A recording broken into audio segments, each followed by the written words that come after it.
Other people are volunteering to eat them. We need to make sure they're not.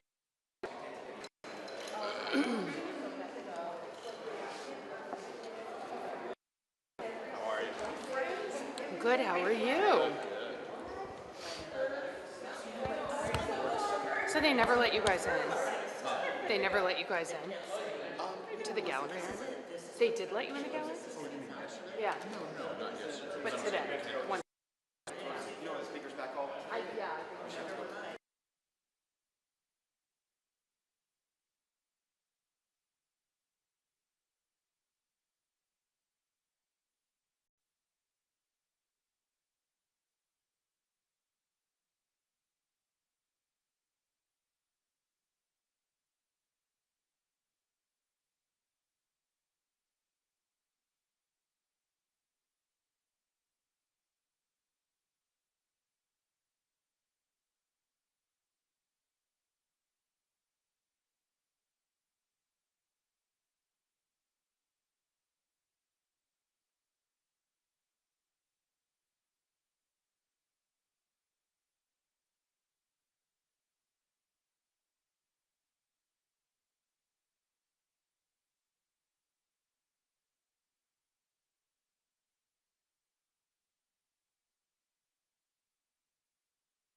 colleague gave me a Texas-sized blanket so I can be a little bit warm. And last night, I had asked my mom to bring food for us.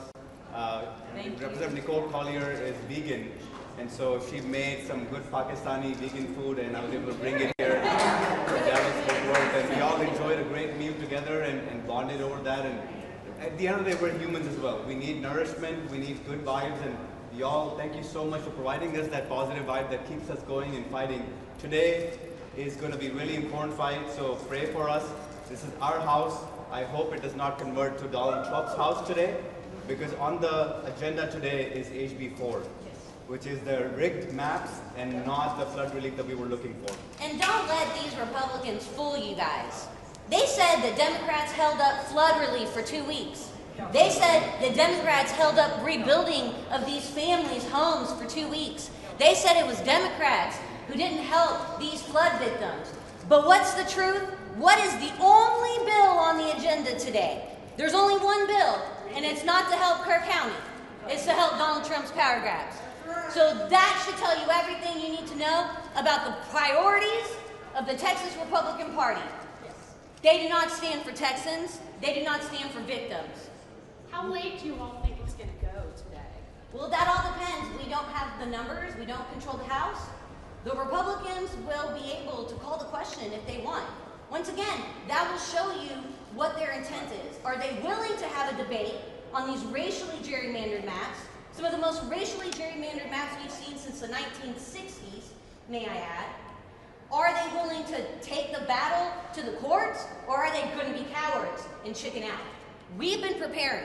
We're ready to go. And remember this. The maps that are on the agenda today, these are brand new maps. These are brand new maps that the public has not been able to weigh in on. So they're trying, once again, this is another sham situation and them essentially forcing this on Texans, selling out Texans for a wannabe king in D.C. And Can we you are say not your okay name? with that. Yes, so I'm Cassandra Garcia Hernandez. I represent House District 115 in Dallas County. I'm State Representative Salman Bojani. I represent AC92, which is in East Tarrant County. Andrews Bowers, I represent House District 113, which is Northeast Dallas County. I'm Representative Mihaela Plisa. I represent House District 70 in Collin County, and I proudly serve as the Vice Chair of the House Democratic Caucus. Penny Morales-Shaw, I represent Houston, House District 148, and we came to stand with Nicole because we realized that when we left, we did the wrong thing by empowering a lawless and baseless procedure that was imposed upon law-abiding statesmen and women.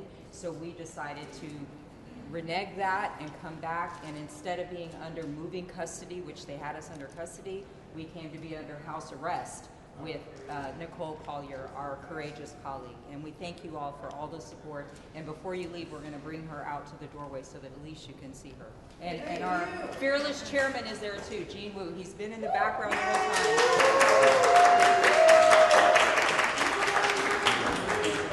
I just want to say thank you for all the people who have supported us, have supported Representative Collier. We wanted to be in here with her through the night and into today, just standing in solidarity. So many of us standing before you ripped our slips. Some of us didn't, because sometimes it just takes your presence and being there. So, and not ripping your slip means you can go in and out. So it was a collective effort, and that's what we always do. We stand by our sisters and brothers in this fight. Texas Democrats are united, and we stand together ready for the fight. Amen.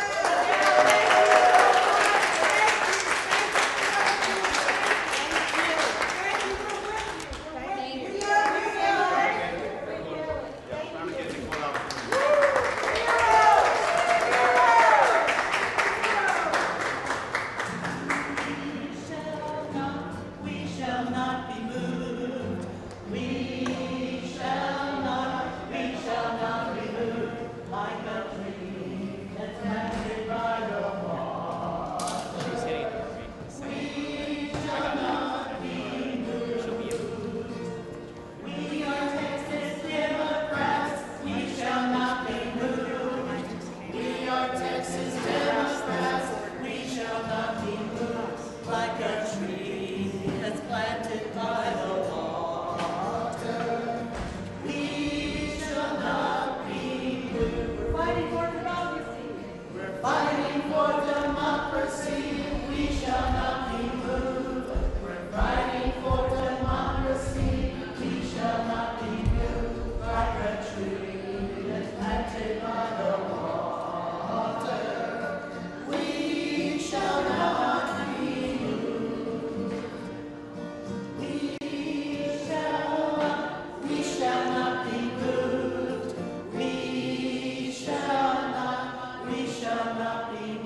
Yo, man, we're gonna need this area. What about messages? We're gonna have to move clear out of this. Yes, sir. Because people are gonna have to messages, so this. I understand, but right now this has got. This is the same message that goes to everybody, sir. This is just for you.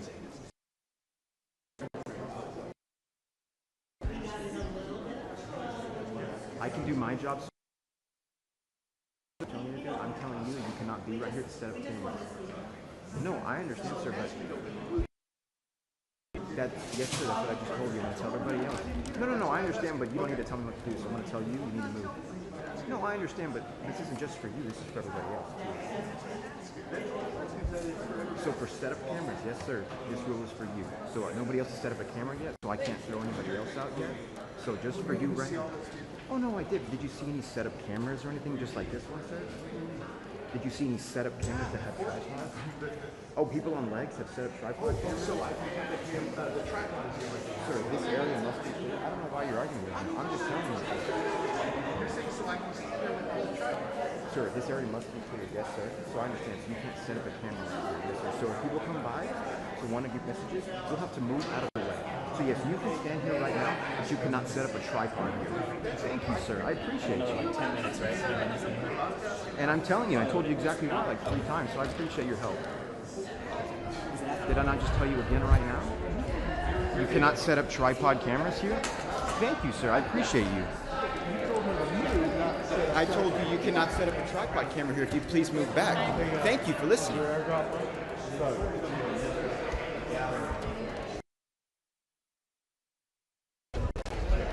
go. Stand by.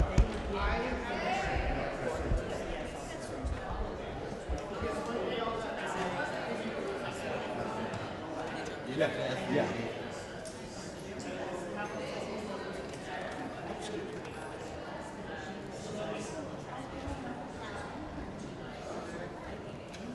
Sorry about that.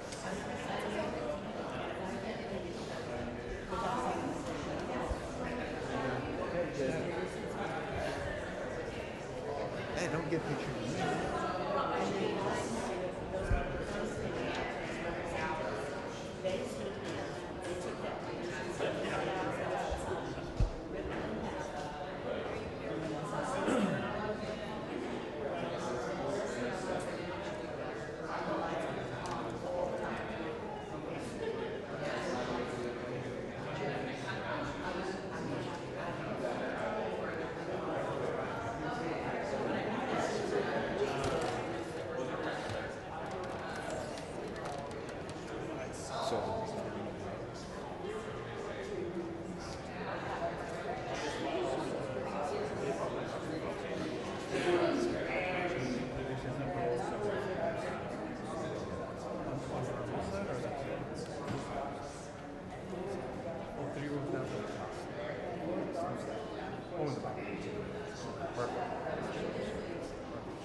Hey, bro. Fix your wire there. You're going to step on your lavalier. Thank you, brother.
Got me?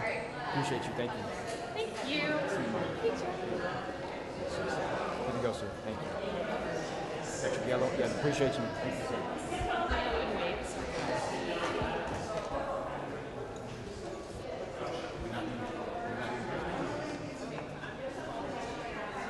You better be behaving, that's all.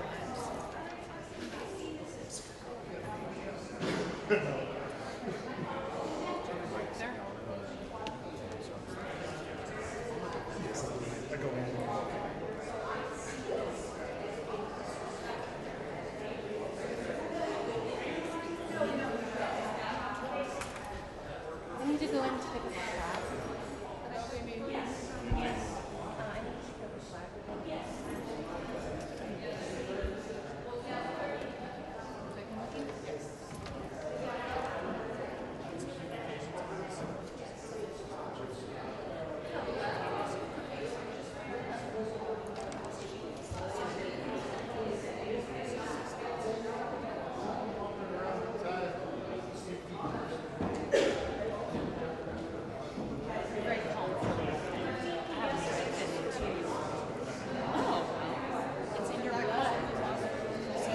That's what I'm saying though.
We are Texas Democrats.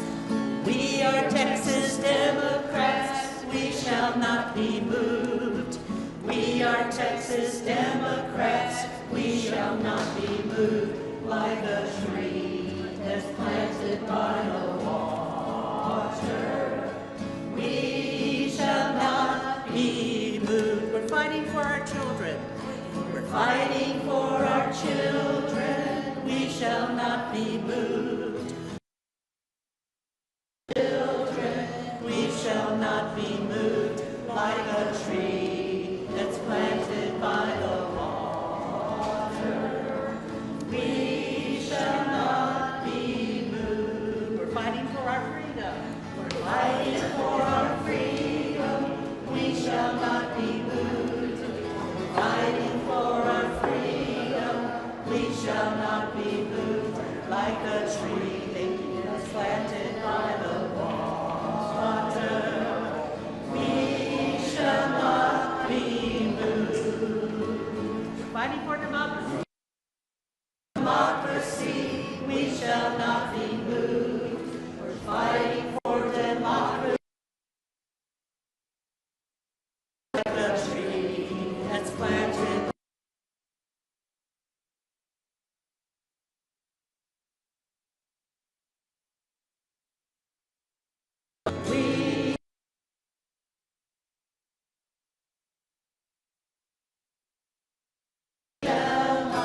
We shall not be moved like a tree that's planted by the water.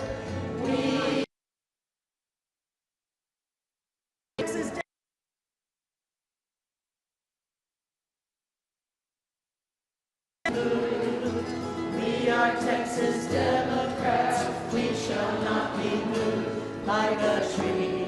It's finished by the water.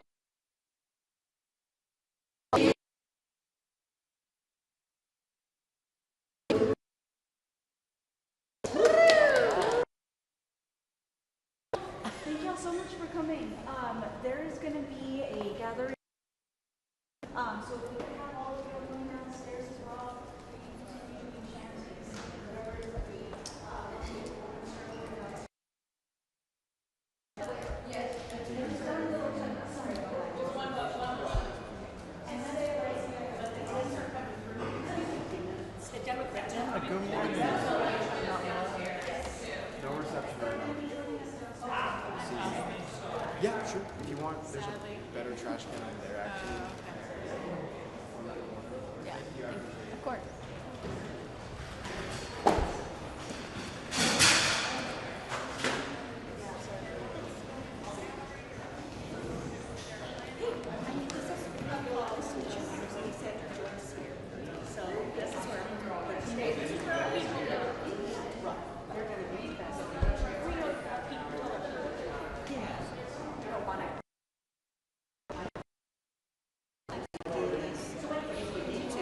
Tomorrow and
There's also the suitcase right as well, too.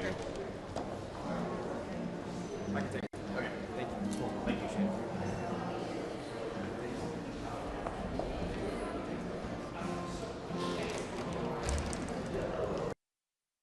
What can I do for you, sir?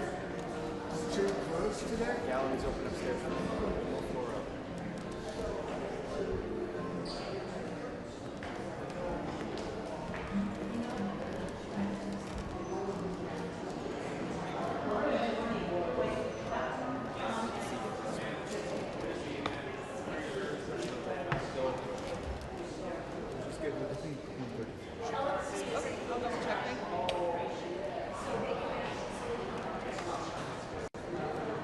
Thank you, sir.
Who's ahead?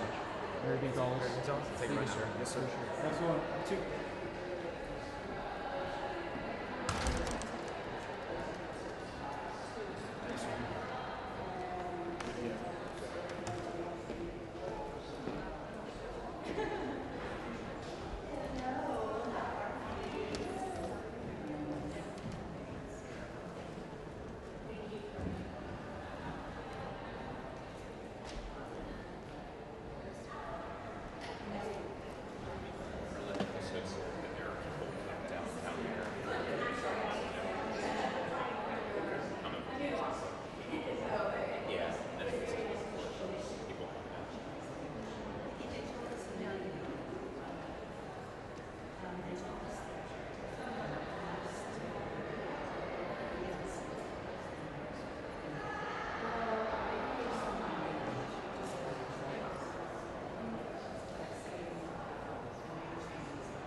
Showdown.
Great. How are you doing?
sir? Doing good, man.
The House will come to order. Members, please register.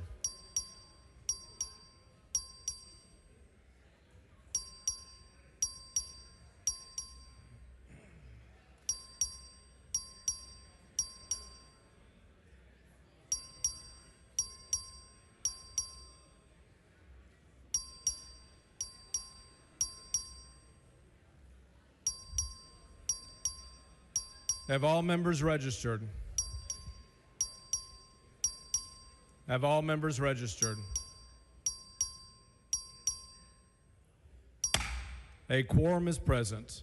Members, the call of the House remains in force. The doorkeeper will lock the doors. The House and gallery, please rise for the invocation, which will be offered by Furman Carpenter, DPS chaplain.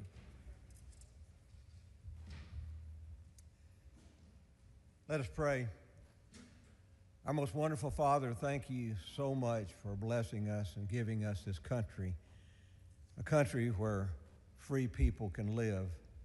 Father, we thank you for our great nation, and Father, help us to realize that without you, there is no real law and there is no real liberty. We ask you, Father, to please guide our lawmakers. We thank you for them. Father, thank you for them and their families. Father, we ask you to help them serve with faithfulness and integrity and humility.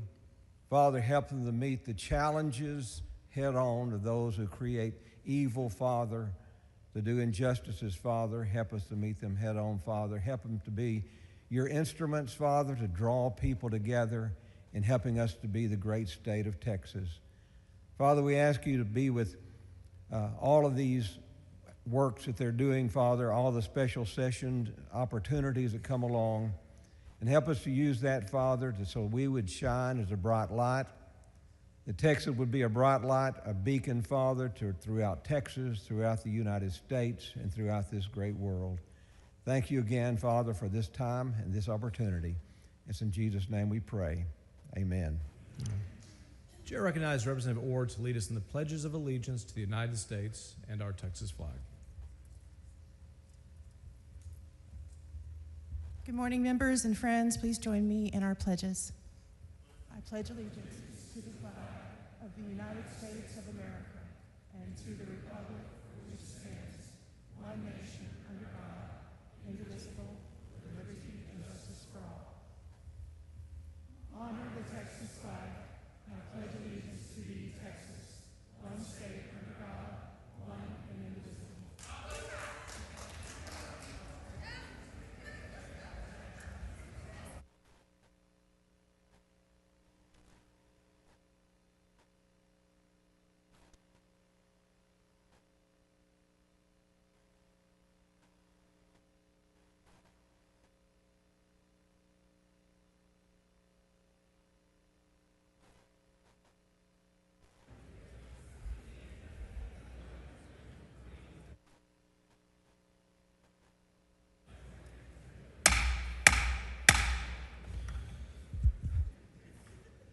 Members, the chair welcomes our visitors in the gallery today and advises our guests that the rules of the House strictly prohibit demonstrations or outbursts in the gallery. If there are demonstrations or outbursts of opposition or support in the gallery, the chair will order the Sergeant at Arms to clear the gallery under the House's constitutional authority to prevent obstruction of its proceedings. Members, the call of the House remains in force until HB 4 is passed on third reading. The doors to the chamber will remain locked until the call is expired. Under House rules, written permission from the Speaker is required to leave the chamber. I've issued a limited number of passes to leave the chamber temporarily today.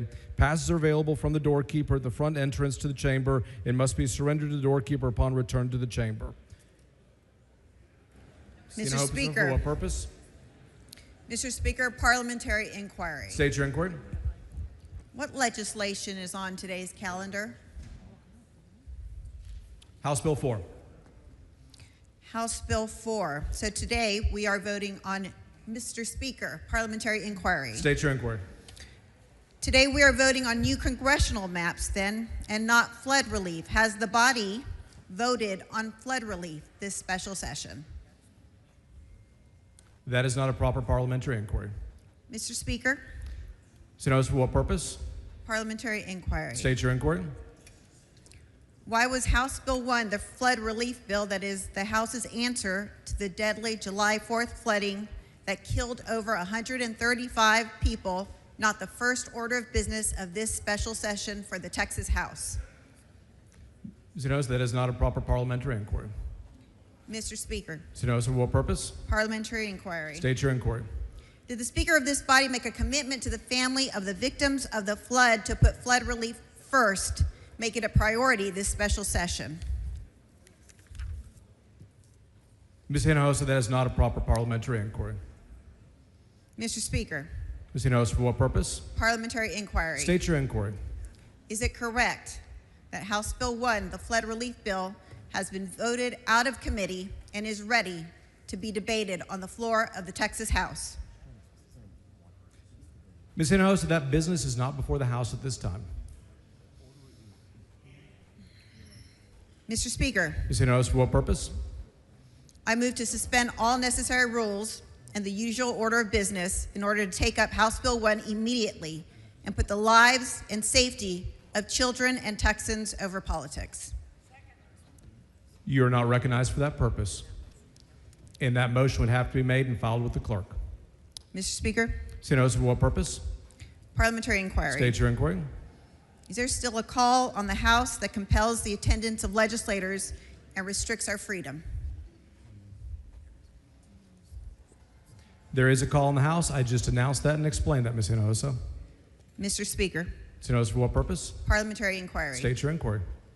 Until when is the call on the House that compels our attendance in effect?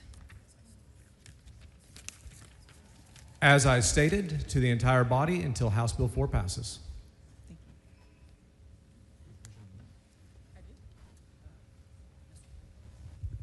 Mr. Speaker, Ms. Trostler, for what purpose? parliamentary inquiry. State your inquiry. Isn't it true that had the members of this House shown up and done their jobs in this first special session, we would have already passed critical flood relief legislation and provided financial relief and support for all of the impacted communities across the whole country, including mine? Ms. Troxler, that is not a proper parliamentary inquiry. Mr. Speaker, Ms. Troxler, for what purpose? parliamentary inquiry. State your inquiry. Isn't it true that because we did not have quorum, because members of this body chose not to show up and do their jobs, the work of Texans has been delayed, not stopped, but delayed. And so that relief to those families is finally going to be done within these next 2 weeks because they have finally shown up to work. Ms. Troxler, that is not a proper parliamentary inquiry. Thank you. Mr. Doorkeeper.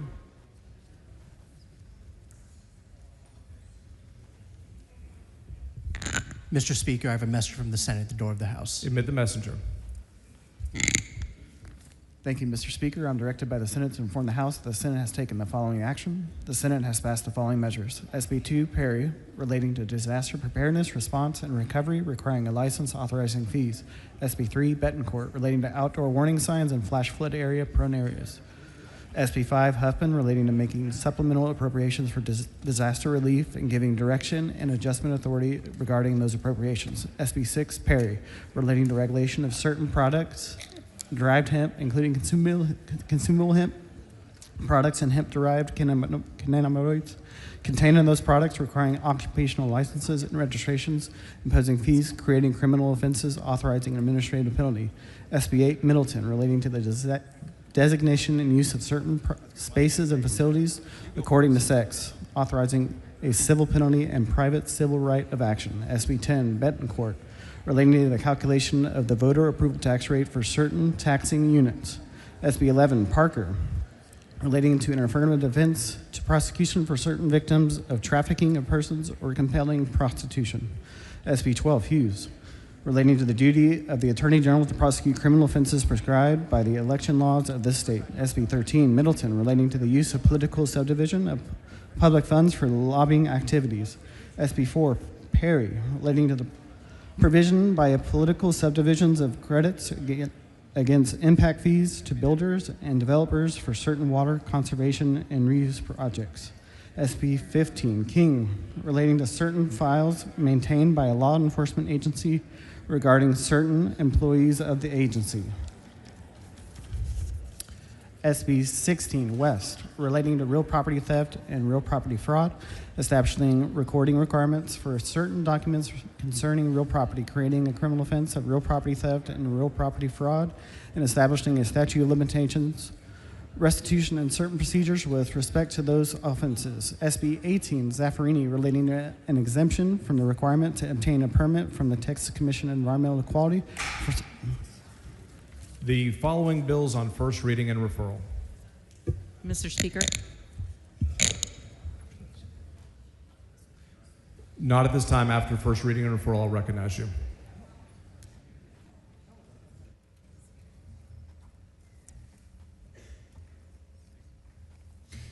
HB number 19 by Anchia, relating to the real property theft and real property fraud, establishing recording requirements for certain documents concerning real property, creating criminal offenses in real property theft and real property fraud, and establishing statute of limitation, restitution, and certain procedures with respect to those offenses, referred to the Committee on Criminal Jurisprudence. HB number 21 by Thompson, relating to the calculation of the penalty and interest incurred on a delinquent ad valorem tax, referred to the Committee on Ways and Means. HB number 26 by Oliverson, relating to the funding of, contracting with, and employment for law enforcement agencies in certain counties, referred to the Committee on Intergovernmental Affairs. HB number 27 by Harris, relating to the consideration by a groundwater conservation district of module available groundwater when issuing permits for the Committee on Natural Resources. HB number 214 by Orr, relating to the designation and use of certain spaces and facilities according to sex, authorizing a civil penalty and private civil right of action for the Committee on State Affairs. HB number 265 by Hull, relating to the governmental oversight of youth camps, including youth camp rules and the Youth Camp Advisory Committee for the Committee on Public Health. SB number 2 by Perry, relating to the disaster preparedness, response, and recovery, requiring a license, authorizing fees for the Committee on Disaster Preparedness and Flooding Select. SB number 3 by Betancourt, relating to the outdoor warning sirens in flash flood prone areas for the Committee on Disaster Preparedness and Flooding Select. SB number 5 by Huffman, relating to making supplemental appropriations for disaster relief and giving direction and adjustment authority regarding those appropriations for the Committee on Disaster Preparedness and Flooding Select. SB number 6 by Perry, relating to the regulation of certain products derived from hemp, including consumable hemp products and the hemp-derived cannabinoids contained in those products, requiring occupational licenses and registrations, imposing fees, creating criminal offenses, authorizing administrative penalty for the Committee on Public Health. SB number 8 by Middleton, relating to the designation and use of certain spaces and facilities according to sex, authorizing a civil penalty and a private civil right of action for the Committee on State Affairs. SB number 10 by Betancourt, relating to the calculation of the voter approval tax rate for certain taxing units for the Committee on Ways and Means. SB number 11 by Parker, relating to the affirmative defense and prosecution for certain victims of trafficking of persons or compelling prostitution for the Committee on Criminal Jurisprudence. SB number 12 by Hughes, relating to the duty of the Attorney General to prosecute criminal offenses prescribed by the election laws of the state for the Committee on State Affairs. SB number 13 by Middleton, relating to the use by political subdivision of public funds for lobbying activities for the Committee on State Affairs.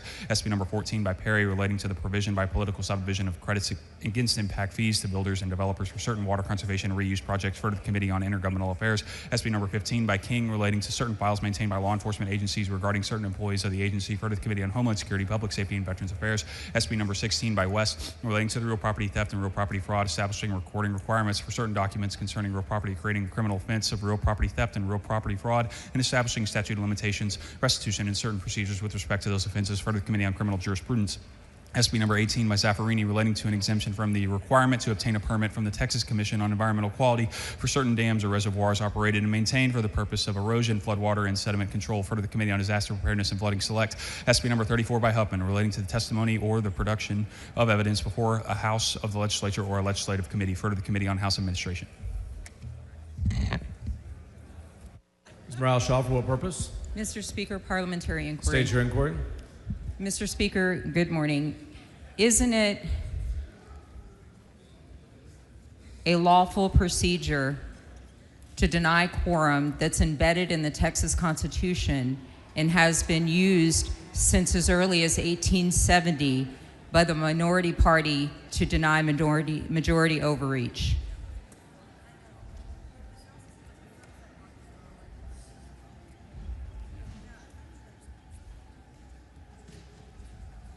That is a hypothetical inquiry. The chair does not respond to general questions about rules or procedure. Mr. Speaker. Ms. Morales-Shaw, for what purpose? Parliamentary inquiry. State your inquiry. Isn't it true that Governor Abbott declared an emergency on July 4th for the Kerr County floods? That is not a parliamentary inquiry. Mr. Speaker. Ms. Morales-Shaw, for what purpose? Parliamentary inquiry. State your inquiry. When a governor declares a disaster a state disaster, isn't it true that he also has the power to direct state funds to that disaster area to provide relief without a legislative session, without a special session, and without any action of the Texas legislature? That is not a parliamentary inquiry. Thank you, Mr. Speaker. Mr. Dutton, for what purpose? Parliamentary inquiry, Mr. State your inquiry. Mr. Speaker, the House is governed by a set of rules, is that right? Yes. And one of those rules has to do with Mr. Dutton, for what purpose? Parliamentary inquiry, Mr. State your Speaker. inquiry, please. One of the rules that we have relates to quorum, is that correct? Hold on. Members, please take your conversations outside the rail. Mr. Dutton, for what purpose? Parliamentary inquiry. State your inquiry. Mr. Speaker, is a member allowed to use the rules in the House in terms of governing their conduct?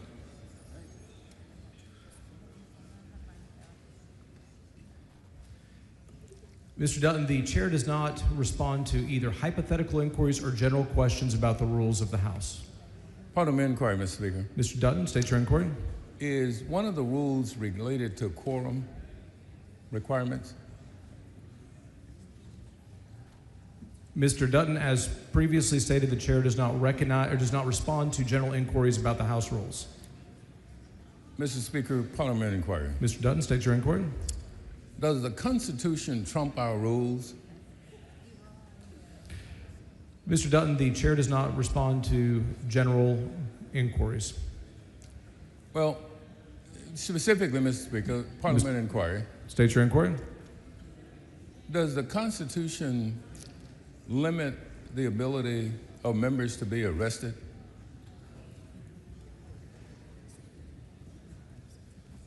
Again, Mr. Dutton, that is a general inquiry. Well, that does not relate to the business before the House. Well, it seems pretty specific to me, Mr. Speaker. Can Parliamentary inquiry? State your inquiry, Mr. Dutton. Can you explain to me why that's general?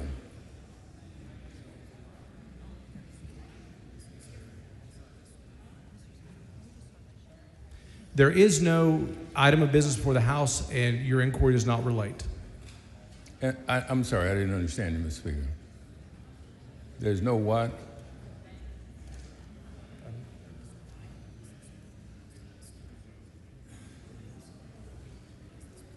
There is no item of business before the House at this time, and your inquiry is not related to any item of business before the House. Parliamentary inquiry, Mr. Speaker. Mr. Dutton, state your inquiry. Is the only acceptable parliamentary inquiry related to a matter that's currently before the House? That is correct. Parliamentary inquiry, Mr. Speaker. Mr. Dutton, state your inquiry. So any other parliamentary inquiry would be unacceptable.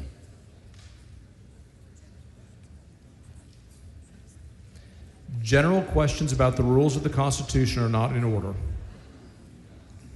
That's not my question, Mr. Speaker. Parliamentary inquiry. Mr. Dutton, state your inquiry. My question is simply this, is that unless a matter is before the House, there can be no parliamentary inquiry except the ones related to that matter. That is correct. Is that in the rules, Mr. Speaker? Yes. Parliamentary inquiry, Mr. Speaker. State your inquiry. Can you cite me the rule?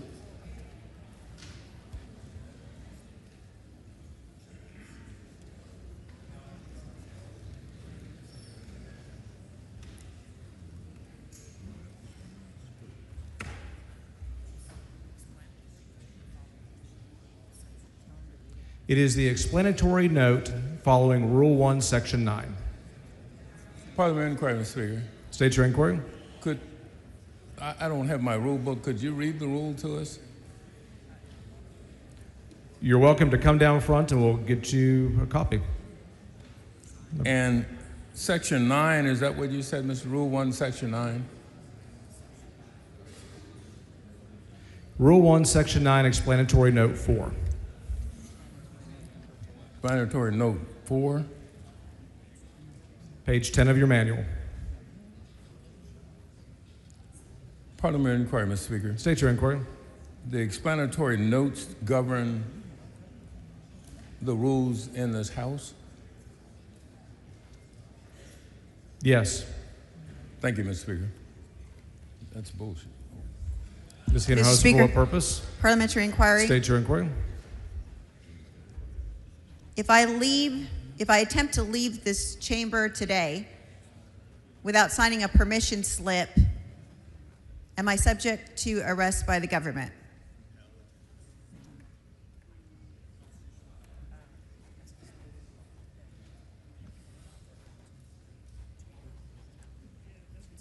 As I stated today, no one will be able to leave the chamber without a permission slip. Mr. Speaker. So notice for what purpose? Parliamentary inquiry. State your inquiry. Why is an arrest under the call of the House not prohibited by Article 3, Section 14 of the Texas Constitution that prohibits members from being arrested during the legislative session? So notice that is a general question that the chair declines to answer. Mr. Speaker. So notice for what purpose? If I attempt to leave this floor today with this call of the House on me, why am I not protected from arrest by Article 3, Section 14 of the Texas Constitution that prohibits the arrest of members during the legislative session? That is a hypothetical and general question. As previously stated, the chair declines to answer those. Mr. Speaker, Ms. Hinojosa, for what purpose? can I walk out right now of this House without being arrested, or am I protected by Article 3 of Section 14 of the Texas Constitution?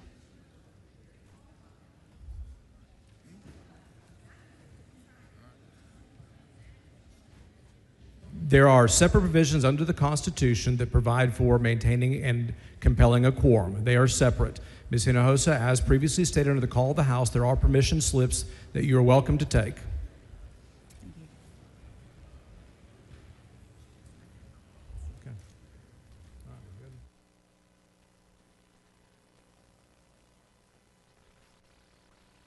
Mr. Morgan, for what purpose? Parliamentary inquiry. State your inquiry. Isn't it true the members that just came back here and are upset about the rules actually voted for those rules? That is not a proper parliamentary inquiry. Thank you. Chair lays out on second reading House Bill 4. HB number 4 by Hunter, relating to the composition of the districts for the... Back up, members. Mr. Guerin for a motion. Thank you, Mr. Speaker and members. Mr. Speaker, I move that the House grant permission for all committees and subcommittees to meet while the House is in session through and including Monday, August 25th, pursuant to their committee postings. I move passage. Members, you've heard the motion. Is there any objection? There is objection. There is a record vote requested. Clerk, please ring the bell. Show Mr. Guerin voting aye, Mr. Hunter voting aye, Mr. Harris voting aye. Show Mr. McQueenie voting aye. Show Mr. King voting aye.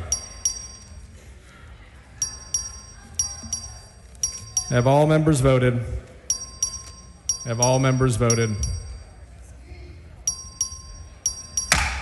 There being 92 ayes and 44 nays, the motion prevails. Chair lays out on second reading House Bill 4. HB number 4 by Hunter, relating to the composition of the districts for the election of members of the United States House of Representatives from the state of Texas. Chair recognizes Mr. Hunter to explain the bill. Thank you, Mr. Speaker. Members, I believe according to the rules, I will have 20 minutes. I'm going to give a short opening because many of you have not been involved, and I want you to know exactly what's happening. We are here today to take up the Congressional plan. This plan I'm about to lay out was introduced by myself on Monday, August 18th, and it was passed by the House Select Committee on Congressional Redistricting on August 18th. Due to the governor's proclamation, the House studied the current Texas congressional districts. This plan originated in the first called special session before the chamber lacked a quorum. Due to the available time, which we all need to remember, we're in 30-day special sessions. In the first called session, and I want all of you to know this, members, in the first called session, we held 3 public hearings. We were not required to hold those hearings. So 3 hearings were held for the public, no requirement for those hearings. All sessions, anyone was invited to register and testify. Arrangements were made for anyone to submit written comments. One session we allowed remote witness presentations. One session was held on Saturday, and one session was held after normal working hours. All members of the committee were offered the opportunity to state their views, question. Other interested of the members of the House were allowed to attend and participate. After the public hearings during the first called special, the committee held a 12-plus hour hearing to allow further testimony once the plan was introduced. All sessions were live streamed and recorded, and Red Apple was open for use. As well, at these hearings, we heard testimony from a number of members and witnesses, including Congress. At the outset, it's important to note that redistricting can be done at any point in time. Let me repeat that, members. Redistricting can be done at any point in time. And I want everybody to know this. You want transparency? Here's the U.S. Supreme Court legal transparency. The underlying goal of this plan is straightforward: improve Republican political performance. Now, when drawing congressional districts, we have to look at them a little different when it comes to population requirements. We have to draw districts with population as nearly equal as possible to the ideal district size. This is different than when you do state legislative districts. The ideal size for a congressional district is about 766,987. The plan before you meets the population requirements for one person, one vote under the U.S. Constitution. If somebody proposes an amendment, they will need to meet the same requirements. We are allowed to draw congressional districts on the basis of political performance as recognized by the U.S. Supreme Court in Rucho versus Common Cause. These districts were drawn primarily using political performance to guide the redrawing of districts. Also, the Fifth Circuit in Petaway versus Galveston indicates that the law has changed. The court held that Section 2 does not require us to draw coalition districts. So giving partisan political performance as an acceptable reason and clarification from these courts, we have redrawn the congressional map with that emphasis. Another important law is the Voting Rights Act. Although race cannot be the predominant factor in drawing maps, Section 2 of the Act prohibits enactment of any plan that restricts minority citizens from having an opportunity to elect their preferred candidate of choice if certain circumstances exist. This plan includes political considerations, public testimony, recognition of population growth, and recent changes in voter trends. Now let's talk about this map. 37 of the 38 congressional districts have changed to some degree. The primary changes are focused on only 5 districts for partisan purposes. It is important to note, please note, members, 4 of the 5 new districts are majority minority Hispanic, what we call CVAP districts. That's a citizen voting age population. Each of these newly drawn districts now trend Republican in political performance. While there's no guarantee of an electorate success, Republicans will now have an opportunity to potentially win these districts. The 5 new districts, we have CD9, 50.15%, what we call Hispanic citizen voting age population, that's HCVAP. CD28, which is approximately 86.72% HCVAP. CD32 remains a non-minority district. CD34, 71.93% HCVAP. CD35, 51.57% HCVAP. This also improves political performance for Republicans in districts CD2, 8, 9, 17, 22, 38. Some data points in comparison to 2021. In 2021, there were 9 Hispanic majority age districts. In this plan, there are 10 Hispanic majority age districts.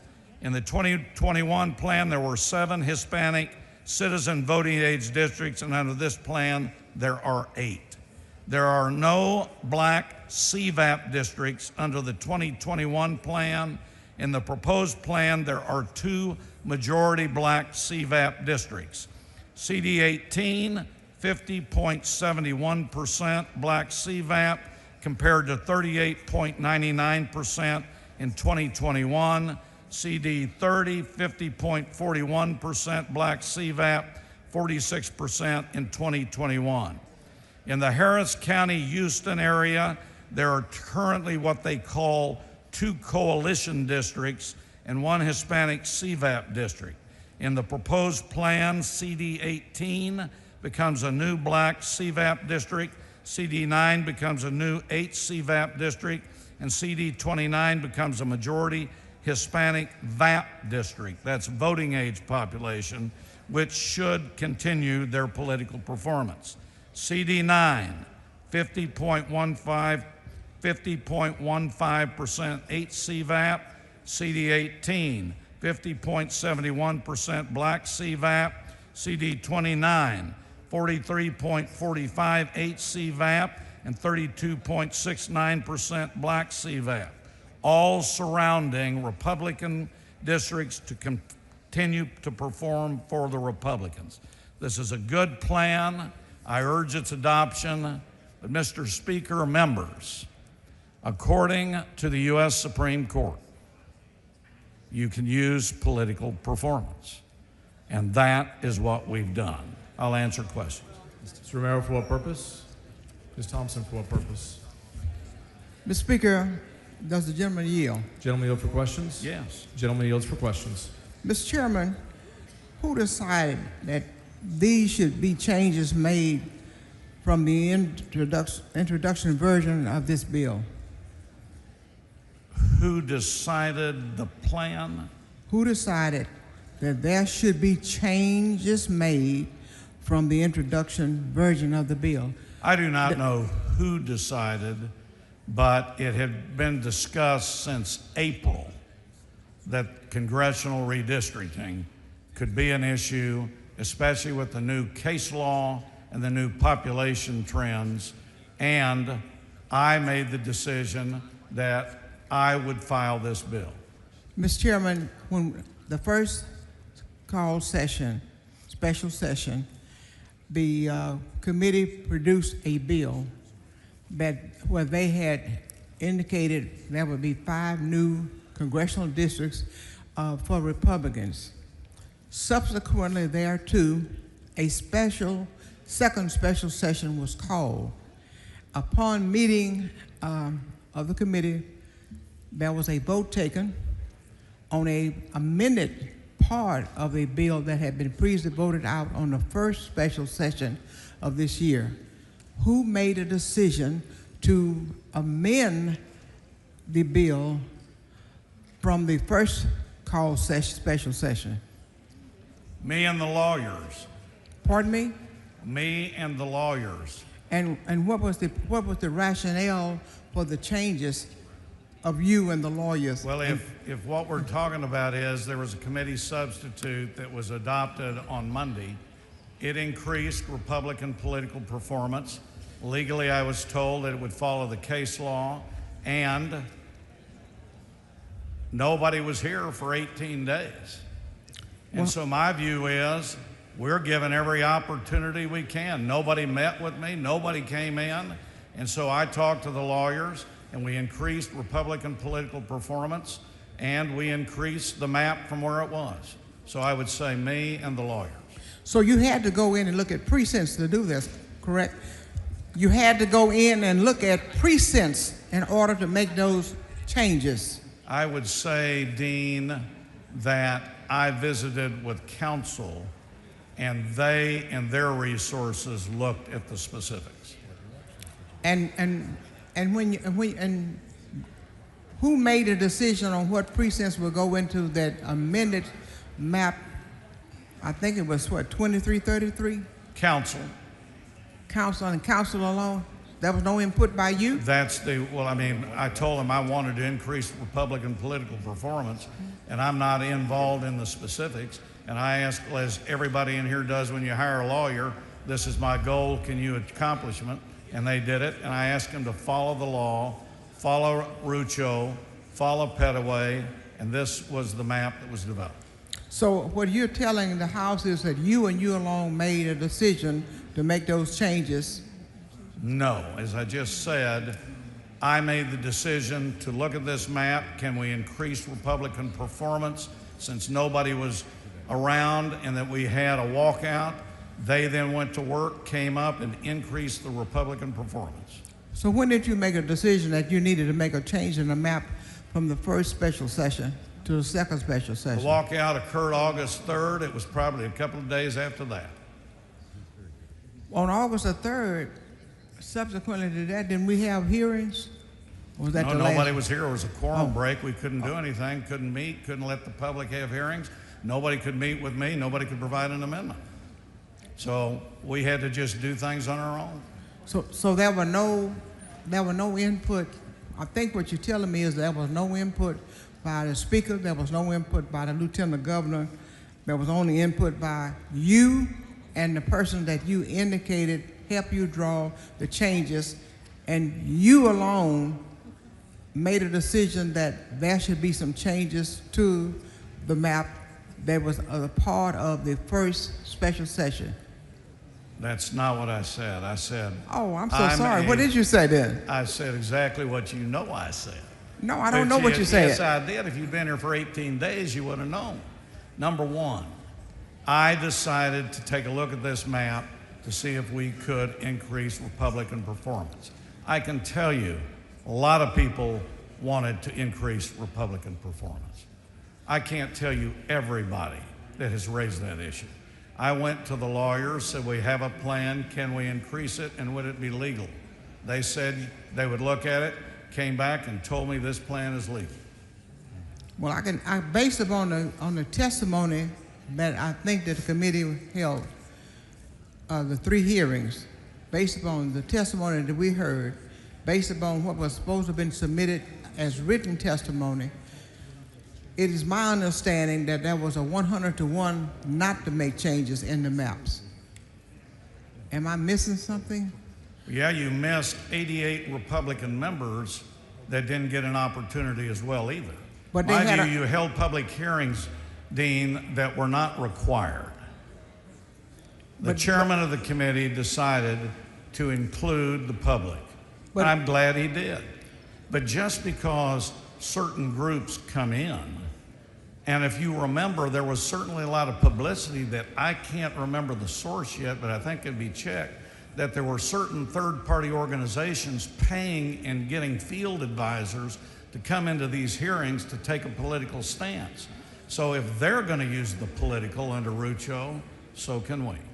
But were the 88 members who are members of this body denied the right to come and testify before that committee?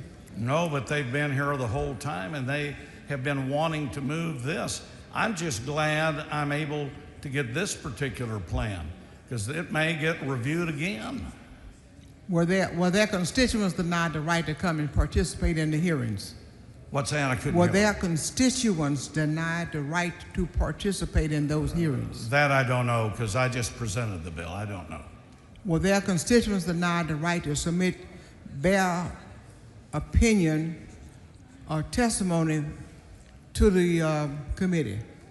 I don't think so, but again, I was just presenting the bill. That was not my function. But you made the statement that they were not a part of it.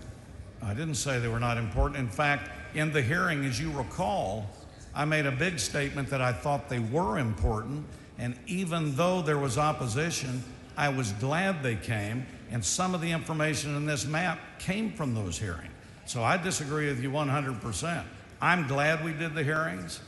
I'm glad we got the input, and I'm glad that a lot of people submitted it in writing. So absolutely it was taken in. Just because somebody agrees or disagrees with me doesn't mean that I'm not going to listen. And in fact, I offered at the hearing for members to come visit with me and members to come talk with me. And if they needed to bring somebody in, that they could. I did hear from some Republicans. Well, to agree and disagree is a part of our democratic process. Absolutely. Okay, and they did have an opportunity if had they wanted to comment. Yes, I do agree that they had an Mr. Chairman, let me draw your attention to Congressional District Number 9. I noticed in the Congressional District Number 9, in your amendment 2333, you discussed in committee that your map draws this to be a Hispanic majority district. Is that correct? Are you talking about the bill that is right here today? Yeah, I'm talking about that amendment that was voted out of committee. Well, we didn't do an amendment, we did a committee substitute. Well, a substitute. Okay, yeah. yes. And I think the number was 2333. I think that's the map number is Plan C 2333. Yeah, that's the one we own. That's what I'm talking about. And you indicated today that you all reconfigured that to be a Hispanic majority district, correct? We said that Hispanic CVAP under the committee substitute would be 50.15%. And you have said in your brief that the Latino population in Texas support Republicans. That said that in your brief. In my brief. Then you say that I've heard you say that the Latinos tend to support Republicans. Well, not me, but I certainly welcome all of them being a South Texan, and I do think political performance and trend is going that direction to support Republicans, absolutely. But well, I don't know what you mean. I don't think I said somebody preferred. I think there is a political performance that's showing preference to certain Republicans in different regions of the state based on everybody. And are you talking about the racial polarization analysis? Well, I don't know what you mean by racial polarization analysis. I know about data that was done by HCVAP, HVAP, Black CVAP, and Black VAP, which is a little bit different. That's what I'm relying on. Well, this is analysis that is normally utilized when they're drawing to see what is the performance of different race. They're looking at dilution and inclusions and things of this nature. And they show that in CD9, the person that you pull in have more of a tendency to vote Democratic than Republican. And pulling in that percentage of Latinos and Congressional District 9 and new configured District 9 will show that if they are a part of that congressional district, that their voting power may be diluted. Are you aware of that? I'm not real clear on that. Are you? I don't think there's a dilution. Political performance is what this is. CD9, the Hispanic CVAP, is 50.15%. It's a new Hispanic CVAP. The Liberty County is now in CD9. There does show in this CD Republican partisan performance. Previously, though, CD9 was not a majority of a single group. So now they are. Gentleman's time has expired. Mr. Speaker. Stop for what purpose? I move that the time be extended. Members, you heard the motion. Is there objection? Chair is none. So there is objection. Members, that will require a record vote. Clerk, ring the bell. So Representative Hunter voting aye. So Mr. Vasut voting aye. Mr. Tinderholt voting aye. Mr. Alcott voting aye. Show the Speaker voting aye.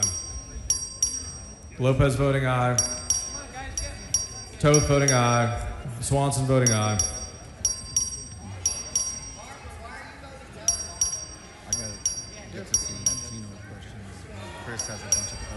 Have all members voted? Ms. Schaffner voting aye.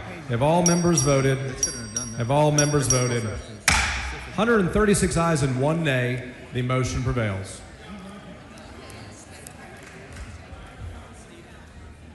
Mr. Chairman. Yes, ma'am. May I I know some of my other colleagues have questions to ask you, but I want to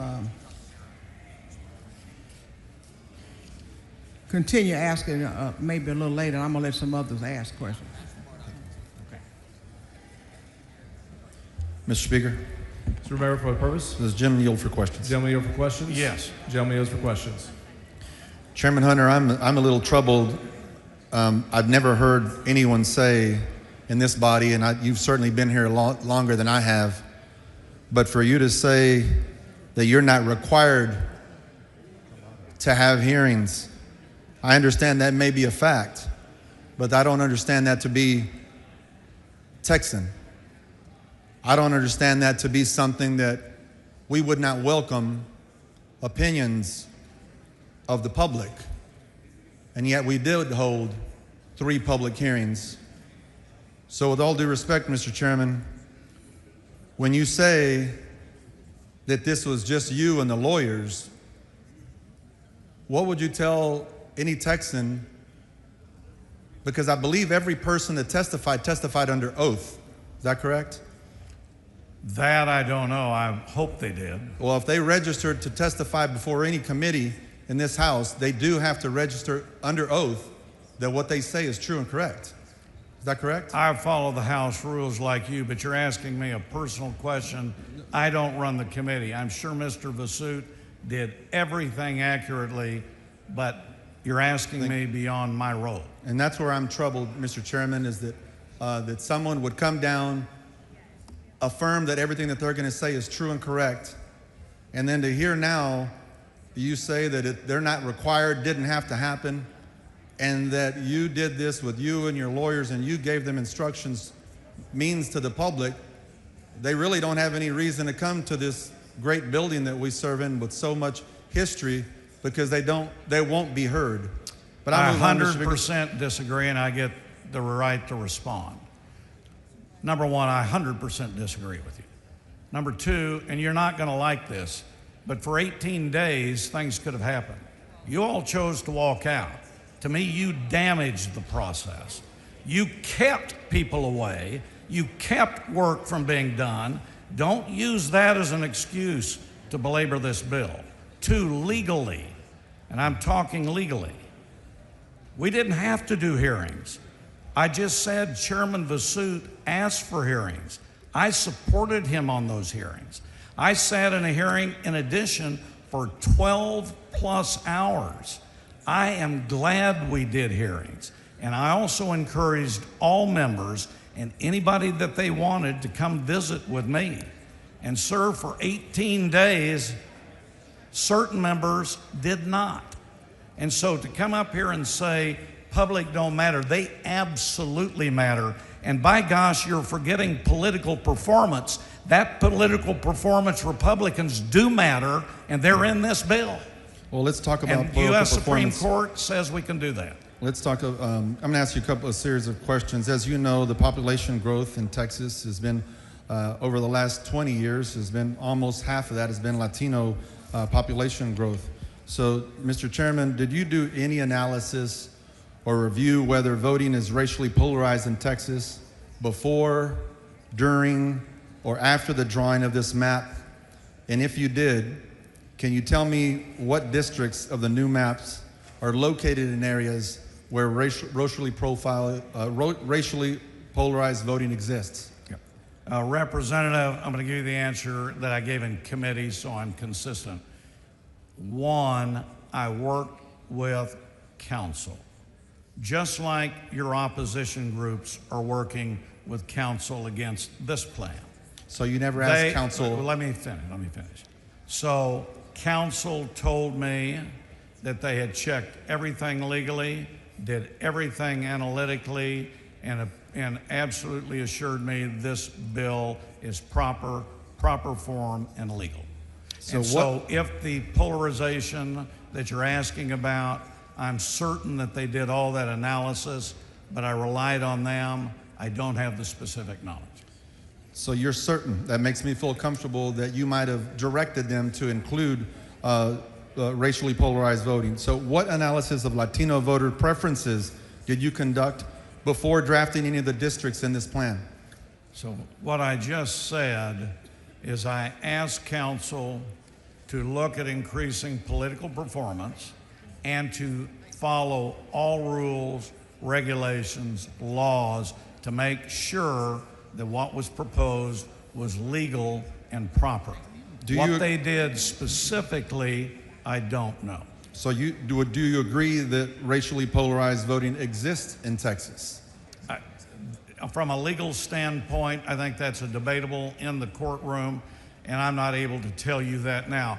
Is race different in certain areas of the state and how people treat each other? Absolutely. But in this particular one, Representative, I would do everything I can to have lawyers draft it so it is proper and that it does do what is legal. So that's somewhat vague, so I'm going to just dive a little deeper. You gave direction for the reasons that you gave, but I'm asking specifically, in giving those directions, and you said following the law, do you believe that they considered racially polarized voting? Do I have personal knowledge? The answer is no. Do I believe that they checked every box, checked every law? The answer is yes. I have huge respect for the lawyers. Mr. Chairman, does the Federal Voting Rights Act require the creation of any Latino majority congressional district in Texas?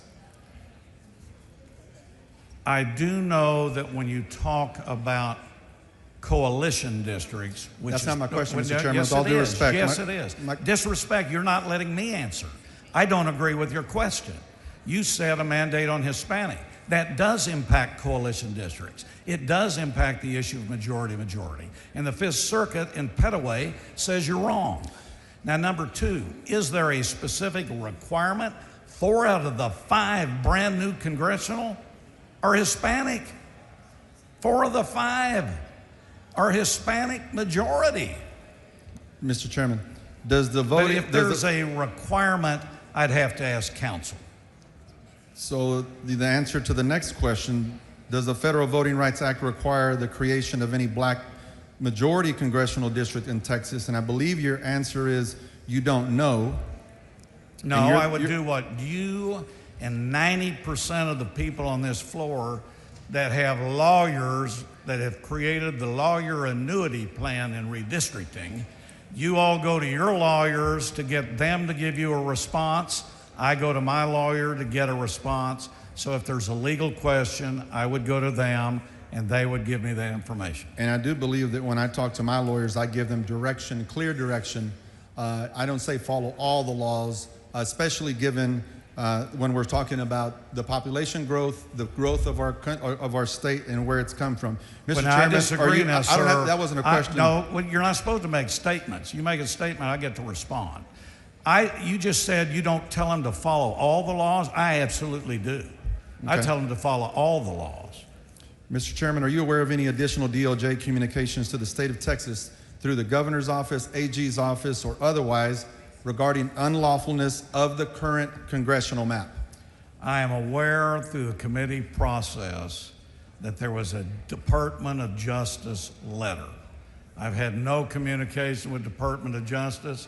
I have no communication with the governor's office about that. I've had no communication with anybody about that except general members in the committee process. Mr. Chairman, are you aware if the DOJ has threatened any enforcement proceeding or action since the initial DOJ letter to Governor Abbott? I have no specific knowledge on that. Mr. Chairman, do you believe that in the Dallas-Fort Worth region where I'm from, that there should have been a Latino majority district created? And do you realize that there is no Latino majority district in Tarrant County? Well, there is in the North Texas area, but if you're trying to split it up, for example, Houston, are you talking about under the new 5? Thank you, Mr. Speaker. If you're talking about under the new 5, it's Houston, Valley South, Dallas area is a brand new district, Coast South, San Antonio. So those were the areas that the new 5 are, if that's what you meant to ask. Thank you, Mr. Chairman. The gentleman's time has expired. Mr. Speaker, Mr. Turner, for what purpose? move to extend time. An extension of time at this point requires unanimous consent. Is there any objection to the extension of time? There is an objection. There will Speaker. be no extension. Yes, sir, Mr. Turner, but for what purpose? Ms. Turner, for what purpose? In light of the fact that House Bill 4 is, if passed, is going to affect the federal representation of more than 30 million Texans for the rest of this decade, would the body reconsider any objections to one more extension of time, please? Mr. Turner, there was an objection, therefore the time cannot be extended. May I make another motion so members may reconsider their objection? Yes, sir, you may. Mr. Speaker. Members, is there any objection to the extension of time at this point? There are objections, so it will not be extended, Mr. Turner. Mr. Speaker, parliamentary inquiry. Mr. Turner, state your inquiry. Could my motion be put to a record vote, please? And the record vote is not necessary. It only takes one objection, and there is more than one. There has been more than one objection expressed to the speaker at this point. If a record vote, Mr. Speaker, parliamentary inquiry. State your inquiry. If a record vote has been requested by one or more members, is it not the custom of the House to grant a record vote?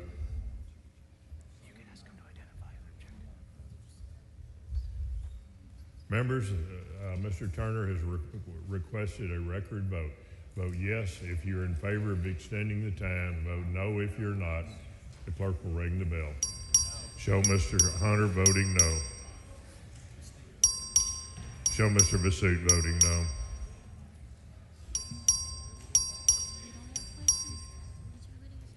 Have all members voted? Have all members voted? There being 52 ayes and 82 nays, the motion for record vote fails. The time is not extended.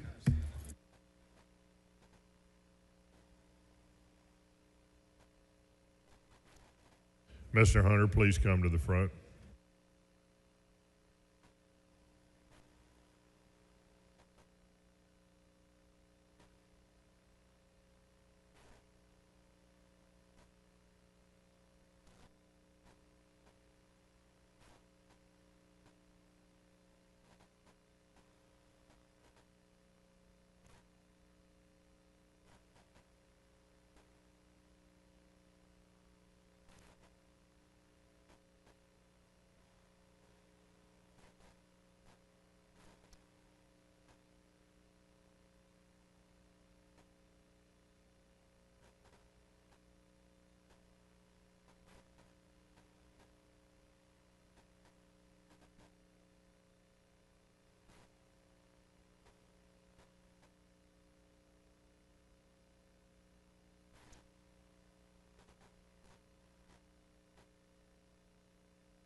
The following amendment, the clerk will read the amendment.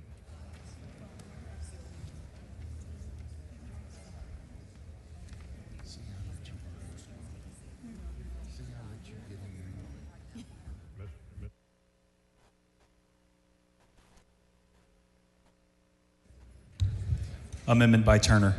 Chair recognizes Mr. Turner to explain the amendment. Thank you, Mr. Speaker. Members, this amendment strikes the enacting clause of House Bill 4. And I offer this amendment because House Bill 4 is an illegal and racially discriminatory congressional map, and this body has no business passing it.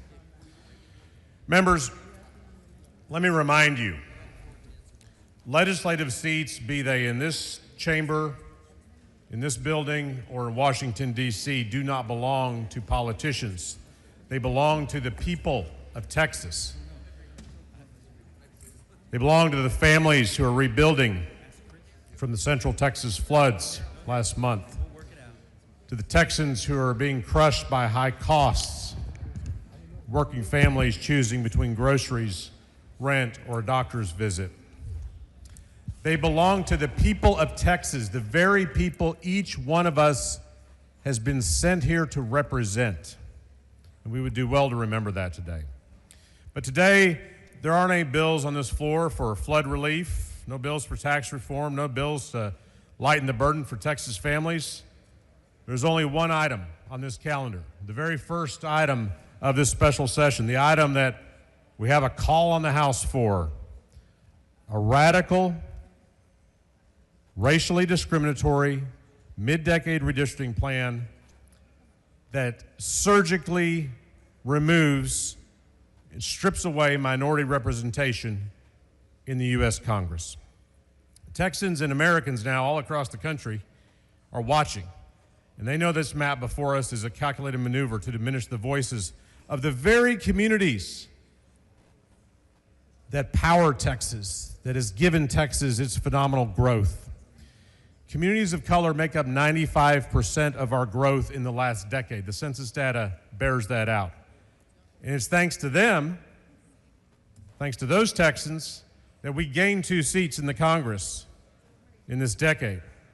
Yet those same communities are being punished with maps that dilute their voting power. Today, under the current map, which is already flawed as it is, 4 districts, African American voters have the ability to send a candidate of their choice to the U.S. House.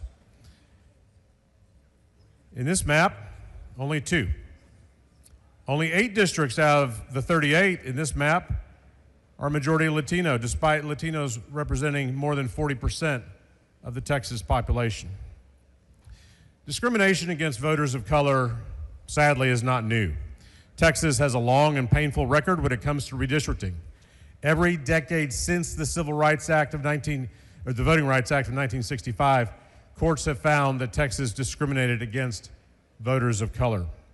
There's currently a federal lawsuit underway in El Paso with a decision pending, challenging the state's maps from 4 years ago. What is new is that instead of letting the courts do their job, we are being forced to race ahead with this mid-decade redraw. This is unprecedented and it is wrong. Members, it breaks my heart to see how this illegal and rigged mid-decade redistricting scheme is dividing our state and our country. This is Texas. It's not Washington, D.C. The impulses of outside politicians and their billionaire backers shouldn't dictate what we do in this chamber, in this House. We were sent here to work for the people of Texas, not them.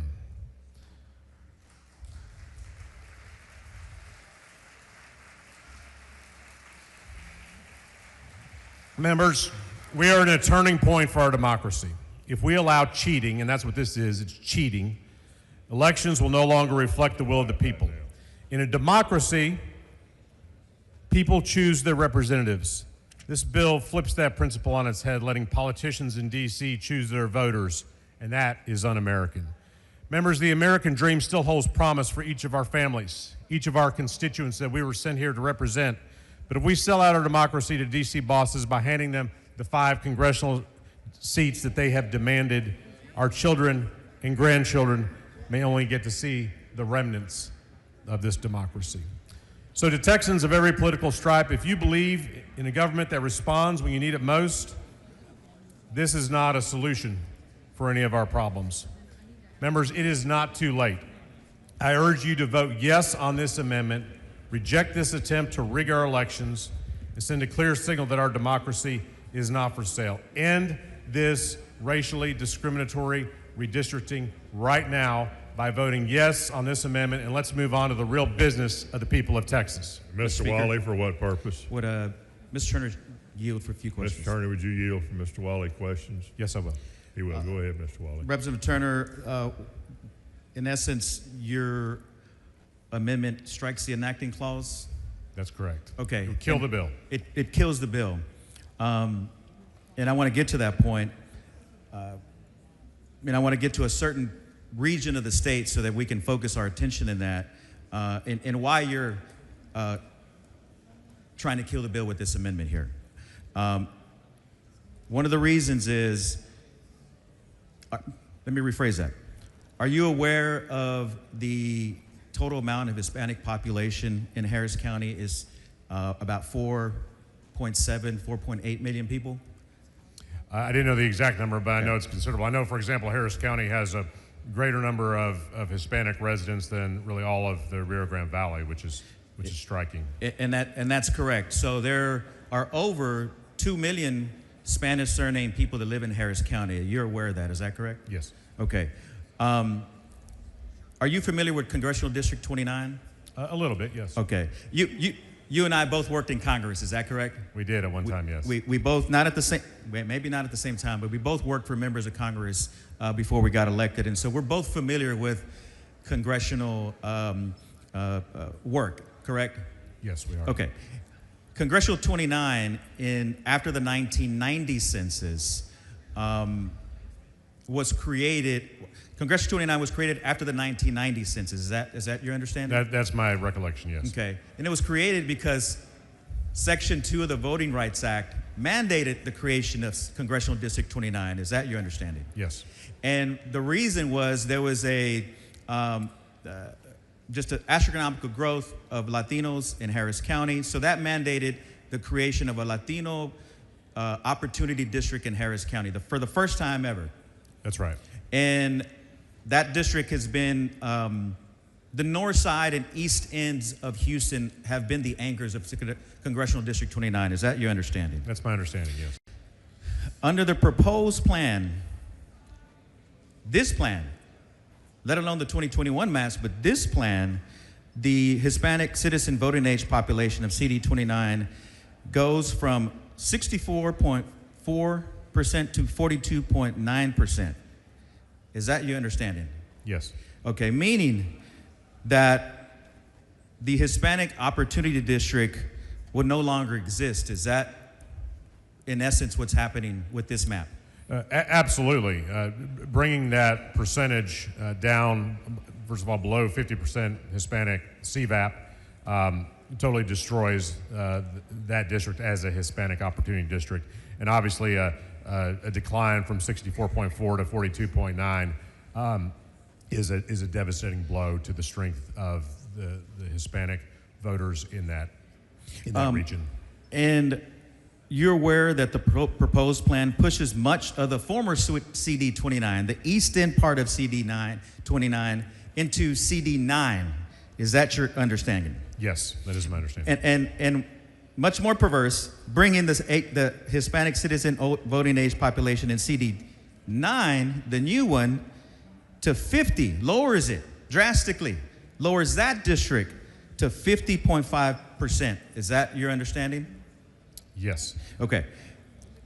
Now that new district, CD 29, the Hispanic folk that lived in East Harris County now are connected to a district out in Liberty County. Is that fair to say? With yes, this map?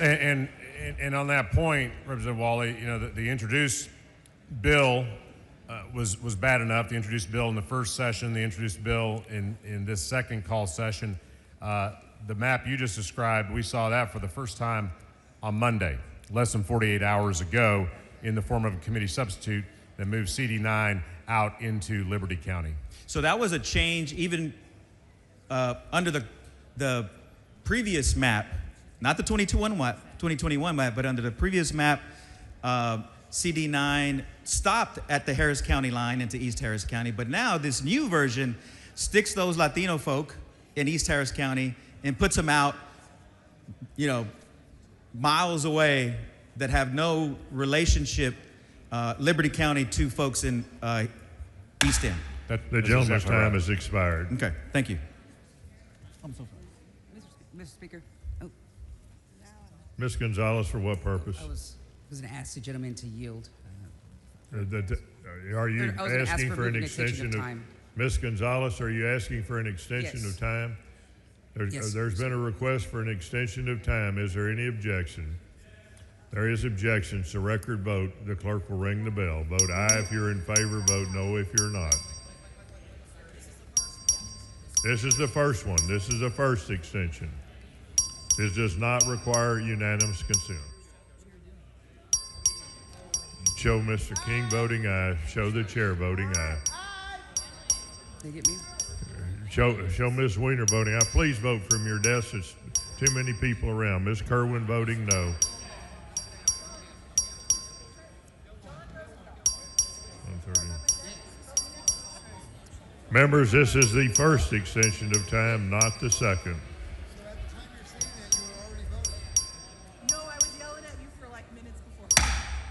There being 107 ayes and 29 nays, the extension is granted. Mr. Speaker. Ms. Gonzalez, for what purpose? Does the gentleman yield? Would you yield, Mr. Turner? Yes. Thank He you. will, Ms. Gonzalez. Go ahead. Thank you. Mr. Turner, are you aware that in North Texas, the Dallas-Fort Worth area, Members, please take your conversations outside the rail. thank you. Mr. Turner, are you aware that in North Texas, the Dallas-Fort Worth area, there are no Latino opportunity districts? Yes, I'm aware of that. Do you believe that it's fair for a region with roughly 1.7 million Latinos to have zero representation in the U.S. House? It is absolutely not fair. Isn't it true that a Hispanic opportunity district could have been drawn in the past 2 decades in Dallas County but was not? You're absolutely right, Representative Gonzalez, and in fact, members, including myself and Chairman Anchia and others, proposed maps that did exactly that in 2021 to create a Latino opportunity district in Tarrant and Dallas counties, but the majority rejected that opportunity to do that. So isn't it also true that in the pending case challenging the state's 2021 maps, the Latino voters argue that the state violated the Voting Rights Act by failing to create a new Hispanic opportunity district in Dallas County? Yes, they have argued that, and that case is still pending before a 3-judge federal panel based in El Paso. And would CD 33, under the proposed plan, still be considered a coalition district? I don't know what the bill author intends for CD 33 to be perceived as. What I do know about CD 33 is that for the last 13 years, since 2012, that has been a majority-minority opportunity district that spans from Tarrant County to Dallas County, or from Dallas County to Tarrant County, if you prefer, being from Dallas County. And minority voters in CD 33 in Dallas and in Fort Worth and the communities in between, communities we represent in Grand Prairie, have had the ability to elect the candidate of their choice.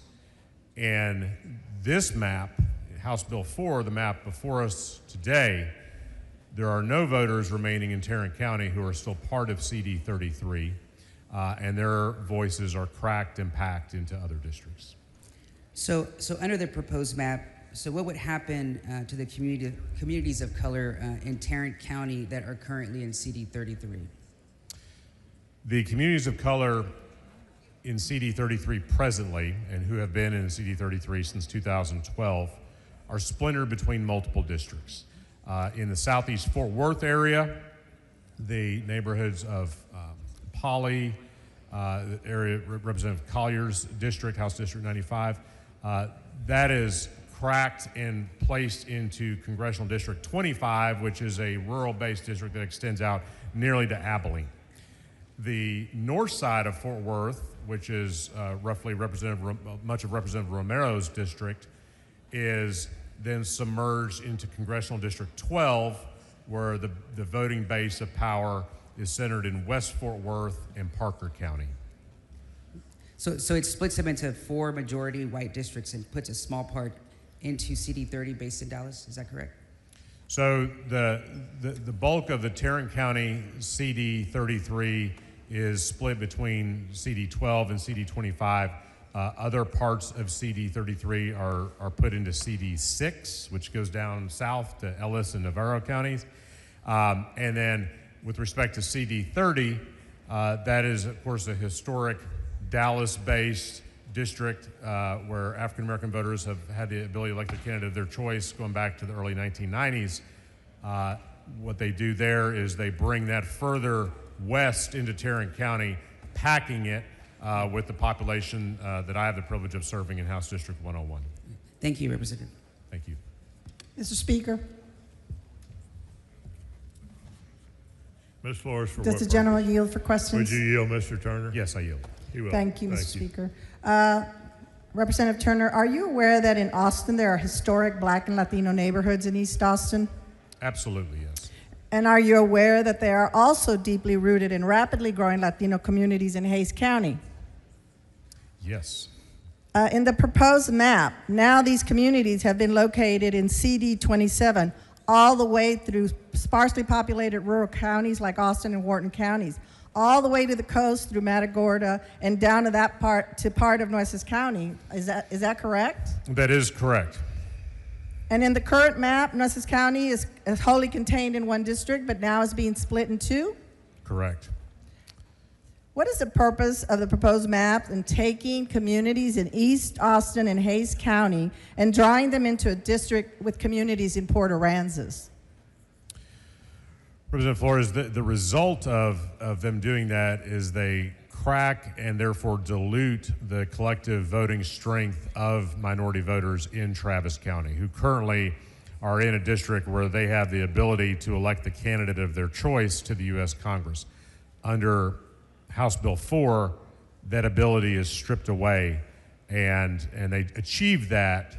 They achieve that cracking and packing by cracking, really in this case, in drawing eastern Travis County down to the Gulf Coast, as you described. And that has a dramatic impact on CD 35. Is that not correct? Absolutely. CD 35 is a Voting Rights Act protected district. It was one originally a court order, I believe, required it to be drawn. And since it has been in existence, Latino voters have had the ability to elect the candidate of their choice in that district. And the current district as drawn today, voters have that choice. They will no longer have that choice if the legislature passes this bill. So that does dramatically impact the Latino community in CD 35, as you just said, correct? Absolutely. It impacts them in a very, very dramatic and negative way. Do you know, are you aware that there were any analysis performed to determine if Latino voters in the current CD 35 are able to elect a candidate of their choice in most elections? Representative Flores, I'm not aware that the bill author or any of the proponents of the map did that analysis. I asked that exact question in our committee hearing. I was told no. I heard Representative Romero ask that question of the bill author just a short time ago, and I think he said he wasn't aware of any such analysis being done, if I understood him correctly. So in summary, you're saying that the Latino community that currently lives in East Austin, in my district, in Hays County, and also that connects along I-35, extending to San Antonio, are now being diluted of their votes are being diluted, and they're not being able to vote for candidates of their choice. Is that what you're telling me? That's exactly right. They're at the very least losing the ability to elect the candidate of their choice, which is an ability they have today and have had for several years now. Well, as a representative of those communities and those Latinos and currently in District 51 that are in CD 35 are being stripped of their opportunity and their voices to be able to elect representatives of their choice to Congress. So I appreciate your answers to that, and I really am upset that this is happening to my district. Thank you, Representative Flores. Mr. Speaker. Mr. Manuel, for what Will the gentleman purpose? yield for a few questions? Mr. Yes. Turner, would you yield? I'll be happy to yield. Will. Yes. Thank you, Mr. Chair. Are you aware that in 2021, the current congressional maps that passed the Fifth Circuit law case said that coalition districts were protected under the Voting Rights Act? Yes, that's my understanding, that the court has held that, correct. And in Campos, in the city of Baytown, a Fifth Circuit case from 1988 held that distinct district minority groups may aggravate their population for purposes of vote dilution. Is that correct? Yes. And that was later overturned in the Pettaway case, excuse me. Isn't that right? So my understanding of the Pettaway case is that it said that groups didn't necessarily have a right to claim a voting rights protected district under Section 2 if there were multiple ethnic minorities. But the Pettaway case said nothing about what this map does, which is systematically going out and trying to find such districts that already exist naturally and hunt them down and destroy them. That's what this bill does. So it's an important distinction on the Pettaway case. The gentleman's time has expired. Mr. Speaker, Mr. Manuel, for what purpose? never mind. Can I ask for an extension? You can, Mr. Manuel. An extension requires unanimous consent. A record vote has been requested on all motions today. The clerk will ring the bell. Vote aye if you're in favor of the extension. Vote no if you're not.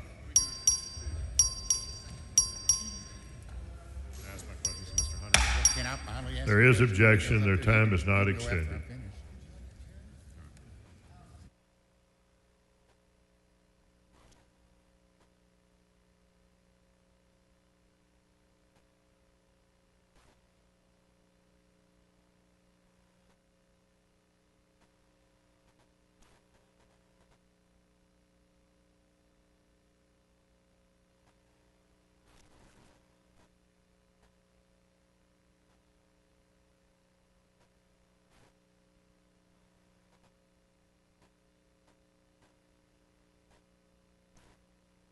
Chair recognizes Mr. Hunter to speak in opposition to the amendment. Mr. Speaker, members, everybody knows this is a standard amendment that basically kills the bill. It's called an enacting clause. So if you haven't been through this, this is just basically an amendment that kills the bill. And so I know you're going to be shocked, but I'm not going to be in favor of this particular amendment. Mr. Spiller, for what purpose? Yes, will the gentleman yield for questions? Mr. Hunter, would you yield? Absolutely. He will. Thank you. Mr. Chairman, there's been some discussion, in fact, on this amendment relative to the Pettaway case and coalition districts. I want to ask you, you've already mentioned the Pettaway case in your layout, and that was the August 1st, 2024 case that the Fifth Circuit ruled, Pettaway versus Galveston County, where it said that coalition claims do not comport with Section 2 of the Voting Rights Act of 1965. Is that correct? That's correct. And in short, so that we've heard a lot of discussion about opportunity districts and so forth, but coalition districts are the subject of the Pettaway case, and coalition districts are generally defined, is it your understanding, of districts that don't have one particular minority group that make up a majority of the district, but one or more of those minority groups are combined together or aggregated to reach a majority. Is that a fair definition? Correct. Okay. And you touched on it before in your layout, and I know we were short on time, but under the current district, under the current congressional maps that we're under right now, not HB4, but what we're currently under, there are coalition districts that were created as such in 21 because of the law as it existed in Texas under the Fifth Circuit at that time. Is that a fair statement? That is correct, in 2021. Right. And then, in fact, that law that was in place when these districts were created under 21 was the Compost versus City of Baytown case, which is a 37-year-old case, but it was the law, not necessarily throughout the country, but it was the law in the state of Texas because it was the law in the Fifth Circuit. That was the precedent. Is that correct? In Pettaway, they referenced it, and that's what they said. Okay. So now in Texas, one of the reasons that we're doing this now is that we feel compelled to because of the Pettaway case and the ruling in the Pettaway case as it relates to these coalition districts. Correct? Well, I think it's a combination, Mr. Spiller. I think you have a U.S. Supreme Court Rucho. You have a Fifth Circuit Pettaway. The combination of both those cases are involved in this map. Right. And you mentioned also in the Rucho case that is a U.S. Supreme Court case that allows for partisan performance. And in fact, in that case, I think there were competing claims, whether or not there was Republican claims, Democrat claims, multiple issues there in the court. Said we're not going to get into that. Partisan performance is absolutely okay, and we authorize that. Yes.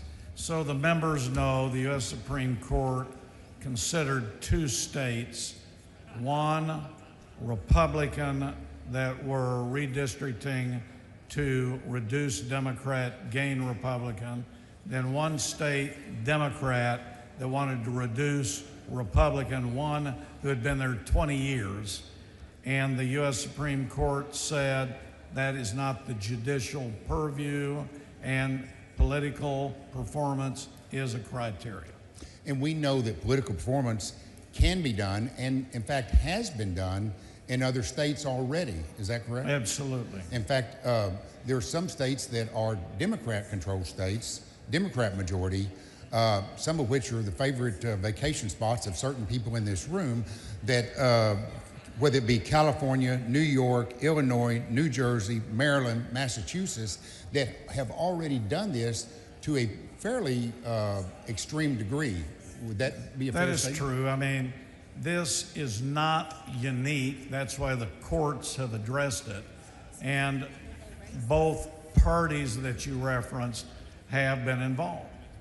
There's been some discussion recently about some of the districts in and around Harris County, and I just want to ask you briefly on some of those.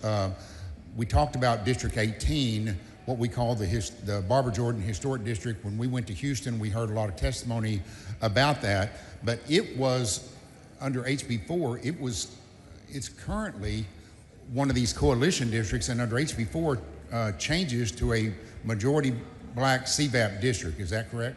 That is correct. It is now 50.71% black CVAP. In 2021, it was 38.99% black CVAP. And so previously, black voters in that district did not hold a majority, but under your bill, under HB 4, they actually do. Is that correct? That is correct. All right.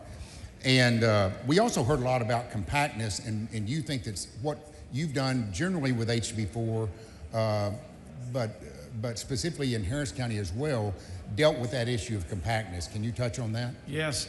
You know, even though public hearings may have opposition or support, we heard from public in those hearings about the compactness issue. And one of the issues was the Austin to San Antonio district, and why they felt that should be looked at. Same thing in Houston. They looked at 18 to the original rather than how it has spread out over the years. So yes, compactness has been involved. Okay.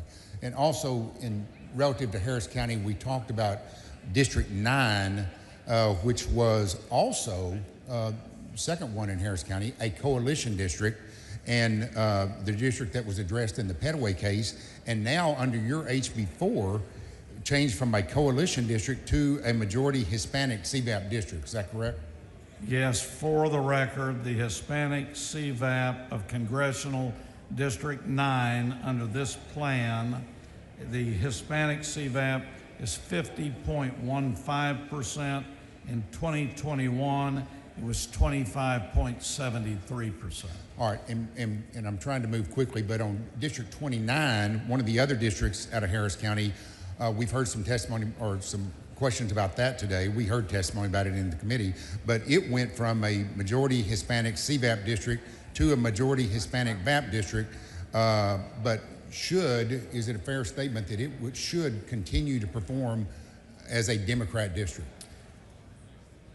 Let me give you the information on 29, because I just heard some of that so that everybody knows. 29 has gone from a black CVAP in 18.31% in 2021 to now 32.79%. As they said, Hispanic CVAP decreased, but to 43.12%. So you basically have Hispanic black percentage that is plus 70. The other note is that the political performance in 29 stays Democrat. Right. And likewise, the other district I want to talk about in Harris County was District 7. We heard quite a bit of testimony regarding District 7 in the committee, and it was a very diverse district, but I think it remains a very diverse district, and I think also continues to be Democrat. It has a Democrat representative, Congresswoman. I think it will continue to perform Democrat in that district. Is that correct? Yeah, the data on 7 is that it has increased slightly more Democrat performance. The other characteristics do not change, but under 7, if you look at the new numbers, they're very, very close to what they were. All right. And this claim that a lot of this stuff is racially motivated and race negative. Let me ask you, and you've touched on it before, but we went under the current map from 0 majority black CBAP districts in the state of Texas, and now under your map, we added 2 to that list where there are 2 majority black CBAP districts, correct? Correct. 18 and is one of the ones that we talked about in 30.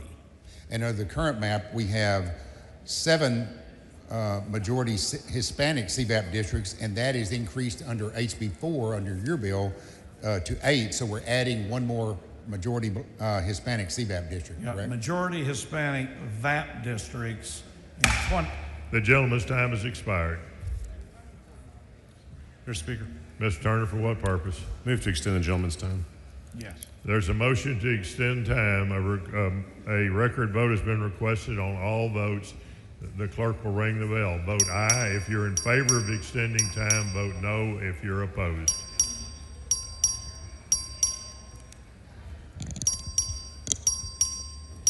Have all members voted? Mr. Vasut voting aye. Have all members voted? Being 134 ayes, 4 nays, the motion passes. The time is extended. Mr. Turner, for what purpose? Would the gentleman yield for some questions? Mr. Hunter, would you yield? He will. Thank you, Mr. Hunter. So when we discussed your bill in committee a few weeks ago and then again on Monday, you told me that you didn't know where the map originally came from. Is that still your statement? You don't know where the map came from? All I know is I met with council. Council drafted it. Whether they're the origin or others, that I do not know. Okay. So you can't tell us, you can't tell the members who had their hand on the mouse, moving lines, moving precincts around. You cannot tell us that today? I can tell you that the law firm did, but the specific names I do not know. Okay. Can you tell us, you said the law firm did it, can you tell us who was directing the law firm to change the lines? Well, I asked the law firm to see if we could increase political performance. I said that in my opening. What can you tell us about the chain of custody of this map as it came into your possession? I went to the law firm, they gave it back to me. Okay. And that person didn't tell you where they got the map from? No, I mean, as your organizations hire lawyers, whoever they hired, whoever they involved, that's up to them. I gave a chore, just like we all do on legislation and bills. They came up with a draft. I made sure that they dotted their I's, crossed their T's, followed the law. They assured me. I talked to them on what the proposal was, and then I presented. So, Mr. Hunter, you've served here a long time. You're one of the most senior members of the body. Don't you, in seniority, of course, I mean. Why, thank you, Mr. Turner. Wouldn't you agree it's unusual, if not unheard of, that a bill author brings a bill before the House, but we don't know where the idea for the bill came from, we don't know who's asking for the change in the law, or what the rationale for the policy change is? I mean, isn't that highly unusual?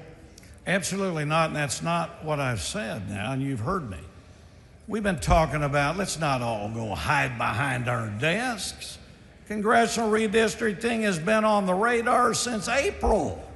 This isn't any surprise. It's been talked about, and on this floor we've talked about it. 2, it is not unusual that you get into creation of law. that you go talk to law firms. And it isn't unusual. I did ask to see if we could increase political performance, and I've been clear on that. And so this was presented, it met my request, and this is what's being presented. And partisanship, political performance, pro-Republican is fine. It's legal. So actually, I didn't hear anything about congressional redistricting until June at the earliest. I didn't hear it in April. Who told you in April that we were I've been gonna on do this House floor. I can't remember. Now, let me tell you something. You told me how senior and how I've been here a long time, and you've been here a pretty good amount of time, Mr. Turner. Fair point. Now, I can't believe that those ears turned off on congressional redistricting in spring and just popped up in June.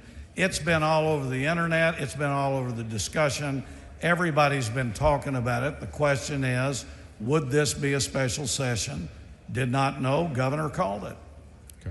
So since you don't know where the map originally came from. Well, no, I do know where it originally came from. It came from the law firm. Okay, but you don't know actually who drew the map. The law firm. But you don't know the individual who drew the map. No, I know lawyers in the firm. Okay. So, but if we don't know specifically who drew the map, how do you know what the map drawer's intentions were? As you and your third-party organizations hire lawyers, you give them an objective, which is, can you increase political performance? The law firm goes out to their own office, drafts, provides you a product, you discuss with them. If you agree, you present that particular draft. And that's what we did. Nothing unusual. That's what everybody's doing, and your side of the aisle is doing the same. Were you present during any of the map drawing? All I did is I had meetings with them where they, after I gave them the instructions, and they presented the information to me. Okay. Did I go into the details in the districts? No. Okay.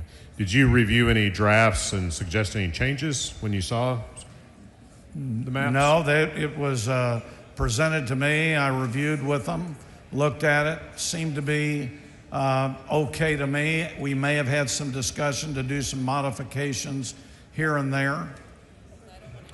Do you know if anyone else reviewed drafts of the map and made changes? Well, I'm sure somebody in the law firm did. You said, but do I know personal people that did? The answer is no. Okay. Other than I do have names in the law firm that you asked me about in committee. How was it communicated to you that you would be the bill author of House Bill 4? Chairman Vasut, which is very natural, asked if I would be the bill author. And I said yes, and it's probably because of your introductory comments about me being a senior member and involved here a long time. But he asked me, and I said, I'm glad to do it, and that's who asked me to carry. Okay. And you've referenced the law firm several times. You stated in committee that's the law firm of Butler Snow.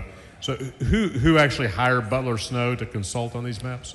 To be honest, I do not know the specifics on how they were hired. I don't know that. I don't know that. But you are a client of Butler Snow. I am a client, and I have been placed in whatever agreement they have. I agree. Okay. And that was continuing since 2021. Understood. So, but you don't know who hired them, and you don't know who's paying their bills. Well, you got to remember we have a 2021 litigation still going on in El Paso. Sure. So I still have involvement with them. Now this issue, which is supplemental, different than the 2021, they have been engaged. My privilege, my involvement follows and is incorporated. I don't know the specifics, don't know the engagement, don't know that, but I do know that I get continuing involvement from the firm. Okay. How did Senator King get the map to file it on the Senate side? That I don't know. I think I've talked to Senator King twice, and I have not asked him about that, and I don't, to be honest, everybody in this room. I have not read the Senate bill, so I do not know if it follows our bill or what. But I have not asked him where he got his. Okay. Do you know, did the map originate with you or with Senator King? Whatever he filed, I do not know. I don't know if he took a copy of ours and refiled it over there. I don't know. Okay. And last on this, why is the House originating this map this session rather than the Senate, since the Senate initiated it in 2021? To be honest, I don't know why. 2021, I believe it was SB 6 in 2021, and in 2025 it is HB 4. I don't think there's, in my understanding, House takes up certain issues, Senate takes up, but what the idea was not. I'm glad we are, though. I'm glad the House is taking the initiative. Okay. And lastly, Dean Thompson had a couple questions she didn't get to. She asked me to fire away. So the HCVAP population of CD9 after your amendment is just barely over 50%. Was this an accident?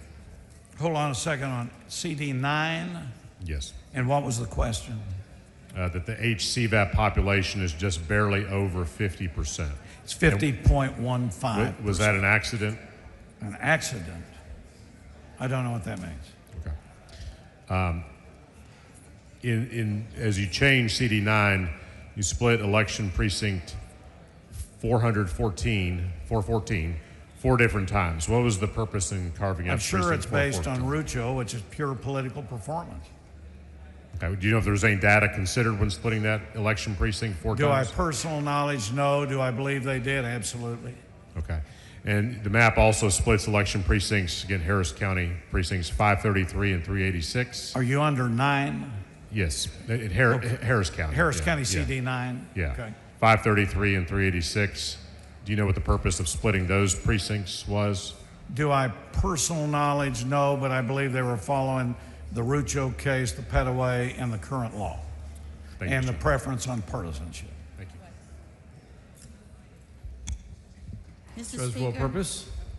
does the gentleman yield for some questions? Yes. The gentleman's time has expired. Sorry, Ms. Rose. Mr. Speaker, Ms. Rose, for what purpose? I move to have the gentleman's time extended.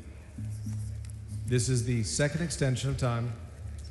A record vote has been requested. The clerk will ring the bell. Show Mr. Hunter voting no. Mr. Alders voting no.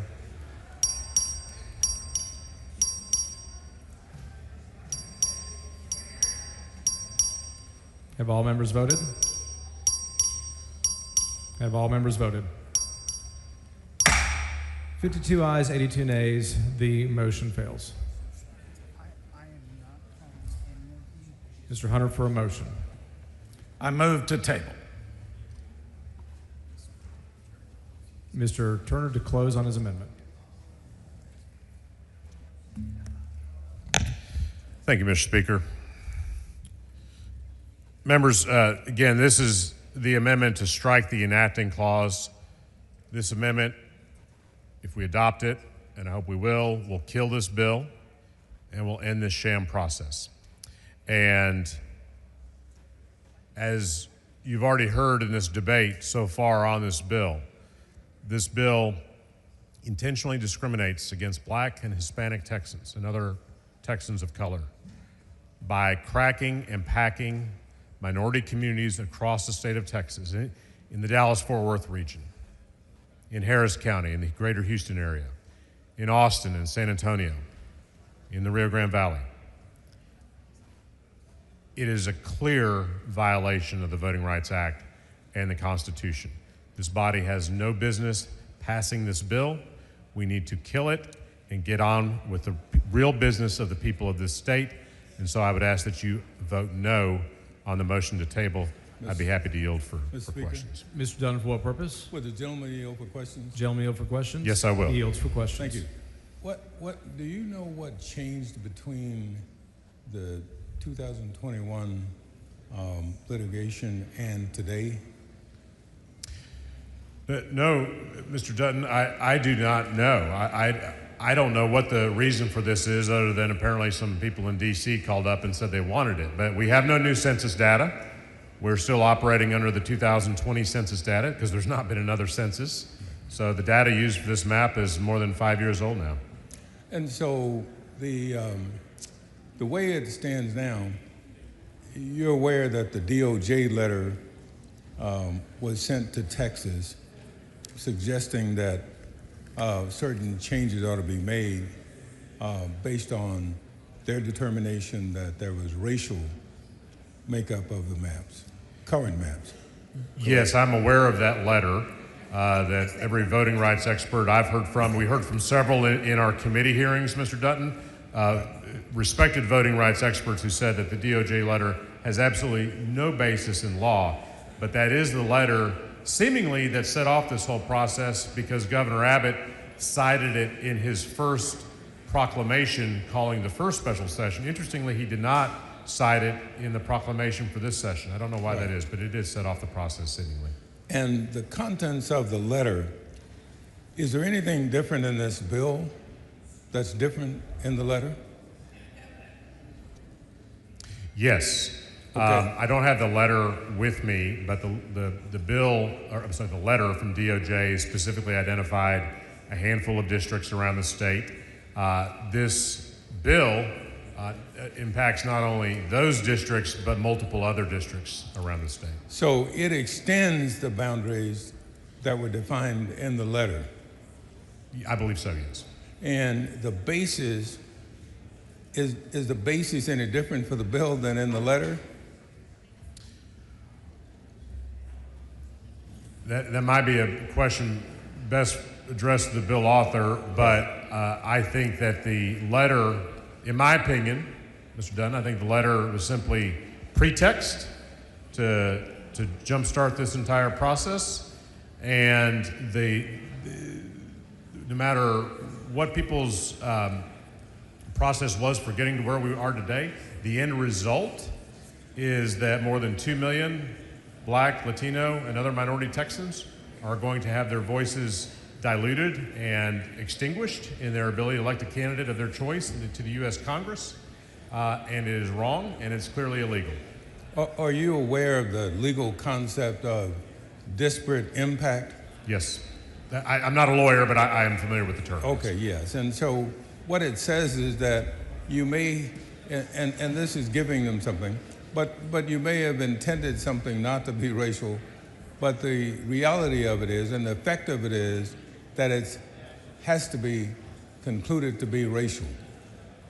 Absolutely. And I think as we hear the bill author and other proponents of this legislation talk about partisanship, we should not let that rhetoric fool any of us, because what is happening is clearly racially discriminatory, and that's what the problem is with this map.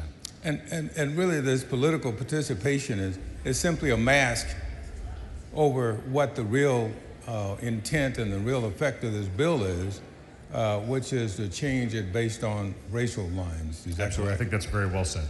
And I have one last question. The latest map shifts population in Baytown from CD9 to CD36, and then shifts the nearby population in Baytown from CD36 to CD39. Do you know why the map shift these two sets of population in the same city back and forth like that? That's an excellent question, Chairman Dutton. I have no idea what the bill author's rationale for doing that was. Well, okay, Mr. Chairman, thank you for this amendment, and I think you have a good amendment. Thank you, Chairman Dutton. For what purpose? Will gentlemen yield for questions? Gentlemen yield for questions? Yes. Yield for questions. Thank you, Representative Turner. I've heard you say a couple of times that Black and Latino voters in North Texas would lose the ability to vote for the person of their choosing. Could you explain that, please? Well, what I said was they would lose the ability to elect the candidate of their choice. Okay. And explain that to me. What is the candidate of their choice? Well, I think if you want to use Congressional District 33 as an example, can we use? You can use any district. I'm trying to figure out what a candidate of choice is, because my view is people elect someone who represents their values. And so I I'm agree. trying to figure out what the definition you're using when you say reflects their choice. I agree. I think someone who represents their values is an important reason voters make choices about who they're going to vote for, who's going to represent their issue priorities, who is going to be responsive to the needs of their community, their neighborhood, their city, their school district, whatever the case may be. I think voters make decisions based on all of those factors. So I agree with that. So then what are they losing? What are they losing? Yes. I'm sorry, can you be Yeah, more specific? you're claiming these voters are losing an ability to elect a candidate. So I'm trying to figure out what they're losing. Sure. So very simply, when map drawers crack minority communities and splinter them between multiple districts, and then also pack minority voters into already performing minority districts, you are diluting their overall voting power and their ability to send elected officials to Washington, in this case, to represent those values that we just talked about. But So what values? that's I'm what's trying to happening. figure out what values specifically you're speaking to, because the map, which you've been in the committee hearings, you've seen the maps, they are more compact. And when you're talking about packing, are you saying 50.4% is packing? So I'm not a lawyer. I'm not a voting rights expert, but my lay understanding is that the Supreme Court and other courts have ruled that once you can determine by looking at data that minority voters have the ability to elect the candidate of their choice in a certain area, a certain threshold like that isn't absolutely necessary. But the fact is, if you want to look at Congressional District 30, just to stay in our region of the state, in the DFW area, that is a district where, since it was created back in the early 1990s, black voters have repeatedly demonstrated the ability to elect the candidate of their choice. And therefore, an argument to say we need to pack more voters into that district, I think falls flat, because they already have the ability to do that. And so are you then saying that you're more talking about politically affiliated candidates? No, I'm not. So you're saying they're losing the ability to elect the candidate of their choice. Yes. And I'm trying to understand where that's coming from, because before, when you say that, it sounds like they're just losing their ability for representation, because no one loses their ability for representation in the state. Is that correct? Well, I would agree that everyone will be in some congressional district, and every district usually would have a member of Congress, with the very important exception right now in CD18 in Houston, which has been without a member of Congress since our former colleague Sylvester Turner passed away, and Governor Abbott has refused to call a special election to fill that seat. So actually, those voters in CD18 don't have a voice. The gentleman's time has expired.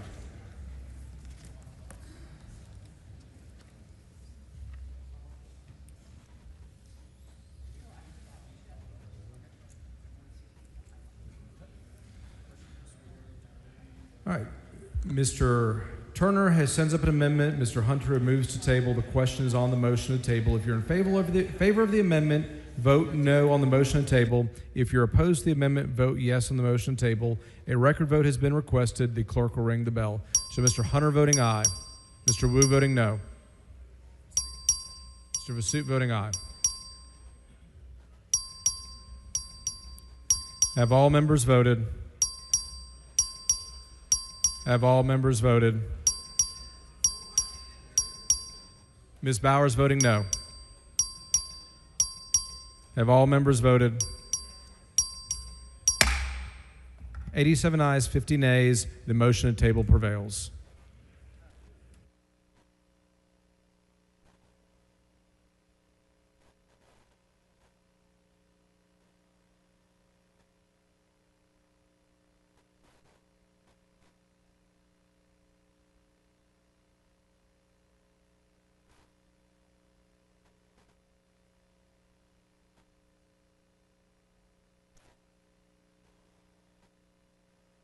Following amendment, clerk will read the amendment.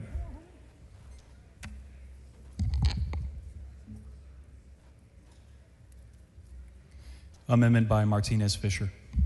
Chair recognizes Mr. Martinez Fisher. Thank you, Mr. Speaker and members. Members, I've been listening to the debate. I've seen redistricting 4 times on this floor. And this is the first one I've ever seen where we stop talking about things that the court has told us to talk about. This seems to be just a debate about red shirts versus blue shirts, and that is not how this process works.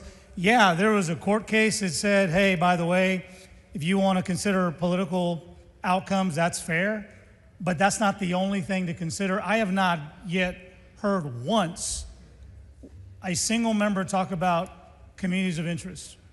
What we all know about neighborhood associations, church parishes, PTA districts, civic clubs in Houston.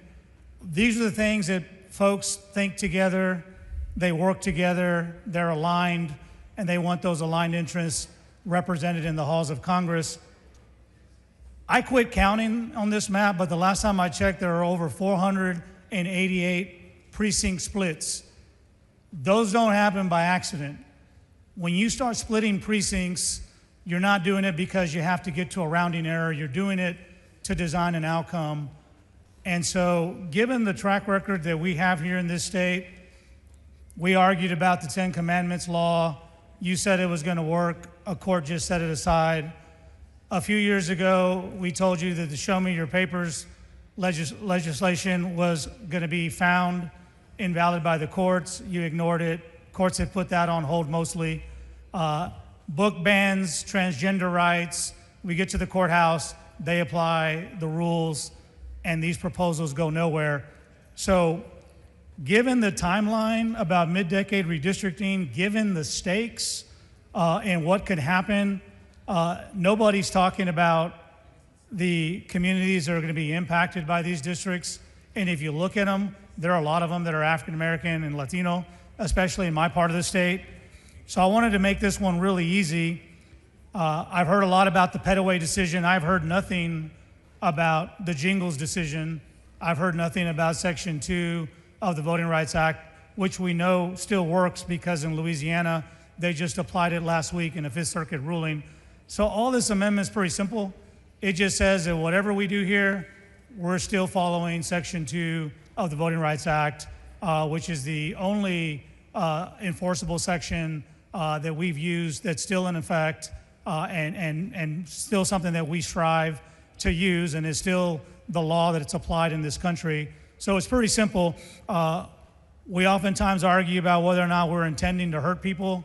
Well, this is one of these votes that if you vote against it, then I'd want to know why would you vote against the United States Supreme Court currently held decision and valid piece of the current Voting Rights Act, which is Section 2. So that's really all it does. No trick here. It's just we're going to apply Section 2 of the Voting Rights Act, and I hope it's acceptable to the author. Mr. Hunter? Yeah. Mr. Speaker, members, I'll be Mr. Hawkins, for what purpose? Will the gentleman yield? Not yet. Not at this time. Mr. Speaker, members, this is unnecessary. This is the law, and when my opening, I told you about the Voting Rights Act. Mr. Spiller asked about Petaway, which dealt with Section 2, so we did mention those. But it's unnecessary. Why don't we just, all of you, all 150, vote that this bill is correct because that's the way it should be. That's basically what this amendment is. We're following the Voting Rights Act. We will follow the Voting Rights Act. I told you that the council that we relied on followed it, and I asked them to. It's unnecessary, and guess what? It's incorporated in this bill, so I'll be moving the table. Will the gentleman yield for questions? Reverend Hawkins? Yes. The gentleman yields for questions. Thank you, Representative Hunter.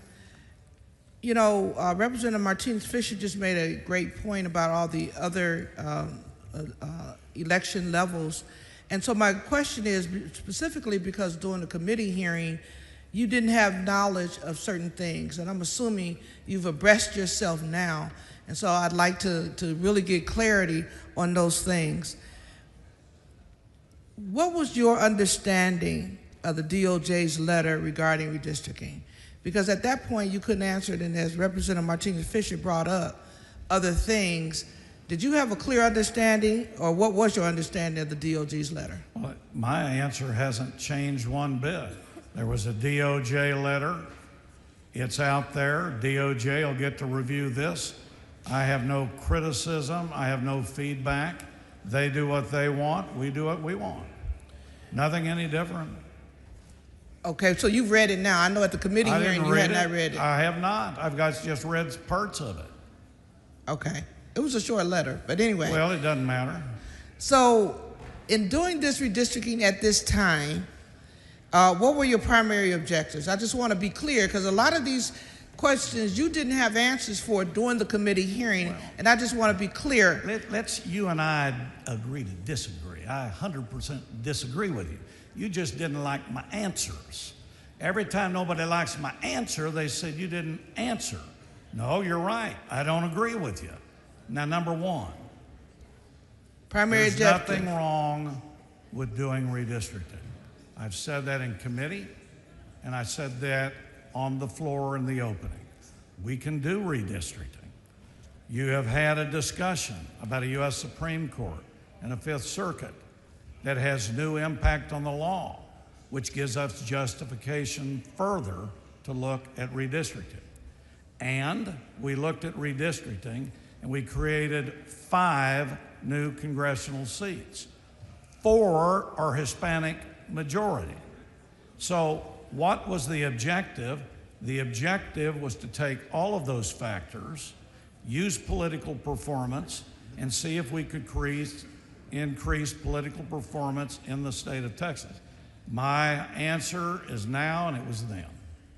Thank you, Representative Hunter. And I want to continue asking my questions. So the DOJ letter, did it trigger anything for you in terms of moving through this mid-decade redistricting? Well, I just want to be clear. Look, there was a DOJ letter. It was discussed in committee. I get lots of letters, been through lots of letters in these redistricting. To me, there's a letter. So and the lawyers looked at it, took it all into account, and then we came up with this plan which said it met the thresholds, it met the requirements, it met the laws. So, yeah. So if the failure to comply with the DOJ letter, did you think that there was going to be any legal challenges? When you say the word redistricting, I think you know there's going to be legal challenges. And I think we all know that your groups filed suit recently, so I think you've already answered your question. So my next question is, did you consider any alternative redistricting plans? I know as a committee member, there was no discussion, what I would call a rich discussion around the redistricting plan, the maps, or anything like that. So did you consider anything else? Absolutely. That's why we did the substitute Monday and increased more Republicans. And so that's why you added 12 increases? Okay. Thank you for that answer, sir. Did you express any concerns about the potential for racial gerrymandering? You know, one of the things I want to be clear, I want to be perfectly clear, that as an African American here in the chamber, a chamber I want to continue to have respect for, we weren't asked any questions and or engaged in the process at all. Do you believe that's fair? Are you talking about you, or are you talking about others? I'm talking about the Texas Legislative Black Caucus, who potentially will lose 2 seats. Okay. I'm talking about an interest group that I thought had a role, an important role in this process. You absolutely did, and Representative, you and I know each other, but you left 17 to 18 days. You left 17 to 18 days, you could have sat with me. You left 7 to 18 days leaving this state. My view, the public could have been involved, the whole caucus could have been involved, all 150 people With could have all been due involved. respect, I'm not Representative Hunter, finished. now let me get You're not finished. letting me talk. You're the back mic, you ask the question, I get to talk. You and I disagree. I But disagree to that come the up, public ma'am, had proper ma'am, input. you will not let me talk. Members, please make sure you're not talking over one another so y'all can actually debate. Now, since I'm not sure what this has to do with the amendment that we're talking about, It has everything to do it with does the not. amendment. But you want to continue. You and I disagree. July And 24th, you'd still no never maps. I'm sorry, Representative Can Hunter. I finish my Yes, you answer? can. Please do that, sir. So for 17 to 18 days, you left. Now you're getting on the microphone saying, why didn't I involve you? Well, I wasn't going across state lines to find you. I was here. I was And here before then. Hold it, let me finish. You want to be fair, let me finish. You opened up the questions. You own the walkout. You said you did that. But don't come into this body and say we didn't include you.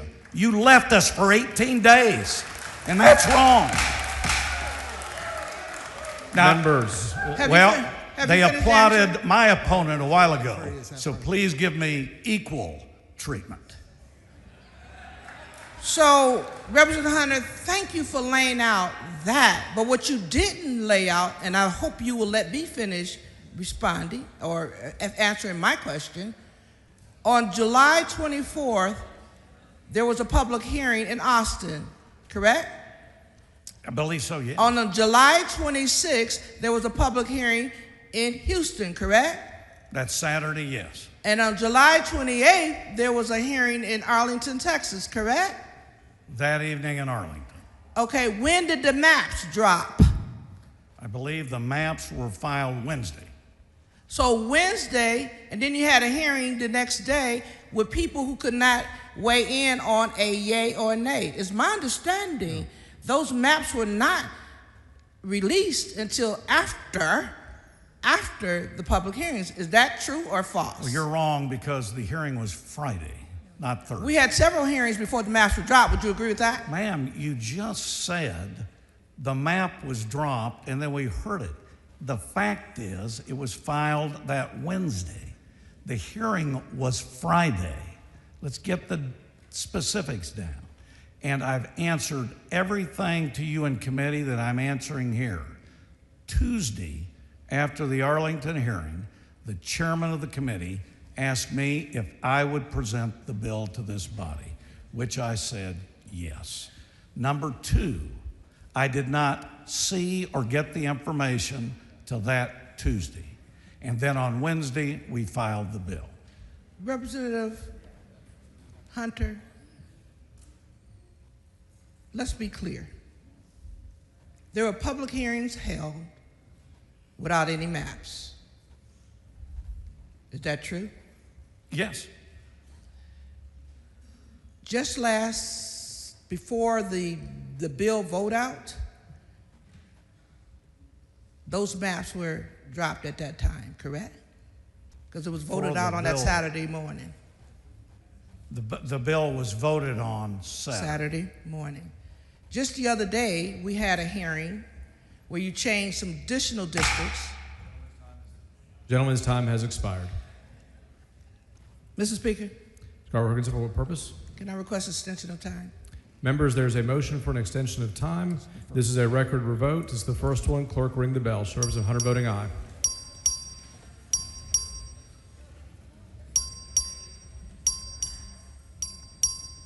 Have all members voted?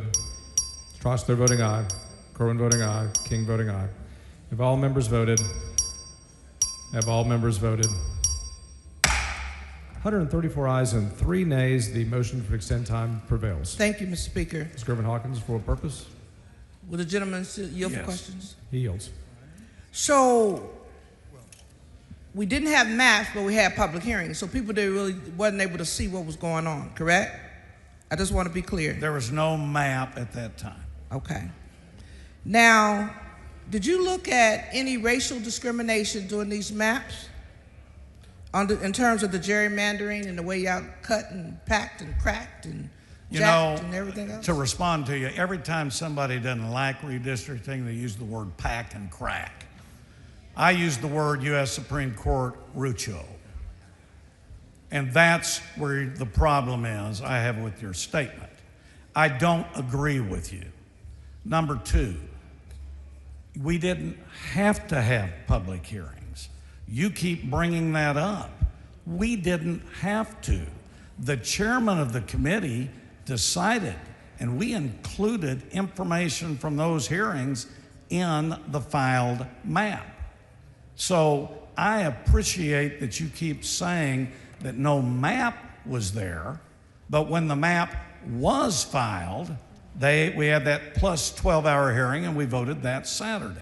So you're correct on that. Mr. Chairman, you know, you would say that the maps didn't, or no public hearings would have to be held. But question, would you believe it would be a great process to include the public in a way that they could see what's going on? Or do we want to do the things in the cloak of darkness here? Well, you've been gone in the cloak of darkness for 18 days. That's not germane to No, what we're it talking is about. germane to No, what it's you not. said. I No, could it's not. have public input while you were gone. You prevented this You were body gone. from acting. See, you keep interrupting me. The merits of and the don't bill, want- sir. Merits of the bill. No. Members, please try not to talk over one another so everybody can hear your debate. We got close to 30 million people in the state of Texas. I'm talking to Representative here, please, sir. My other question is, do you believe the state of Texas is required to create and maintain minority opportunity districts? I think the state of Texas should use every effort to follow the Voting Rights Act, RUCHO, Petaway, and all the laws. And the law firm told me that they had. Tell me your position on creation of coalition districts. Well, according to Petaway, which I believe was 2024, which has now changed the law, Fifth Circuit, says coalition districts can no longer be used as Voting Rights Act Section 2 violations. And it also says there's not a requirement that you have to use coalition. So what's happened since 2021, you have maps that people are in that were using old terminology, old law, and now you have a brand new set of law that came in, and as Mr. Spiller said, it overturned the compost case, which basically was the law being used. So today, this map is taking those in factor. So you don't believe, or do you believe, that this redistricting plan eliminates any minority opportunity districts? Does this plan I do think that? we created 4 out of 5 new seats are Hispanic majority. I would say that's great. That doesn't ensure that a political party wins them, but the 4 out of 5 Hispanic majority out of those new districts, that's a pretty strong message, and it's good. Representative, would you answer my question? Was there any I minority? thought I did. It's yes or no, right? What is yes or no? Did you That I eliminate any minority districts? Was any minority districts eliminated? Did political performance change districts? Yes. Did they change? Did, for example, some in one area become Hispanic over African American? Did you eliminate Yes. any minority districts? I really don't understand your question. Did we Okay, well, we'll change move minority on. We'll districts? move Did we on. change districts in the state of Texas? Yes. And political performance was used. All right. So, are you aware of any analysis conducted to assess the impact of the redistricting plan, voting power, and/or, is my understanding, some economic engines? Did you look at that at all? Did Todd Hunter look at that? The law firm did. I've answered that. And I don't understand your economic engines. I've heard that. That I've seen in no criteria in redistricting. Political performance I have, but an economic engine. For example, in the committee hearing on Monday, they brought that up, and I thought if you have a great economic engine, I think Liberty County going into number 9 is a pretty darn good engine. But that's not a requirement under the redistricting. Question for you, Representative Hunter. You know, inclusion we think is important, particularly when you're in a state so large as Texas and so diverse, and you want to be able to have all levels of input. Would you agree with that? I think it's a great goal, yes. So if that's the case, would you pull down this bill? No. And look for additional public comment? Nope, we've had the public comment. We've had 18 days of gap. I think we're ready to go. But not on this map. We haven't had public are. comment. Oh, yes, we've had public comment. You can take the public comment from the first session. We've already said that. That was incorporated in this bill. So we revised the maps yesterday. So the public has not had a chance to. But no, it was on Monday. All right, Monday, whatever day you say. But public haven't had a chance to look at it. Well, I think everybody in the world that knows how to use District Viewer, social media, gets on the computers, I can see the map. Are you aware? And there's a lot of material in this map that was included in the prior map. So no, I don't. You said a lot, but not all, correct? No, there's changes. I absolutely told you that. We affected 12 new districts to increase political performance, absolutely. So are you aware in districts 9 and 33 are no longer African-American voter-dominated districts in the new map?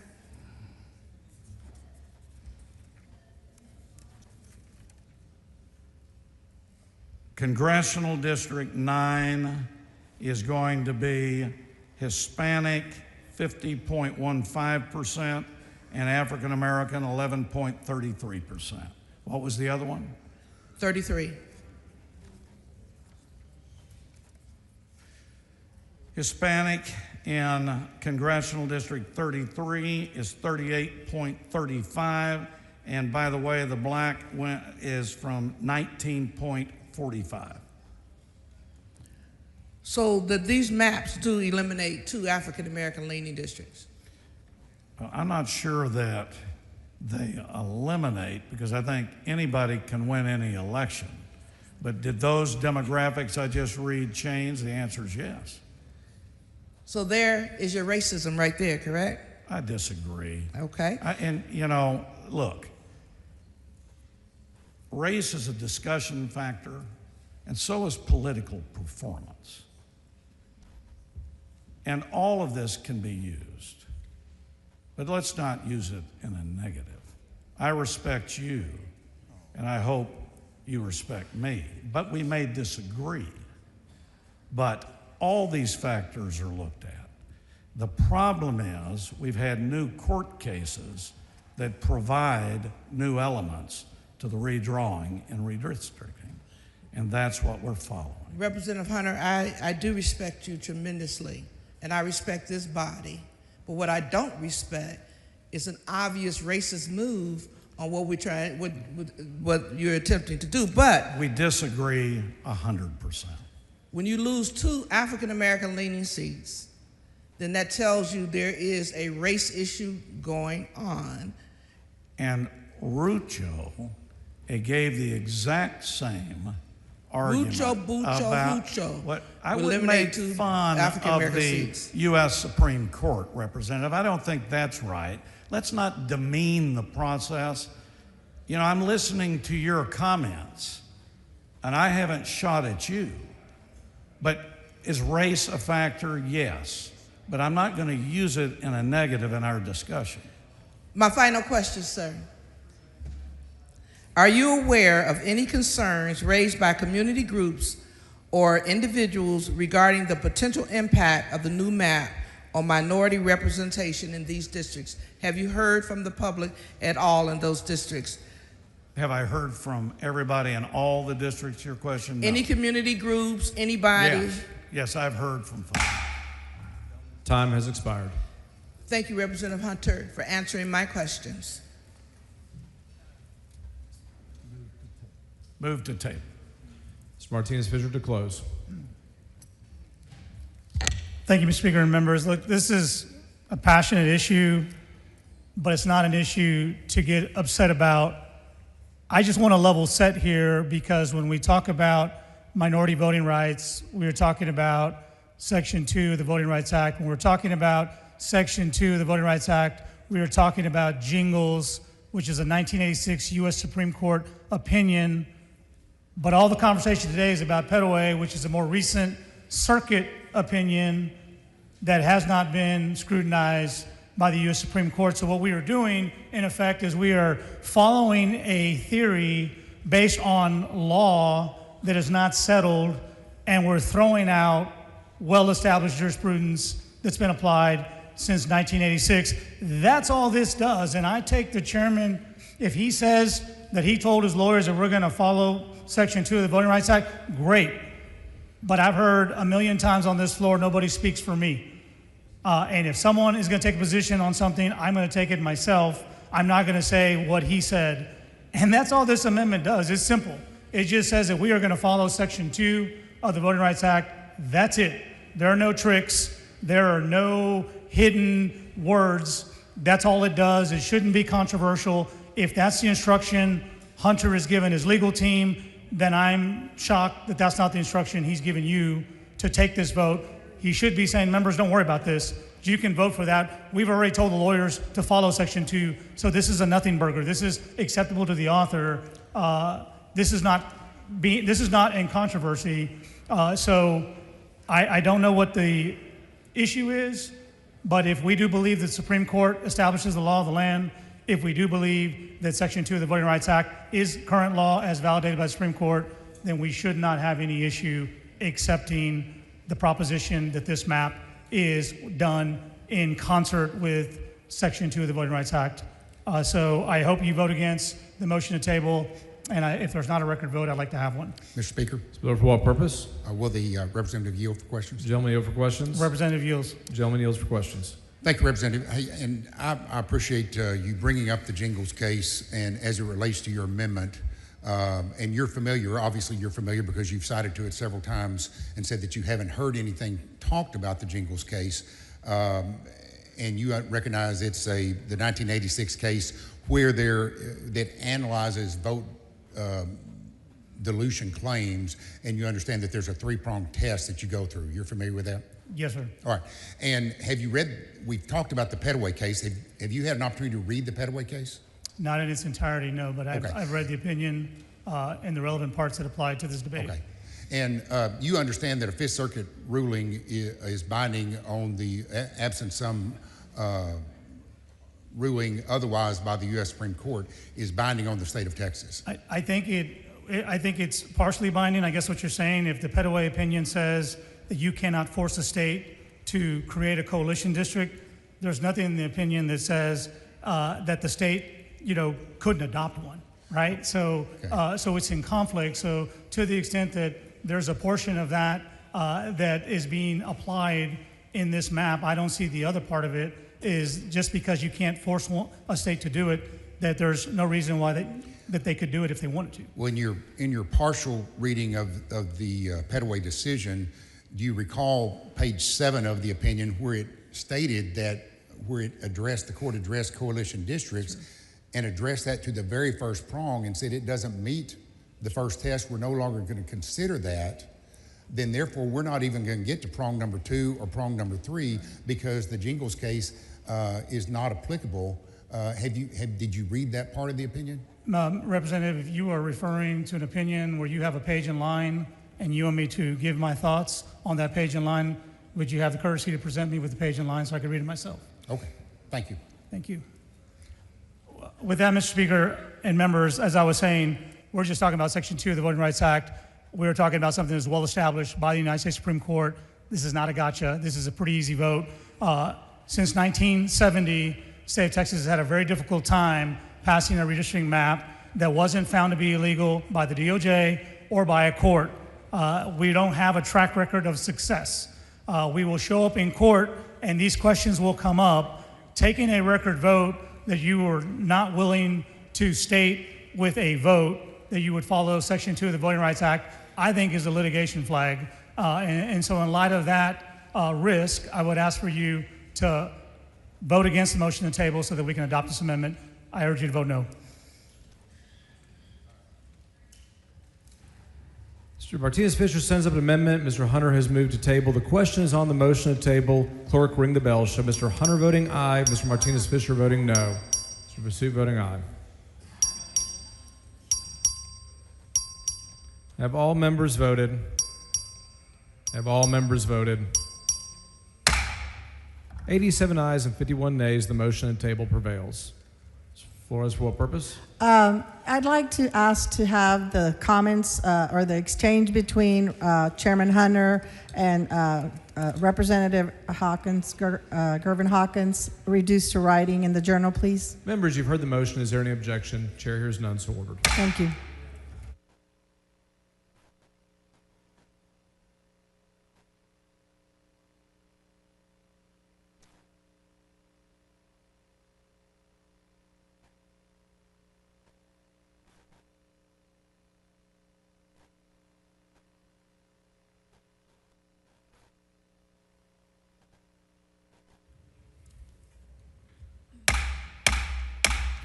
Members, this is a friendly reminder. We are considering amendments now.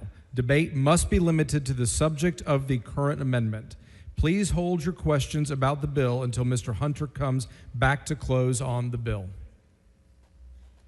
The following amendment, clerk will read the amendment. Amendment by Martinez-Fisher. Chair recognizes Mr. Martinez-Fisher. Thank you, Mr. Speaker. Members, again, not a trick here. This is pretty simple. We're in mid-August. If this legislation were to pass and get signed into law, we'll be in the courtroom. In November, folks will start filing for office. Elected officials need to know what districts they're going to run in. Voters need to know who they're going to vote for. Secretary of State and local election officials have to do all of the behind the scenes to make sure the paperwork is in order. This is pretty simple.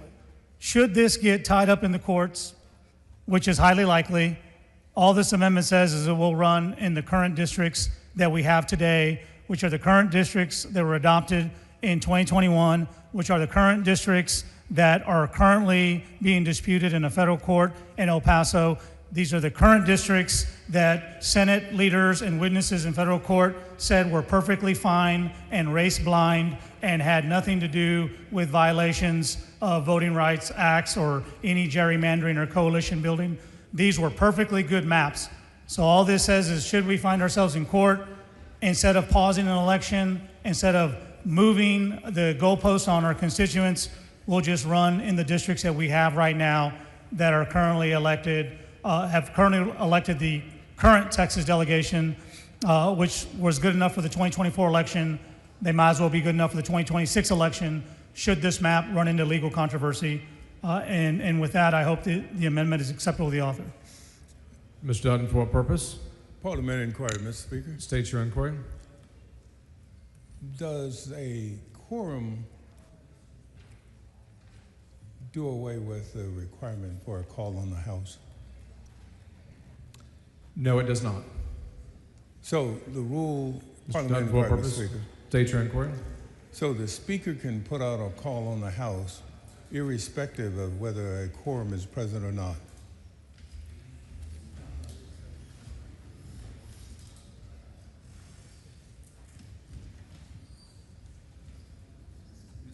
Mr. Dutton, there was a motion and the body placed a call in the House, and it provided specifically that it would expire upon the passage of House Bill 4. So the call remains in force until the motion expires by its own terms. Mr. Speaker. Mr. Dutton, for what purpose? Do you consider that legal?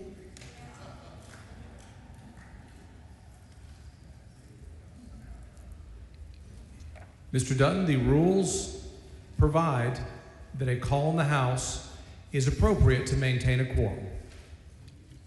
Mr. Speaker. Mr. Dutton, for what purpose? Parliamentary inquiry. State your inquiry. Well, by your statement, that means that if a quorum is maintained, the call is void. Obtaining and maintain are two different things. Obtained and maintained is two different things. I'm not sure that's a word difference, Mr. Speaker, but parliamentary inquiry. Mr. Dutton, for what purpose? What's the difference between maintained and obtained?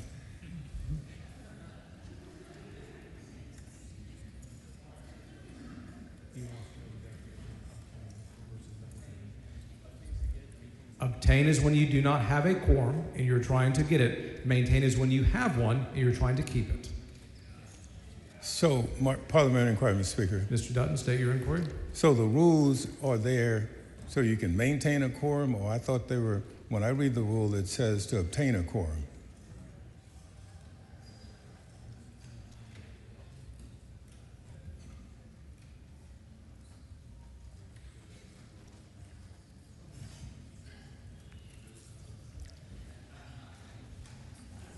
Mr. Dutton, the rules provide that a call in the House may be placed for a specific period of time. The body adopted a motion. It was adopted, and it expires upon its own terms.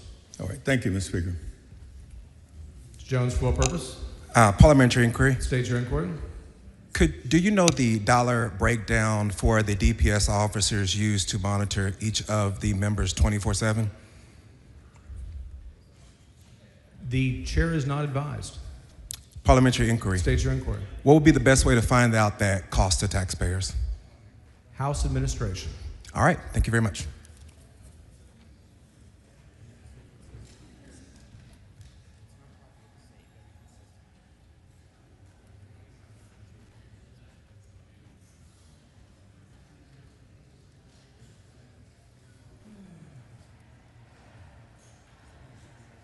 Mr. Hunter in opposition.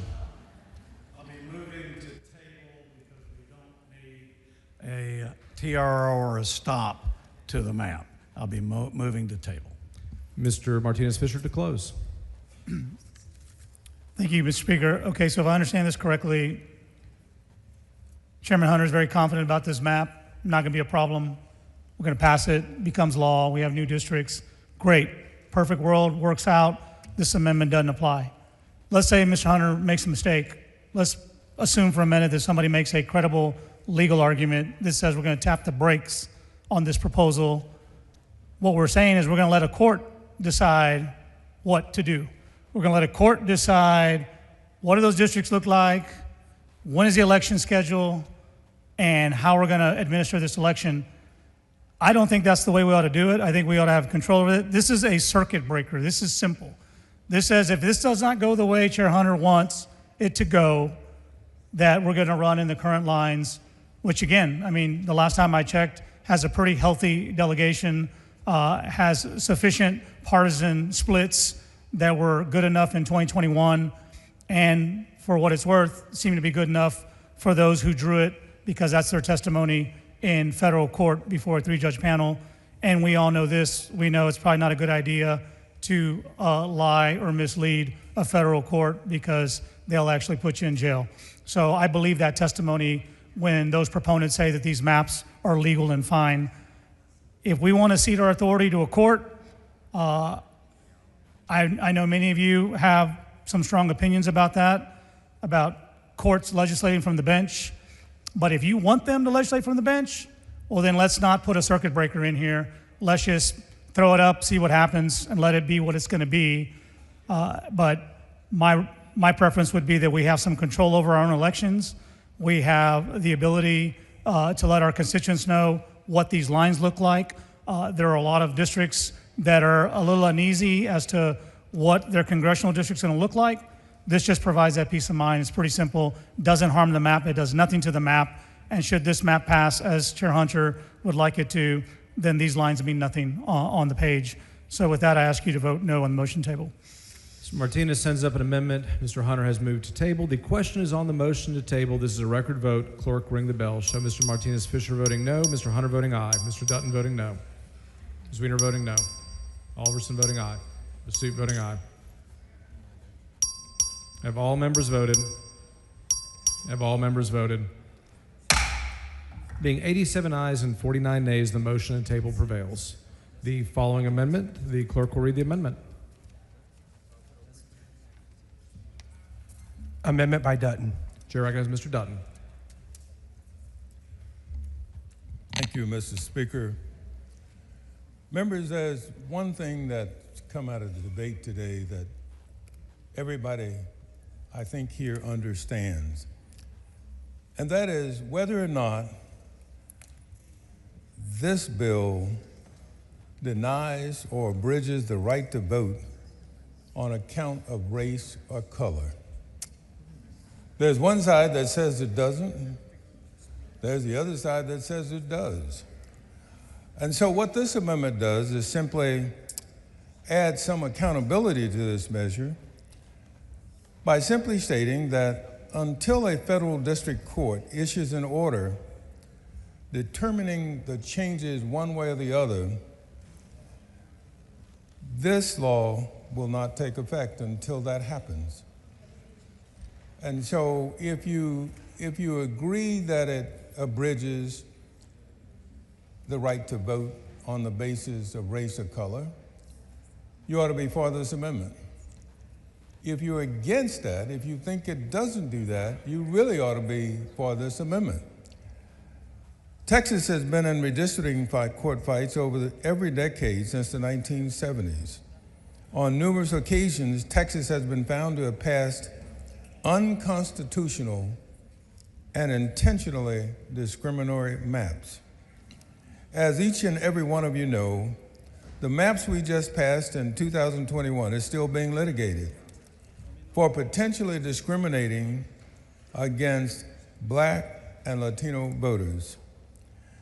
We might as well let the courts take a preemptive look at these maps to ensure that we don't waste any more time than we already have. And so with that, Mr. Speaker, I'll be happy to yield to any questions that my colleagues may have. Ms. Cole, for purpose. Will the gentleman yield? Gentleman I yield for yield. questions. He yields for questions. Thank you. Representative Dutton, one of the criteria that we look at to determine whether a map preserves or protects communities of interest, I want to explore the map on this criteria. Can you explain to us what the residents in East Austin have in common with the residents in Port Aransas? Well, again, what I say is one thing. What I think Chairman Hunter would say is something else. It's just the opposite. And so what this amendment says is that, wait a minute, we're going to make sure that we get this right by letting the federal court decide what the answers to your questions and the questions that many people have here. That is the only way I can consider that we would not waste a whole lot of time in terms of getting whatever maps that this body wants to pass completed and done with. And it ought not to be a process that ends and begins here, but it ought to be looked at by the federal courts. Okay. Can you explain how representatives of communities and interests in perhaps North Austin have in common with the residents in East Texas? Well, again, my argument would be one side, and I think Chairman Hunter's would be another. And so we're not going to resolve that in here, except that typically the majority, 76 votes, means that this thing can pass. And I suspect that's going to happen today. But I do not think that's the last stage in this process. And so what I'm suggesting by this amendment is that we make sure that we have got it right by ensuring that the accountability provided by a federal court overlook is in place when we pass this map. And so that's what this amendment does. It says that we're going to put the federal courts in this. We're going to actively put the federal courts in it because we can passively do that already. Because I'm sure somebody will go and pass, or at least file an objection to it. But this body ought to recognize that there is a difference of opinion in terms of answering your question and the questions of many people here about whether or not the rights of black and Latino voters are abridged by this map. And we're not going to decide that here. This map may get voted out, but that's not a decision about whether this map is or isn't. And I think we ought to put the federal courts in it to make sure that we get it right. Well, we know that Austin is the capital of Texas and it is a booming city. East Texas has a dearth of hospital access. Are you aware about that, that is the case in Austin? That it's not the case in Austin? Yes. Also, East Texas has different economic drivers than Austin. Does it not? I believe that's the case, yes. Austin is often ranked as one of the top cities in the country and is sought after by many corporations, as it's known throughout the world. That is not the case in East Texas, is that correct? Well, that's one opinion, and that's what I'm saying is, irrespective of whether my opinion says that I believe East Austin and East Texas have anything in common at all, or whether or not the other side says that they have everything in common, that makes no difference to me. What makes a difference is having the federal court's oversight look at this and make the determination as to whether or not we are actively, not passively, but actively engaging in the abridging of the rights of black and Latino voters. I agree with you, Mr. Dutton. Now, one last question on this. I believe that Austin and East Texas are not communities of interest, so don't you believe that East Texas should have appropriate representation in D.C.? I believe that about all districts. I believe that about all areas of Texas. I believe that the real question for us here is whether or not we can make that happen. And if one side feels that we have and the other side feels that we haven't, there is going to be an independent determination made, and that's going to be made by federal courts. And what this amendment does is simply says that we're going to put the federal courts in this at the start of this bill as opposed to after the bill is passed, but we're going to say today that this map, whether it may be this or it may be that, we're going to let the federal courts in it so that when the federal court makes the decision, then that's when this bill can take effect. Thank you. You're welcome. Mr. Jones, for what purpose? Does the gentleman yield for a couple questions? Yes. Gentleman yields for questions. So throughout the debate, the author has made it a point to overemphasize how not racist and how this bill does not impact communities of color. But I just want to ask, particularly for the Dallas-Fort Worth region, are you aware that in North Texas, the population of Dallas and Tarrant counties together have increased by over 500,000 residents over the last decade, and it was all, not just some, Hispanic, Black, Asian, and other minority groups? Yes. And also, are you aware that the Anglo population in Dallas and Tarrant County has dropped by over 90,000 people, or about 60,000 in Dallas County and about 30,000 in Tarrant County? Yes, I am. And that's the point I'm making, is that if you look through it through the eyes from which you're looking, you'll come up with one conclusion about what's going on and what needs to be done. What I believe the other side is doing is looking through another lens and suggesting that that's okay under the law.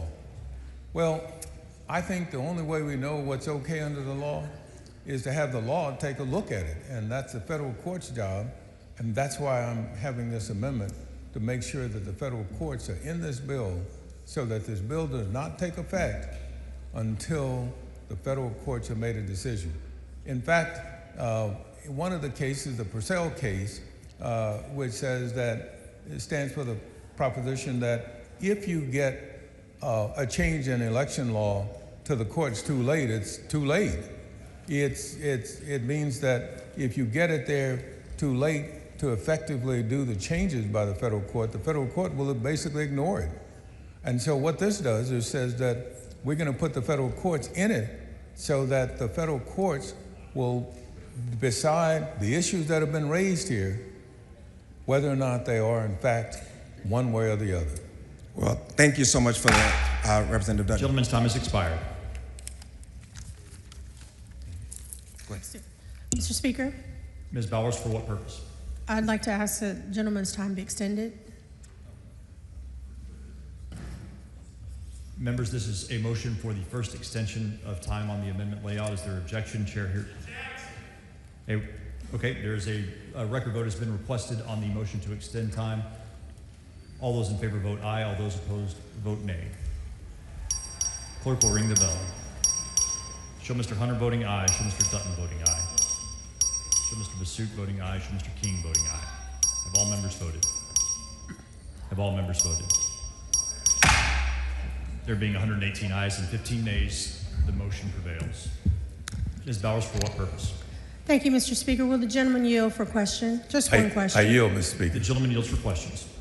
Thank you, Mr. Speaker. So, Mr. Dutton, when it goes into communities of interest, just a quick question. What interest does the Dallas-Fort Worth Metroplex share with the Panhandle, if any? Well, I'm probably not the best person to answer that because I must admit I don't know a whole lot about the Panhandle, but I suspect that the answer is going to lie not with me, but with the federal courts. The federal courts are going to make that determination, and they're going to take a look at this and determine, again, whether combining communities of disinterest is appropriate. They have said so in certain cases, but I don't think the question you're asking is one that's on point with the case that's been decided. And so what I'm suggesting is that we ought to make sure that the federal courts are ingrained in this bill so that they can actually make this determination that both sides, I think, want made. Yes. Because I don't think one side is saying it's a racist map, the other side is saying, well, race didn't play a part in it. It's all political partisan. Well, you know, you could, as a lawyer, I suspect that depending on who paid me, I could probably argue either side. But the point is that we need an independent accountability for this bill, and that's the only way we're going to get it is through the federal courts. And so we might as well put them in this bill and make sure that this bill doesn't take effect until we've had that federal court decision. And that's what this amendment does. Thank you for that. I mean, the simple answer is not a darn thing. Probably, you're right. You're right. And whether or not that ought to be considered in terms by the courts is a whole separate matter. And so that's why everybody ought to be voting for this amendment. Thank you, sir. And I move adoption of the amendment, Mr. Speaker. The chair recognizes Mr. Hunter in opposition to the amendment. Members, I'll be motioning table. It's an unnecessary step, and we don't have kind of a pre-clearance anymore, so I'll be moving to table. Thank you. Mr. Dutton sends up an amendment. Excuse me, Chair recognizes Mr. Dutton to close on the amendment. Thank you. I respect Chairman Hunter's designation that we don't have pre-clearance, but that's not necessarily what I'm asking to do. What I'm asking is that if one side thinks this is the right thing to do, there shouldn't be a problem having the federal courts decide it. If the other side says that we don't like it, then they ought to be acceptable of the federal courts making the determination. And to be opposed to it would almost suggest to me that you believe something is wrong with this, and that something wrong is the fact that perhaps the other side's contentions are more valid, and so as a consequence, you don't want a federal court to look at it. Well, I think you ought to be for an independent look at this so that the issue of accountability is placed in this bill such that we have a federal court not only look at it, but make the decision as to whether or not one side is right, the other side is right. I trust the federal courts. You have had several arguments from the back mic from both sides about what federal courts have said. This is an attempt to give the federal courts an opportunity to say whether or not this bill is valid and whether or not it abridges the rights of the people of color, both black and Latino citizens in this state. And I don't see anything wrong with that. I know we don't have pre-clearance, but we ought to have a predisposition to making this right. And so with that, I move to vote no on the motion to table. Mr. Dutton sends up an amendment. Mr. Hunter moves to table the amendment. The question is on the motion to table. If you're in favor of the amendment, vote no on the motion to table. If you are opposed to the amendment, vote yes on the motion to table. Record vote has been requested. The clerk will ring the bell. Show Mr. Dutton voting nay. Show Mr. Hunter voting aye. Have all members voted? Have all members voted?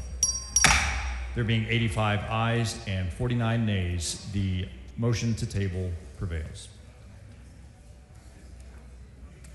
The following amendment, the clerk will read the amendment.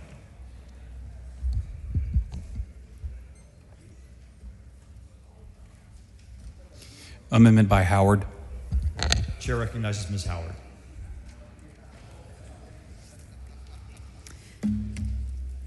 Thank you, Mr. Speaker, members. This is an amendment that says that does not allow the bill to go into effect until an independent redistricting commission has been established.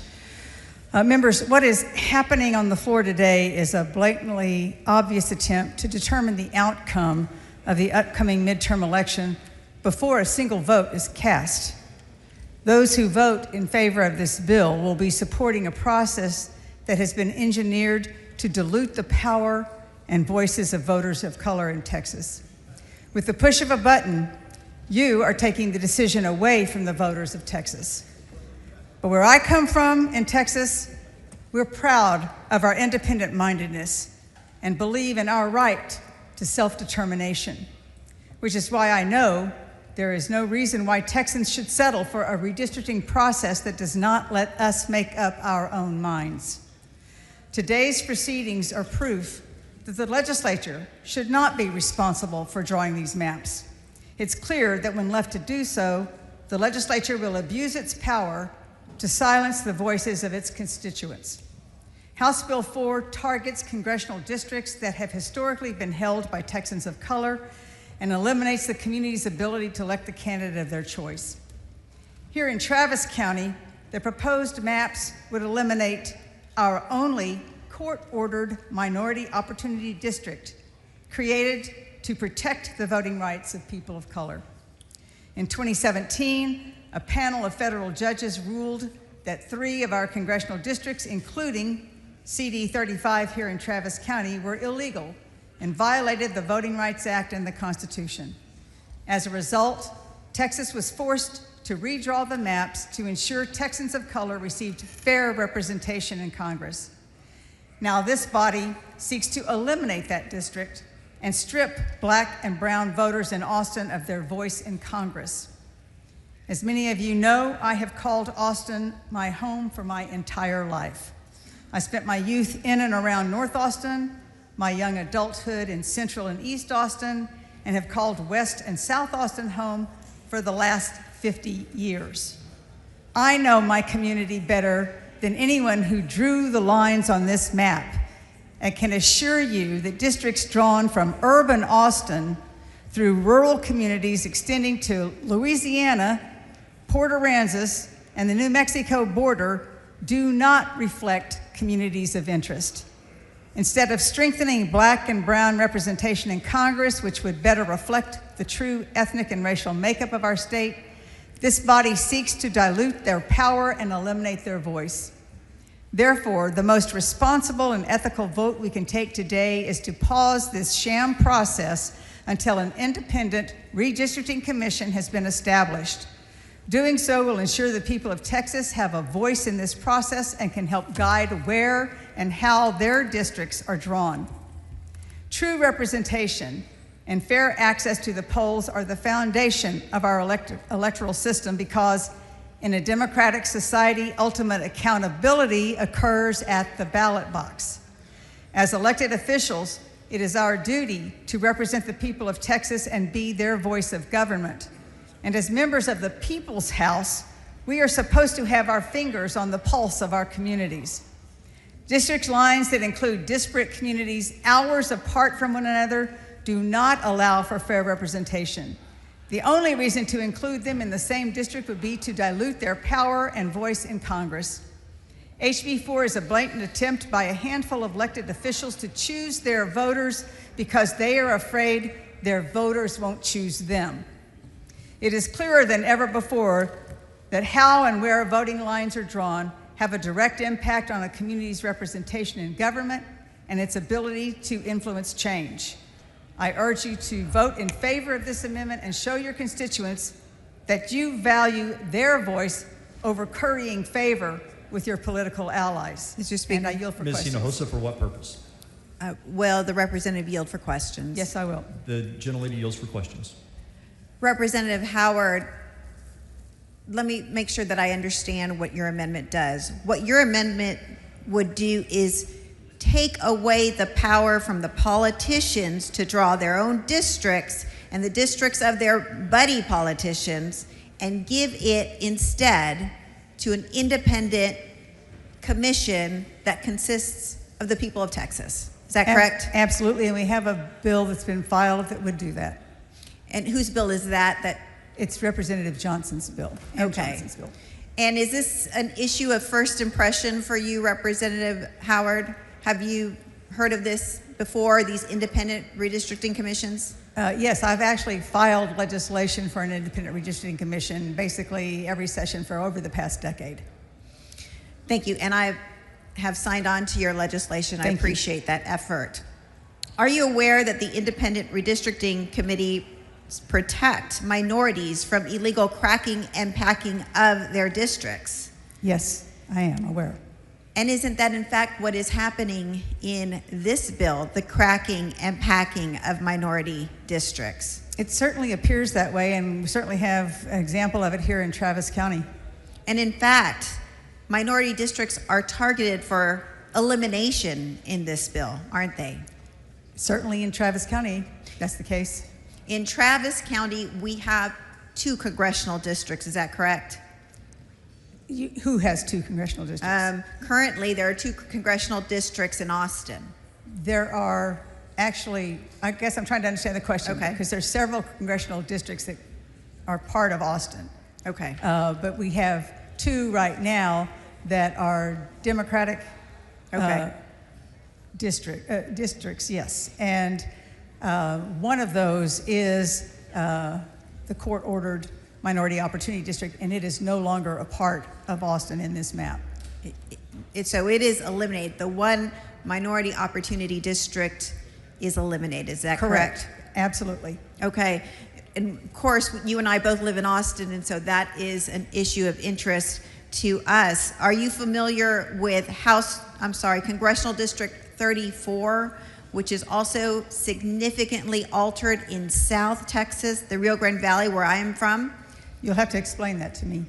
So currently in Congressional District 34, that community has chosen Vicente Gonzalez as their member of Congress. Were you aware of that? Yes. That's in South Texas. And did you know that in this bill, in that district, almost 70,000 new Anglo voters are added to that district, while at the same time, almost 25,000 Hispanic voters are removed from that district. Were you aware of that? I was not, but that does sound like it's diluting their representation. Do you know what the majority ethnic population in Brownsville, which is the large city in that district, is? I can imagine that it is Latino. It is over 95% Latino and growing in terms. Shame!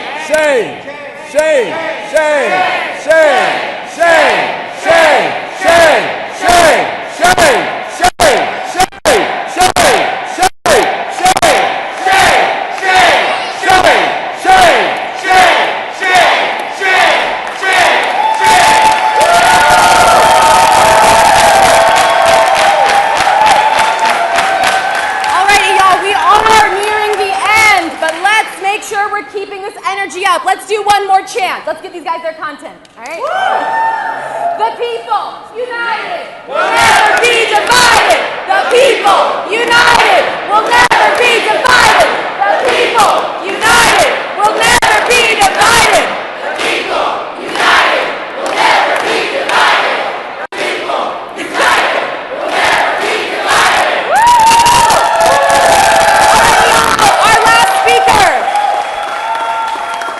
Our last speaker is a great example of what can happen when we elect organizers.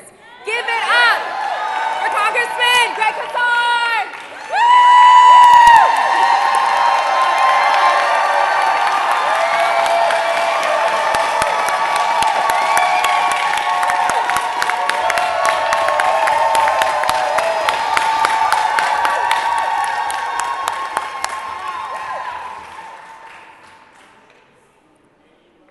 Let's be clear about why we're here.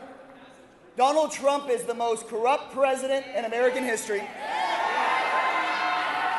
Ken Paxton is the most corrupt politician in Texas history.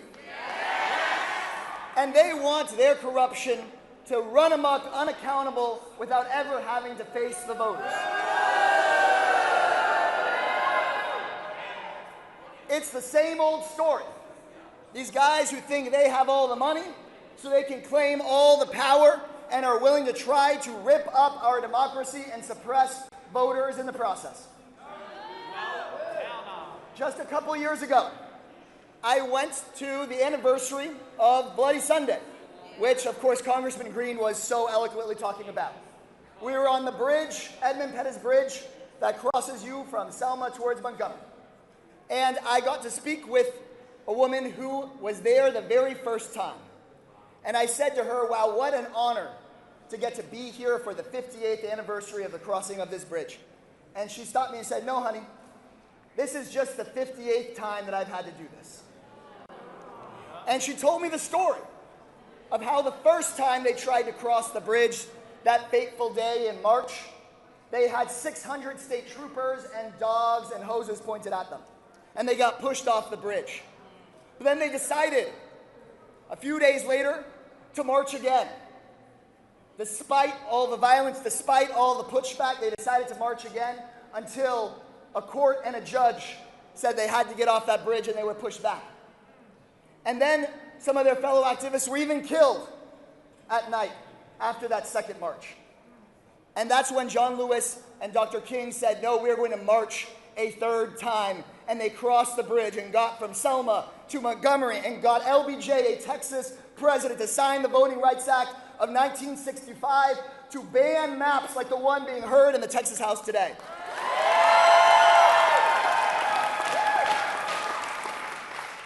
So let's be very clear that she had to march those 58 times, and we are here marching the 59th and the 60th and the 61st time right now here in this rotunda. Because just as they tried to push those marchers back with dogs and state troopers and hoses and intimidation, here we are in Texas, while they threaten to arrest people like Beto O'Rourke, while they walk people like Nicole Collier into the House chamber, as they go to a judge and threaten to remove all the Texas Democrats from office unilaterally. It's the same story. It might be a different decade, but it's the same story. We are in a historical moment. And the question before us is, even after this vote today, or the next vote next week, are we going to be the generation that gets pushed off that bridge and doesn't march again? No, it has been put onto us, the responsibility onto us, to form a more perfect union, to never give up on voting rights, to never give up on our democracy, and never give up on one another. And through this fight, you have shown the nation exactly what that looks like. So we want them to hear that in the House chamber right now.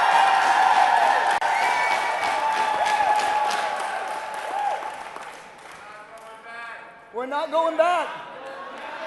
We're not going back. We're not going back. We're not going back. We're not going back. We're not going back. We're not going back. The only way is forward, even when it feels like they're pushing us back. It's because they're afraid, because they know we're on the verge of something new. They can see amongst all of us people being mobilized across the state of Texas that have had it with a corrupt governor and a corrupt president and a corrupt attorney general. And when we send the Greg Abbotts of the world to the electoral dustbin of history where they belong, alongside the George Wallaces and Governor Shivers, once we send them back to that electoral dustbin of history, we won't stop there.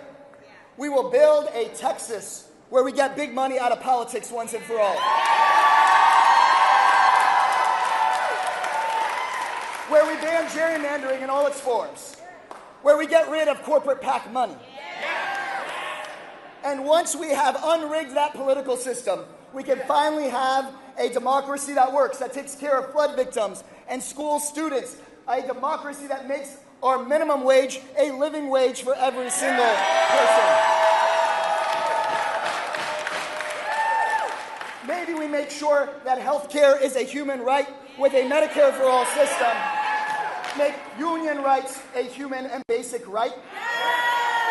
And instead of blaming our neighbors who are immigrants or women or queer Texans, how about we expand people's rights? Give people a right to a pathway to citizenship in this country. Restore the right to abortion care in Texas. And yeah, I'm ready to say it. Let's have a government where people get to elect and unelect their leaders. No president, no politician gets to make this decision for you. That is the fight we're all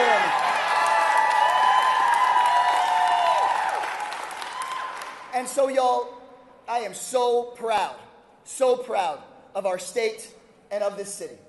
Because in the harshest of conditions, when people said there was no way we could even slow this down, that the governor would get what he wanted in a day, quietly in the night, you have shown people what democracy looks like, and we're not slowing down.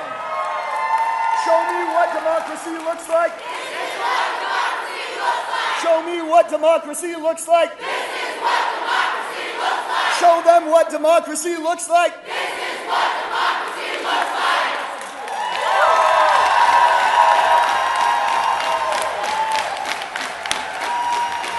Alrighty, y'all. Okie dokes, y'all. We are not done. This is an all-day event. We are here to hold these folks accountable, even if they don't want to. After the vote, we will be having another press conference here, so please stay tuned. Please be here. We have volunteers everywhere with signs where you can check in and get updates as they happen.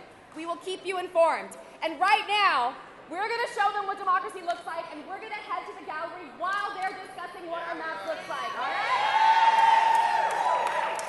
If they forgot that Texas is a democracy, we're here to show them, all right?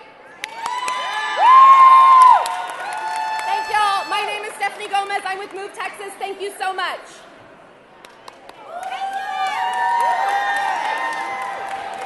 Oh, I'm so tired. Killing it. He stole my chance. Thank you. You look so good. I was like, damn girl.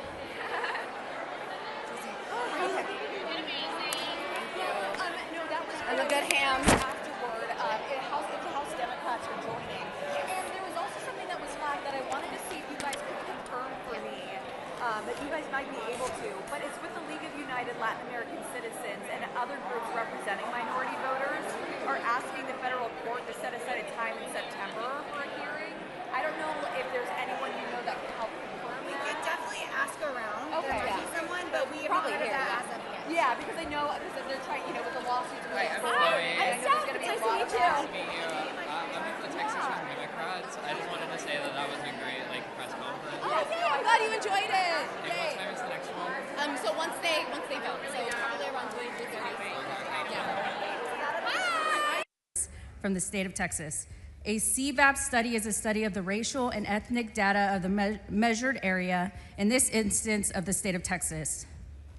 If this is not done, we will be using data from Census 2020 for this mid-decade redistricting, data that is outdated from 5 years ago. CVAP studies are done every census, but we have no updated census data currently. The United States Census is a nationwide count of every person living in the United States. It is meant to provide comprehensive data on the population's size, age, race, ethnicity, housing, and family structure makeup of this country. Typically, before any redistricting occurs, the country takes a census to determine what changes have occurred, which is why redistricting is done right after the census, like we did in 2021. However, for this rigged mid-decade redistricting scheme, there is no new census or even data being collected. Let's change that.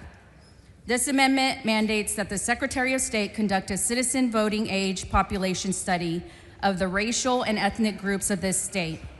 Furthermore, the results would be publicly released by the Secretary of State before the last day to file as a candidate in the primary election held in 2026, and will also contain recommendations for legislative action if necessary. Republicans say that this rigged mid-decade redistricting scheme is not based on racial grounds. So let's find out. There should be no issue with this amendment if this new map is not based on racial grounds. This amendment would be beneficial because it could lay to rest any claims of racial gerrymandering once and for all for this proposal. Please support this amendment for a CVAP study. Let's make sure we have the appropriate data to understand the impact of what we're doing here during this unprecedented and uncommon mid-decade redistricting. Mr. Speaker. Mr. Moody, for what purpose? Will the gentlelady yield for some questions? Does the gentlelady yield for questions? I yield for questions. Gentlelady yields for questions. Thank you, Representative. And in laying out this amendment, you talked about the accuracy of data. You specifically referenced accurate population data. In fact, your amendment calls for a CVAP report to be produced.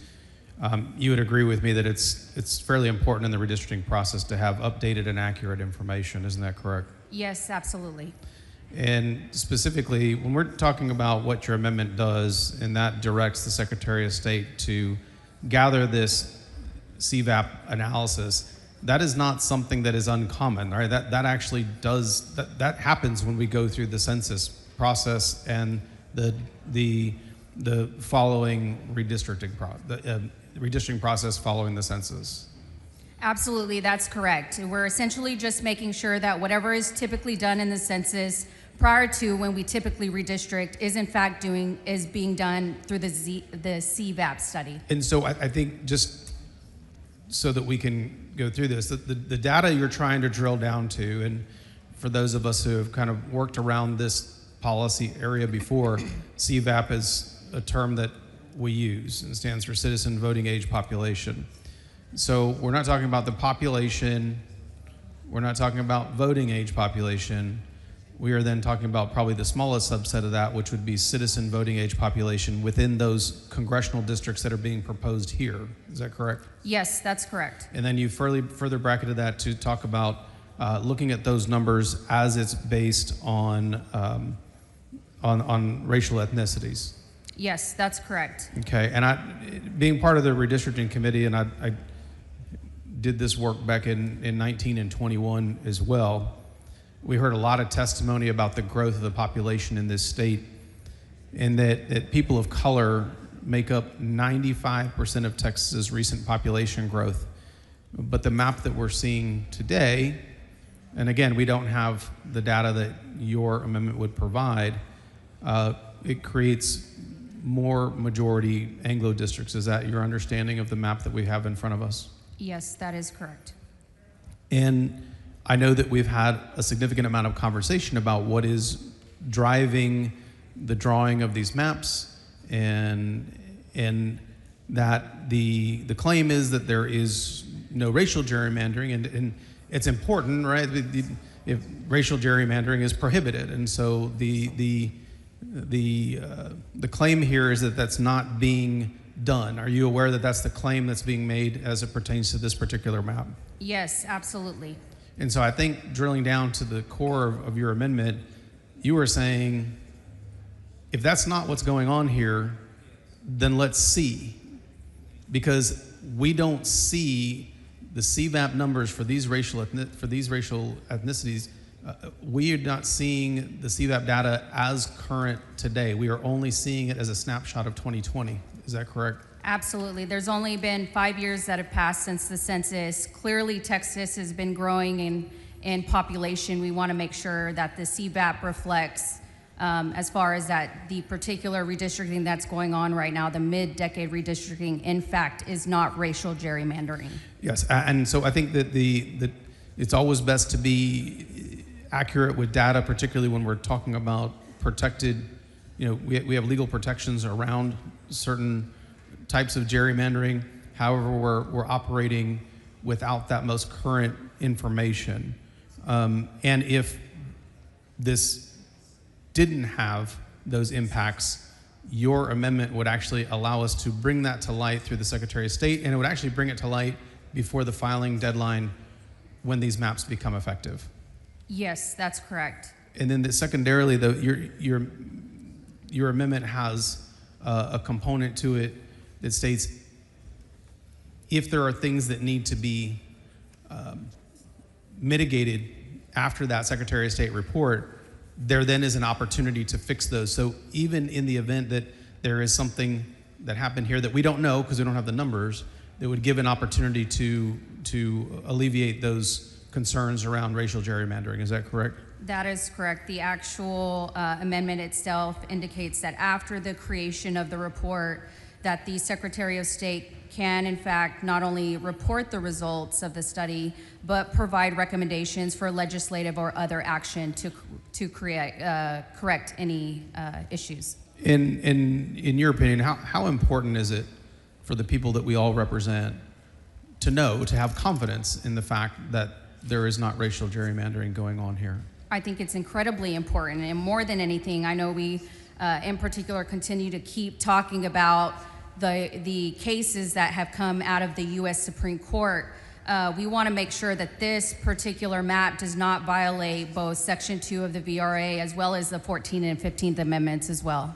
And so the CVAP data that you're after here, to bring everything up to date, to say this is what Texas looks like today, that would be able to verify what's going on, what's underneath this, and if there is any racial gerrymandering going on. Is that the purpose of the amendment? That is correct, and that's all that we're asking for, is just making sure, since we don't have a recent census and therefore redistricting based off that, we in fact compile the data that's needed to confirm that in fact these maps are not being drawn on racial lines. And because certain racial groups have protections under the Voting Rights Act, is it your belief that having this CVAP data does in fact protect people's rights here in Texas under the Voting Rights Act? Absolutely, I do. Thank you very much, Representative. Thank you, Representative.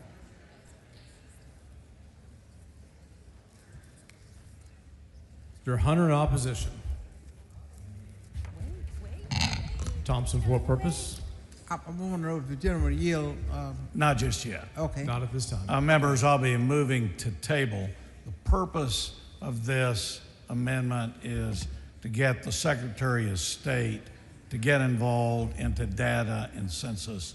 And to me, it is basically another delay process. So my view is I'll be moving to table. Now I'll answer questions. Thompson, for what purpose? Will the gentleman yield? Gentleman yield for questions? Thank you. Yields for questions. Thank you, Mr. Chairman. I'd like to ask you just three things and I'm through. Was that any consideration in looking at the Congressional District Number 9, the HCVA, the Hispanic voting age population in 9 after your substitute? Because it seems to show that they are barely 50% of Hispanics in that area. Was that by accident? No, the data shows that the substitute made it at 50.15. Okay, so then, it modified. Okay, then, and I also noticed, and that there were some changes made in splitting precinct 414 in 4 different ways at 4 different times. And what was the purpose of splitting that precinct those 4 different times? Personal knowledge, none, just the criteria of So you don't know what kind of not specific knowledge. Okay, then, so that was the criteria was considered in. You don't know what criteria was utilized. The council looked at all the criteria. I personally did not. But you're not aware of what was that criteria that caused the splitting? No, ma'am. And lastly, there was also a splitting of precinct 533 and 386 in that area as well. Do you know the purpose of splitting those precincts? Same answer on that. You don't know what data may have been considered No, just in? relied on council and they went through everything. Thank you very much. Thank you. Move to table. Senator Hernandez to close. Thank you, Speaker and members. I understand that Representative wants to do a motion to table. All we're asking here is that we make sure that the maps that in fact are being drafted are not infringing on and illegal in violating both Section 2 of the BRA as well as the 14 and 15 amendments. This is not anything different that's done during the census prior to whenever we typically redistrict. And so all we're asking is that the CVAP study be done and that it be done in a timely way, that people are aware of how it impacts them prior to the last day of filing for the primary for congressional candidates here in the state of Texas. So I would ask respectfully that all of you vote in making sure that we are transparent, that we are making sure that we are not violating these laws, and that we are making sure that Texans recognize that we are not in the business of silencing our communities and our people. I respectfully ask that you vote against the motion to table.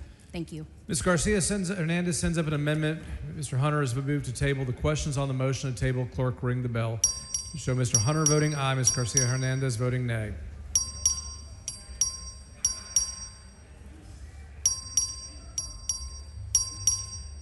Have all members voted? Mr. Alcott voting aye. Have all members voted? 87 ayes, 52 nays. The motion to table prevails. Following amendment, clerk will read the amendment. Amendment by Bernal. Chair has Mr. Bernal. Mr. Speaker. Received for what purpose? Raise a point of order against further consideration of the Bernal Amendment under Rule 11, Section 2 on the grounds that it is not germane. Bring your point of order down front.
The point of order has been withdrawn. The amendment has been withdrawn.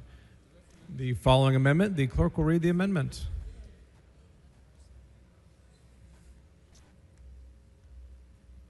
Questions for the author? Be polite, be a gentleman.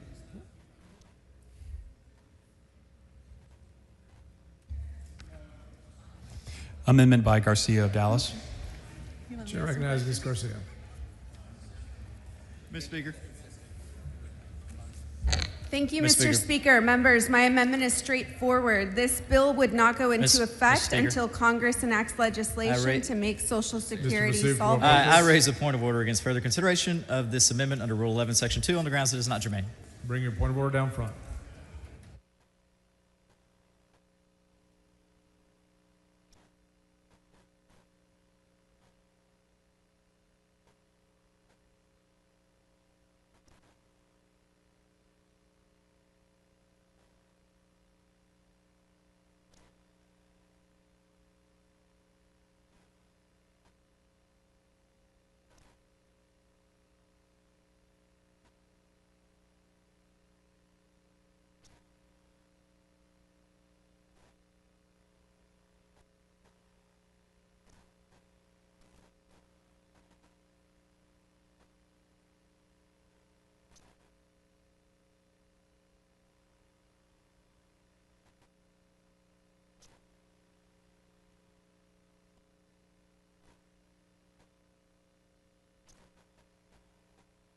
The point of order has been withdrawn. The amendment's been withdrawn.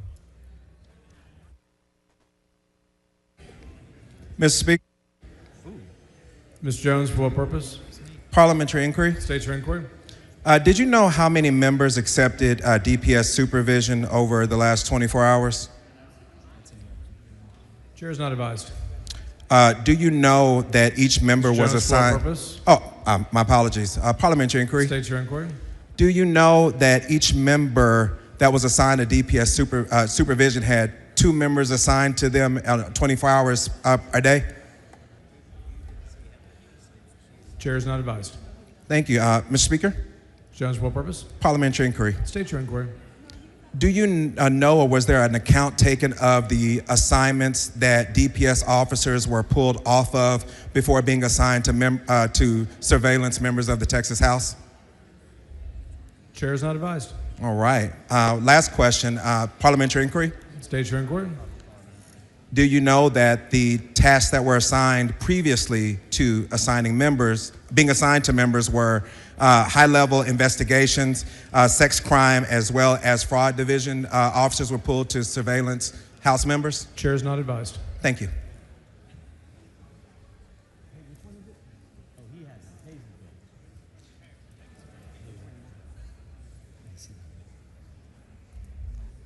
Following amendment, clerk will read the amendment.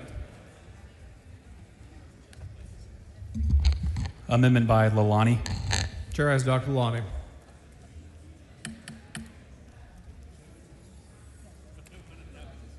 Mr. Speaker.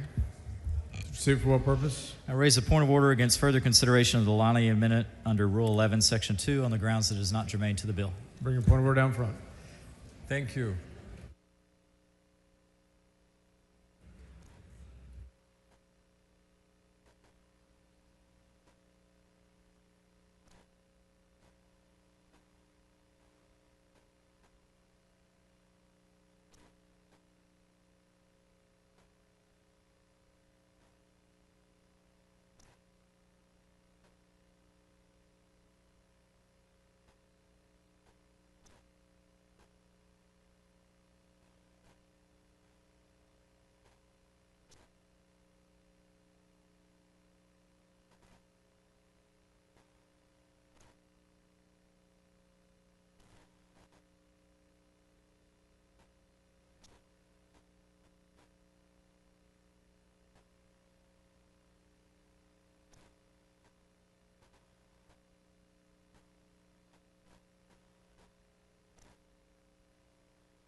The point of order has been withdrawn. The amendment's been withdrawn. Following amendment, clerk will read the amendment. Mr. Wu.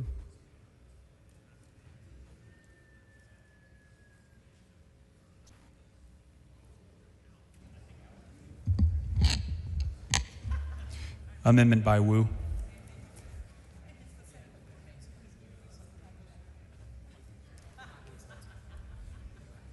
Chair recognizes Mr. Wu.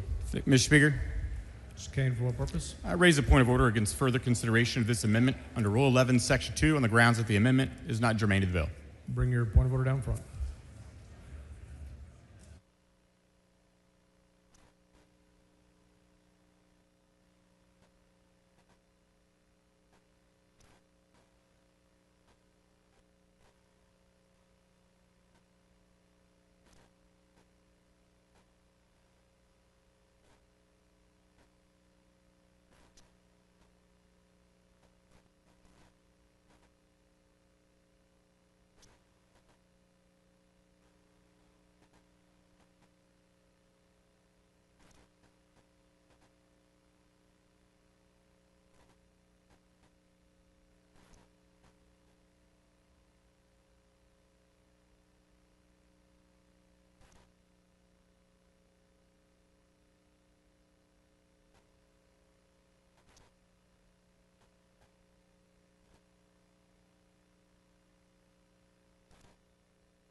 Mr. Kane raises a point of order against further consideration of the Wu Amendment, Amendment number 11, under Rule 11, Section 2, on the grounds that the amendment is not germane to the bill. The bill changes the composition of districts for the election of members to the United States House of Representatives. The Wu Amendment makes the effective date of the bill contingent on a matter that is not even remotely related to the congressional redistricting. The amendment is not germane. Accordingly, the point of order is sustained. Following amendment, clerk will read the amendment. Amendment by Y. Davis of Dallas. Chair recognizes Ms. Davis.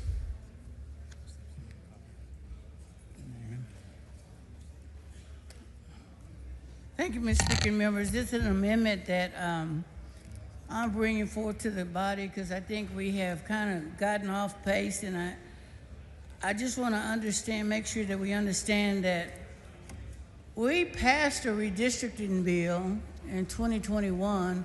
For the most part, more than 80% of this body was a part of that bill.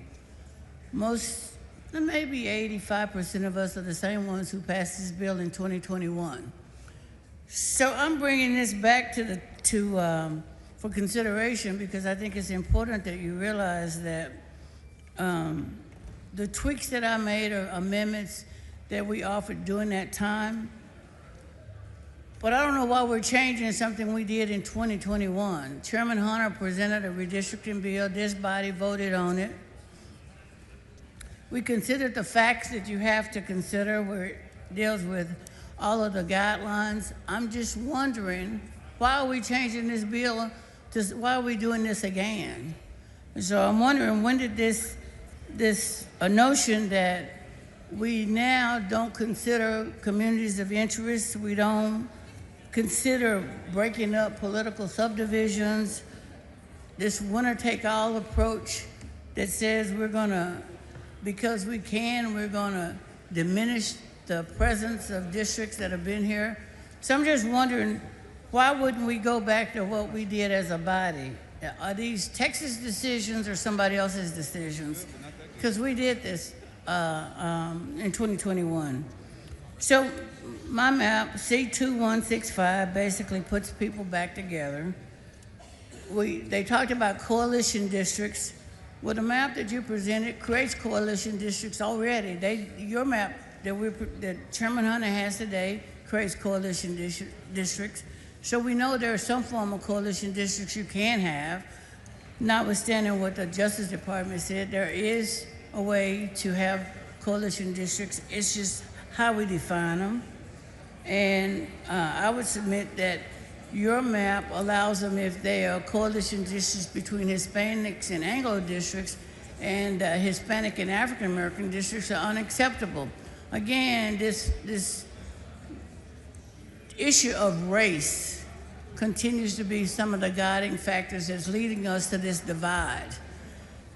As Texans, we have had 4 congressional seats for African American districts to represent the African American community in the state of Texas, beyond our geographic, but also the state of Texas.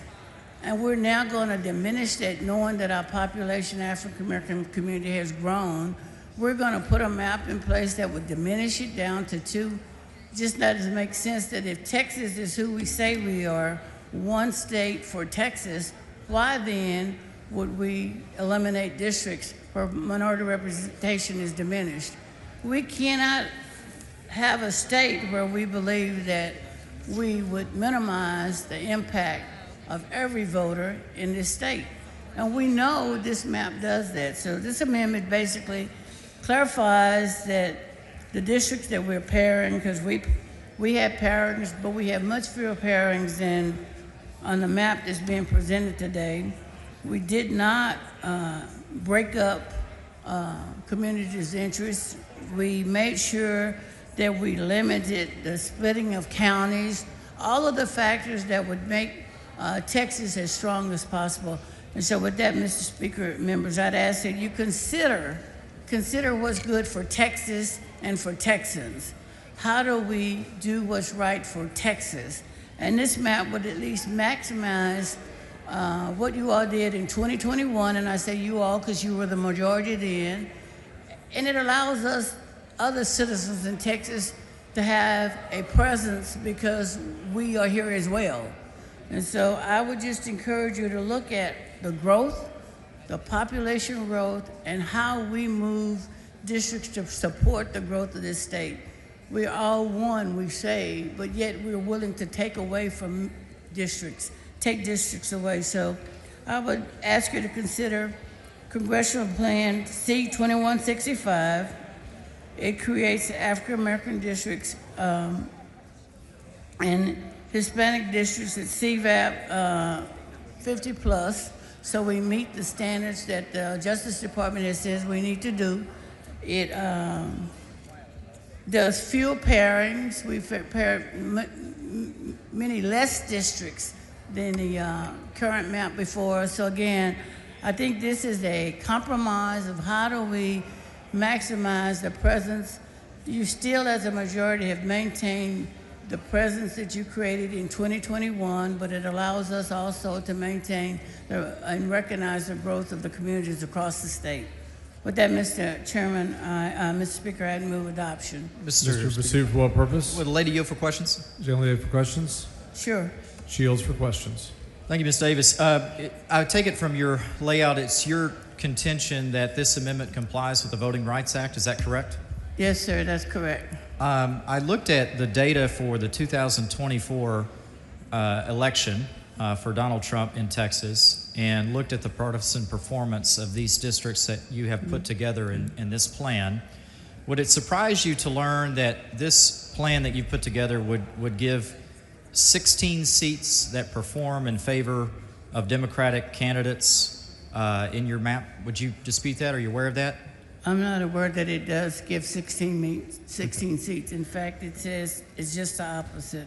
We understand it to be different than that. So when I looked at the 2024 election result data, it showed 16 seats with more than a 50% partisan performance, and that would be an increase of 3 seats over what is currently there. Are you aware of that? I'm thinking your data must be different than mine. Sure. And therefore, because we see it as 12 Democratic seats versus 16. But let's assume with me for a moment that it is 16. That would be 42% of the seats.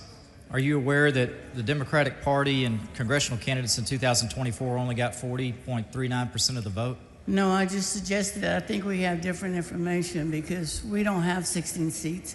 And according to the data we have, we say it only takes us 12, so I don't have that same information. Understood. We'll take a look at the data. Thank you, ma'am. All right. Thank you.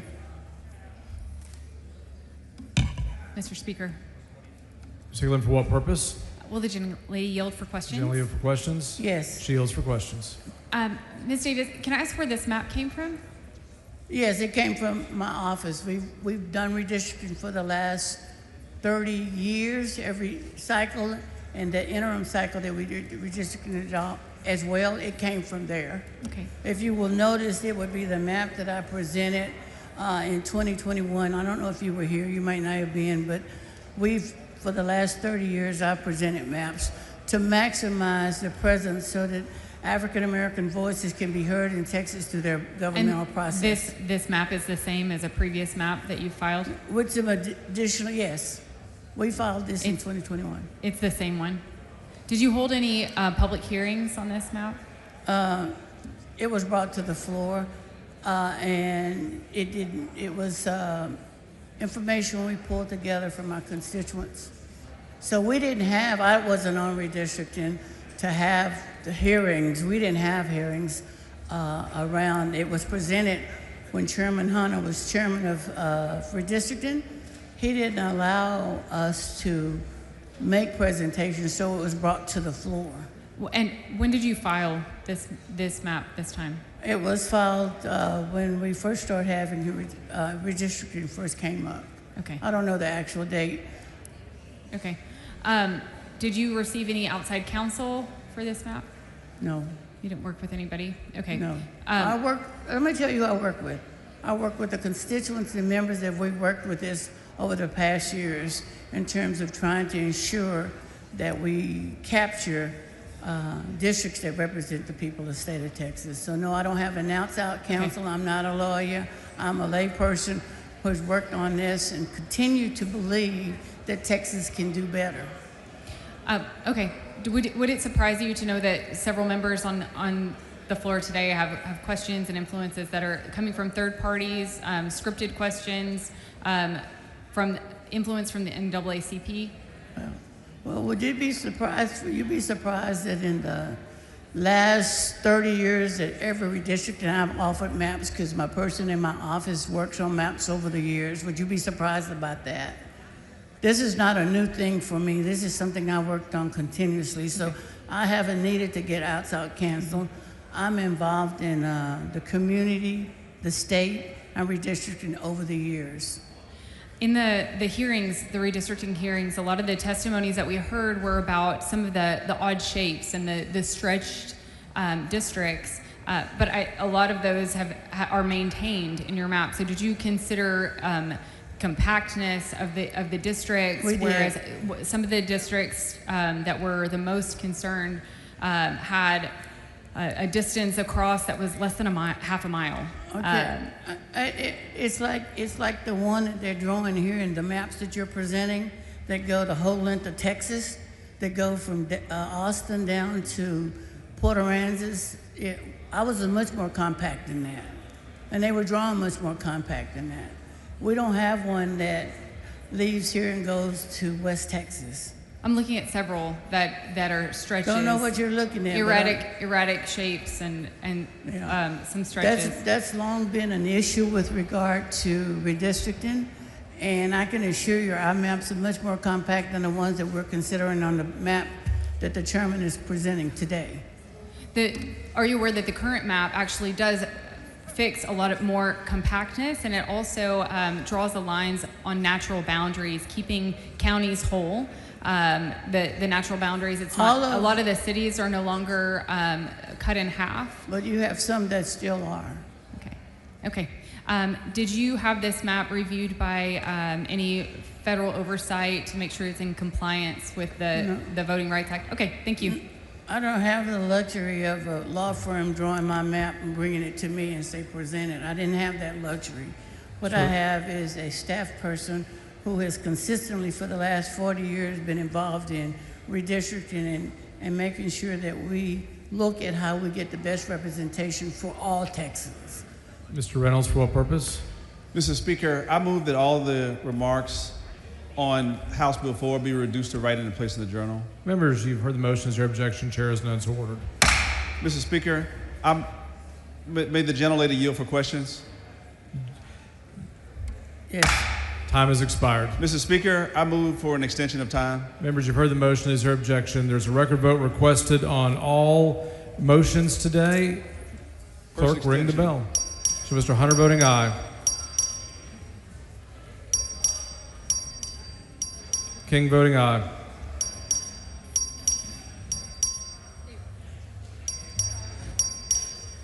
Have all members voted? Have all members voted? 110 ayes and 23 nays. The motion to extend time prevails. Mr. Speaker. Mr. Reynolds, for what purpose? Would the gentlelady yield for questions? Well.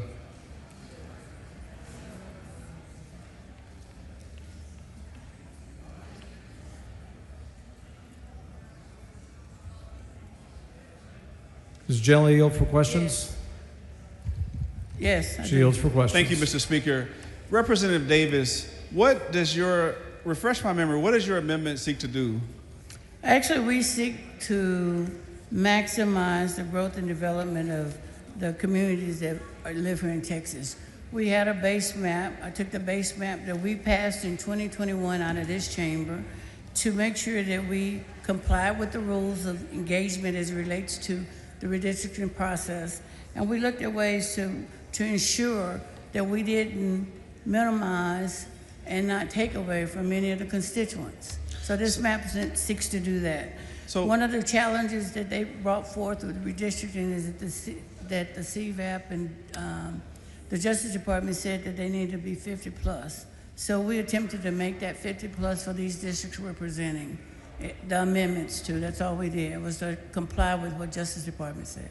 So just so we're clear for purposes of this discussion, your amendment is based on the census data from the 2020 census. Is that correct? That's correct. And isn't it true that for redistricting, the normal course of redistricting is after we get a census every decade? That's correct.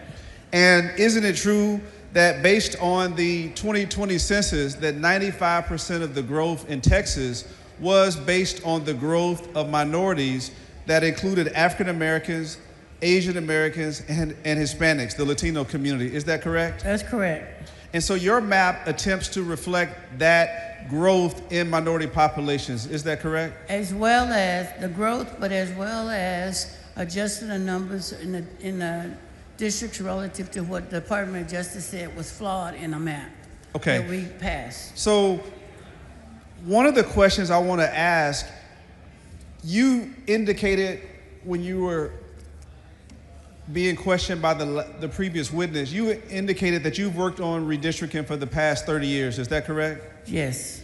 And so you know a little bit about redistricting, correct? Just a tad bit. It changes. It's evolving. I never knew us to do this. Is it unusual to have a mid-decade redistricting?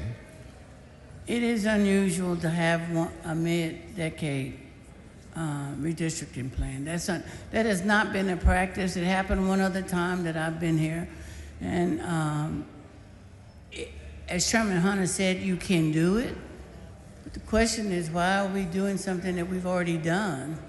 And we did this in 2021. And, you know, if we're not going to perfect it, why are we changing it to alter it to be more draconian on us and constituents than better?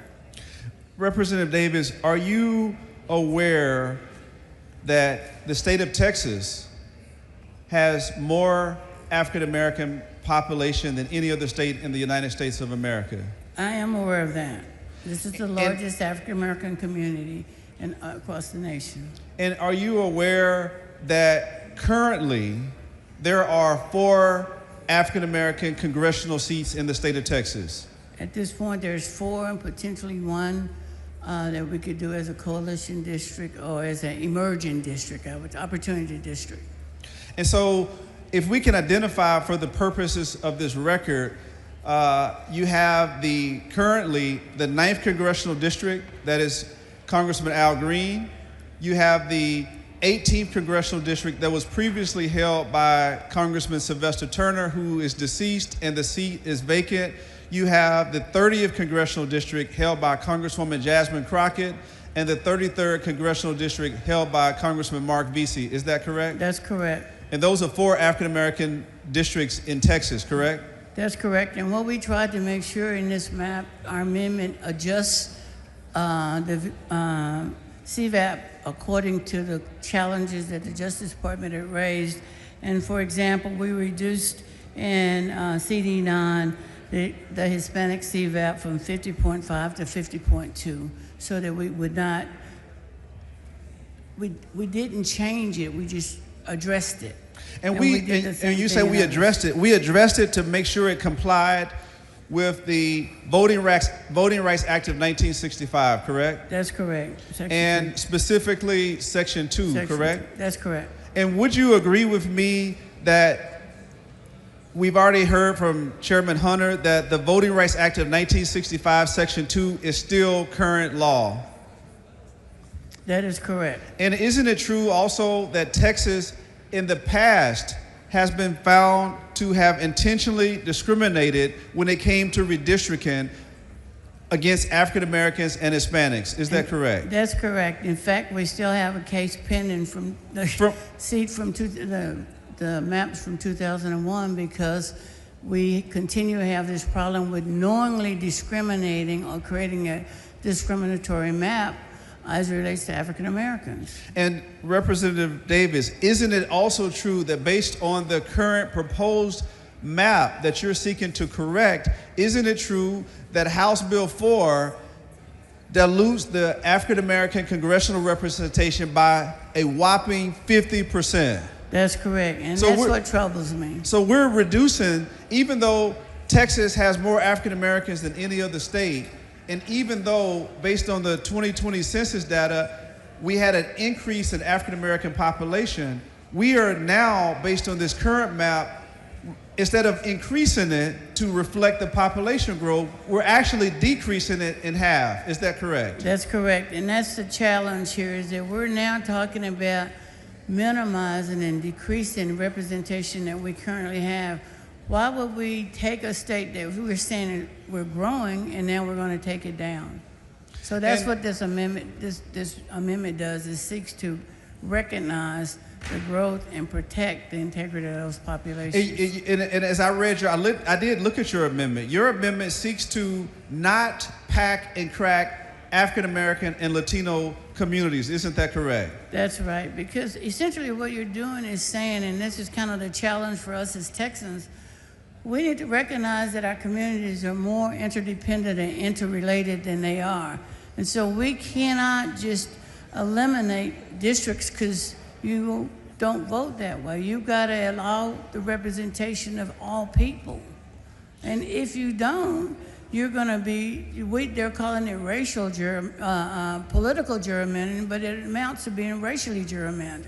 Well, Representative Davis, would you agree with me that the proposed House Bill 4 is a racial gerrymandered map? And in the conversation that Chairman Hunter laid out, he said it's politically, but the impact politically has been, it is racially. So while it was political, it also had racial implications. Right, it's a racial gerrymander. We're trying to make sure that we don't put a map in place that is legally gerrymandering it. Right, and so when you look at, and I want to hone in on House Bill 4, when you hone in on House Bill 4, it pairs CD 9 held by Congressman Al Green with CD 18, correct? That's correct. And isn't it true, based on your experience, that Congressional District 18 was first held by Congresswoman Barbara Jordan as the first African-American Congresswoman since Reconstruction that was only after the Voting Rights Act of 1965, correct? That's correct. And I want to mention 18 because 2001, we went through many discussions about restoring the integrity of 18 and the voters. Correct. In District 18. So basically, we would be undoing what we just did in 2001 to District 18, CD 18. And I'm glad you brought that up. I want to make sure that the record is clear on that. Back in 2021, it seems like I remember very vividly that then Congresswoman Sheila Jackson Lee had to come to Austin before the redistricting committee to talk about the unpairing of the 9th and the 18th Congressional District, correct? That's correct. They had Congresswoman Sheila Jackson Lee paired with Congressman Al Green, correct? That's correct. And we were able the committee here reviewed, redistricted, and restored 18. It restored it. It restored it because they found that it made sense that it would be restored versus leaving that pairing. And now we're sitting here doing something the same thing. Now we're doing it all over again, correct? That's correct. I don't know about you, but I would imagine that Congresswoman Sheila Jackson Lee, Congressman Sylvester Turner, Congresswoman Barbara Jordan would be turning over in their grave if they saw this. Would you agree with me? I agree that is why it was changed in 2021, because we found it to be totally wrong. And here we are again doing the same thing. It's totally wrong today as it was then. The lady's time has expired.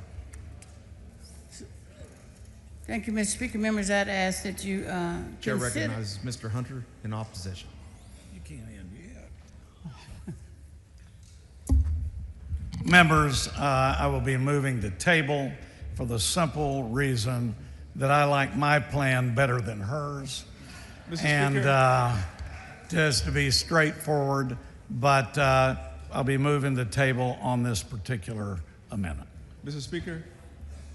Mr. Reynolds, what? Would the gentleman yield for 2 questions? Sure. Will the gentleman yield? Gentleman yields. Thank you, Chairman Hunter.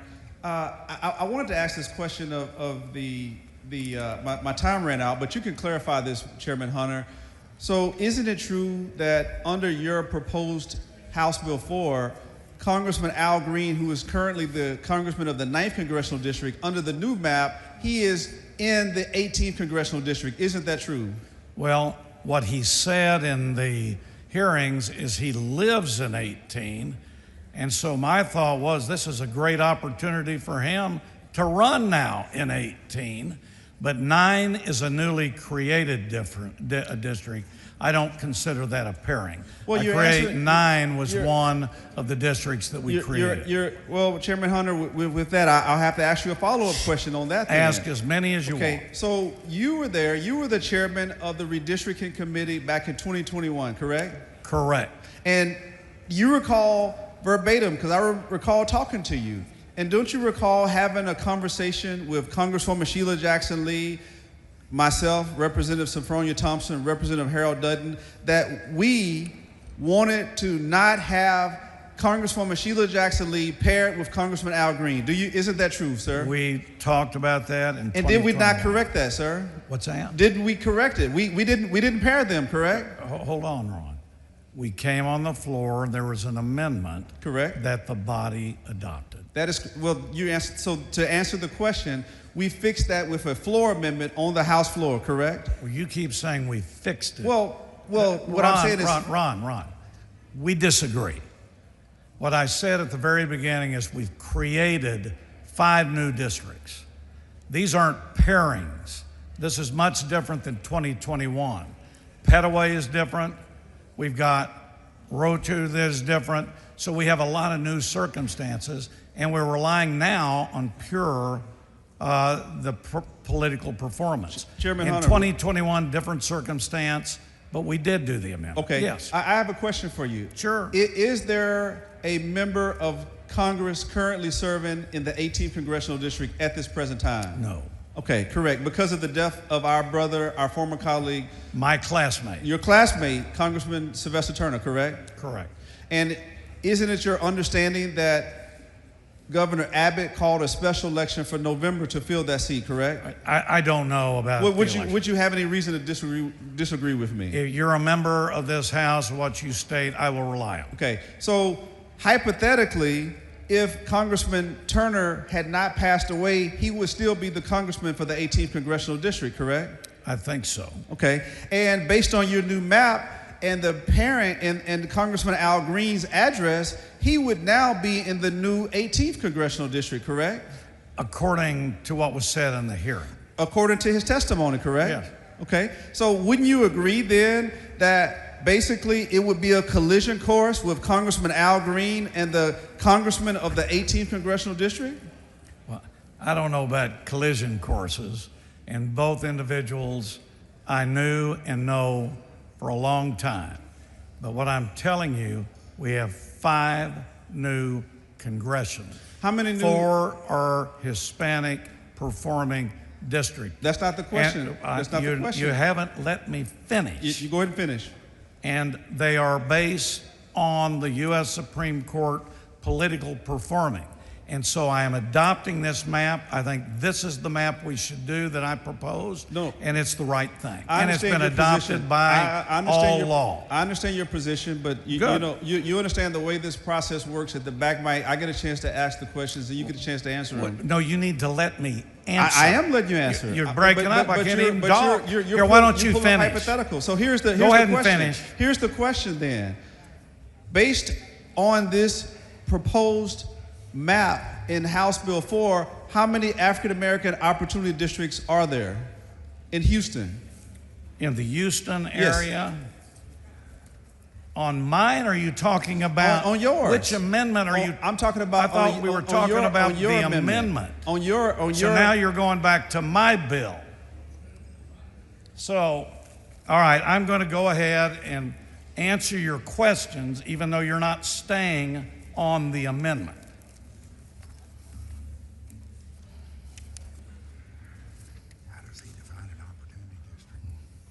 First of all, CD18 now becomes a 50.8% black CVAP. In 2021, you're advocating for a 38.8% CVAP. I think my map is much more improving. CD30 is now a 50.2% black CVAP. In 2021, which you've been defending, it's only 46%. So you have 2 that are majority black CVAT districts in Texas. As opposed to 4, correct? I don't know where you're coming up with. Well, currently we have 4. You have CD9, CD18, CD30, and CD33, and now you have 2 based on your map. You reduced it by 50%. CD9 becomes a majority Hispanic district. Correct. I said so African American. You oppose that. No, I said African American. Yes, I said African American. I didn't say Hispanic. I said African American. CD9 is a new district. Correct. With political performance. That is correct. I've been saying I'm not this arguing against that. since I'm you only don't let asking me the facts. finish, Ron. Go ahead. You just said that I could talk, and you don't. Members, please don't talk over each other. And Mr. Reynolds, Yes. I would ask you to keep your questions about the amendment before us. I will do that. Thank you, Chairman Hunter. All right, thank you. So, based on Representative Davis' amendment that you're arguing, you're opposing, her map restores the District 9 and District 18, District 30, and District 33. Isn't that correct? Whatever she said, okay. I don't know if it does. does. Those are 4 African American seats that she's restoring in her proposed amendment that you're opposing, correct? All I've told you, Ron, is she came up, said she filed a map, and that's what's happening. Do I know that? I don't know that. And do you know, finally, my final question is, do you know that her map intends to restore the 30th Congressional District that was once held by Congresswoman Eddie Bernice Johnson, that is now held by Congresswoman Jasmine Crockett as an African-American district, along with Congressman Mark Vesey, our former colleague here on this House floor as well. It restores his 33rd Congressional District. Isn't that true, sir? I don't know. Thank you. Thank you. Move to table.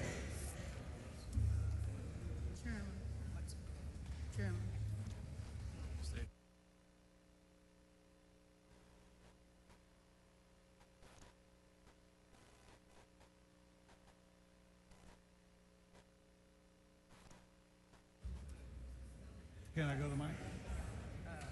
I just say withdraw my motion to table. Mr. Speaker, members, I'm withdrawing my motion to table. Chair recognizes Ms. Davis. Thank you, Mr. Speaker. Members, I'm going to withdraw the amendment. The amendment has been withdrawn.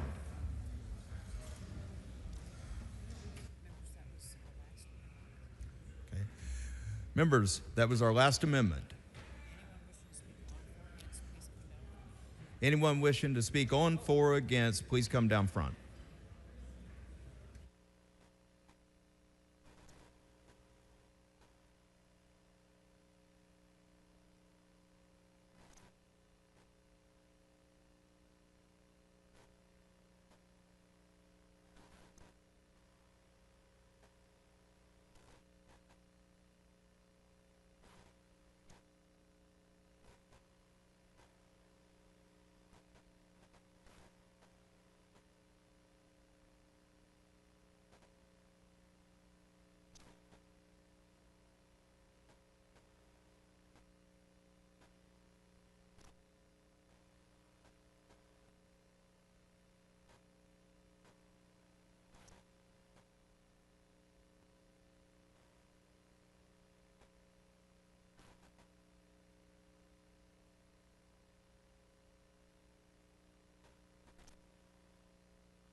The chair recognizes Mr. Wally in opposition to the bill.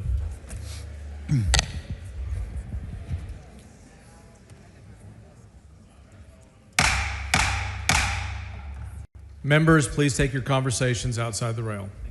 Mr. Wally.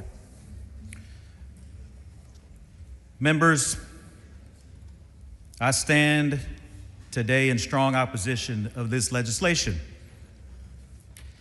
As the representative for the voters of House District 140, who elected me to be their voice in this chamber, I must speak out against this injustice being done on the House floor today, particularly for Congressional District 29. Since I was elected to office 16 years ago, every single one of my constituents has lived in Congressional District 29. Members, even before I was elected, I worked for Congressman Gene Green in Congressional District 29 for several years.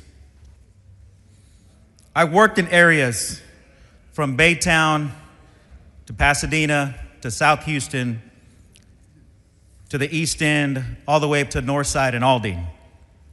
I know this area of Congressional District 29 very well.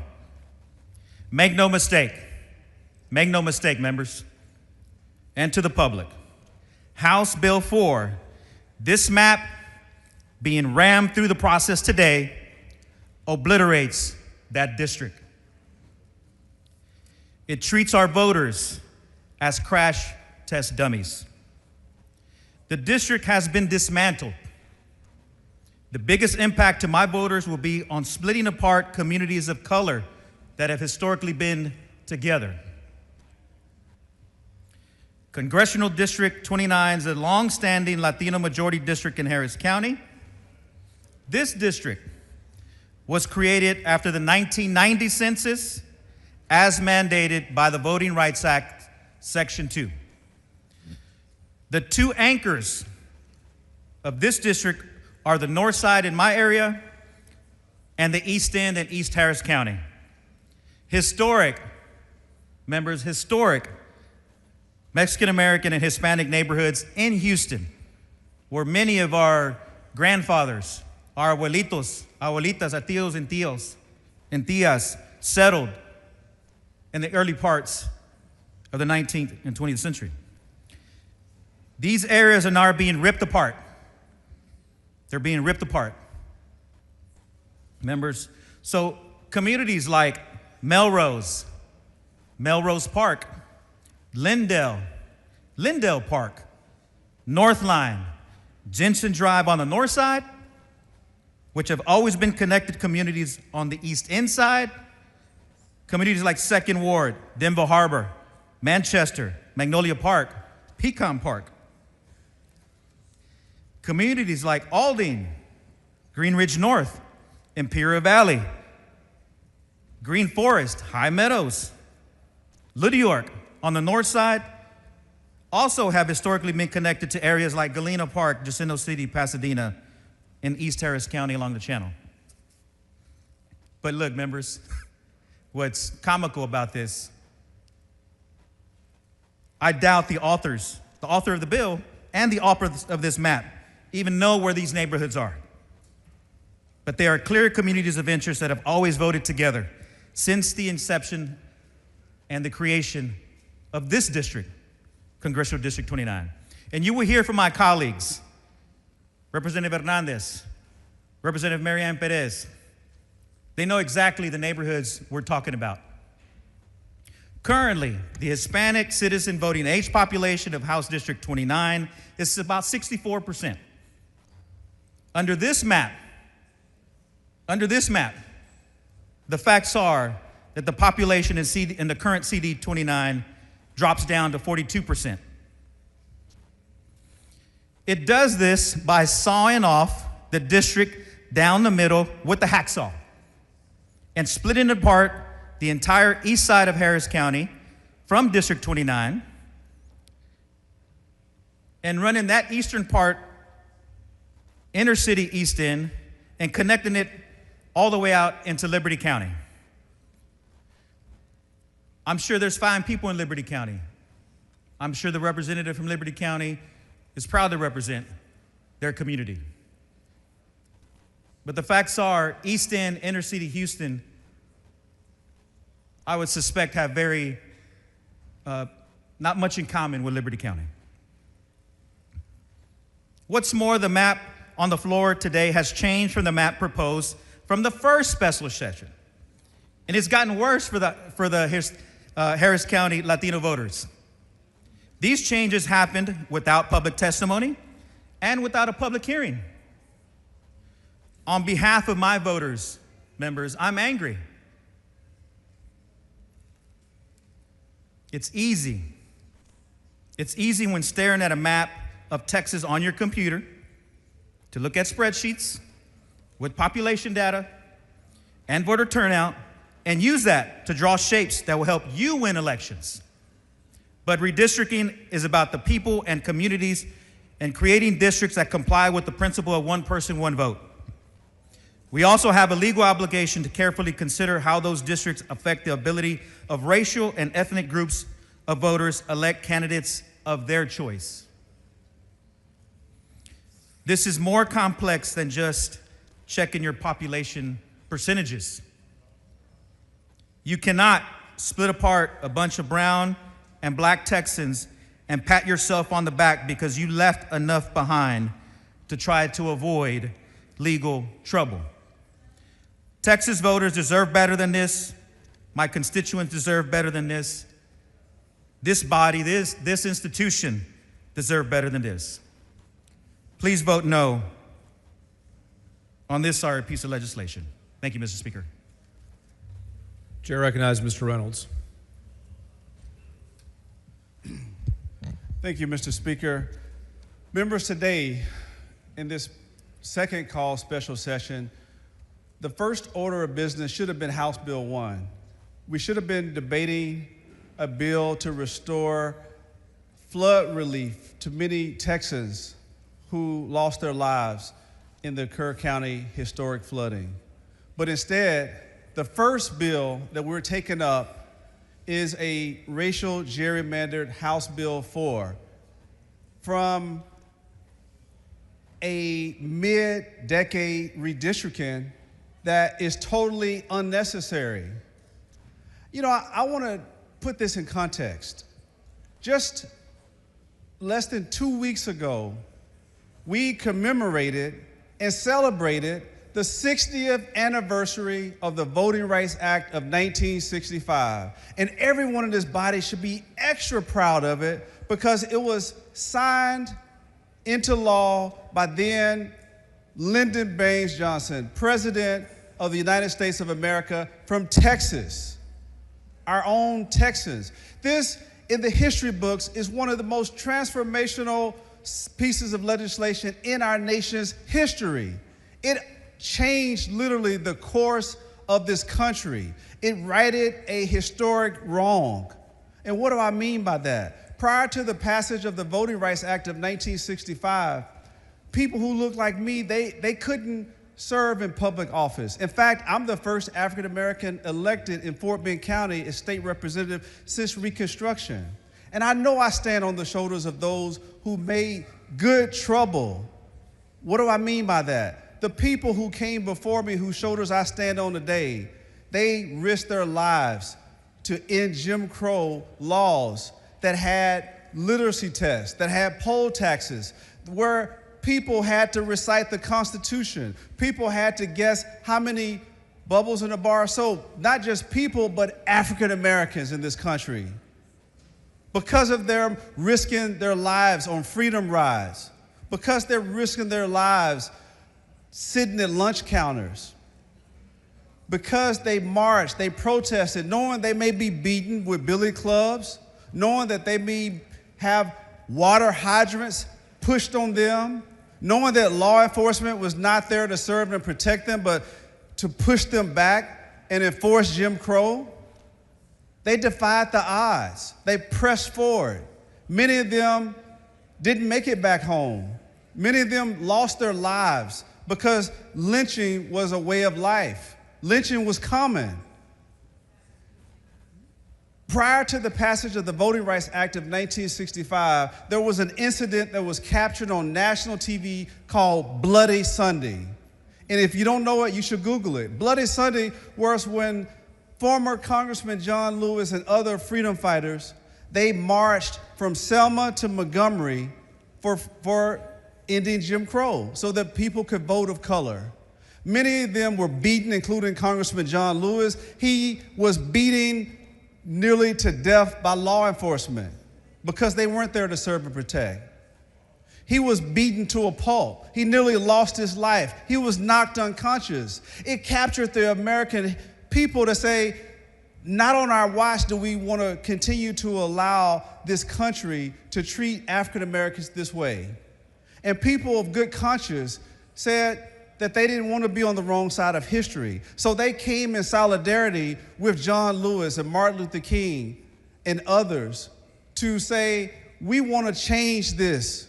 And so it wasn't just African Americans then walking and marching. It was people of good conscience that were Anglo, that were other ethnicities, to say in America, we believe that every human being should be treated with dignity and have the right to vote. Long story short, that was why they passed the Voting Rights Act of 1965, because of Bloody Sunday. And here we are in 2025, not 1965, with a racial gerrymandered map that takes us back to those dark days. And why do I say that? Because we have a map where we have the first African-American district that was created after the passage of the Voting Rights Act to elect our own Barbara Jordan, the first African-American to serve in Congress in the South since Reconstruction in the 18th Congressional District. That was progress. But here we are with a map that eliminates the progress that was made, the marginal progress that was made in a state that has more African Americans than any other state in the country. You had Barbara Jordan. After her, you had the legendary Mickey Leland. After that, you had the legendary Craig Washington. After that, you had the legendary Congresswoman Sheila Jackson Lee, followed by Congressman Sylvester Turner and his death. It's already a shame that they didn't call the special election after Congressman Turner died in January to put that ballot on May. But here we are today where this map, this racial gerrymander, would now pit the winner of the 18th Congressional District with Congressman Al Green of the 9th Congressional District, because he is now under this proposed map in the 18th. Congressman Al Green has been a freedom fighter speaking truth to power. And now you're taking away a historic district and 2 African Americans, and you're making Houston pit 2-1. And then you go to Dallas. It doesn't stop there. The historic 30th Congressional District that was once held by Etta Bernice Johnson, who we memorialized and her body lied in state. She was a transformational legislator from this body. She was preceded by Congressman Jabson Crockett, our own colleague, former colleague.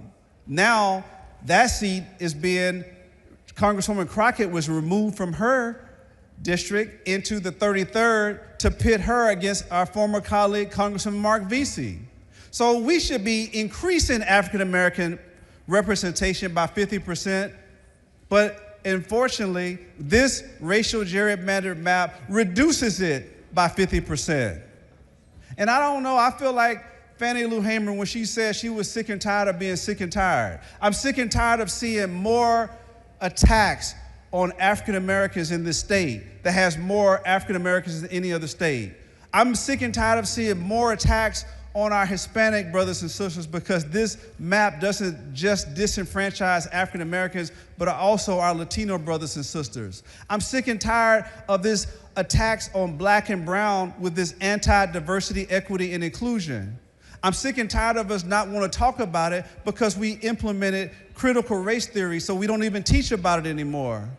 So I feel the pain of our ancestors who thought they had overcome many of the barriers of the past, that we shouldn't have to relitigate these issues in 2025. Thank God we have the Voting Rights Act of 1965, and this House Bill 4 violates that. It's unconstitutional, and it more than likely will be struck down. But in the meantime, many people, including my constituents that are currently in the 9th Congressional District, are going to be disenfranchised. And so I know, as a man of faith, I believe that in a higher power, and I believe that Barbara Jordan would be turning over in her grave to see what we're doing in this body. I believe that Sheila Jackson Lee and Mayor Congressman Sylvester Turner will be turning over in their grave to see what we're doing in this body. And I know many of you probably are like, well, this is just something we have to do. People elect us to be statesmen, to put people before politics. And this racial gerrymander is going to disenfranchise and impact people, specifically people of color, packing and cracking communities of interest to disenfranchise them so they don't have the ability to elect a candidate of their choice. And so I rise today in opposition of this racial gerrymander map and ask you to be on the right side of history and reject this notion, this Texas takeover, and do what's best for the citizens of this state. Not President Trump, not anybody else, but the citizens of this state. They are the ones that are watching. And you may not realize this today, but just like the people that were on the wrong side of history back in 1965, history will be looking at the decisions that is made in this body today. And I want to challenge you, when you look in the mirror, where were you? Were you on the right side of history in favor of voting rights for all? Or were you on the wrong side of history where you're upholding discrimination with this racial gerrymander map? So I strongly urge you to do the right thing and protect the rights of the vulnerable that's found in Proverbs 31:8-9. And I'll close with this. It says to speak out for the one who cannot speak, for the rights of those who are doomed. Speak out, judge fairly, and defend the rights of oppressed and needy people. Ms. Garcia of Dallas. Thank you, Mr. Speaker. Members, under the current map, CD 32 is a coalition district. When white, Black, Hispanic, and Asian communities come together and make up nearly 68% of the population and nearly 64% of the voting age population. Black and Hispanic voters alone account for over 52% of the voting age population. Under the proposed map, our community will be torn apart.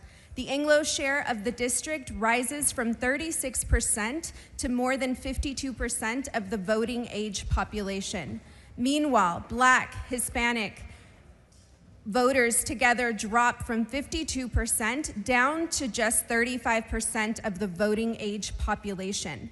This is not a minor adjustment. This is deliberate dismantling of minority voting strength in North Texas. In Dallas County, the effects are even more clear.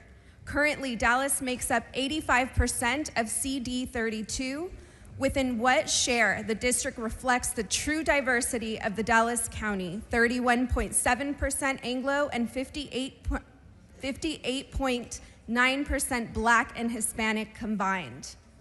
But in the new map, Dallas County's shares of the district is reduced to 62%, adding many counties far from Dallas, Rockwell, Hunt, Upshur, Wood, Rains. As a result, Anglo voters jumped to nearly 38% in Dallas's portion, and the combined Black and Hispanic population falls to 48%.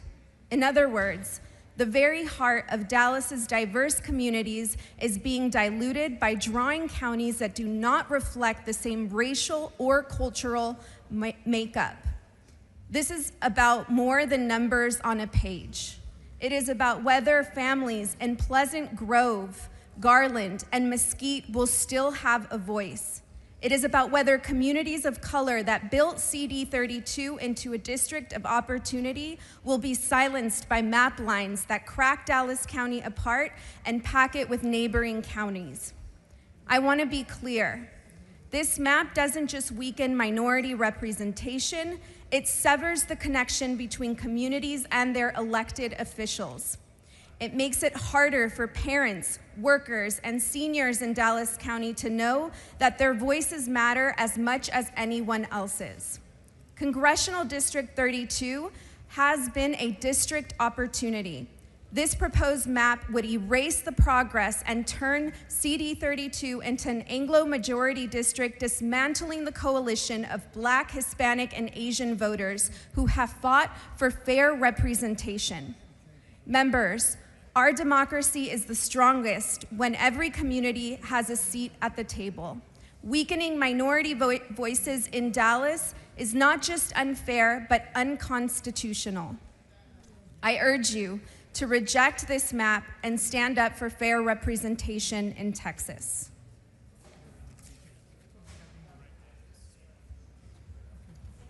Chair recognizes Ms. Hernandez. Thank you, Mr. Speaker and members. I rise today in strong opposition to House Bill 4. This bill represents one of the most blatant assaults on fair representation that we have seen in Texas. Houston is one of the most diverse cities in the world, and Harris County is one of the most diverse counties in America. That diversity is our greatest strength. It is what makes our neighborhoods vibrant, our workforce dynamic, and our communities resilient. And yet, HB 4 silences that diversity instead of celebrating it. Under this map, Latino communities in Harris County have been split apart and scattered across multiple districts, silencing their voice and diluting their ability to elect their candidate of choice. Nowhere is this clearer than in Congressional District 29. For decades, CD 29 has stood as a performing Latino majority district, a community of interest where Hispanic voters could elect their candidate of choice. But this map dismantles that district. Latino neighborhoods like Denver Harbor, Magnolia Park, 2nd Ward, Manchester, and Northside, historic centers of Latino political strength, have been carved out. The Hispanic citizen voting age population has been reduced almost 20 points, from roughly 63% to just 43%. That kind of drastic change has nothing to do with population shifts or routine adjustments. It is a clear effort to weaken Latino influence in Harris County. Under this proposed map, my home and almost my entire legislative district, which is over 70% Hispanic, is taken out of CD 29 and placed in CD 9. HB redraws CD 9 in a way that claims to create a Latino majority district on paper, 50.15%, but in reality dilutes the voting power of communities of interest in inner city Houston. By stretching the district across unrelated suburban and even rural areas, this map undermines Latino representation. It makes little sense to connect inner city Houston all the way to Liberty County, 50 miles away. These areas do not share the same priorities, challenges, or way of life. Inner city Houston is one of the most diverse, dense urban centers in America. Demographically, the contrast is stark. Houston's East End is majority Latino, home to historic Hispanic neighborhoods with large immigrant communities and several Catholic churches over 100 years old that were established for the growing Mexican-American community. Combining Houston's historic Hispanic neighborhoods like Denver Harbor, 2nd Ward, Magnolia Park, and the cities of Galena Park and Jacinto City, which are less than a mile apart, with Liberty County, a white county 50 miles away, denies Latino voters a meaningful chance to elect their candidate of choice. This is not what a functioning democracy looks like. This is not what Texans expect of us. We should be expanding opportunities for representation, not dismantling them. Harris County's Latino population growth is so significant that the county should have gained a second Latino opportunity district. Instead, this map cracks Latino voters apart, dismantles CD 29, and distorts CD 9. all to weaken the communities of color that are the backbone of our economy and our democracy. Members, HB 4 is not about fair representation. It is about silencing voices, silencing the voices of Latino voters, my family, my friends, my neighbors. It is about stripping away opportunity districts that were hard-won and protected under the Voting Rights Act. This is not only wrong, it is unconstitutional. I urge you to reject HB 4. Protect the rights of every Texan to have their voice heard. Protect the communities who built Harris County and keep it strong. And protect the integrity of our democracy, which demands fair maps and equal representation for all. Thank you. Chair recognizes Ms. Perez. Thank you, Mr. Speaker. Members, I have lived in CD 29 all the days of my life, and with the passage of this map, it will move me to CD 9. With these redistricted maps, voter disenfranchisement will undoubtedly be worse in many communities like mine. Based on data from the 2020 census, Latino voters make up about 43.4% of the people in Harris County, Texas. The Hispanic population has been the largest ethnic group in Harris County since 2010. In fact, in Houston, over 38% of Houstonians aged 5 years and older speak Spanish at home. This is the case for many of my constituents. My community deserves fair representation, representatives who share their values, understand their culture, and are able to communicate in their first language. Representatives who truly understand the struggles that Hispanic communities face. The Hispanic population is already underrepresented. These maps further affect our representation. Additionally, based on 2020 census data, Black or African American residents make up 18.7% of the total population of Harris County. Those two groups, when combined, make up the clear majority. Despite making up the clear majority in Houston, where I live, and in this state, our voters' voices are diluted. Our communities certainly deserve to have their voices heard. I urge you to join me in voting no on this bill. Thank you, Mr. Speaker. Chair recognizes Ms. Gervin Hawkins. Thank you, Mr. Speaker. Members and people in the gallery. Today represents something new and different as it relates to, as state representatives, how we must see ourselves moving forward. I would ask each member in this body to understand this. When I ran for election, I ran to be able to help improve Texas. And I know some people think this may be a game, and it's funny. But the reality is this. Texas needs brave men and women. Texas needs transparency, which means engaging the community. Texas needs its members to respect and show how honored they should be to be a part of this body. What was interesting to me as I had my dialogue with Chairman Hunter was he focused a lot on why Democrats left to not create a quorum. I want to be clear. I want each and every one of you to understand. We didn't run from anything. We ran to the public because what we felt has truly been an injustice and is being an injustice. And I'll tell you why it was an injustice. We didn't act as Texans to be able to change the dynamics of our community.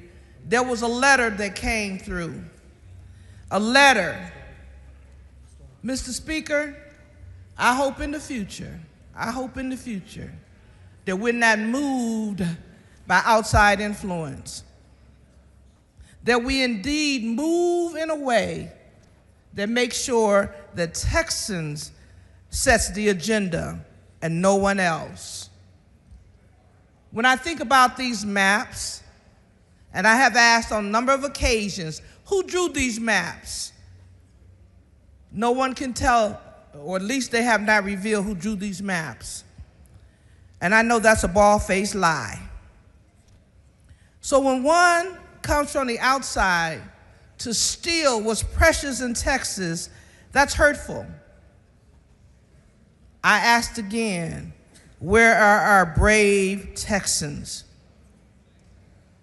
But I will caution each and every one of you, be careful.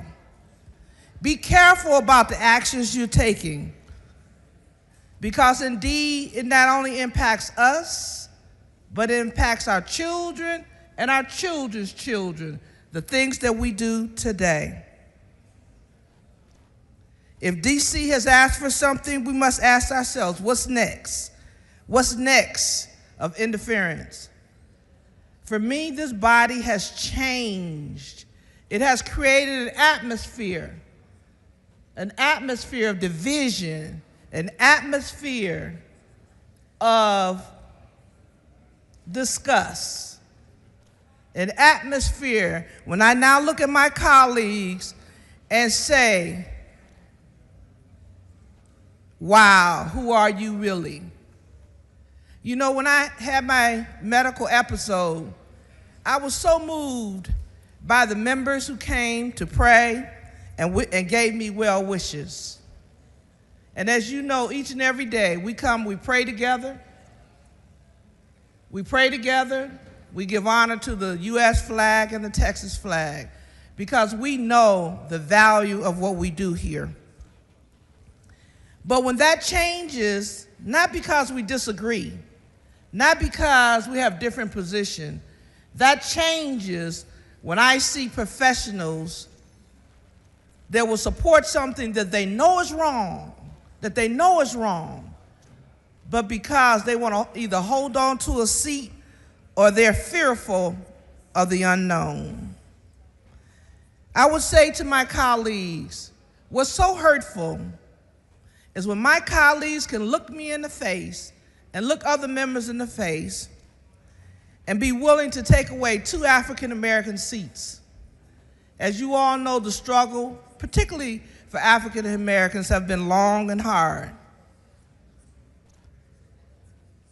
When we looked at a situation where the floods came, so many people died, some of which I even knew.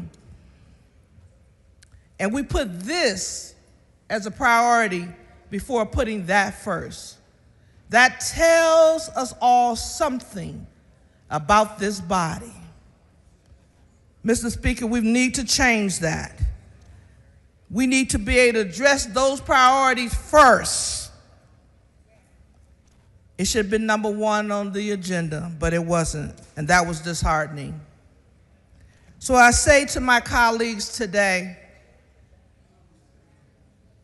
get brave. Understand our real work here. It's not a game. It's not a plaything. We've been blessed to be one of 150, to be able to improve the quality of life for all Texans.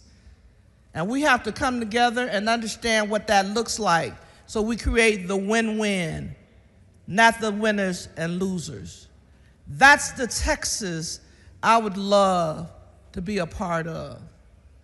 It was also hurtful with the social media. It was really childish more than anything. Lock them up, go get them, they running, all that kind of nonsense. And I think we're too important and we've got a job that's too big to go down that rabbit hole.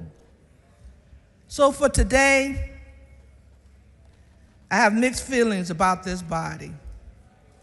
And I hope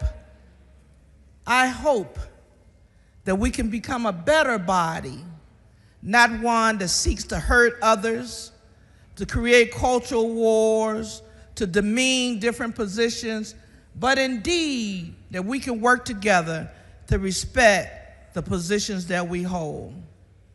I call upon each and every one of you to really seek inside why you are really here and what your real role and goal should be as a legislator.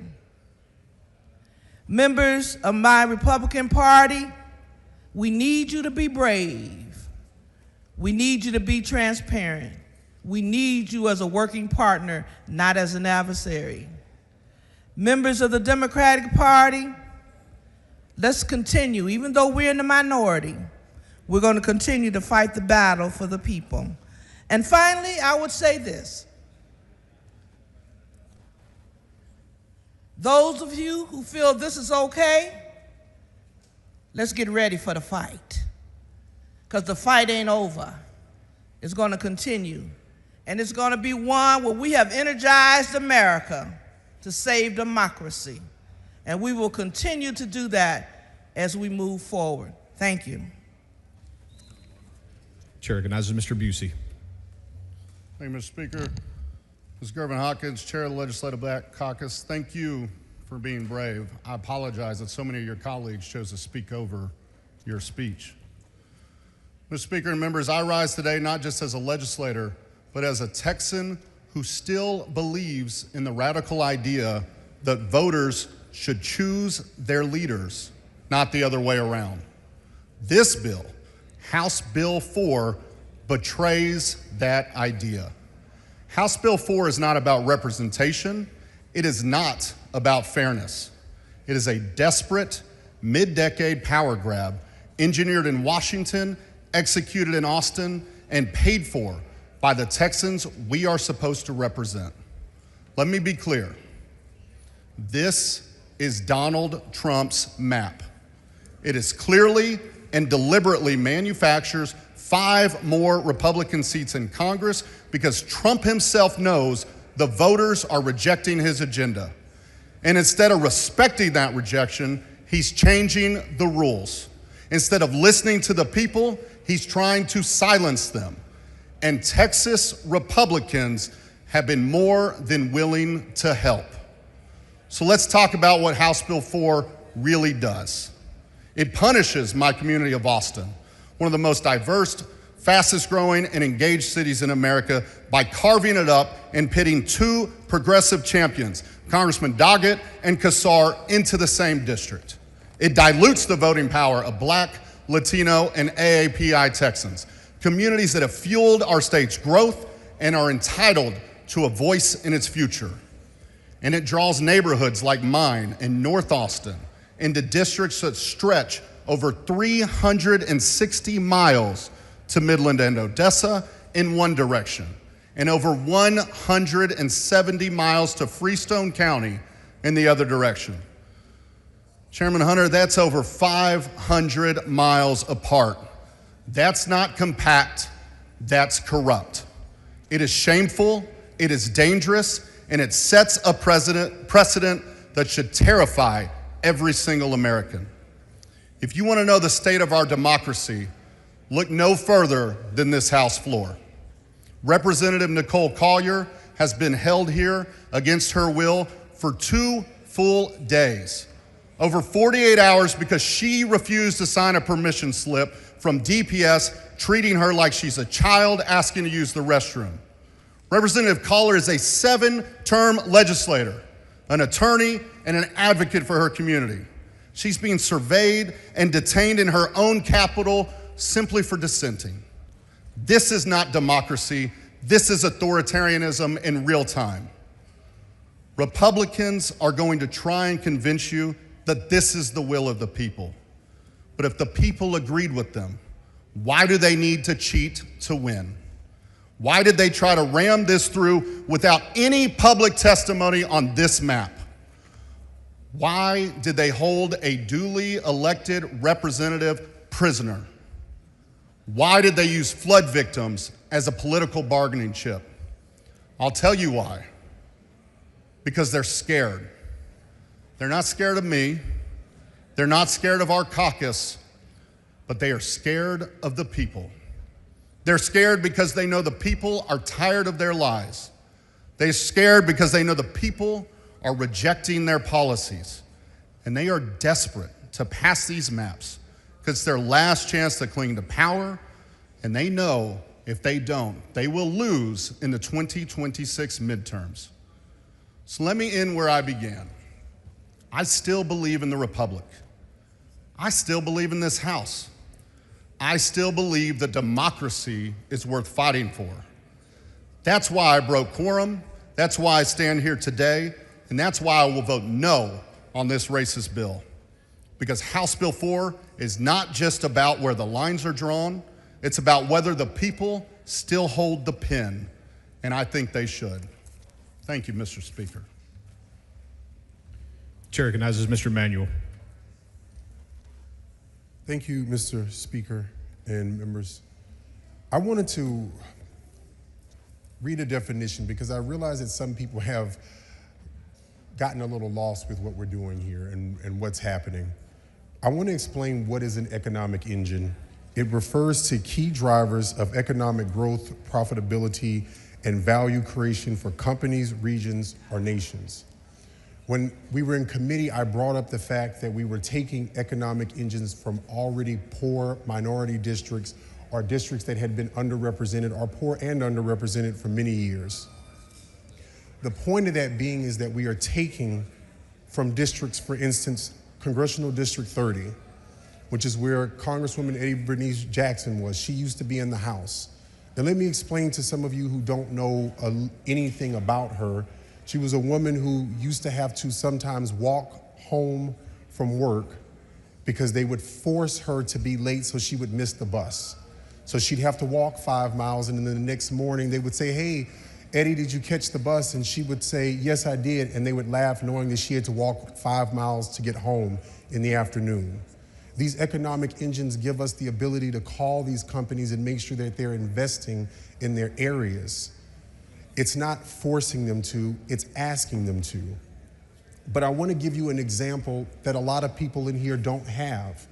I'm going to give you my congressional district, which a lot of times people want to say things like, oh, Democrat-run cities don't work well.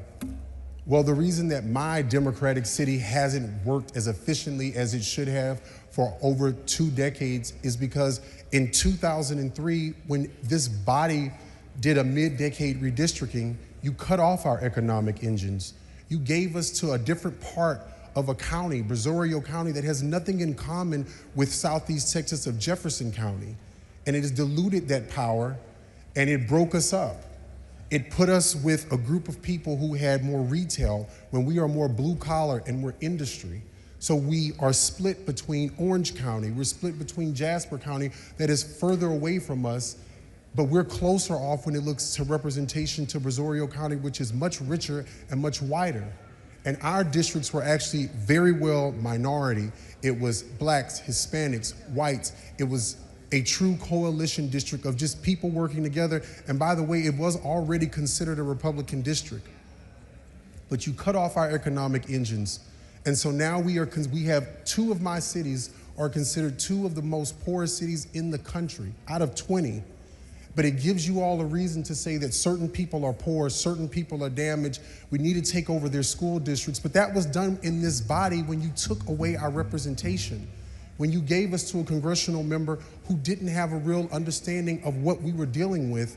And when the vast majority of those counties, the other part of that county, they didn't have to come to us to ask for votes, whether they were a Democrat or Republican.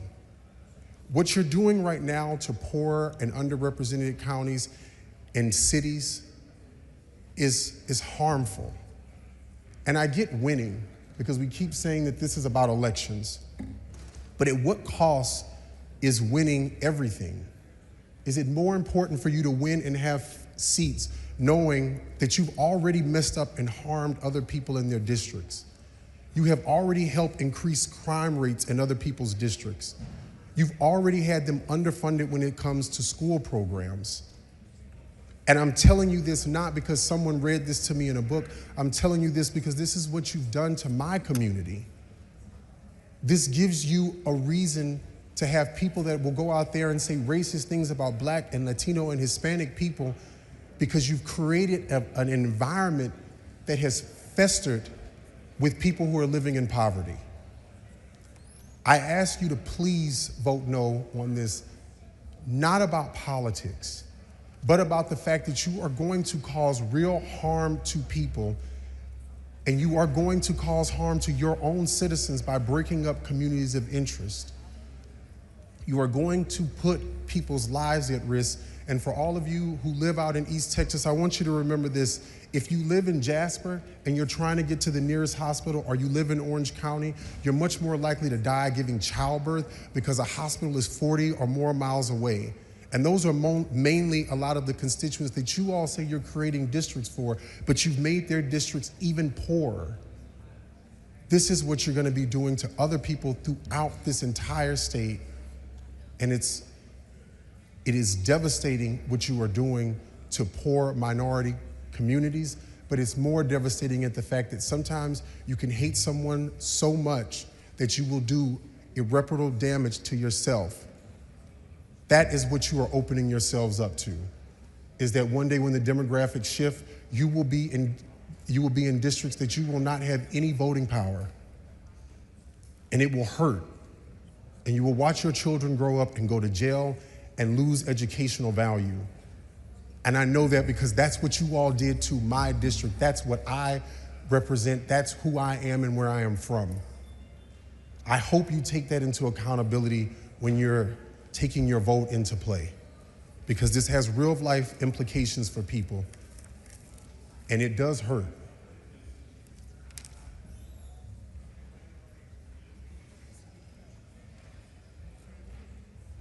Chair recognizes Mr. Rosenthal.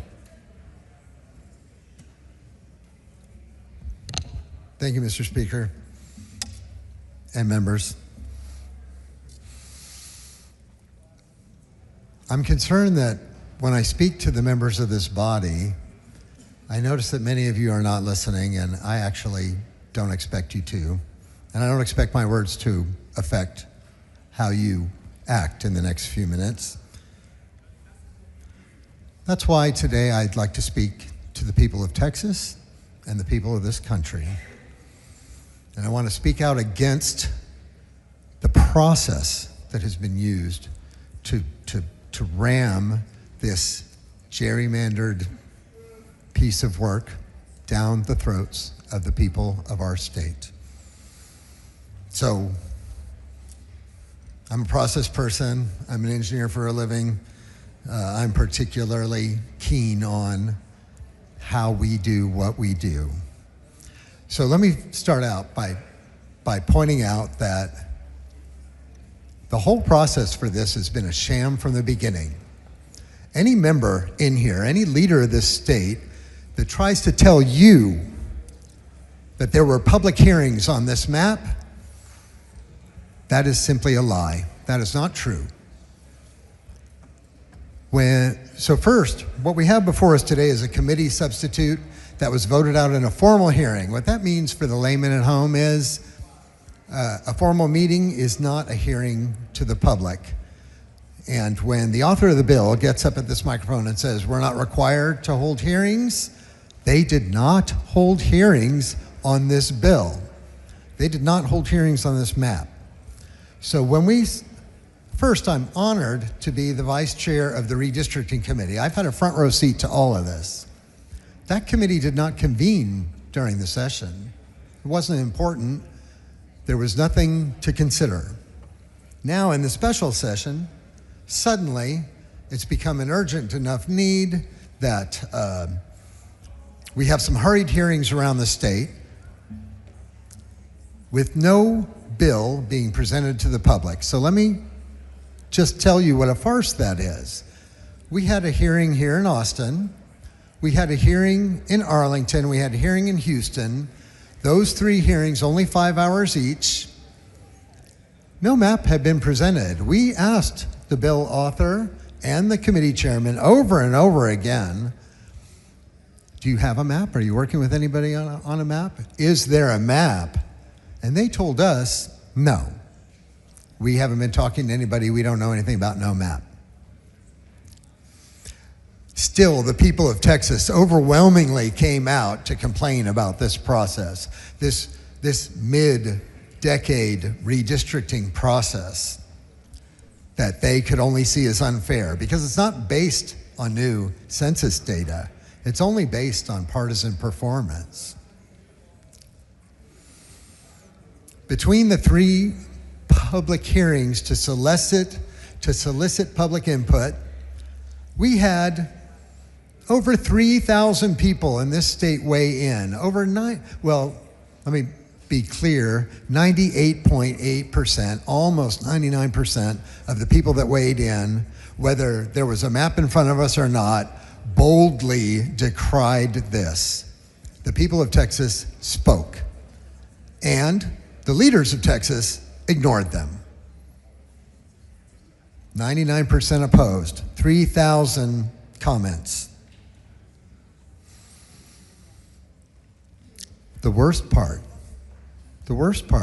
is that this map seeks to serve power bosses in Washington by dismantling communities of color. And when we put it that way, I know I have heard members in this body push back on that. What it does is it dilutes the voting power of communities of color by dismantling those districts. And just saying a recent court case allows us to doesn't make it fair. And just saying there's no law against redistricting in the middle of the decade doesn't make it right. Y'all, if you're losing a game so badly that you feel the need to change the referees and change the rules to help you win, maybe it's time to have a look in the mirror. Because this process has been a sham from beginning to end. The maps that we're voting on today were never reviewed by the people of Texas. It dismantles communities of color to serve power bosses in Washington, and that is that. So when it comes time to express your opinion at the ballot box, and I'm talking to you, the people of Texas, I hope you'll show up and show out and let these folks know that we deserve fairness, equity, and a voice in our process. The bottom line is the people should choose the representatives to be their voice, and we should not have power bosses in Washington deciding who gets to vote where so that they can install Congress members. Thanks for your attention. Chair recognizes Mrs. Weiner.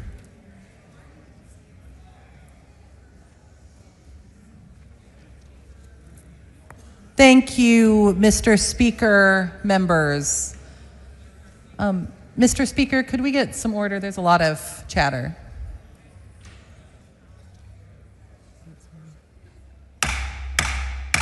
Members, please take your conversations outside the rail.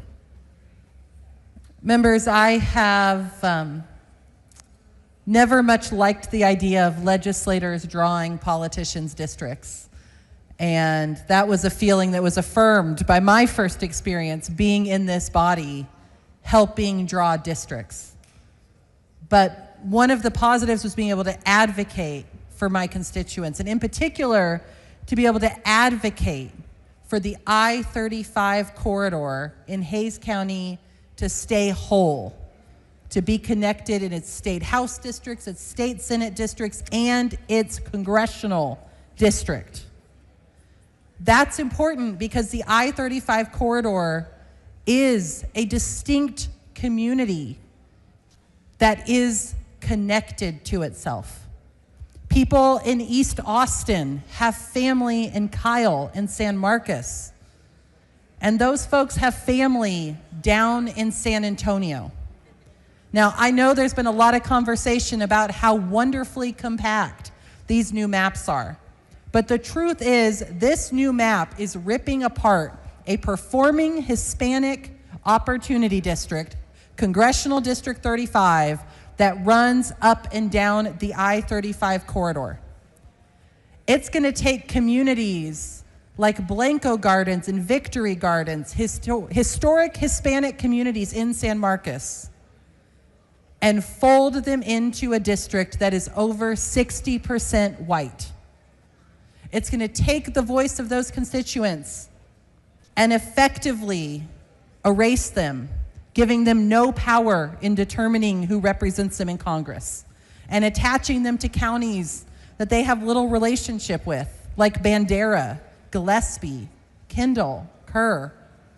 Rural counties that don't have much in common with the rapidly growing and urbanizing I-35 corridor. It's also going to take fast-growing communities like Buda and Kyle and attach them to communities on the Gulf Coast, to Matagorda County, Aransas County, Nueces. It's going to take bedroom communities of Austin like Buda and Kyle, communities where the industries are focused on tech, government, higher education, and connect them to more industrial communities that just don't share their interests. But most importantly, these maps are ripping apart Hispanic communities, and the lines don't even make sense. Travis Elementary School, part of San Marcos CISD, will be in Congressional District 27, just barely. But much of its attendance zone will be in Congressional District 21, and a little finger that stretches up between Post Road and the Blanco River. Why anyone thought that was a boundary that would make sense to the constituents of San Marcos, Texas is beyond me, but the line is confusing and arbitrary and divides up communities. It means that Blanco Gardens will be in a different congressional district than Blanco River Gardens. Neighborhoods that, again, share a community, share relationships, share a grocery store, will be in different congressional districts. And members, this is particularly important because Congressional District 35 has been a performing Hispanic opportunity district. We hear a lot of promises about this new map, but you don't know performance till the map is drawn on the ground, until elections actually happen. Congressional District 35 was court-ordered to be drawn as a Hispanic opportunity district based in the I-35 corridor. And this body is about to disregard that court order and rip communities I represent apart. Remember, these maps also harm the Black community along the I-35 corridor, not just the Hispanic community. Right now, Congressional District 35 is 13.9% Black in voting age population. Now, parts of that district are going to get absorbed into Congressional District 37, Congressional District 21, and some will stay in 35. The highest Black population in any of those districts is 10%. Congressional District 21 will be just 2.53%. That means our historic Black communities in San Marcos that live along Martin Luther King Jr. Boulevard are going to have no ability to link their voices with those of other constituents who share their identity and their history in order to have an influence on the electoral outcome. This map is destroying a district that has consistently been able to elevate the voices of people of color in choosing who represents them. So members, I ask you to think about the harm that's happening, think about the districts on the ground that are being ripped apart, think about the constituents who are going to have members of Congress who have no reason to listen to them because these maps are drawn to marginalize their voices. Members, stand up for fair representation and vote no on this map. Mr. Speaker. Ms. Flores, for what purpose? Will the gentlelady yield for question? Will the lady yield for questions? I will. The lady yields. Thank you, Representative Sweiner. I understand your district, like mine, is within the current Congressional District 35. Is that correct? Yes, about 70% of my district is in Congressional District 35. And this is a strong Latino community and a strong Latino opportunity district, is it not? Yeah, we have historic Hispanic communities all up and down the I-35 corridor, from Ulen to Kyle to San Marcos to East Austin, and of course down to San Antonio. And these are communities that, as I mentioned, share relationships. I was on the phone with my old chief of staff recently, whose Old Guard San Marcos, and he has cousins in East Austin and cousins in San Antonio. Are you familiar with Del Valley in my District 51 in Southeast Travis County? I'm familiar with the community, but I don't know it as well as you do. Well, as you might be aware, I represent 2 school districts. Del Valley ISD is in the community of Del Valley, and that's just east of the airport. That I'm being told by constituents, and our Senator Safarini, is being called by constituents with concern that their school district is being split between 2 congressional districts. Their own school district is now going to be split between 2 different congressional districts. Are you aware of that? I wasn't aware of the specifics of Del Valley, but we're seeing those same concerns. San Marcos CISD is going to be split between 2 different districts, and even the attendance zones for some elementary schools are going to be divided between 2 districts. It doesn't make a lick of sense. And that community is a big Hispanic community, and those students in that school district are going to be torn apart. It's a community of interest, and they're going to be, no longer be able to share a congressional representative. Don't you find that really troubling?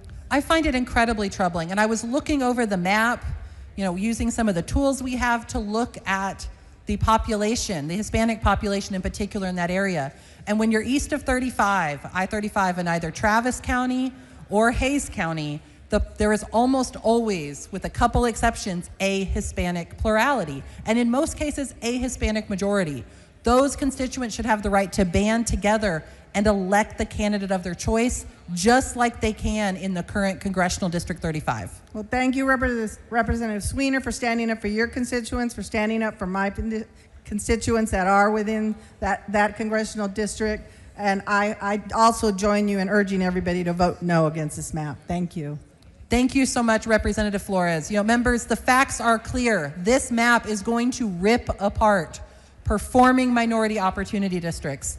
And the harm in my community it's going to be immense.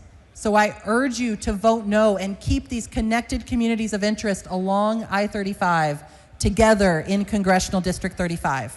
Please vote no.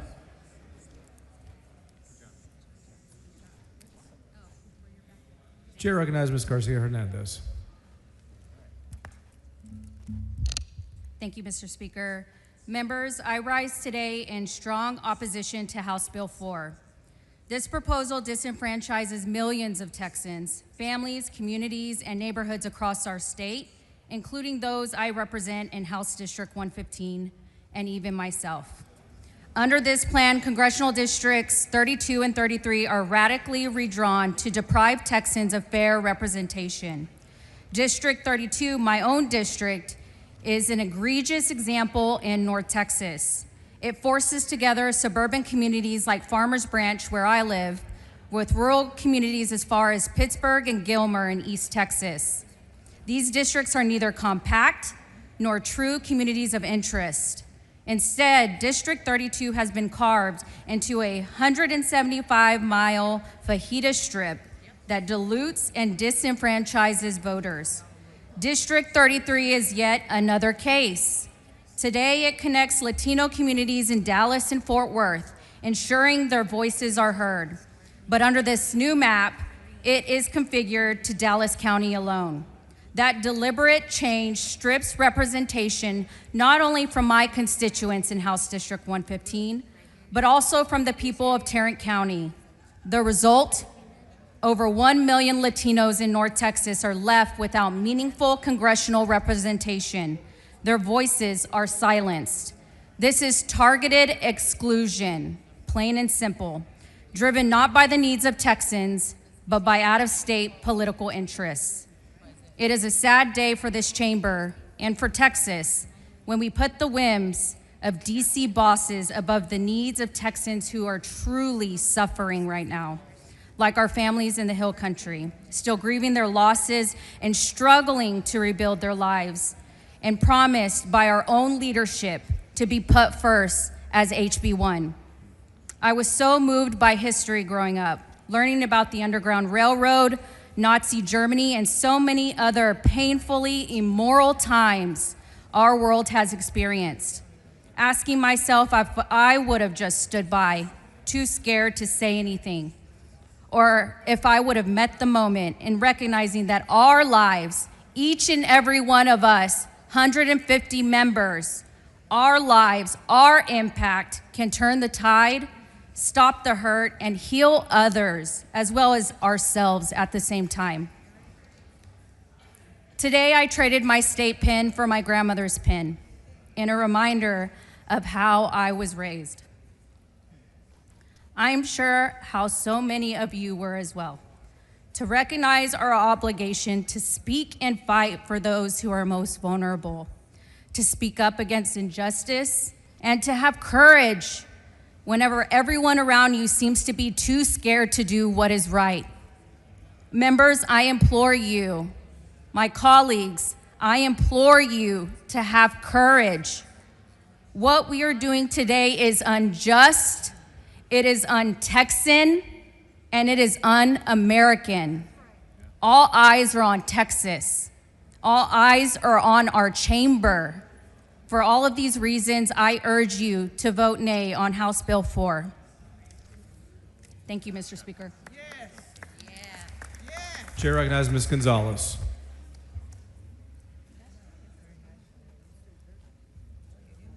Thank you, Mr. Speaker. Members, choices are at the heart of what we do. We choose what bills that we file, choose how we vote on legislation, choose what committees we want to be on. Today is a choice. We do not have to be doing this. And this is a critical moment in our history, just like my colleague just said. Recently, I went to a classroom in my district, and as an educator, going to a classroom is one of the most joyful experiences that I do as a legislator. And while I was having uplifting conversations, a part of my heart broke, because through the dialogue, I realized just how many young people are disenchanted with politics and elected officials, have very real concerns about the future of democracy, our state, and our country, are worried about the needs of their families and friends. This is what we should be focused on: their needs, their future, the leadership that they are pleading for. What they need to see is leadership that, like Representative Barbara Gervin-Hawkins said, was brave and demonstrated the utmost political courage, or leadership that has intentional and reflective choices. Leadership that is based in love, that creates policies that is compassionate and caring so that people can thrive. Leadership that is future building. Today, we are seeing none of that. Let me be very clear. We could be the leaders the next generation needs, but instead we are doing harmful legislation that is completely opposite of the needs of the next generation. We could be a body that comes together and demonstrates political courage, intentional choices, love, future building, by saying that we will not let our maps be rigged, by saying that the maps are the blueprint for democratic engagement and they should not be corrupted. We could be that body. There are choices being made that are not leading towards that energy. Members, I know that it's been a long day, but this is for our future, for our children. I urge you to vote no. Chair recognizes Dr. Lalani.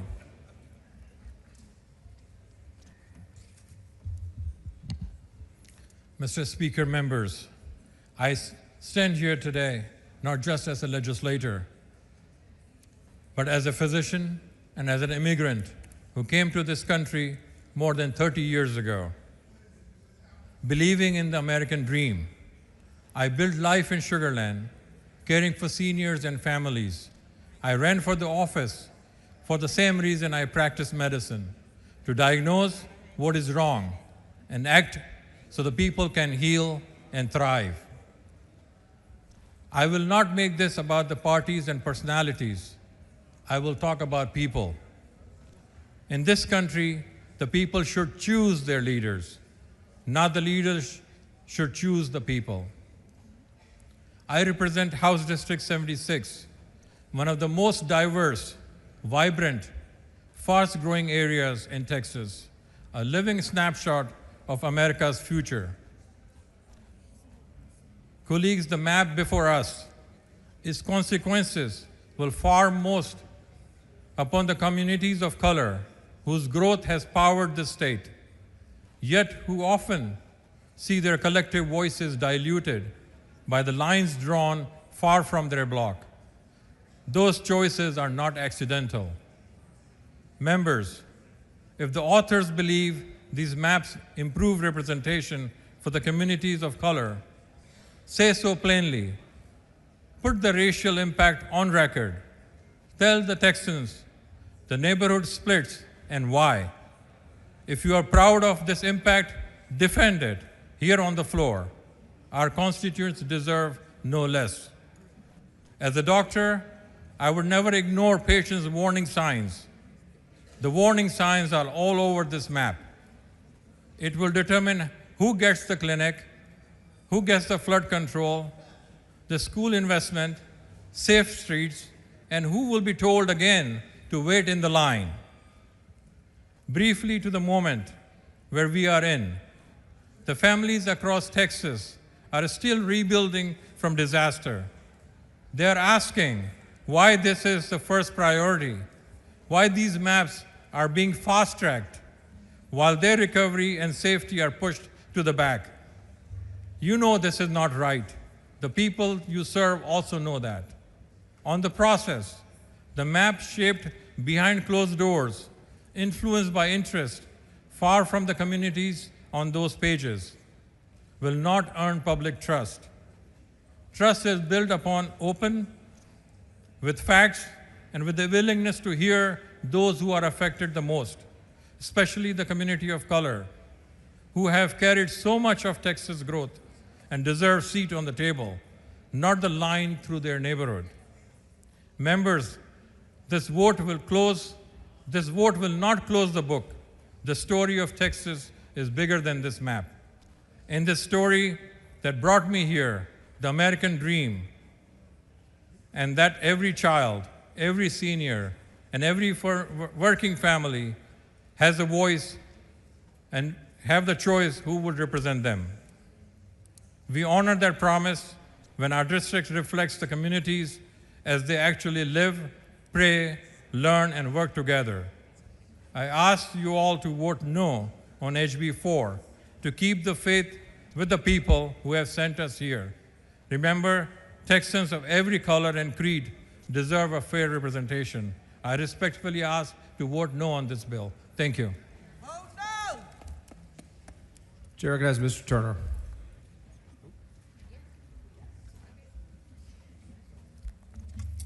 Thank you, Mr. Speaker. Cracking and packing. Cracking and packing. It's the classic Texas Republican two-step when it comes to discriminating against Black, Hispanic, and other minority Texans. You crack and pack minority neighborhoods to dilute their voices and give outsized influence to Anglo communities, even though you know full well that Texans of color accounted for 95% of our state's population growth in the last decade.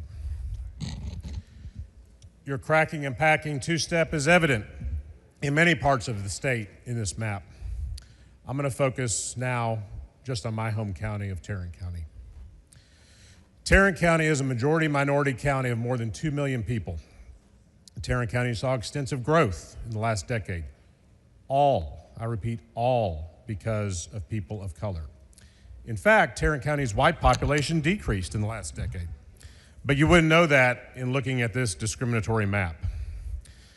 As you've already heard, this map fails to create a new Latino opportunity district in the Dallas-Fort Worth region, which is a tremendous failure because there should be one. But not only do we have that failure, this map cracks heavily Black and Hispanic neighborhoods in Fort Worth out of Congressional District 33, the district they have been united in since 2012.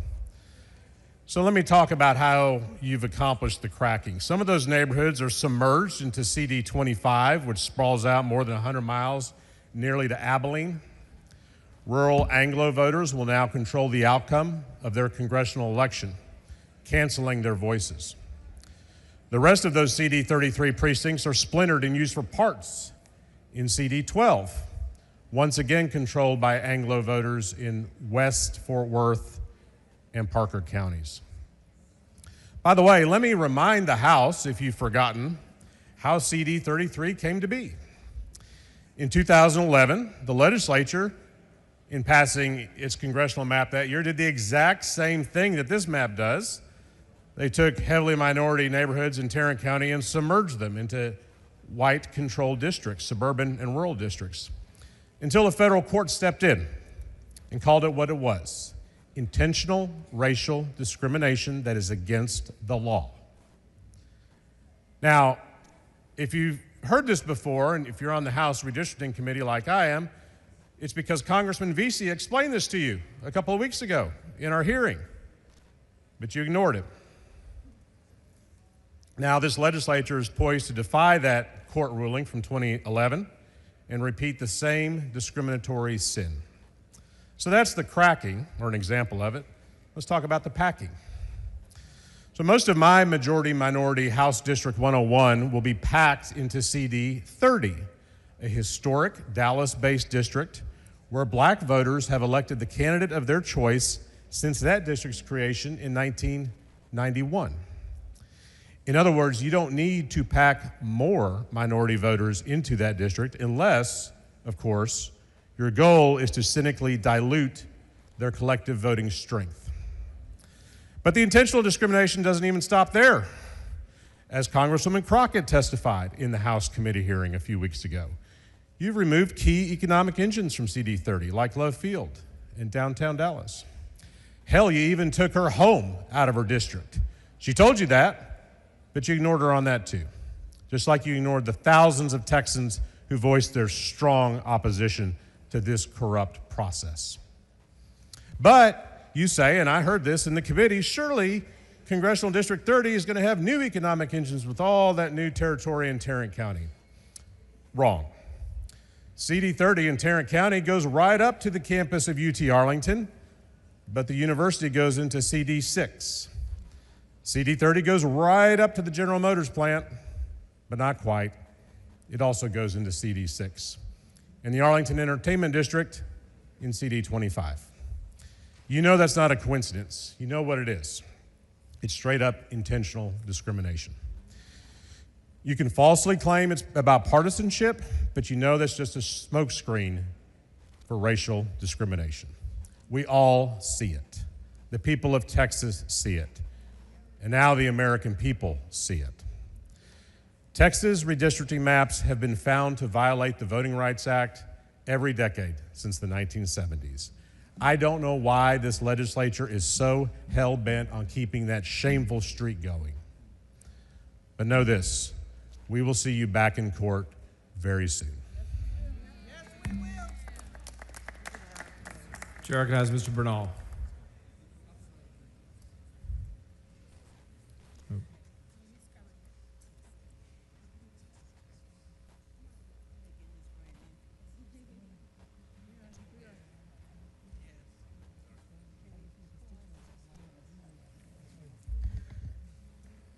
Thank you, Mr. Speaker. This is my 6th term, and when you've been here long enough, you get to know people. We often get to talk more personally, sometimes behind committee rooms or when it's late night during budget night, and those conversations are usually a little bit more personal. We talk in ways to each other that we don't talk here, and so I thought that the approach I would take, because so much has already been said that I agree with, that I would talk to you now the way I would talk to you then, with maybe a few fewer cuss words, of course. But I have to tell you, as your colleague, as your peer, it's frustrating when it seems like no matter what we say or what I say, you always seem to know better. That is frustrating. It is demeaning. And I'll give you an example of how often that's happened since I've been here. Some of you who've been here as long as I have may remember SB 4, which was the Show Me Your Papers bill, which allowed law enforcement to essentially racially profile people and say, you look like you don't belong, show me your papers, show me that you belong here. And we tried to tell you that that singled us out. We tried to tell you what that would look like on the ground, but you knew better. And then you've got the DEI bans that focus on clubs and departments that are designed to help and guarantee the success of students of color in particular. And we tried to tell you how that felt, what it meant, what you were doing, and even then, you seemed to know better. And then we go to the library book bans, when so many of those books were written by authors of color. And we tried to tell you, look at who the authors are. Look what they're writing about. This is how it makes us feel. This is what you're doing. This is the effect. And even then, you seem to know better. Then we've got the 287G agreements, which turn local law enforcement into ICE agents. And look what's happening now. Our neighbors, our friends, our family are getting scooped off the street by masked, unidentified agents. And we tried to tell you, look what's going to happen. We are singled out. Look at how it makes us feel, and look at how it affects us. And even then, you seem to know better. And then, you didn't want Asian folks to own property. Very straightforward. And we said, you guys, look at what you're doing. Look at who you're pointing out. Look at how it makes people feel. And look at what's going to happen. And yet, even then, you seem to know better. When you tried successfully to have Confederate Heroes Day land around the same time as MLK Day, we tried to point out what it would do, how it would make people feel, what it would mean. We told you how it made us feel and who it singled out and who it would affect, and even then, you knew better. And so here we are with these maps. Tremendous population growth in Texas, especially in the black and brown communities. And the maps don't reflect that at all. And we're trying to tell you that there's something wrong there, that it's almost impossible to do that without focusing on race. And yet, you say that you know better. And now these maps are going through cities, counties, parts of town, and even neighborhoods, and drawing them away from one another, linking them up with people and places they have nothing to do with. And we are telling you, if you knew these places, if you know those people, you are singling them out, you are using race. Look at what you're doing. Look at how it makes them feel. And look at what the effect is. And even today, you are telling us that you know better. And I have to tell you, one of the distinguishing factors that someone is doing something to hurt you, that someone is doing something to keep you back and to hold you back in the most insidious and cynical way is when they say they know better. And that's what's happening today. Thank you. Chair recognizes Mr. Anchio.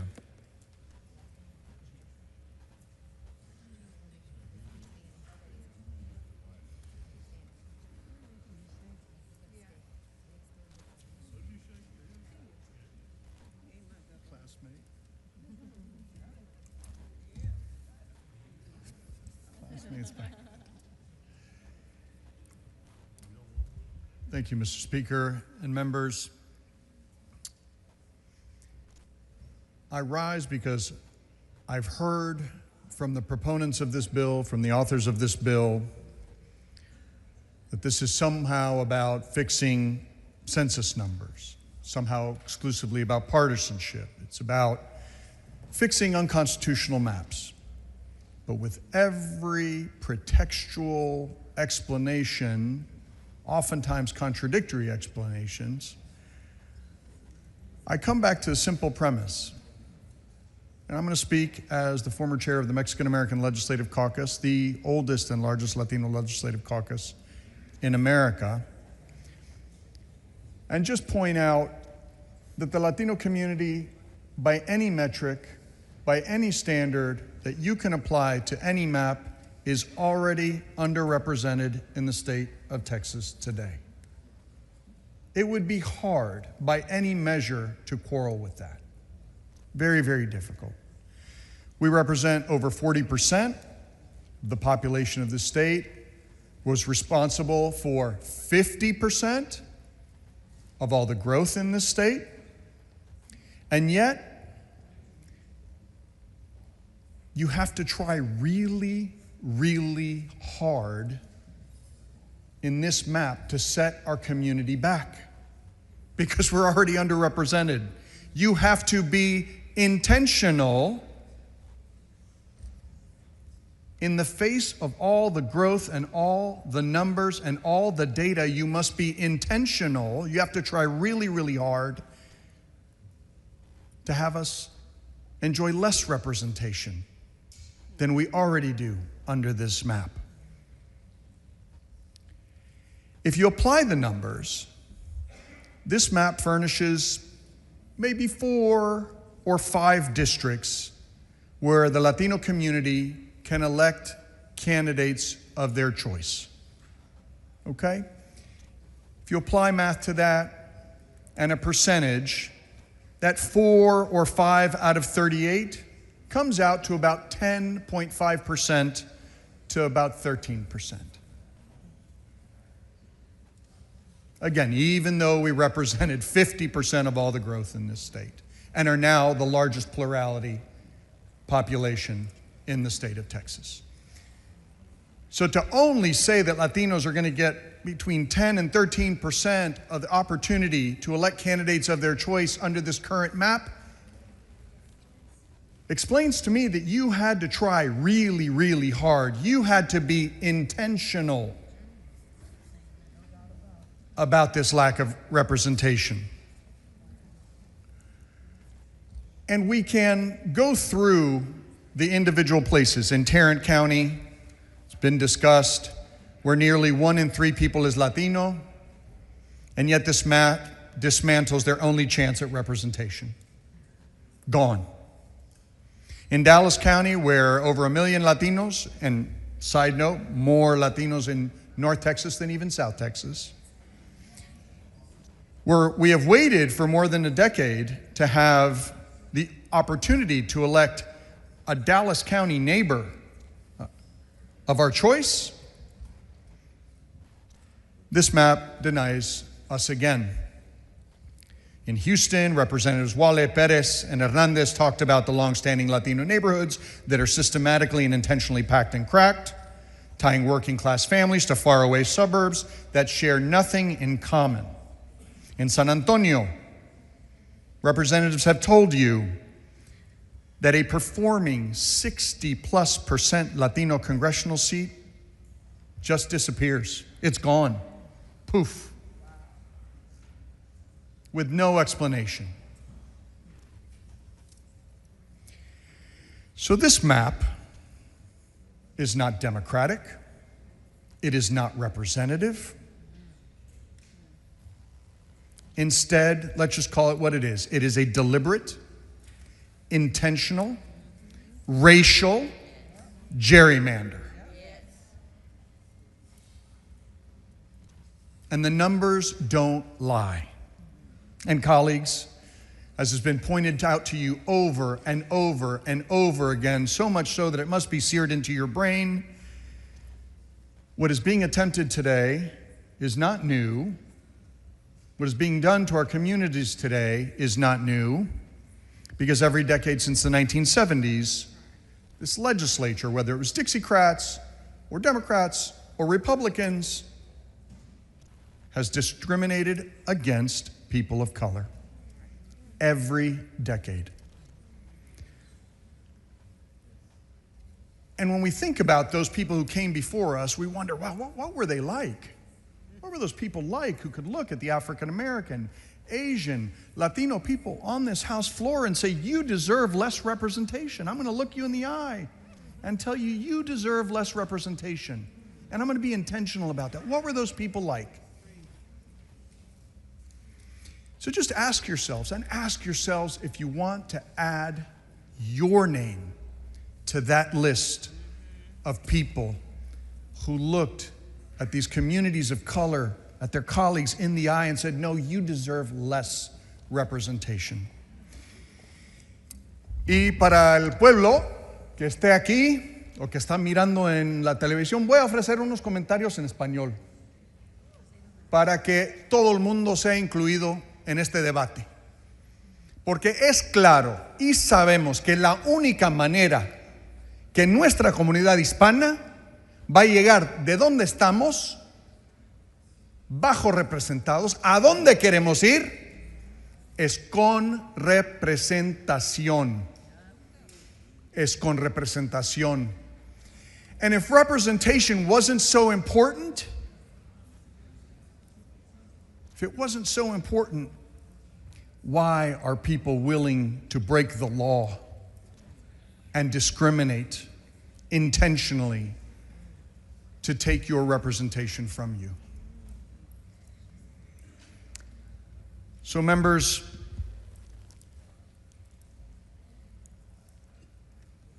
when Representative Bernal said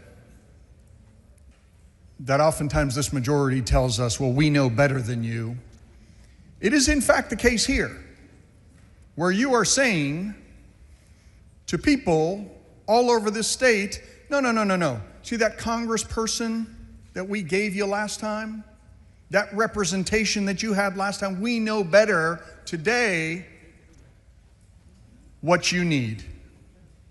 We know better today what people in Dallas or Houston or Austin or San Antonio need. We, the government, we, the politicians in Austin who have never been to your community, are going to tell you emphatically the representation you deserve today.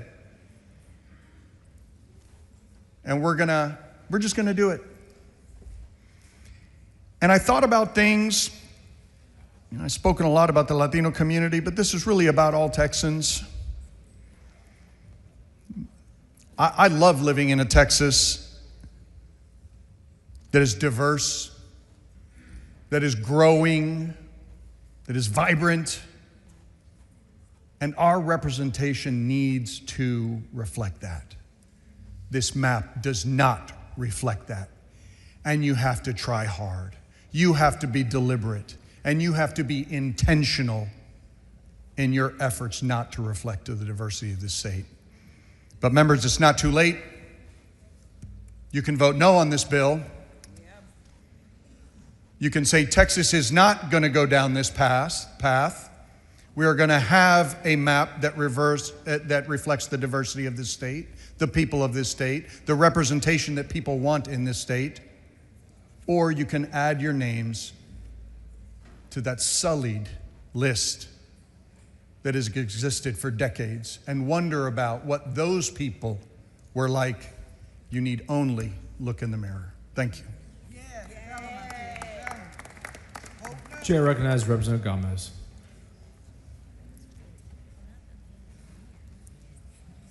Thank you, Mr. Speaker, and thank you, members, for your continued patience throughout this most monumental debate. I rise today in opposition to this effort to conduct mid-decade redistricting as a proud Texan and as a proud native of South Texas in particular. South Texas in particular asked on multiple occasions to please bring live committee hearings and testimonies to the Valley so that the Valley could participate in this debate. Because as you know, to date, we are one of the most economically disenfranchised, disconnected parts of the state. So to everyone who did not get to attend, please know that we continue to fight on your behalf. And again, I stand here in line with those Texans who firmly believe across Texas and the nation that people should choose their representatives and not the other way around. And to everyone in here who states, and to everyone listening who's thinking, well, gerrymandering, this is just politics. This is pure politics. This doesn't really affect me. Well, ladies and gentlemen, politics affects everything. The air that we breathe, the water that we drink, the books that we read or do not allow others to read. It affects everything, and to say otherwise is purely privilege that we cannot take for granted. I stand here today to say, if you are from South Texas, this is not about whether you are red or whether you are blue.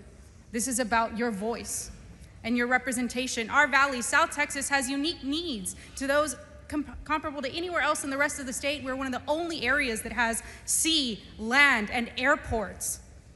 So when you create districts in South Texas that sprawl over 200 miles, that stretch you out like string beans from the northern border of Mexico to the center of Texas, tell me, how is that fair and unique to your voice? Some of the districts that we've carved out in South Texas, for example, in CD 34, if anyone looks you in the face and says, this is good for South Texas, it is a lie. This proposed map removes over 294,000 Hispanic voices from South Texas and moves them to north of Nueces County. Again, almost 200 miles away from where you and your family live. That's a 38% reduction in Valley Hispanic voices. If anyone looks you in the face in South Texas and says that that is good for the Valley, it is a lie. And it was not made or drawn for you. The proposed map in CD 34 in South Texas reduces the number of registered voters with Hispanic surnames by nearly 15 percentage points. They are not going to look or sound like you. This plan would more than double the Anglo representation in South Texas. It would increase the Anglo voting population by 135%. They do not look, live, act, or speak like you. They do not know or understand your struggles. There is not a single restaurant, place, or even sporting event that you could go to in the Valley that is 135% Anglo. I've looked. No lo vas a encontrar. It's not there. I also rise today to address this growing myth that is being spread. And I guess the thought is, if we keep saying it enough, maybe it will become true. If we keep telling the whole world Hispanics are voting more and more red, the Valley is turning more and more red, if I say it enough, maybe it'll be true. Ladies and gentlemen, this map, this proposed map, is evidence that that is a lie. Not only is it not true, they are so afraid of how fiercely you are about to rise up that we are building walls, carving lines, and destroying communities to make sure that you don't stand up and tell the nation that that is false. I cannot stand by idly and let them continue to perpetuate this lie. Son mentiras.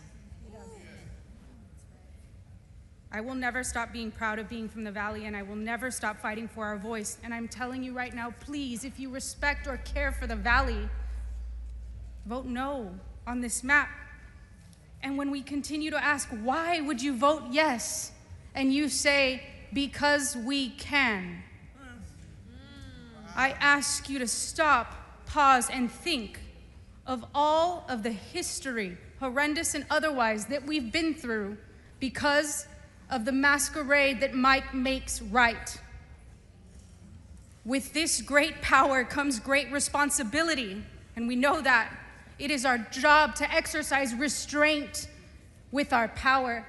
Please consider the power of restraint that you have right now for the people of Texas, and South Texas in particular. South Texas They are drawing these lines because they are very, very afraid of Hispanic voices. And I think they should be.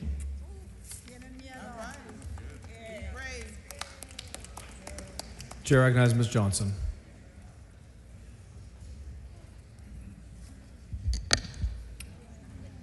In 1972, Barbara Jordan ran for Congress. Texas House District 18. When I looked around my house as a little girl, there was a painting of the storytellers. It was her favorite painting that my dad had. Black men speaking to youth about their history and about their future. As I look around the room of white men, I think about my dad. And I love the head shake. And I love the nod. Because this is about racism. And if you can't hear it from them, then hear it from me.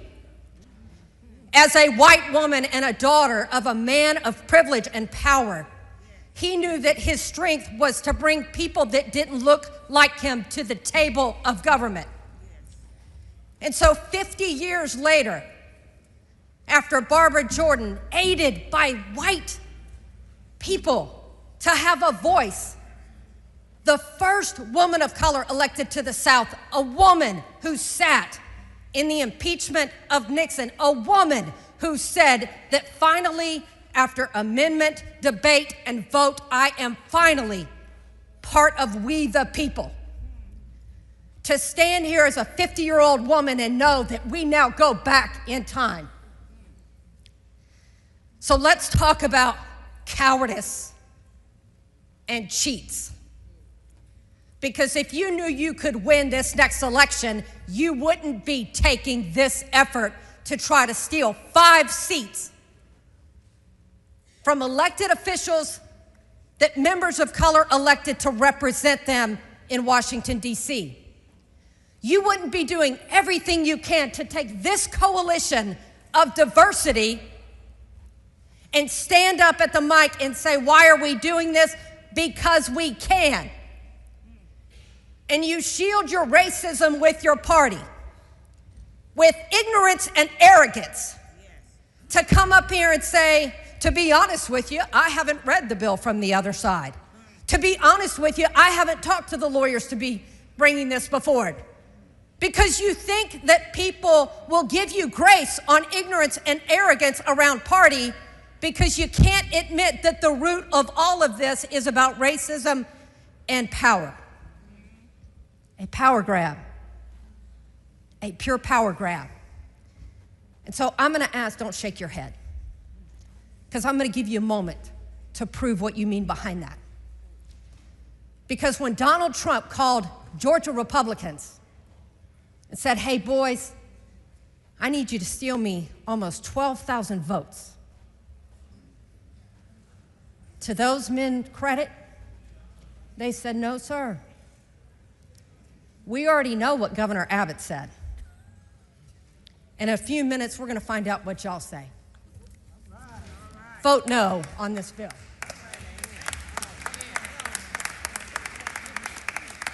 Chair recognizes Mr. Martinez Fisher.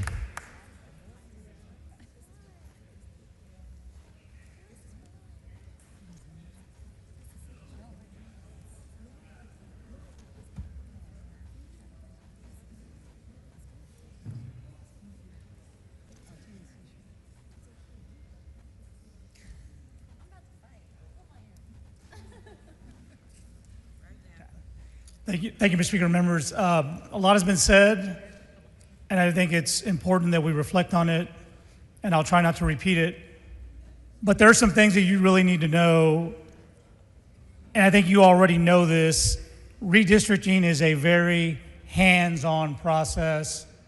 You think about your own legislative experience and the idea that somebody would hand you a bill, tell you to file it and pass it, and not read it, not lay it out, not change it, not amend it, not let it come back in conference and negotiate it.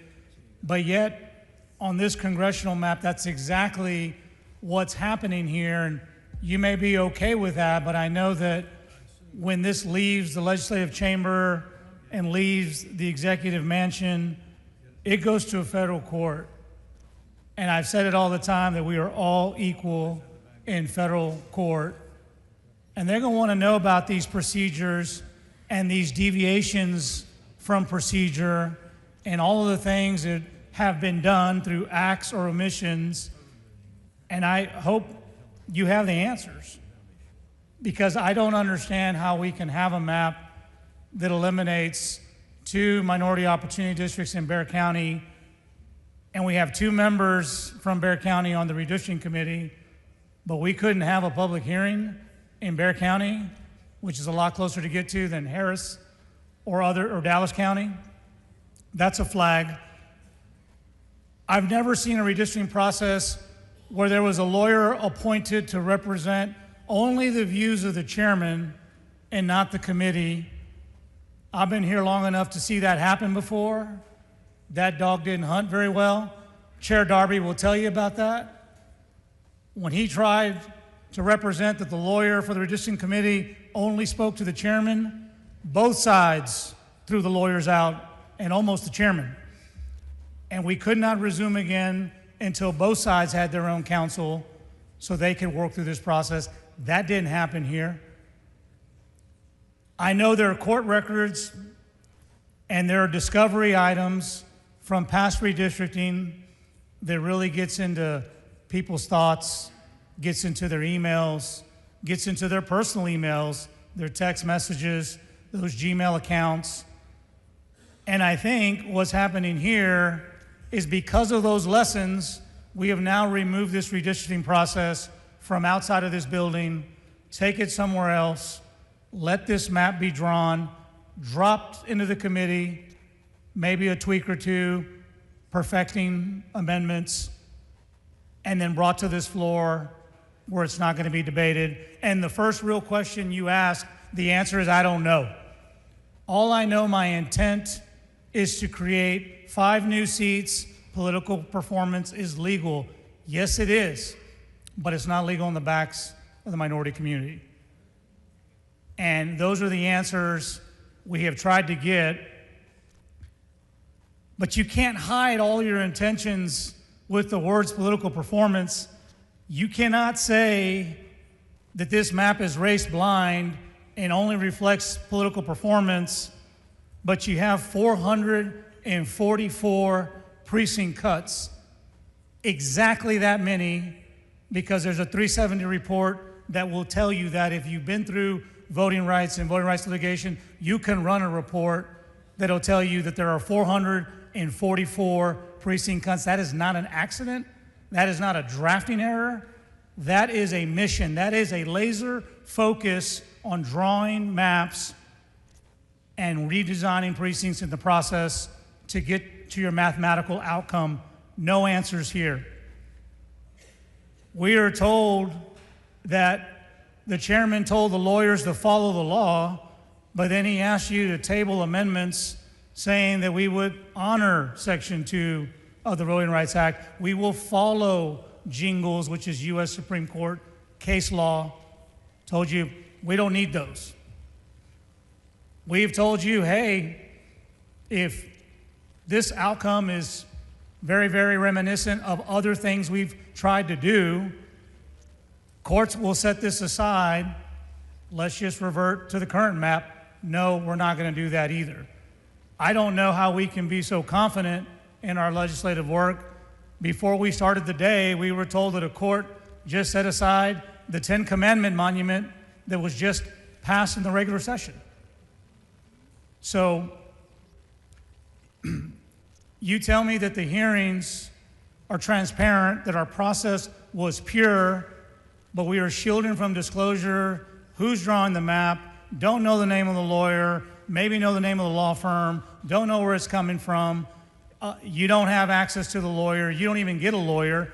Everybody who has taken this microphone and have given you their opinion as to what their lawyers have said, they are paying for them. But yet this committee and this chairman with a lawyer that reports to him and him only. The taxpayers get to fund that legal representation. Everybody else has to go at it on their own. That's not fair. That's not transparent. So what I'm curious about is, if you won't tell us what you're doing, if you want to shield from disclosure the very things that you think are going to get you in trouble, you have to understand that sometimes your actions by themselves will be the evidence that we will use when we get to take this to another forum. I'll give you a real good example. Just this morning, we started this debate. We were told by Chair Hunter that CD18 was created to create a 50% black CVAP district because the current one didn't have it. Well, newsflash, CD18 didn't need to be a black CVAP district by 50% because it already behaved like one. It performed like one. There was no need to change it, but this is the very thing courts will look at when they want to know, well, if you're getting into racial discussions about the CVAP of this district, what were you thinking? What went into that? Because the performance analysis will show that it did not need to have a 50% CVAP, black CVAP, to perform and have African Americans elect candidates of their choice. We were told, and you heard it from the previous closing argument from Rep. Gomez, that South Texas and Texas is becoming more and more of a Republican-leaning state with Latino voters. Okay, I'll take you at your word for that, except your actions say otherwise.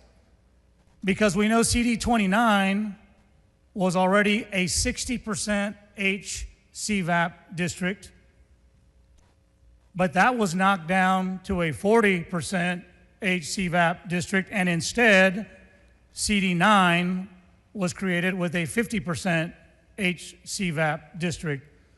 So the two statements don't pencil. If Republicans in political performance do so well with Latinos, why not run a Republican in CD29 with a 60% HCVAP? I'll tell you why. And every election outcome for the last 20 years will tell you why. And so you cannot claim that you're creating Hispanic opportunity seats when you are taking true performing citizen voting age population districts and replacing them with nominal districts that may not perform, because under that standard, CD9, CD29, CD35 should all have 60% Hispanic CVAPs. And so again, for the 5 redistrictings I've seen, there have been the entire Texas delegation of Congress in this building. And in fact, we had one member today who wanted to come here, and they said, well, we can't let him on the floor because he has a vested interest in the outcome. I remember the days, Ms. T, I know you do too, Joe, you do too, where you'd have this whole building surrounded by the Texas delegation, and you could not move an elementary school enrollment zone without having them come down like a sack of potatoes. I remember a time they would open this door so that we could watch the Senate gavel a map while we gavel theirs, because there is no trust in redistricting. We have not heard a peep from the Texas delegation about what they think about this and all the lines that have been impacted, except for those who've objected. And yet we're to accept the fact that this process, as controlled from the outside, is a legitimate process, is a transparent process, is a public process. I think not. And so you can cast your vote however you want. The only thing I will tell you in closing is, if you remember that committee, don't delete your emails. If you participated in those discussions, don't delete your text messages, because that's where we're going to go next. And like I said, you may win today, but we will have our opportunity in federal court. Whether you vote for this or not, you know it is wrong. There is a way to do this. And I don't think there's a single member in this body, all of you, both sides of the fence, we could lock this door like it's locked right now. We can fight all day. Nobody here is scared of that. Nobody here is scared of that. But to take this mic and to lay out this bill and tell the public that you're doing their work in a public and transparent and a fair process, and all you care about is just swaying political outcomes, that's not what this is. There is an easier way to do that. But you cannot and will not do that on the backs of the minority community. And that's why I object to this proposal, and that's why I ask and urge you to vote no. Chair recognizes Mr. Perez.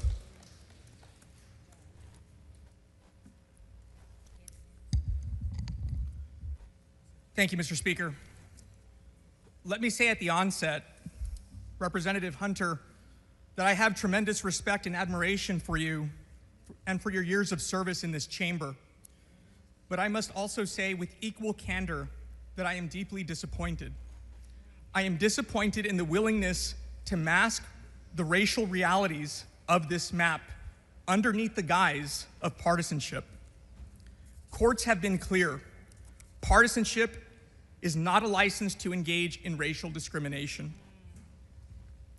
It wasn't until today that I more fully appreciated what Dr. King wrote in 1963, sitting in a Birmingham jail, expressing his frustration with the moderates of his time. He said that shallow understanding from people of goodwill is more frustrating than absolute misunderstanding from people of ill will. Lukewarm acceptance is much more bewildering than outright rejection. Representative Hunter, you have criticized my colleagues and I for breaking quorum to protest and to draw attention to these maps that deliberately sideline minorities from the political process. But as Dr. King reminded us, there are those who are more devoted to order than to justice, who prefer the absence of tension than to the presence of truth. I took time away not to avoid my duty, but to better understand the real implications of these maps on the people I serve in a district that is majority Hispanic, and on the more than 11 million Texans who look just like them. Their voices deserve to be heard and deserve to count the same as anyone else's. But let's focus on the congressional districts before us. It was mentioned that the underlying goal was simply to improve Republican performance, and Representative Hunter relied on the lawyers to draw the lines. But any fair reading of this map shows what it actually does. It systematically dilutes Latino and Black voting strength while cementing and increasing Anglo control. Any claim to the otherwise is either misunderstanding the racial realities of this map or is deliberately misrepresenting the truth. And neither approach is worthy of this chamber. We have not seen a map this deliberately engineered by skin color since the days that brought Americans to march from Selma to Montgomery, Alabama in the 1960s. Marches to protest laws designed to sideline Black voters, marches that helped to bring about the Voting Rights Act just months later. Today, Hispanic and white Texans each make up about 40% of our state's population, equal in number. But under the proposed map, 26 of the 38 congressional districts, 70% of our entire state's congressional delegation will be controlled by white majority districts. You cannot say you found a way for one racial group that is 40% of our state's population to have 70% political control in this state and say that the racial disparities are merely coincidental.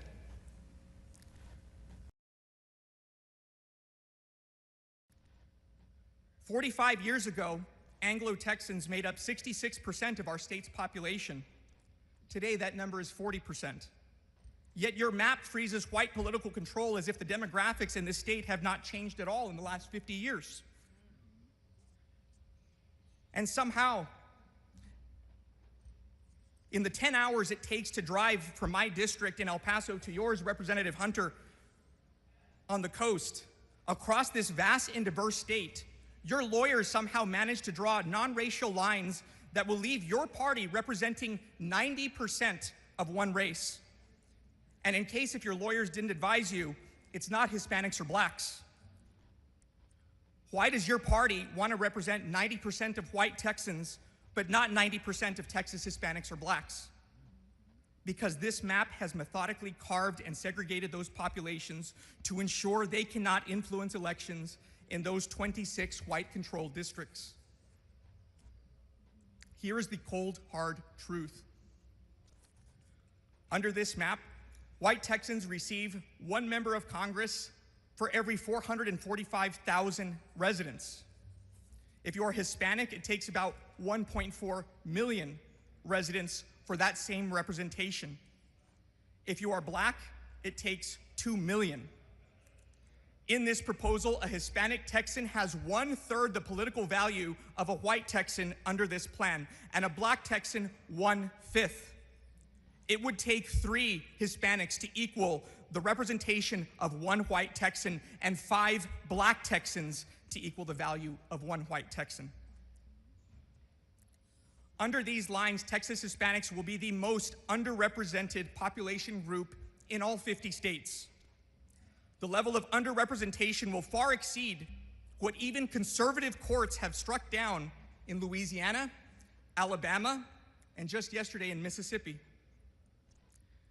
And yet, when confronted with these facts, a common distraction from proponents of this map is to point a finger at California or Illinois and to say, everyone does it. But no Democratic map in California or Illinois systematically erases representation for a population that is 60% of this state. This map is an abomination. It is shameful.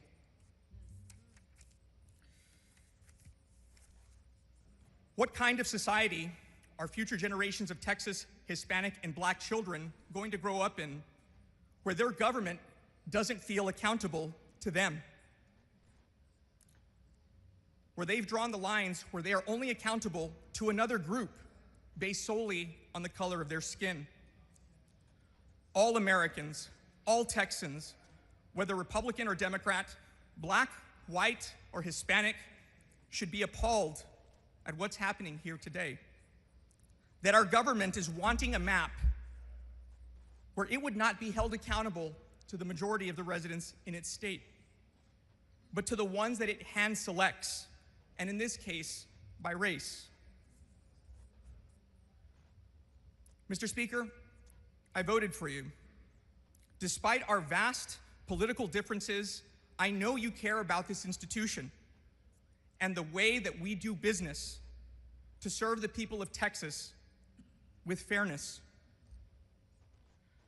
But Mr. Speaker, we all took an oath to uphold the Constitution, not to flagrantly violate it or to test its limits. This is shameful what is happening here, Mr. Speaker, and with this map, I can no longer in good conscience continue to support you.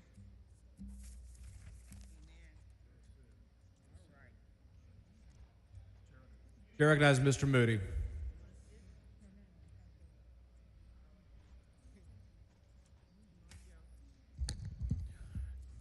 Thank you, Mr. Speaker and members. Indivisible. That's the oath we swear every time we step onto this floor. But division is the only thing that this is about. I sat on redistricting and we talked a lot there about the communities that these maps divide. Through racial gerrymandering, these maps crack and pack districts of color, silence their voices and votes, and put politics over people in the most dramatic way possible. Texans were against these in committee almost 100-1.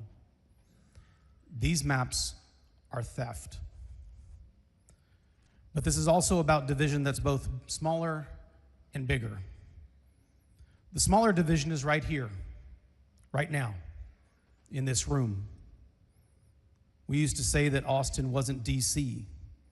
We had strong disagreements, but all as servants of something bigger than ourselves, the people. But also the institution itself and the dream of democracy. Leadership in this chamber meant looking for common ground with respect. It seems like leadership today is just about the echo chamber. Who can be the loudest and the meanest?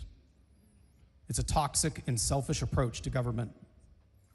Instead of being stewards of tomorrow's house, this process is tearing it apart today, brick by brick. But that's all part of a bigger division. People are more disconnected from government than ever before because they know it doesn't serve them. We've heard over and over again that Republicans didn't have to have hearings on this map, as if our people were being done some kind of a favor. But the people get what's going on.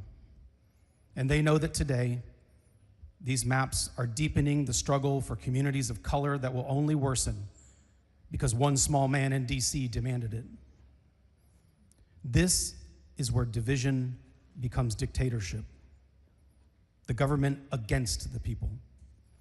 Some people here are doing so much winning that they can't see what we're all losing. There's still time to turn back on this. We can actually unite with those people, and we can vote no, and we can move to the flooding legislation that I keep hearing is our #1 priority. Thank you. Chair recognizes Mr. Dutton.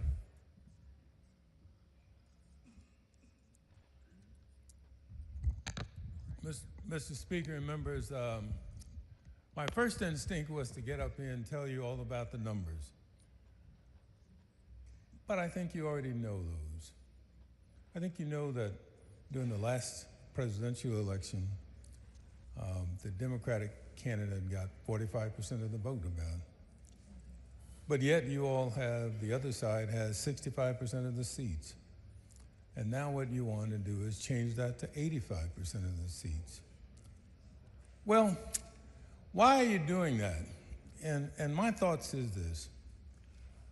I think you're doing it because you know you're in decline. I think you know that you're not winning in terms of the public. And so rather than talk about all of the evilness of all this bill, I thought I'd tell you something I hope you'll remember. When you go home, you can pick up the Bible. I know some of you are probably Bible toters, so I'm talking to the Bible readers.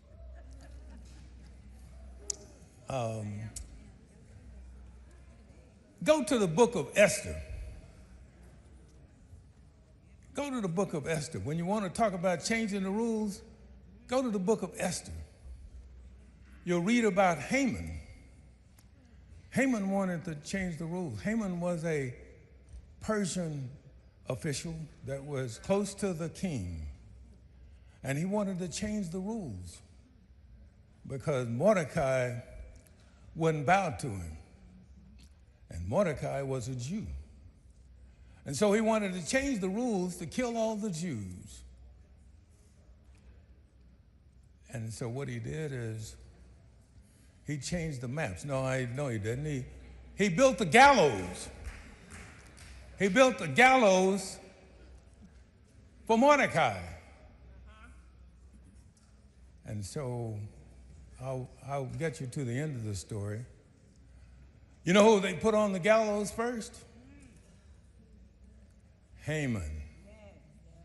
And so when you look at this, members, I hope you'll recognize a couple of things.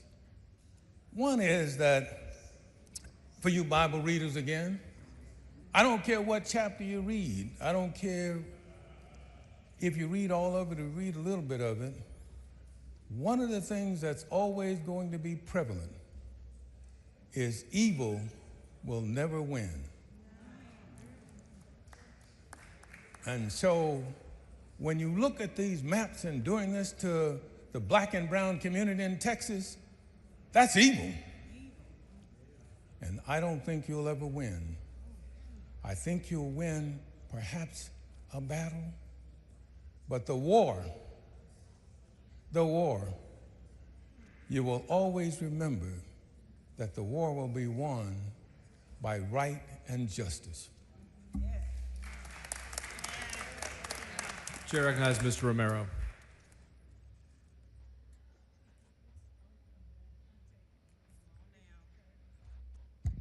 Thank you, Mr. Speaker. I'm from Fort Worth, Texas. We're real proud in Fort Worth, and we pride ourselves in talking about we're the place where the West begins. And if you know a little history, Manifest Destiny and going across to the other side of the nation, that was the last place people would feel like they were in civilization before they went off into very dangerous places west of Fort Worth on their way to California. So I'm wondering what happened to our grit from our leaders, and I consider many of you leaders as well. What happened to our Texas tough? How bad do you need an advantage in order to win? You know, I'm a golfer, I'm a scratch golfer. That's why we have a handicap system. I don't want to play with somebody in the 5th flight. I want to play with somebody in the championship flight. We believe in high school football, and we have 6A all the way down to 1A or 2A. I can't imagine any of you would want to pit your 2A team against a 6A team. Or if you're a boxer, like I was in my youth, I was a middleweight. I'm not going to fight the lightweight. I already know the result. Even in bull riding, the champion wants the best bull, because even the bull is graded. Texas tough. You want competition. What's happening today isn't competition. So I love the fact that every day, including today, we get to start out our day with a prayer. And in today's prayer, the pastor said, and I quote, "Let's give thanks for America. Let's give thanks for an America where people are free, where people can live." And members, that was a message for all of us. Message that America should be a place where people are free to choose their representatives, not to vote in an election where they already know who their winner will be. So let's not be fooled in passing this bill. We are not free. People are not free to vote their interests. They aren't free to vote for people that have their same values because of the way you've split us apart. They aren't free to vote for somebody that has the same lived values, and it's proven by what you've done in the Latino and Black communities. Under this bill, Texans aren't free to make a politician pay at the ballot as we say why we want electeds. Under this bill, Texans aren't free to reject a politician who can take away SNAP benefits from the hungry children and families. Texans aren't free to reject a politician who's taking away Medicaid and health care from what's already the most underinsured state in the nation. Texans aren't free to fire a politician for taking away federal dollars for sake of giving his billionaire friends tax breaks. And Texans aren't free to reject the idea that children and families should be locked up in private, for-profit prisons, all just because they're seeking a better life and putting it on the dime and the backs of the American taxpayer. Young men and women all over Texas, and even in my community in DFW, they aren't free to dream just as I did of one day being a U.S. congressperson. Because you've taken away that right through this map. You know, this bill, it determines the victor, and that's not freedom. That's forced subjugation, subordination, and that's oppression. This bill's a gross attempt to make Texans give up, to believe that their vote doesn't matter because the outcome is predetermined. That's not democracy. That's dangerous. And in fact, you too, you yourself, you're not even free to vote your conscience. You've been told exactly how to vote today. You've been harassed, threatened with a future loss of your seat, just as you were with the voucher scam. This is and should be the land of the free, not the land of where you must agree with me. You too have an oppressor. When Donald Trump asked for 5 more seats, your decision was made, and it was made at the expense of communities of color. Their political representation has been a target of this bill. And you're making that decision in your mind for political preservation. You made that decision and you're making that decision out of fear. It's a political calculation. You are not free to be courageous and vote with your heart. One of the first times I ever came here, there was a mass, and the bishop gave a mass, and he said in Jewish times, men didn't make their decisions in their mind, they made them in their heart. Because then you could really tell what kind of heart a person had. And you may tell yourself that your heart is colorblind, but that's far from the reality of what these maps are. The intention of the map drawers, where is their heart? And for that matter, any member that votes for this map. If you truly believe in freedom and you believe in liberty, then you would believe in the principles of the American Revolution and the early Americans that fought because they understood and fought against taxation without representation. And you would vote no because that's exactly what this bill does. By voting yes today, you're trying to take away that American belief in the democratic process, and you put us on a path to dictatorship. And you're no better, and we're no better than the monarchy that we left behind. You want people to give up, and we won't. So now's the time to be brave and courageous. Now's the time to honor that pledge that we give every day that ends in justice for all.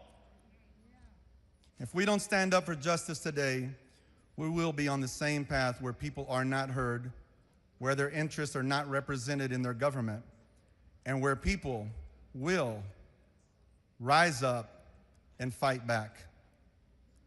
I will not give up on our trust in a pure American democracy because the Constitution is worth fighting for. The promises it provides are worth fighting for.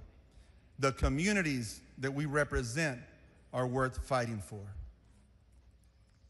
Para todos los que están escuchando en español, les digo una honra que hay aquí en esta Cámara de Representantes es que empezamos todos los días con una oración. Y hoy el pastor dijo, hay que dar gracias por América. Hay que dar gracias por la América donde la gente, donde el pueblo es libre, donde la gente puede vivir. Y ese mensaje fue para todos nosotros, todos los diputados, que América debe de ser un lugar donde la gente, donde el pueblo escoge sus representantes, no una elección donde ya sabemos quién va a ganar. Los Estados Unidos no se puede convertir a un país como el que dejamos porque venimos aquí por refugio. Porque las promesas de la Constitución americana son diferentes de nuestros propios países.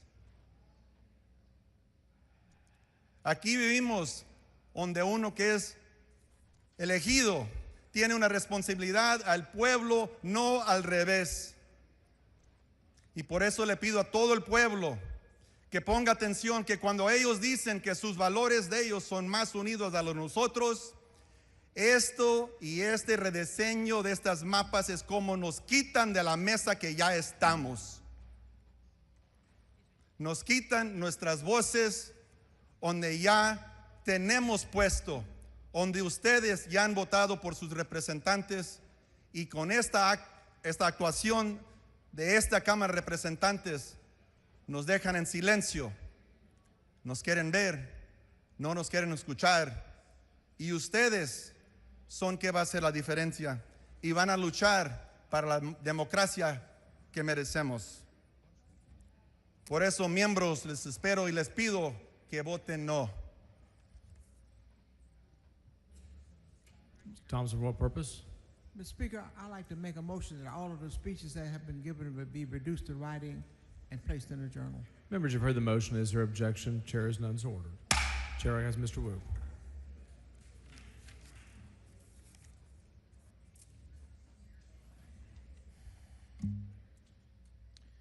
I'm very tired. It's been a very long session. I I'm in the same clothes that I wore starting on Sunday night until now. I've been sleeping on the House floor with Ms. Collier for the last few days. I'm very tired. But I'm here to fight, and I'm here, and what keeps me going, what gives me strength, why we do this is not about Democrats. It's not about Republicans. It's not even about Texas. It's about you. We fight so hard because at the end of the day, this is about you and this is about us. Because America is about us.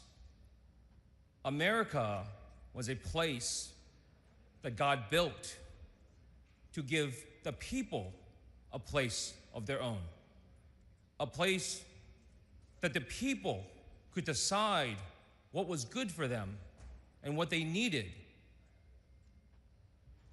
That's what this is really about. For everyone who's watching and you don't understand what everything's about, this is about you. Because over and over again, we have heard from people who have said, this is not working out for us. This American dream that we were told about is no longer functioning. Everything we've been told and told that we should believe in, and this is what this country's about, no longer applies. Growing up, I was taught that this was the place, the one place in the world where you could be anybody. You didn't have to have the right last name. You didn't have to have famous parents. All you needed to do was work hard, follow the rules, and you'll earn the American dream. And time again, we have seen Americans out there struggling and failing, and again and again and again. Because the American dream no longer works for them. And it starts right here. This is why it doesn't work. This thing that we're doing, this body that we're in, this podium that I'm in front of, your problems start right here. And it is this issue that is the linchpin. You may not understand gerrymandering, you may not understand redistricting, but I hope you understand lying, cheating, and stealing. Because this is what people do. People like Donald Trump, people like the Republican Party of Texas, when they can't win, they cheat. The problem is, that doesn't stop in this room. That doesn't stop at just politics. You end up with elected officials who no longer care what you have to say, no matter where you live and what community you represent, whether you're black or Latino or white or Asian, it doesn't matter. They say nice things to your face. They say they care about you. And they take care of themselves. And they take care of their buddies. And they take care of their donors. And they take care of their king. Today, we had an opportunity to do something that the people actually wanted. Democrats and Republicans say, we should release the Epstein files. One of the greatest scandals in American history. one of this great single largest incident of human trafficking. Such a shameful act that our own government has helped to cover up because the people implicated are the wealthy and the powerful, people in Congress, people out of Congress, but people who control this nation and decide the rules for us. We had a chance to put on an amendment that would simply say, if you're going to do this dirty thing in the darkness, if you're going to do this despicable act quietly while you hope no one is watching, we should at least have some sunlight. We should at least have an ounce of sunlight to replace the ton of darkness that this puts upon us. And all it would have said was, if Donald Trump really wants this so badly, then condition it on his release of the Epstein files. I know people are laughing. Mr. Vassoud, Mr. Kane, when they went up to argue their point of order, were giggling about it. Repeatedly saying, oh, make sure you put in there that Epstein didn't kill himself. Because they know that Americans across the board care about this, whether they're Democrats or Republicans or nothing at all. They want transparency, they want accountability, and they want justice. I remember when Republicans used to say, release the Epstein files.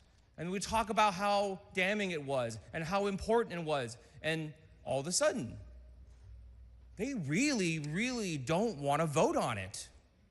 So much so that they're willing to concoct a point of order for us to twist and bend our rules to get it struck down. That's fine. The people know.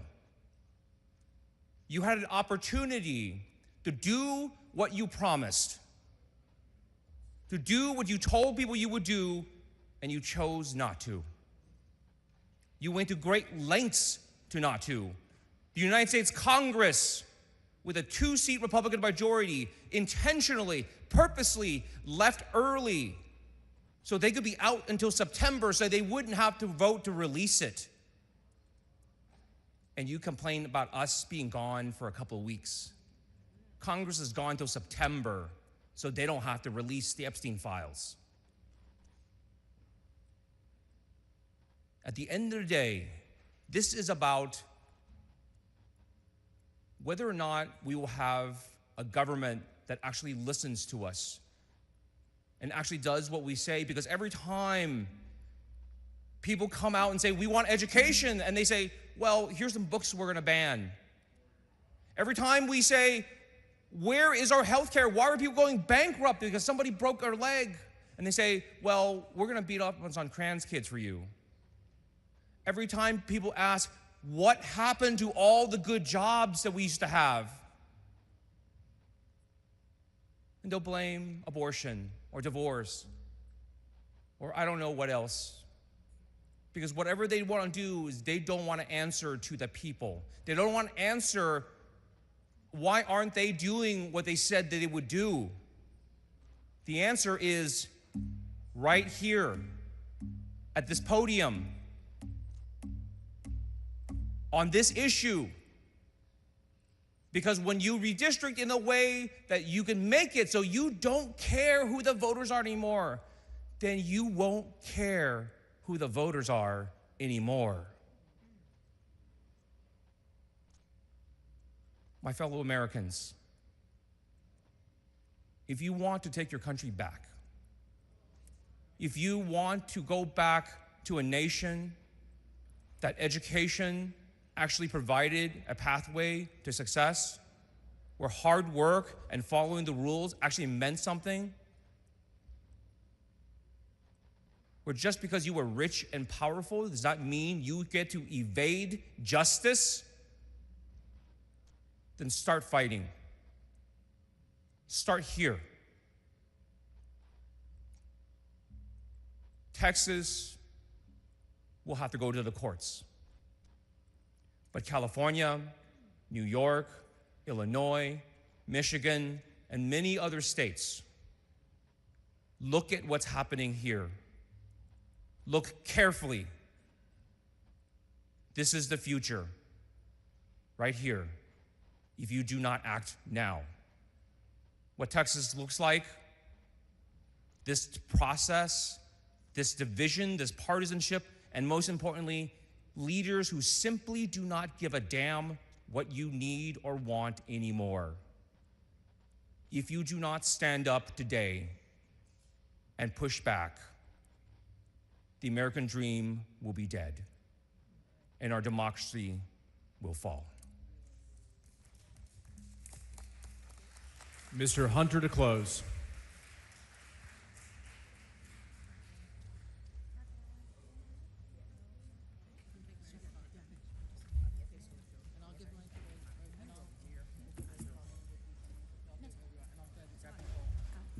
Mr. Speaker, Ms. Rose, for what purpose? does the gentleman yield for a few questions? Gentleman yield for questions? Not at this time. Okay. At any time? If you've walked back, maybe. If I what?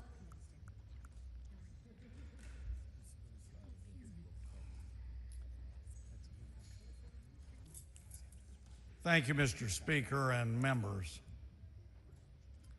I am going to address the body. I'm not calling people out by their names. We passed House rules that provided decorum, not shots at individual members and their names. Seems to be a little bit of a contradiction that we're all supposed to be respectable, but yet the opposition throws out our names. So let me make a few comments. Why are we here? Because congressional redistricting is allowed. Why are we here? One reason is the U.S. Supreme Court said the following.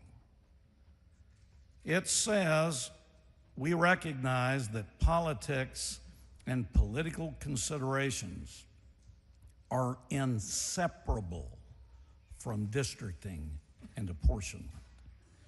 To hold that legislators cannot take partisan interests into account when drawing district lines would essentially countermand the framers' decision to entrust districting to political entities. The law allows it. Now, we have just heard a couple of hours from our Democrat opposition, and everyone that spoke was with the Democrat Party. I'm standing with Republican members. And what's wrong with Republicans standing up, and Republicans stepping up, and Republicans being honest, which you don't like, which is Supreme Court says we can use political and partisanship to do congressional redistricting. We will not agree on this issue. We will push forward as the votes have been all day long. The votes today have followed the Supreme Court, which is partisanship, preferential. And yes, we have a congressional plan. What's the difference to the whole world listening? Republicans support it, Democrats do not. And that's the bottom line. I've heard a lot of comments, and I will tell you, I don't take them personally. That's how and the reason I dress this way. These are tough issues. I feel like sometimes that I'm a piñata with no candy, just hit. But I respect all of you. We may not agree, and we won't agree on this issue. Absolutely not. But I do want to say this to my opposition, and you will not like this. I was told by a very long-time Democrat, South Texan, who said, Todd, I want you to know I'm not a walker, I'm a stalker.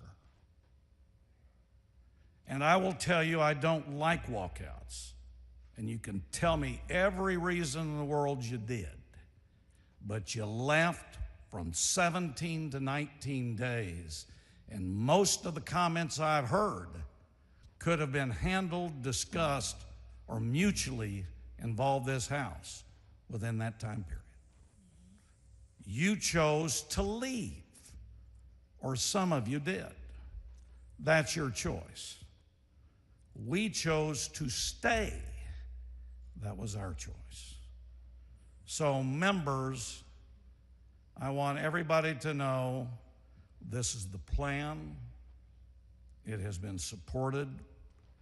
It has council approval, and it absolutely should pass.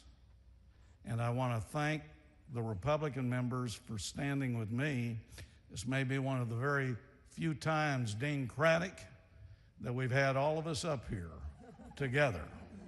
And even though he's a good opponent, Chris Turner has now placed me into the old club with you over this particular bill. I am glad to take questions. Mr. Speaker? Calling for what purpose? Will the gentleman yield for questions? Gentleman yield for questions? You know, He yields for, yes, yields for questions. Okay, I didn't hear a correct answer. Chairman, are you aware that during slavery, blacks fled? Are you aware that during the slavery times, blacks fled? They ran away. I can't hear you very well. Are you aware that when there was slavery times, blacks fled? During the Nazi times, Jewish people fled. They fled their oppressor.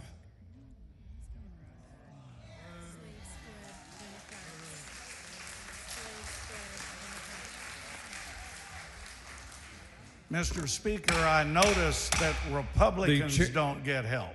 The chair advises the guests that the rules of the House strictly prohibit demonstrations or outbursts by visitors in the gallery. If there are additional demonstrations or outbursts in the gallery, the chair will order the sergeant at arms to clear the gallery under the House's constitutional authority to prevent obstruction of its proceedings. Chairman. Yes. This is a very powerful visual that you have up here that you just spoke about. And very good, because you all just did it. It's time the Republicans get to do it. Absolutely. You do it all the time. You all do it all the time.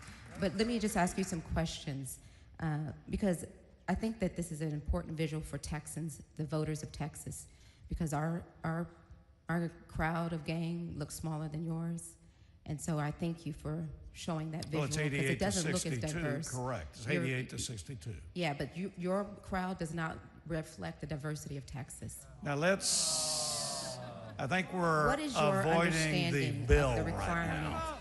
What is your understanding? Sorry, Denise. What is your understanding of the requirements of Section 2 of the Voting Rights Act? Could not hear. Would you repeat? Yes, sir. What is your understanding of the requirements of Section 2 of the Voting Rights Act? I don't have all the elements here, but the Voting Rights Act needs to be followed. Section 2 is one of the biggest sections in there. As I've told you, just like, I hate to tell all of you, but there's a lot of photos of the scripts that were on your phones from organizations with lawyers out in the hallway. But we go to council, we present bills, and if they have approved them and tell us that we have followed these legal positions, we do, and that has been done. I'm sorry, I don't think that you answered the question. I sure did. What is your understanding? I just told you that. Again, I'll repeat again. I do not have all of the elements on the Voting Rights Act. Well, what Section elements do 2. you have? No. What elements do you have? Mr. Speaker, can I ever get a chance to finish my answers? I thought we had ruled that a question and I get to answer. Members, make sure that you allow each other to finish the question and answer so the members in the gallery can hear the debate. Thank you. Repeating, do I have all of the Voting Rights Act criteria in front of me? No. Do the lawyers that I've worked with? Yes. Can I go make a call and get it to folks? Yes. You can do the same thing. Section 2 in the Voting Rights Act is what has been looked at in redistricting. Petaway has changed the law. Rucho has changed the law. Many of you, Representative, are talking about 2021. I do get a kind of an interesting deal, everybody. You complain about 2025 and tell me 2021 is okay, but you sued me on 2021. I don't know which way to go. But my point is, do I have them right here? No. But do I feel, you just asked me, do I have the elements? I told you. I'm asking what you understand it to mean. I told you, I understand. You want me, let me go back to the beginning of the speech that I gave that. No, I just want to know. Well, no, you asked. I read it to you at the very beginning. This was done when we started today. Okay. Another important law that we must follow is a federal law known as the Voting Rights Act of 1965.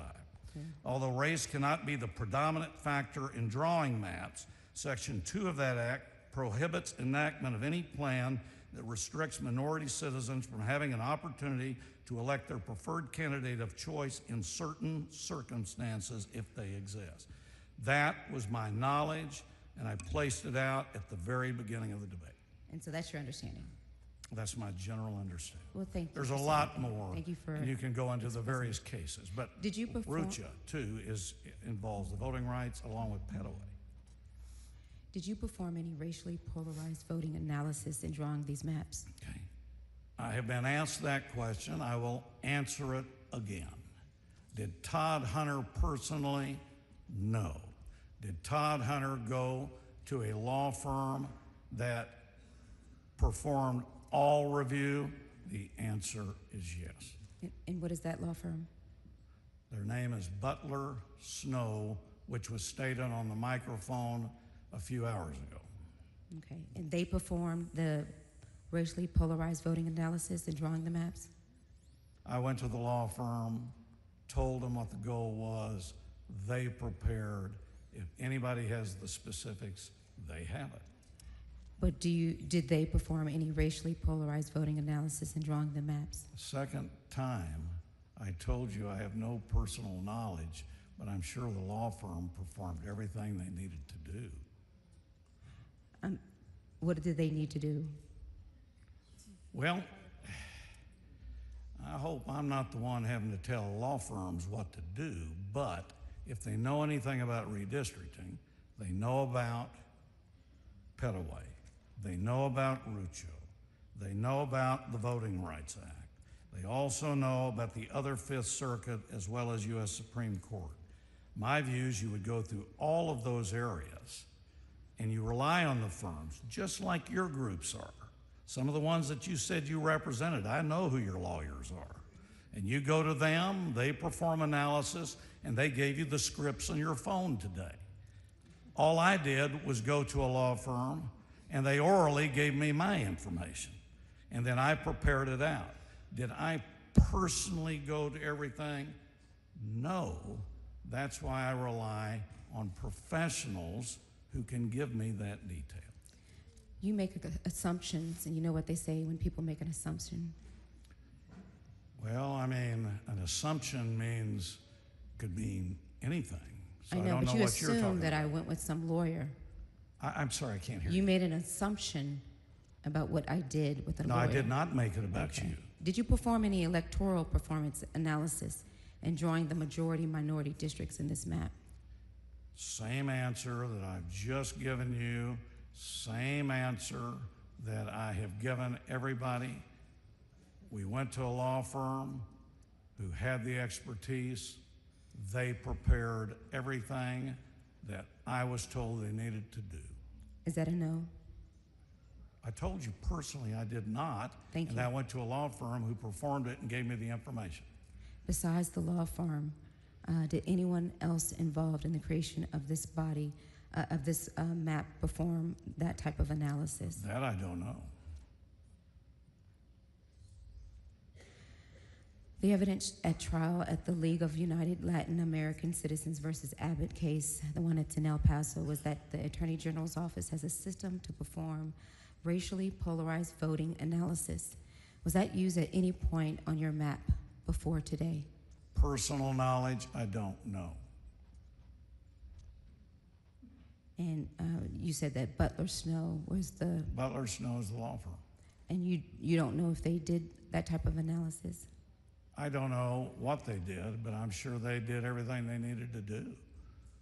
All right.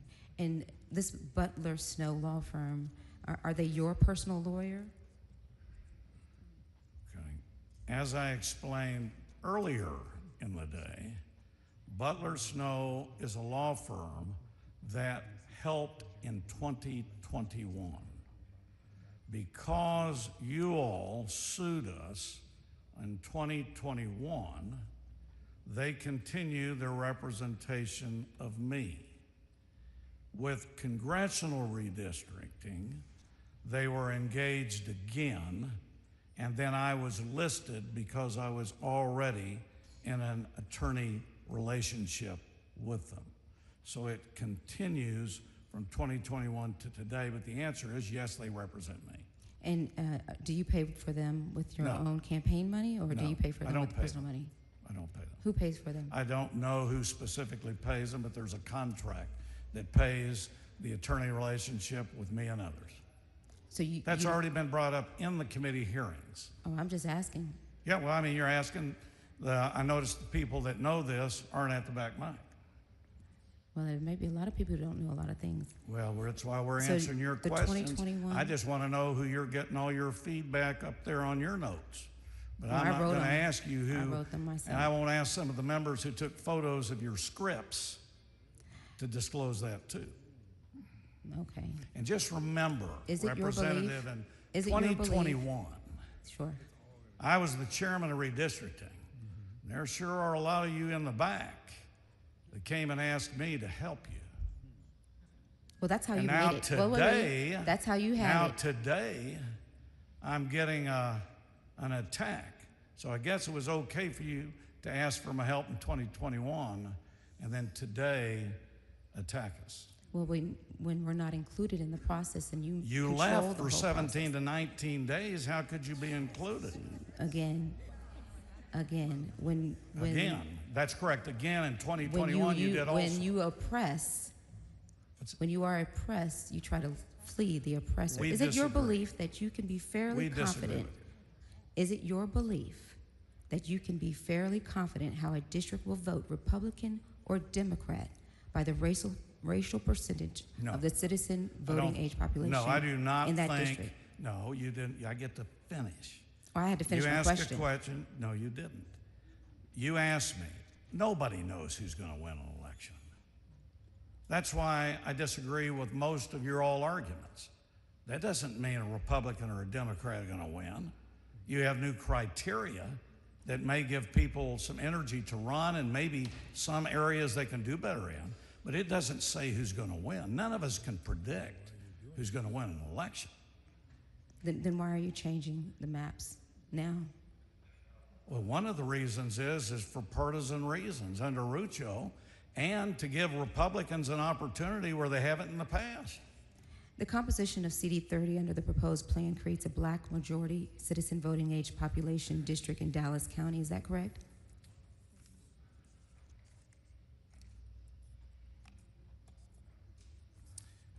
Congressional 30, to respond to you, the political performance is unchanged. There was no black CVAP in 2021. Now it is a black CVAP in 2025. So everybody has the information. The black CVAP in 30 is 50.41%. The political performance is still Democrat. Did you or the map drawer perform any analysis to determine if, under the currently enacted plan, black voters could elect their preferred candidates in the current CD30 as it is composed? If they did, I have no personal knowledge. But did you?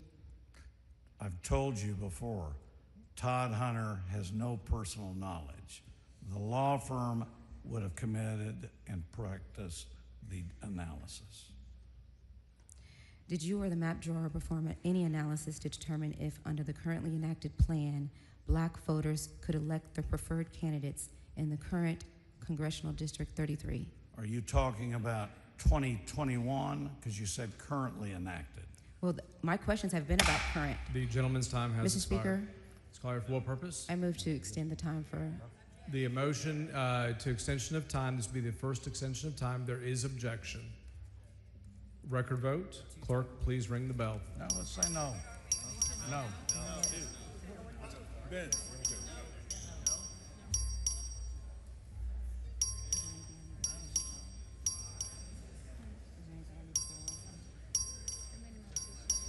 Just like 3 more.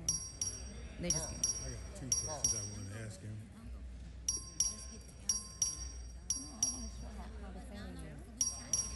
Okay. Yeah. Have all members voted? 54 ayes, 83 nays. I The see they're motion for scared. extension of time fails. Move passage. The question occurs on passage to engrossment of House Bill 4. This is a record vote. Clerk, ring the bell. Show Representative Hunter voting aye.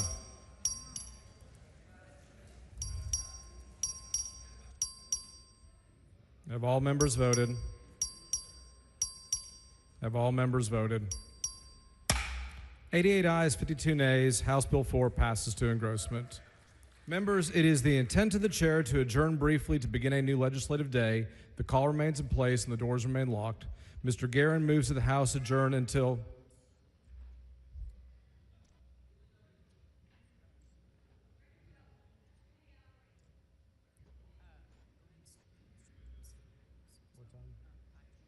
until 5:25 today. Is there objection? Record vote has been recorded. There is objection. This will be a record vote. Clerk, ring the bell.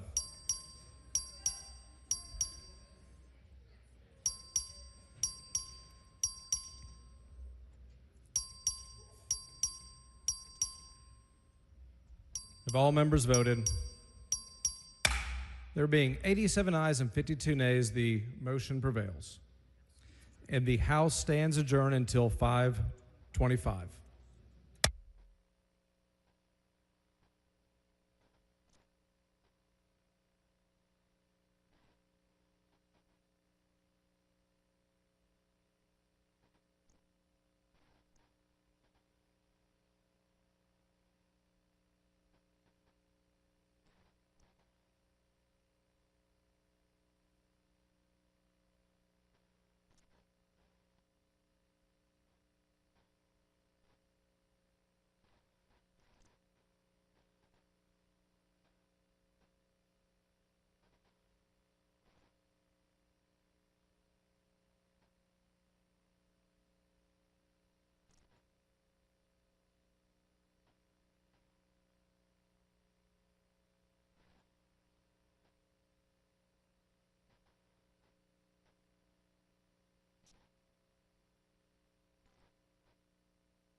The House will come to order. Members, please register.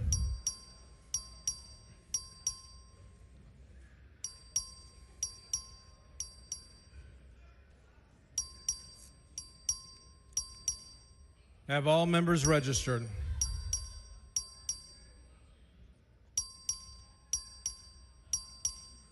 Have all members registered?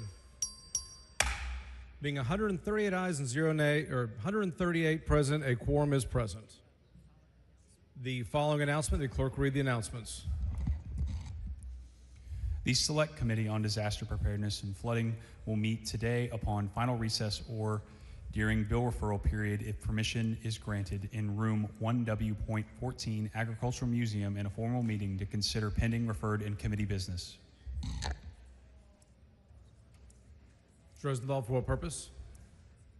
I'll wait for the HB4 author.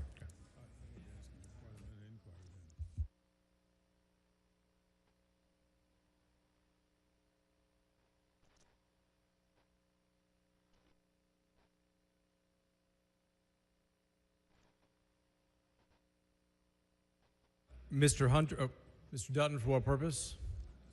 Parliamentary inquiry, Mr. Speaker. State your inquiry. Has the bill passed now? On second reading. Yes. Does that mean it's passed? On second reading. It is not finally passed. So, parliamentary inquiry, Mr. Speaker. Mr. Dutton, state your inquiry. So, does the notice on call say final passage of the bill? Mr. Dutton, the call on the House, the motion made by the body was for final passage. And the note says final passage. I'm sorry? I'm looking at the note. I didn't see final passage on the note that people were given, the notice that people were given. Mr. Dutton, I cannot hear you. I'm sorry, Mr. Speaker. Parliamentary inquiry. State your inquiry, Mr. Dutton. One of the notices I saw about being on the call didn't say final passage.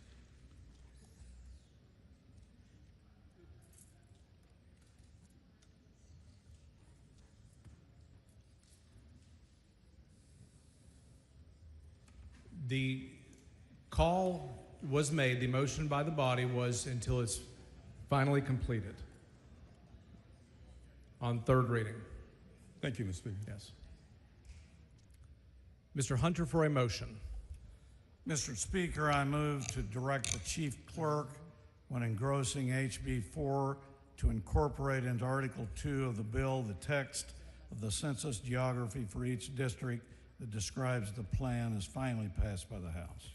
Members, you've heard the motion. There is a record vote request on all votes today. The clerk will ring the bell. So Mr. Hunter voting aye.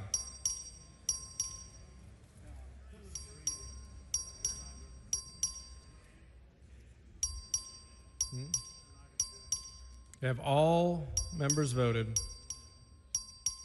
Have all members voted? 89 ayes, 49 nays. The motion prevails. Chair lays out on third reading House Bill 4. The clerk will read the bill. HB number 4 by Hunter relating to the composition of the districts for the election of members of the United States House of Representatives from the state of Texas. Mr. Hunter to explain the bill. Thank you. Members, again, we are now on third reading of HB4, and I'll take questions. Ms. Rose, for what purpose? Mr. Speaker, would a gentleman yield? Gentleman yield for questions? Yes. Thank Yields you. for questions. Okay. Yes, thank you. Hunter, Chairman Hunter, I just want to talk to you a little bit about coalition districts. Which districts in the 2021 map were coalition districts? I can't recall. What do you understand coalition districts are? Well, if you'll go to Petaway, which we discussed on second reading about coalition districts, it will give you coalition districts as well as crossover districts. Coalition districts, as you're aware, are when, let's say, two minority groups are able to combine together. And what this says is you can have a coalition district, but you cannot use it to violate Section 2. So, so it's your view that coalition districts are illegal? Illegal? Well, I don't know if I can say they're legal. They are illegal. a term that was used prior to 2024. With the Petaway decision, I'm not sure exactly how they'd be legally categorized, but the terminology is still used. Okay. So which coalition districts did you dismantle in the map that you're passing? Well, I didn't go at coalition districts. I had the lawyers come up with 5 seats and enhance the Republican performance. And that's what we did. I didn't go at a coalition. I was looking at voter, basically citizen voting and voter age population. So while you were doing that, did it leave any coalition districts in the maps from 2021? That I don't know. I don't know. Okay. Thank you, Mr. Speaker. Mr. Rosenthal, for what purpose? Does the gentleman yield for questions? Gentleman yield for questions? Yes. He yields for questions. Thank you, Chair Hunter. Why was no public testimony allowed for this committee substitute plan C2333? I don't know because I'm not the chairman or vice chairman. Can you explain how the public input that was collected at the field hearings is reflected in this map Yes. that we have today? There was testimony on Austin to San Antonio, and there was discussion about how long it went in, why there wasn't more in one area or not. That's one of the areas that we've heard. We also heard at the several public hearings, and so that everybody knows there's a difference between compact and packed and cracked. And in those hearings, there was a lot of discussion of folks talking about it's better to be compact in the districts. Those variables were included, and I gave that information to the lawyers from the hearing. Can you explain why a map proposal was not made available to the public at the field hearings, the 3 field hearings that we had? No, I don't. It was made clear by both the House and Senate chairs that the map proposal was drawn by outside consultants through the Butler Snow law firm. Why wasn't the map available for the public to view and comment on at that time? So I didn't hear could you read the first part of your question? Sure. It was made clear by yourself numerous times today and in committee that the map proposal was drawn by outside consultants through the Butler Snow law firm. Why wasn't that map available for the public to view for those field hearings? First, just to clarify how you said that, Butler Snow, as we've talked about today, is the law firm. Yes. Whether the individual lawyers, they had consultants, I do not know that. Why it wasn't produced until after the Arlington hearing, is that what you're asking? I'm asking why it was not produced until after all of the public hearings. It wasn't Arlington the last public hearing? Austin, Houston, Arlington, yes. Yeah. That I don't know. I was not asked to be the author of the bill until Tuesday after the Arlington hearing. I see, thank you. Why was public testimony limited to only 5 hours in each of the field hearings?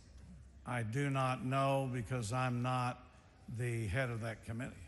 Okay, so at the limit of possibility, which of course we can't operate at that, if you have 5 hours, a maximum of 150 people could speak if we were going in perfect order with no breaks, right? If each one had 2 minutes. But, you know, I'll rely on your math, but they also had a portal. They could also bring in written testimony. I believe the chairman set up a system where people could provide written information. In fact, many of us got written information, so it wasn't just limited to oral testimony. Plus, you did have, I think Zoom was set up at one of them, but you had participating and you could then turn in writing. But you would agree the math says if you had 5 hours for public testimony, for people to actually speak, the maximum number would have been 150 in each hearing. I said I'm relying on your math as Very an good. engineer. And so for the last hearing where we actually had a map to look at, 10 hours, that would have been a max of 300 people if you accept the math. I will rely on you as a House member if you've done the math. Do you know how many witnesses registered for the bill's companion in Houston? At the Houston hearing? Sorry, in the House hearing. So when we had the bill in front of us in the House, do you know how many people registered? I do not. It was around 500. Do you know how many people registered against the filed map? I don't. It was 473. Do you know how many were in favor? I don't. 3. It seems that the vast majority of Texans are not in favor of this redistricting. Can you remind us of why we're here if it's not to serve the people of Texas? Well, I disagree with you. We had hearings. You didn't mention what was brought up earlier today. I believe your party had field officers, at least in print, and robos going out getting people to the hearing. Now that sounds like people are driving people to the hearing to oppose. That was in print. 2, even if they did, I think it is constructive to have hearings to hear folks. I also think it's constructive when members are present to meet with us. And I also think it's constructive that the more we're together as a body, like you just said, we can get things done very, very well. So I believe that we did have the current and good operation. And I don't know why the numbers were the way they were, but I'm not surprised. I've been to many hearings where the opposition comes out, not necessarily the support, lots of that. That's nothing unusual to me. A few proponents of this map have cited population increase as a reason to redistrict.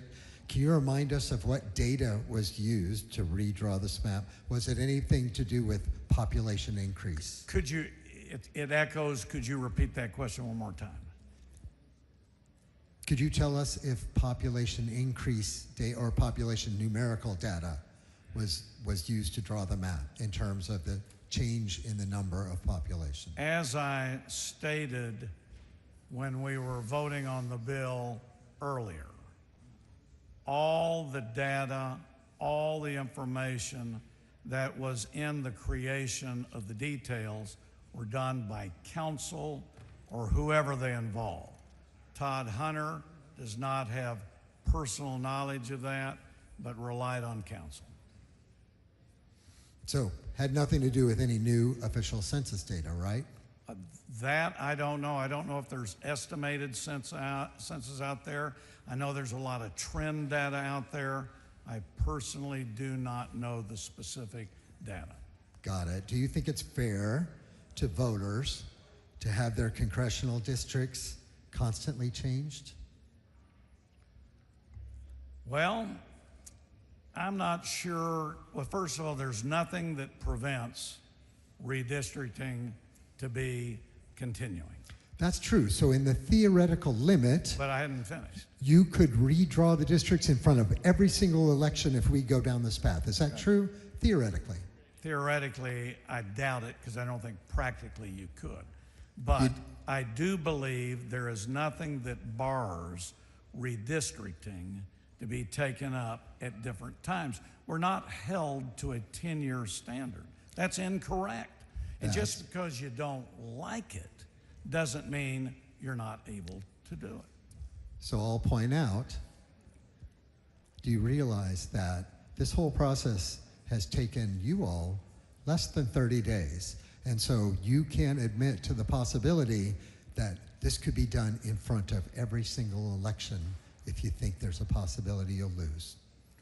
You know, what happens, happens, my Vice Chairman. I just don't know. Mr. Speaker. All for what purpose? Does the gentleman yield for a few questions? The gentleman yield for questions? He yields for questions. Thank you, Chairman. I'm just going to try to go through these quickly for time. I want to talk about CD 35. What is the specific purpose of creating CD 35 with a Hispanic citizen voting age population of 51.6%?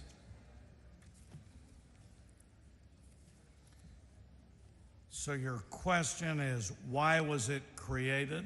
Right, with that, what I'll call a razor-thin margin. What is the purpose? I don't know what the purpose is on the margin, but this was under the Supreme Court, one of the districts that could be Republican, and so they used partisanship in it. Do you know if CD 35, with a Hispanic citizen voting age population of 51.6%, was created to comply with the Voting Rights Act? All right, you're talking about 35? Yes, sir. Okay. So everybody knows Hispanic CVAP in 2021 was 4586. In this bill, it is 5157. So we increased it 5.71 change. And I don't know if that was the council's goal, but I'm sure they used all this information to create it. So to that point, I just need to ask, do you know the purpose of the geographic changes to CD 35? It was moved out of Travis and I-35, out of Kyle and Buda. So this is one of the ones where the vice chairman just asked. We heard testimony in the hearings about Austin to San Antonio. And this is one of the ones that was suggested we may want to take a look at this area because it goes all the way down. And so I am sure that was one of the factors that was taken into 35, and it's now a new Hispanic CVAP majority district. And Republican does performance increase, absolutely. Do you know whether or not, when approaching, let's call it the current or previous version prior to this map, the previous version of CD 35, when I say previous, I mean the one that is now, before these maps might be implemented, certainly hope not, but do you know if that district was required or protected by the Voting Rights Act? Do I know? Well, whether the current configuration of CD 35. Understand. Okay. The law changed since 2021. That's what we've been saying throughout the day. So the law has changed, and we're able to use different elements and information than we've had in the past. In 2021, I cannot recall here exactly how some of these were created. The problem that I have with your question is then your side filed a lawsuit that is pending in El Paso. And so I don't know what's being determined there. Understood. You've mentioned some of the conversations you had in committee. You've mentioned that the law has changed since 2021. Are you saying that the current version of CD 35 is a replacement for the previous version? And when I say current, I'm saying, are you saying that the proposed version of CD 35 is a replacement for the CD 35 that we have now? I don't know about the word replacement, but I've been very upfront. This is a absolutely brand new created Republican partisan supported performing district. 9, 28, 3435. Thank you, Chairman. Done for what purpose? Will the gentleman yield for questions? Gentleman yield for Sure. questions? Yield for Absolutely. questions. Absolutely. Thank you. Now, as I understand it, the changes that you're in this bill come about as a result of a law change in 2021? I'm not sure your question. 2021, we had redistricting. It is challenged in federal court. 2025, we are presenting a new congressional plan that allows 5 additional Republican performing partisan seats. But that's the result you said, I thought you said, of a law change in 2021. No, I said one of the elements that is being looked at since 2021 were court cases. And that is, and that is, I didn't mean to cut you off, but that results in this bill, essentially. I'm not sure that's what results in the bill, but I will say that is an element of this bill. So what else happened between the last redistricting and this bill that causes you comfort to make these changes? Well, number one, in 2024, the Petaway case was decided. A And year there ago. they said Section 2 of the Voting Rights Act does not authorize separately protected minority groups to aggregate their populations for purposes of a vote dilution claim, and it does not require political subdivisions to draw precinct lines for these particular groups. So this changed a lot of the law that happened in 2021. And that, Then the Rucho case, which was before 2021, 2019, has been reviewed and studied since that time, and then it, along with Petaway, for partisan redistricting, has become very strong on the law circles. Or at least it changed the law. I mean, you're saying strong, but it essentially changed the law. I agree. In regards to that. Well, you know, I find that interesting, but certainly I want to compliment you.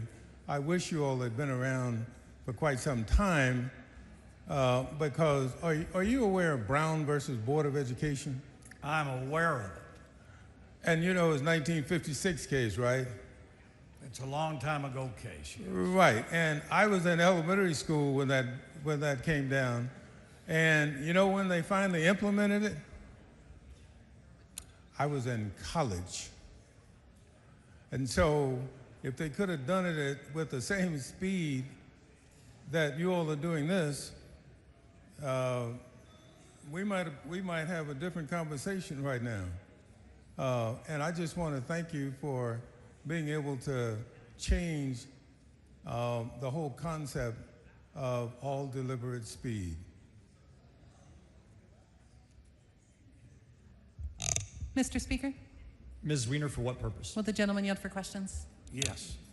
Does the gentleman yields for questions about 15 seconds? Representative Hunter, I'd like to know what your constituents in Nueces County have in common with mine in Buda and Kyle. Because you're inaccurate, I've heard that all day about Port Aransas. Port Aransas is about 15. The gentleman's time has expired. Mr. Speaker, I move to extend the gentleman's time.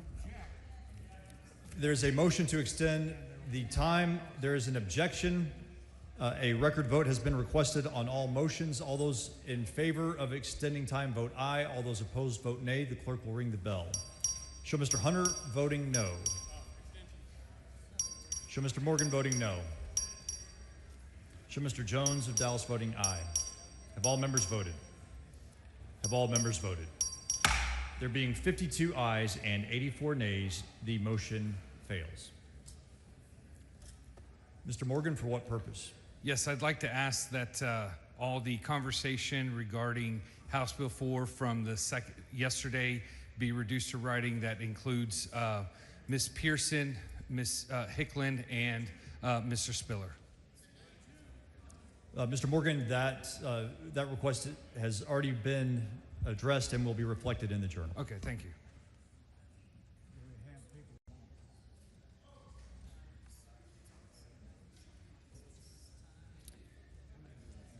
The chair recognizes Ms. Gonzalez of Dallas in opposition. Mr. Speaker, Mr. Canales, for what purpose? to come and clean up the last request, can we just have all of it today, yesterday, every day regarding HB4?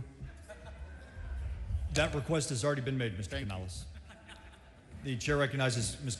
Gonzalez of Dallas in opposition to the bill. Thank you, Mr. Speaker, members. I rise today in fierce opposition to HB4 and for what it represents for my community and the Latino communities across Texas. This body, this legislature, spends a lot of time demonizing my people. Many of you even campaign on it. Latinos, whether in North or South Texas, whether they are first-generation citizens or can trace their lineage back to the founding of this state, have been attacked consistently by their government for as long as Texas has existed. And here we are again, being forced to sit through it once again, in a manner that is not just unjust, but inconsistent with our U.S. Constitution. This map doesn't just draw new lines. It draws a painful and familiar conclusion that our voices don't matter, that our communities can be sliced up and diluted and ignored, that we can be visible in the labor force and the tax rolls, but invisible when it comes to representation. In Dallas, neighborhoods with large Latino populations, places like Oak Cliff, where I live, Bachman Lake, parts of Pleasant Grove, are being carved apart. Precincts are being split block by block, families put into different districts, communities divided. These are not random changes. They are calculated erasures of political strength, and we see it for what it is. And it hurts communities like mine, but that's nothing new, I guess, with this body. You've heard these stories before from this very mic. Mexican Americans suffered through La Matanza and La Hora de Sangre in the early 20th century, where thousands were killed in state-sanctioned lynchings. It took the courage of one man, J.T. Canales, the only Mexican American in this House at the time, to investigate, to speak truth to power, and to demand change. The violence never stopped. It just changed form. It became regulatory, it became legislative, literacy tests, English-only ballots, Juan Crow laws passed right here in this chamber that sought to suppress our voice under the guise of governance. And the legacy lives on. In 2023, this legislature passed SB4, the Show Me Your Papers bill. It encouraged racial profiling, it encouraged vigilante justice, it stripped away local control and allowed fear to settle like a fog over our immigrant neighborhoods. And just this year, families across Texas saw ICE detain and deport people who were American citizens. Again, American citizens, because of faulty records or because a brown face simply seemed suspicious. The result was the same: families shattered, communities silenced, trust destroyed. So today, when you present yet another plan to divide and weaken us through redistricting, understand this: we've seen this playbook before. Today we endure attacks that would have felt like home in the era before the Civil Rights Act and the Voting Rights Act. This state's history of racism, of violence, of shameful policy is important and relevant today because these policies become cultural norms and standards when our or my representation is limited or erased. We're being told again this isn't about race, that these maps are fair, that communities like mine are not being targeted. But when supporters of this bill come to this mic or the back mic or get on social media and say, we aren't demonizing anyone, or I love having Latinos in my district, I want you to remember the words spoken by their own party's chosen leader, the same man that they openly support. Quote, I don't know if you call them people in some cases. They're not people. They're poisoning the blood of our country. And members, that's not neutrality. That's not accidental. That's a narrative.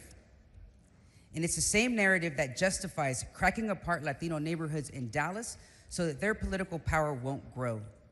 It's the same narrative that tells us our concerns don't matter, that our voices are too loud, and our representation is optional.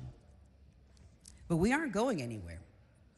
We will keep telling the truth, we will keep calling out injustice, and we will remember what you do here today because history will remember it too, and all eyes are on you. I oppose this map, I oppose this process, and I oppose what it says about the value of Latino lives in the state of Texas. I urge you to vote against this rigged map. Thank you.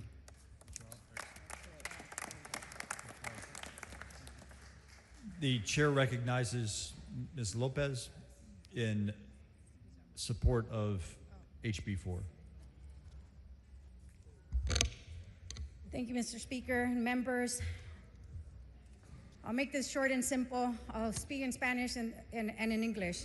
So today, I just want to come to you as someone from the Rio Grande Valley, myself in South Texas. I am in support of this bill. I think it's good for Texas and it's good for South Texas as well. Mr. So, Speaker? in Spanish. Ms. Gomez, for what purpose? Would the gentlelady yield for questions? Does the Not at this gentlelady yield moment. for questions? Not at this time. So, se oye hablar mucho del Rio Grande, en el Valle. Yo soy del Rio Grande. Yo también dejé el Partido Demócrata. Este mapa es bueno para Texas, es bueno para el Valle, y apoyo este mapa como hispana. Thank you, Mr. Speaker. Mr. Speaker, will the gentlelady yield for questions, or does she flee? Ms. Gomez, for what purpose? Will the gentlelady yield for questions, or does she flee? The gentlelady has yielded the front microphone. The chair recognizes Ms. Rose in opposition to HB 4.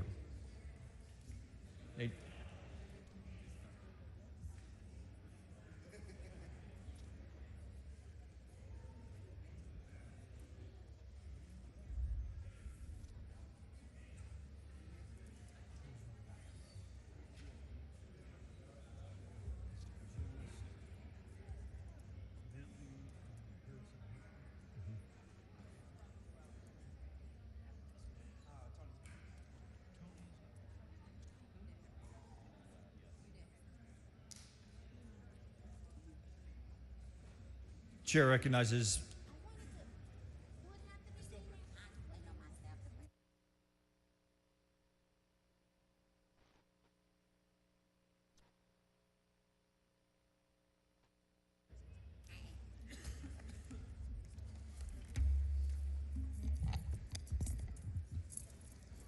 Thank you, Mr. Speaker.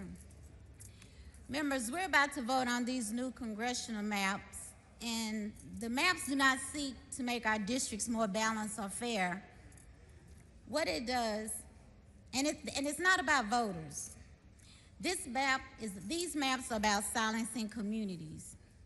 It was designated that way. These maps before us diminish the voting power of Black and brown communities who have fought for generations for that access and that power. Our parents and grandparents sacrificed so that we could have a voice in democracy, so that our neighbors, our churches, our schools, our business, all could be represented in this chamber. And I know that may be foreign to you all, especially to those who are talking while I'm talking, because you don't care, but there have been sacrifices made. Just because you may not have had to have those sacrifices and you all can't relate to them, we know that sacrifices have been made. And yet, we are here watching those voices be carved up, diluted, and diminished. This is not about lines. This is about lives. When you take away representation, you take away agency, you strip people of their power to fight for health care in their communities, you silence their abilities to demand quality education for their children, and you weaken stances to secure good jobs, fair wages, and safe neighborhoods. For generations, Black and brown people have contributed to the state of Texas. I know you all don't believe that. This building that you're sitting in, I hope you all know who built it. For generations, again, Black and brown Texans have contributed to the prosperity of this state. We pay taxes, we raise our children, we serve, we worship, and we vote. The message of these maps is clear. that our voices are inconvenient, that our growing strength is something to be contained rather than celebrated. Let me say this plainly. Representation is power. When you deny our representation, you deny us power. You deny us dignity. We are denied the promise of Texas. History is watching us. And I hope you're proud of this part of the history that you will be known for. I will not stand by silently while the progress of generations who have struggled for it to be erased with a pen of a stroke, with the stroke of a pen. Fair maps are not just about politics.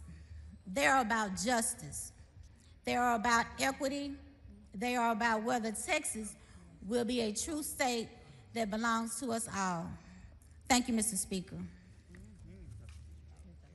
The chair recognizes Ms. Pearson to speak in favor of the bill.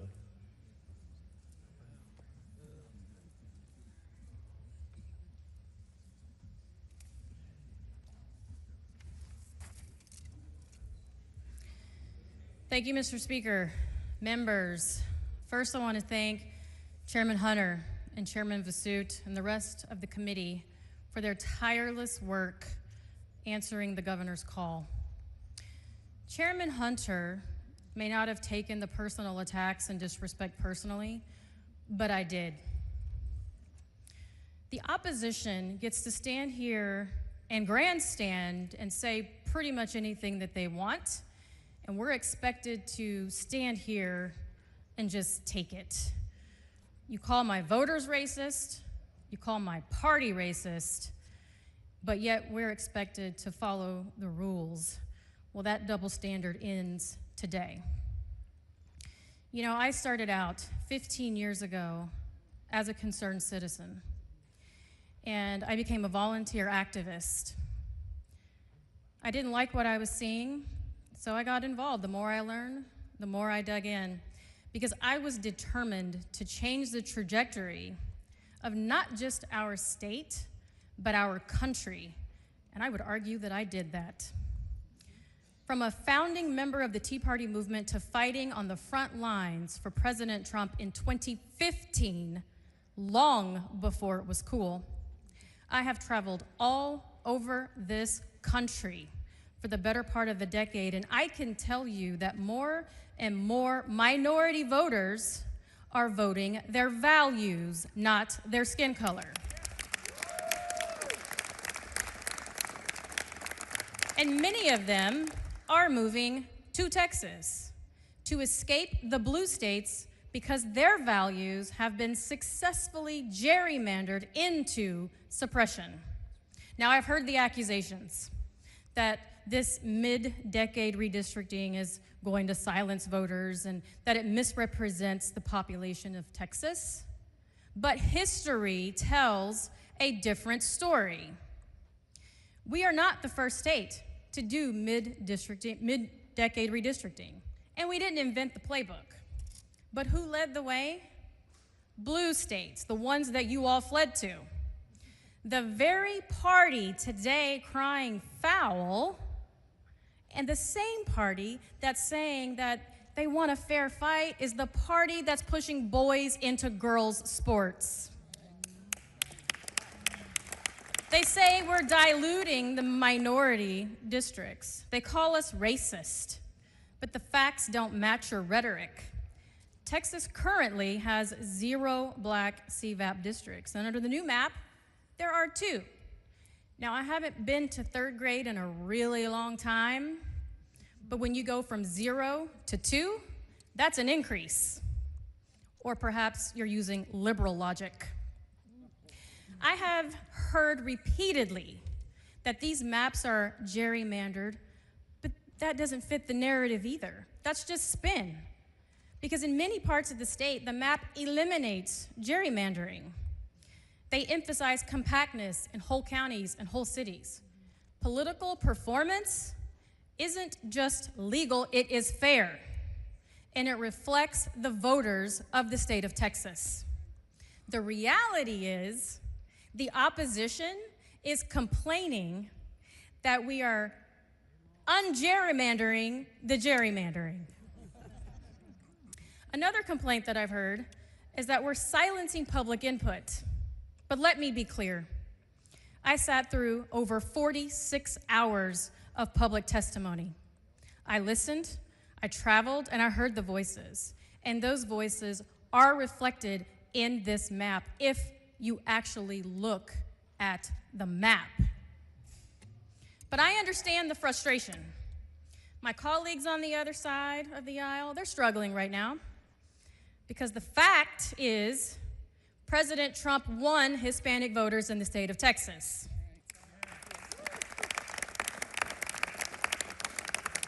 I get it, you don't like that. And to address my colleague earlier who asked the chairman if he knew that blacks fled during slavery, well, they did, and they fled to Republican states. Another fact, in 2024, Democrat lost. President Trump won big. So you're upset, and I get it. You're losing at the ballot box, but you will not silence the majority in the state of Texas. You can throw your tantrum, you can leave, you can run, and you can ignore the will of the rest of the voters. But it's honestly time to pick a new narrative. The racist rhetoric is old. It is seriously stale and long overplayed. Newsflash. Democrats do not own minorities in Texas. The South lost. There are black and Hispanic and Asian Republicans right here in this chamber who were all elected just like you. Republicans are the majority. So it's not the people of Texas who are racist, it is you. All of these speeches on victimization and this toxic white guilt that I've had to suffer through my entire life, I'm sick of it. The people of Texas have spoken. We have the majority. President Trump flipped 11 out of 18 counties on the Texas-Mexico border. The people of Texas are sick of the rhetoric as well. He doubled his support from 2020, so political performance is the driver. You lost. Get over it. I urge my colleagues to vote in favor of HB4. Removing gerrymandering is the right thing to do. Increasing minority representation is the right thing to do, and it more accurately reflects the values of Texans. This is long overdue, and we owe it to the people of Texas. Thank you, Mr. Speaker.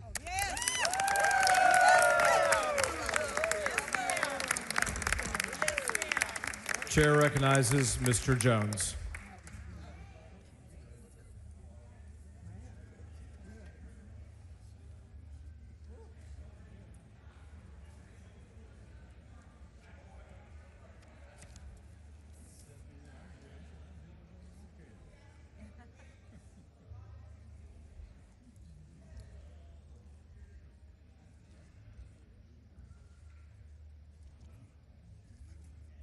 Thank you, Mr. Speaker. Members, I stand in opposition of HB4. I have written remarks, but these remarks come straight from my heart. The question I want to ask as we prepare for a final vote on this bill is that, is it worth it? Is it worth it to once again ignore the will of countless Texans saying, no, we don't want this. Let's focus on flood relief. Let's increase access to health care. Let's provide funding for our public schools. There are still bodies being recovered from the flooding, but we are here focusing on maps.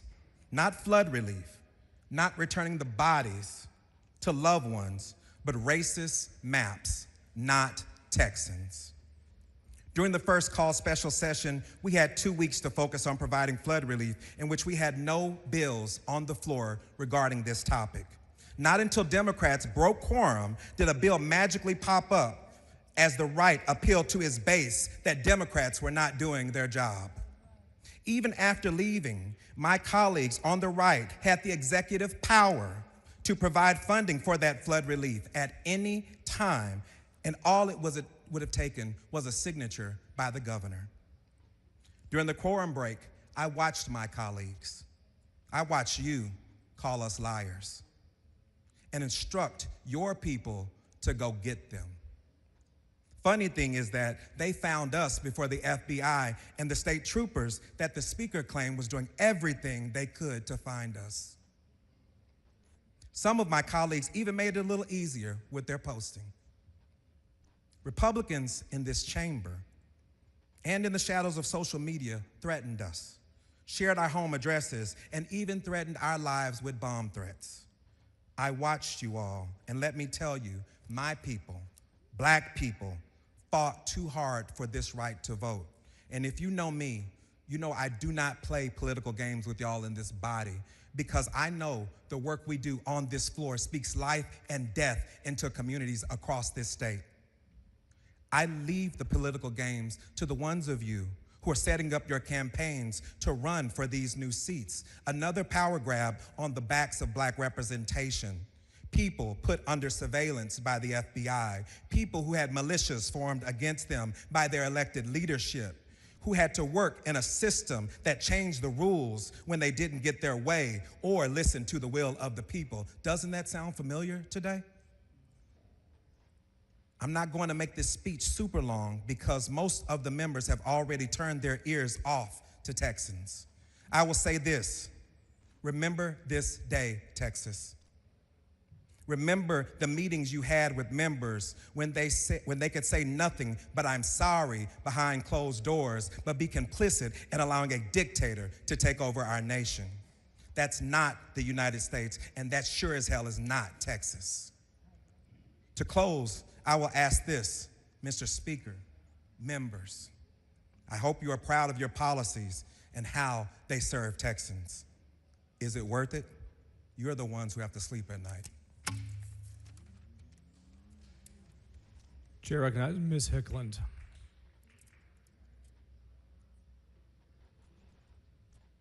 Hickland.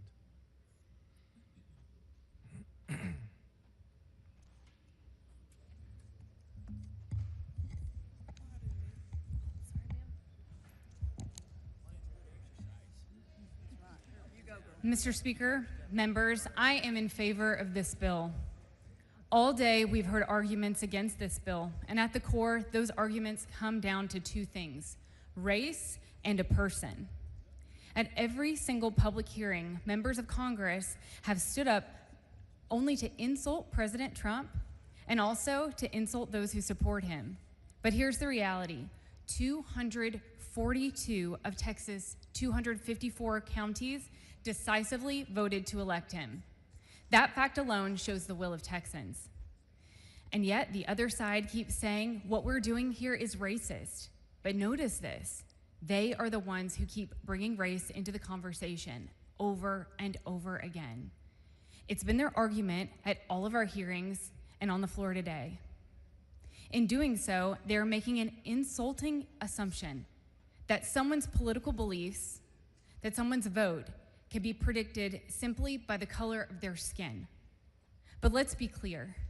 It's simply not accurate to assume that minorities will always vote one way.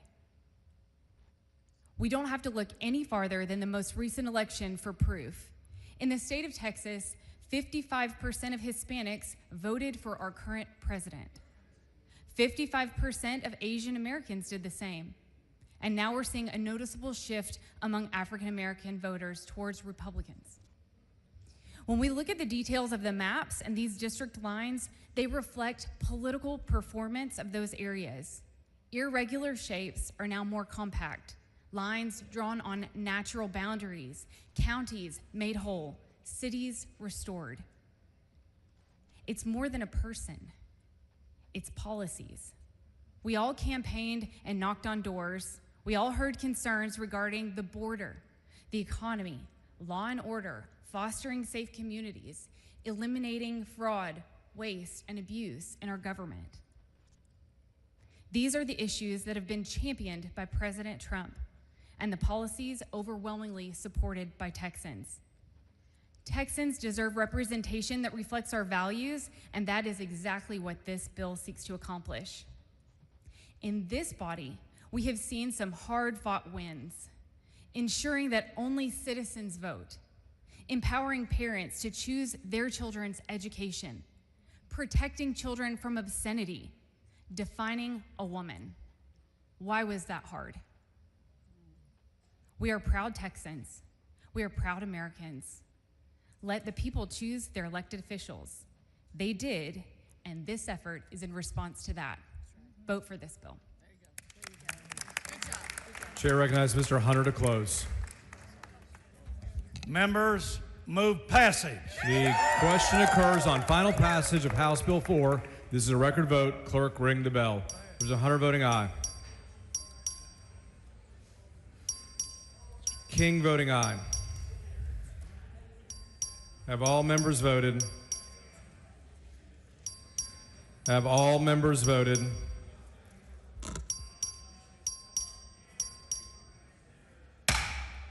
"88 ayes and 52 nays. House Bill 4 is finally passed. Members, the call on the House has expired. The doorkeeper may unlock the doors. The Speaker's desk is clear. Mr. Guerin moves that the House recess pending the reading and referral of bills and receipt of messages and administrative actions till 10 a.m. Thursday. Is there objection? Chair hears none. The House stands recessed pending the reading and referral of bills, receipt of messages, and administrative actions. The following bills and resolutions on first reading and referral. The clerk will read the bills and resolutions. HB number 38 by Schofield, relating to the rate at which interest accrues in connection with the deferral of abatement of collection of ad valorem taxes of certain resident homesteads, referred to the Committee on Ways and Means. HB number 41 by Schofield, relating to the establishment of a limitation on the total amount of ad valorem taxes that certain taxing units may impose on the residence homestead of individuals who are disabled or elderly and their surviving spouses, referred to the Committee on Ways and Means. HB number 46 by Tepper, relating to a limit on political subdivision expenditures, referred to the Committee on Intergovernmental Affairs. HB number 47 by Tepper, relating to the authority of a property owner to obtain an injunction restraining the collection of ad valorem taxes by a taxing unit if the taxing unit adopts a tax rate that exceeds the voter approval tax rate and subsequently takes action that constitutes a material deviation from the stated purpose of the tax increase, referred to the Committee on Ways and Means. HB number 49 by Tepper, relating to the restrictions on the use of certain ad valorem tax revenue for the payment of public securities, referred to the Committee on Ways and Means.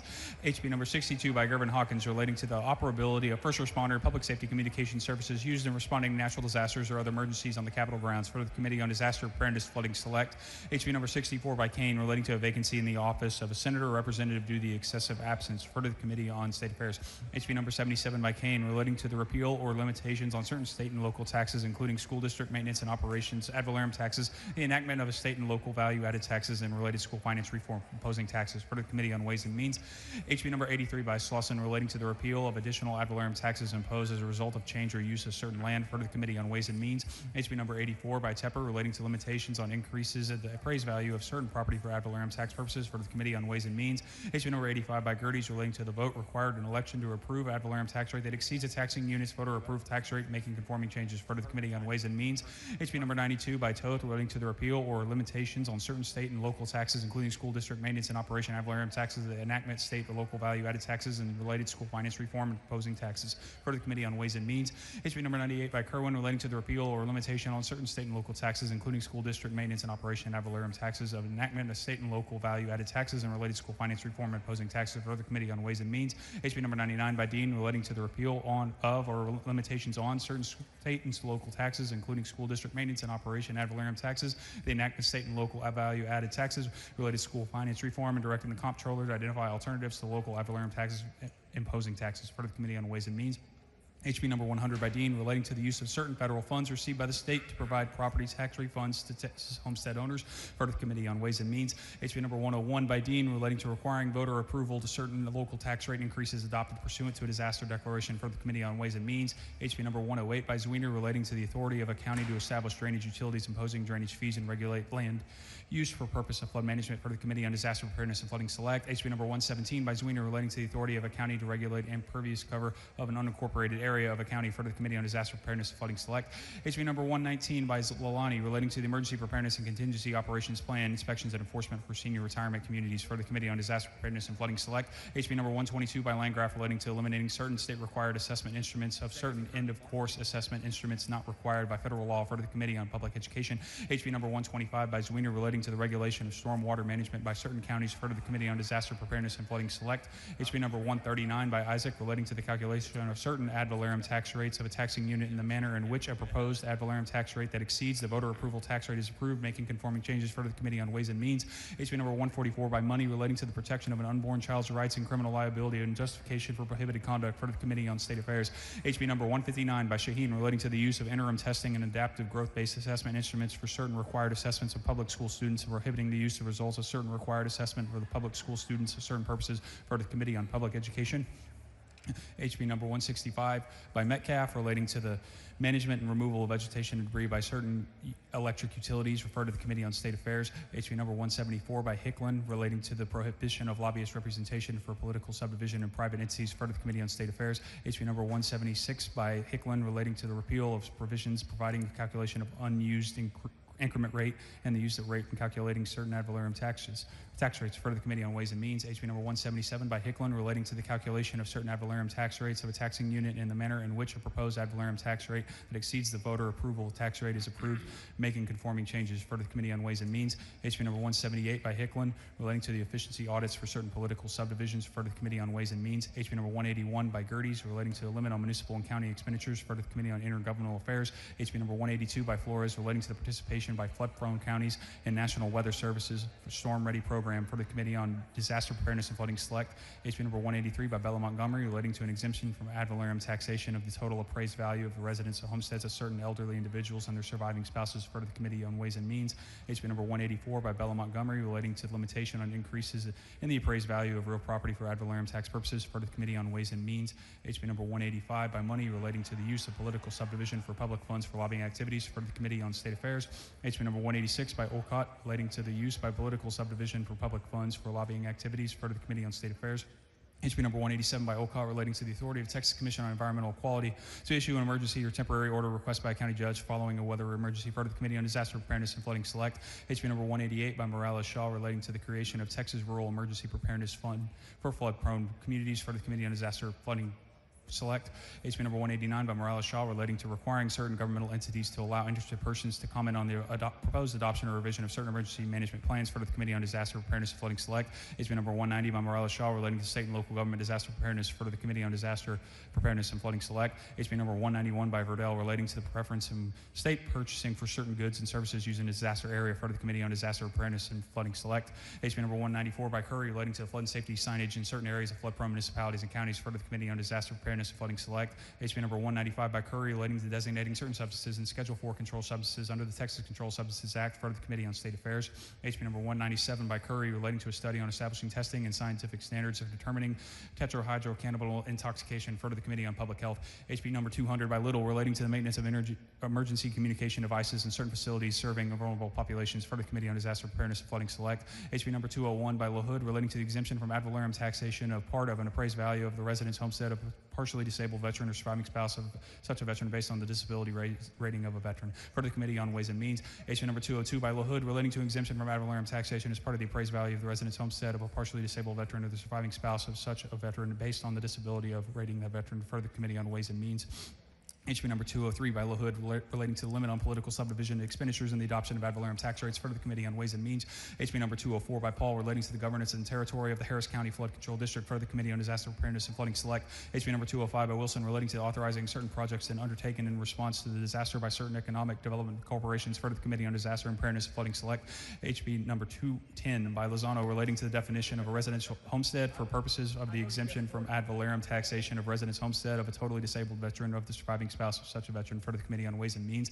HB number 211, by money relating to the calculation of a voter approval tax rate of certain taxing units in the manner in which a proposed ad valorem tax rate that exceeds the voter approval tax rate is approved by the voters, for the Committee on Ways and Means. HB number 215, by Martinez, relating to the establishment of the disaster identification system for a declared state of disaster, for the Committee on Disaster Preparedness and Flooding Select. HB number 216, by Chalks-Clay, relating to the provision of an abortion-inducing drug, for the Committee on State Affairs. HB number 217, by Verdell, relating to the creation of a flood recovery loan program to provide low-interest loans to persons who are victims of flood-related disasters, for the Committee on Disaster Preparedness and Flooding Select. HB number 218, by Chalks-Clay, relating to the prohibition of transporting or funding the transportation of an unemancipated minor for an abortion, providing a civil penalty, creating a criminal offense, for the Committee on State Affairs. HB number 219, by Little, relating to the limitation on the increases in the appraised value of a resident's homestead for ad valorem taxation, for the Committee on Ways and Means. HB number 220, by Chalks-Clay, relating to the vote required by a governing body of a taxing unit to adopt an ad valorem tax rate that exceeds the voter approval tax rate or authorize the issuance of a tax bonds, for the Committee on Ways and Means. HB number 222, by Chalks-Clay, relating to reducing school district maintenance and operations of ad valorem taxes through the use of certain surplus state revenue, for the Committee on Ways and Means. HB number 223, by Chalks-Clay, relating to municipal and county financial.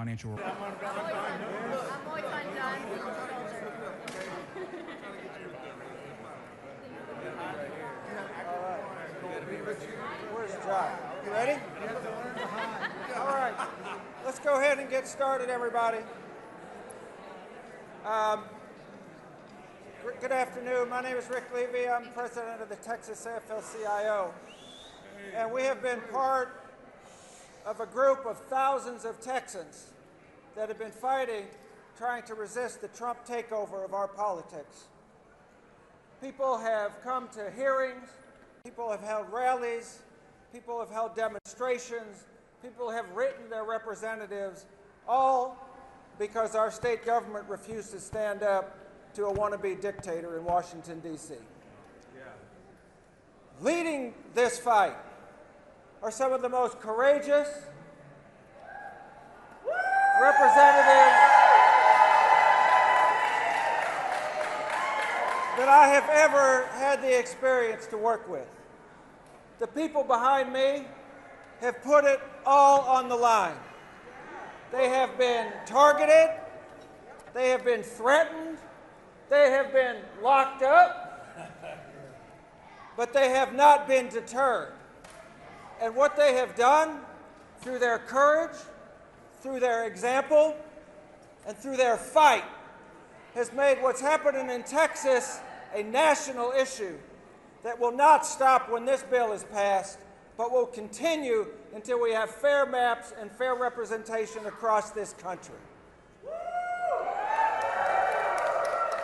So they've kind of been busy. You haven't had a chance to hear from them. We want you to hear from them today. So I'd like to first call up the chair of the Texas House Democratic Caucus, Mr. Gene Wu. Gene.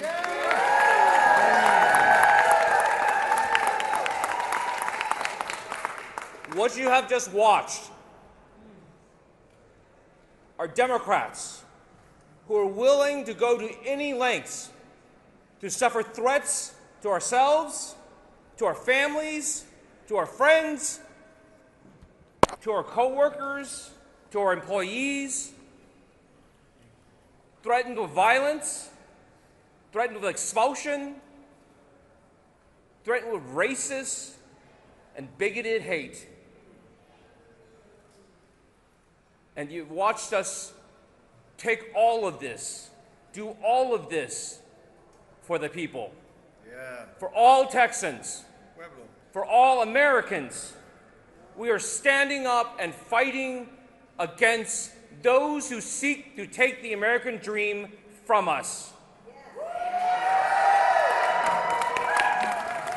And you have watched Republicans go to every length possible, use every trick in the book, throw everything in the kitchen sink in order to do what they are told.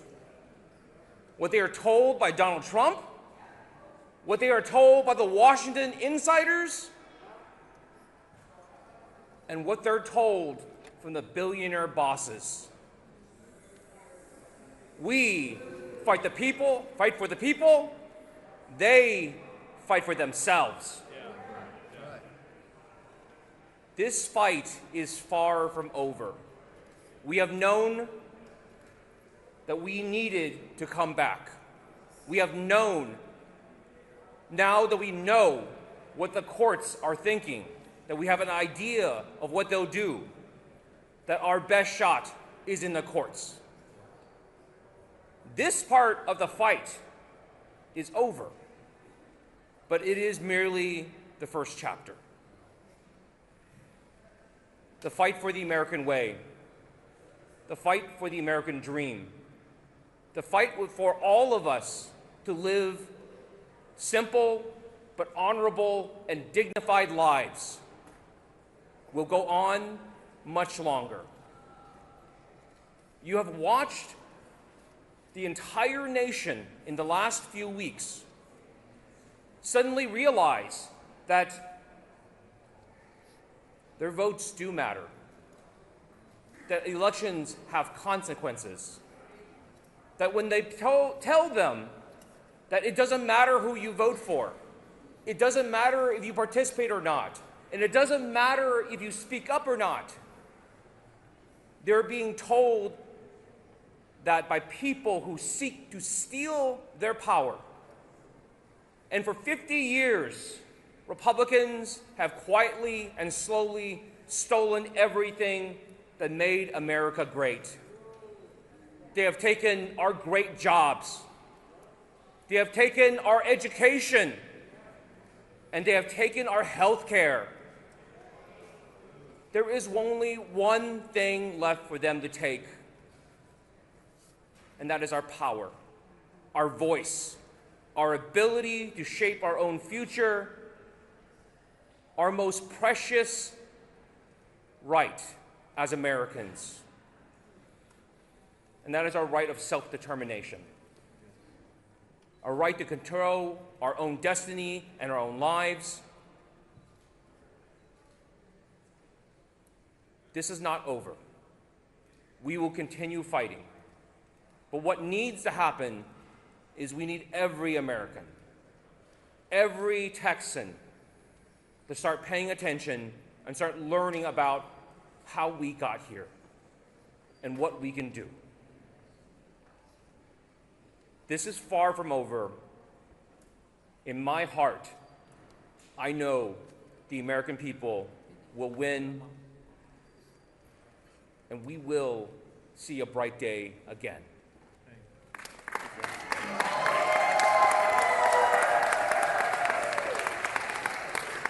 Thank you, Mr. Chairman. You know, as we look around the country and we see major institutions buckling in the face of pressure from these same forces that passed this map, universities, news media, corporations, we saw something this week that shows a very different response. We saw one person, in the face of everything that was coming at us, simply say, no. Not me. Y'all can do what you want to do, but not me. I'm going to stand up, whatever it takes. And her example and her courage has inspired a nation and, in fact, a world as people see what she has done and what she has triggered and inspired through her conduct. She's loose. She's out. She's Nicole Collier.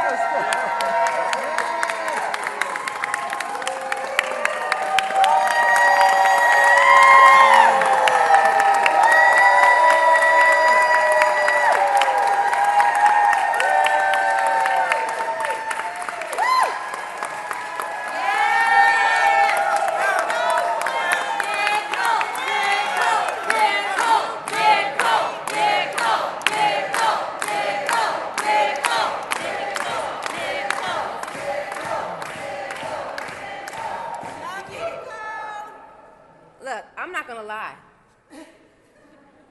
I want to cry, but I'm too angry. I want to cry, but I'm too furious. I want to cry because I'm mad, but I'm too mad. What happened today? Today was hard. It was hard. It was hard to sit through the hypocrisy. Yeah, that's right. The lies. Yeah. The way that they try to silence our voices. It's hard. My feet hurt. My back aches. But I think about the people who have no home, have no bed to sleep in, who have no job to work at. I think about the people who don't earn livable wages. I think about the people who don't have health care. I can fix my back. But what are we going to do for them? That's right. Amen. What are we going to do? We got to fight. That's right. Yeah. The fact that I'm still mad, angry, and furious means that I still want to fight.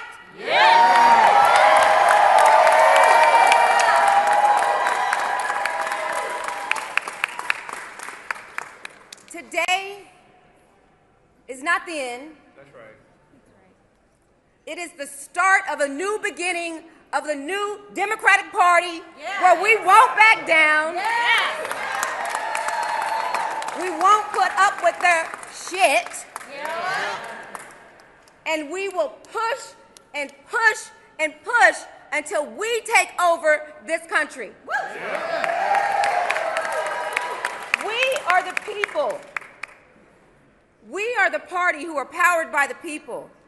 We are the party who stand out for our LGBTQ people. We stand up for black and brown and Asian, all people. I think about, I won't give up because I think about Benny, Zen, Chase. I think about all the little children. I think about our children. And they need somebody to stand up for them. They need you to stand up for them. So we can't give up. There's no option. That is not an option. The only way to go is forward. And we got to go forward together. And we got to keep that grit. Sometimes it's hard to stand alone. It may take a while for others to get on board, but don't doubt yourself. If you believe it, do it. Believe it, do it. You may be the only one, but you must do it. You must trust your instincts and move forward. Vice President Kamala Harris, that was the best thing that she told me. Keep going. So you know what? I won't cry today. I won't cry for Texas.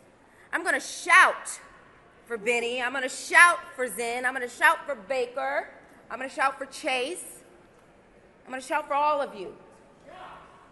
We're going to shout that we won't back down. We're going to continue to move forward, and we're going to continue to fight. Because when we fight, we win.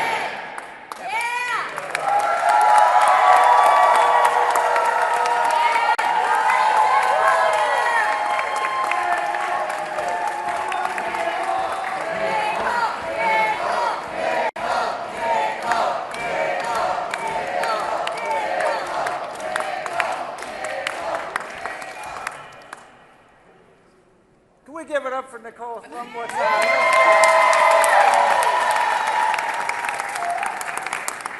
So one of the things that we've talked about is what a sham process this was. That they never had any intention of listening to the people. That it was a dog and pony show without a dog and a pony. And the person who was charged with being the vice chair of the Redistricting Committee and who sat through it all and was a constant voice for justice and fairness through this process was Representative John Rosenthal. John.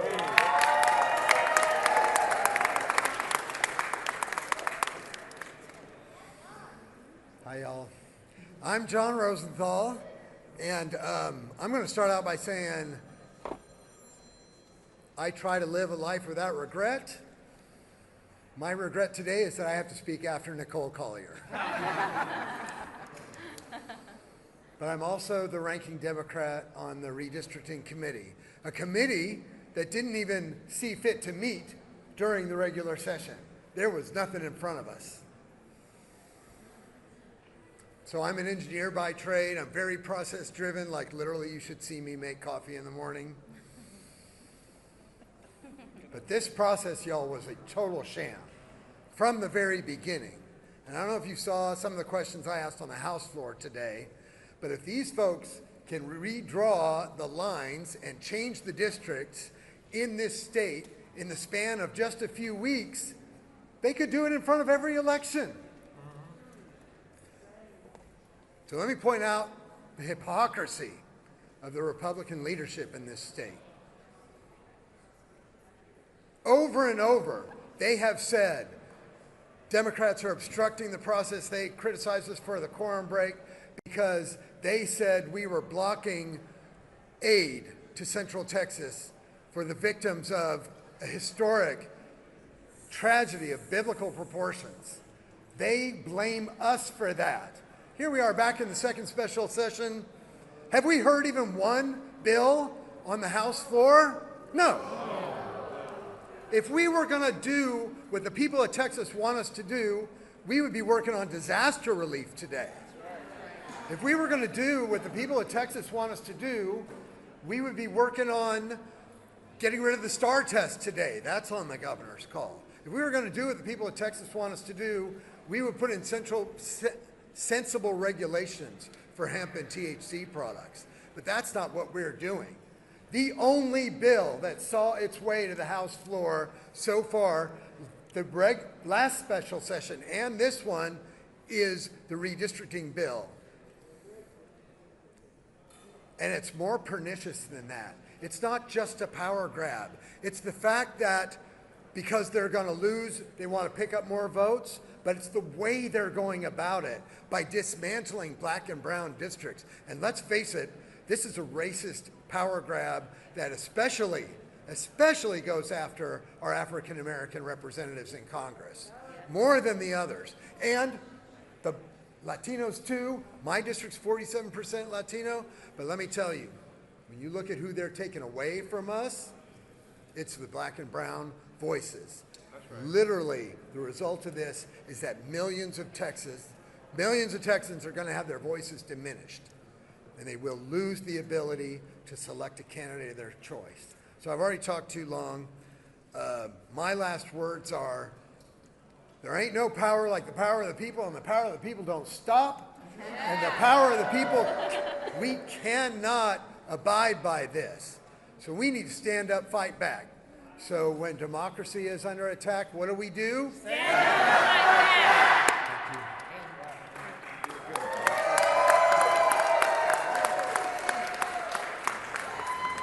Thank you, John. And Representative referenced the fact that it is predominantly black and brown communities that are being sliced and diced by this map.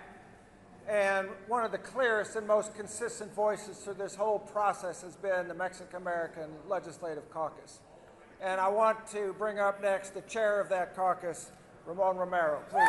Hey.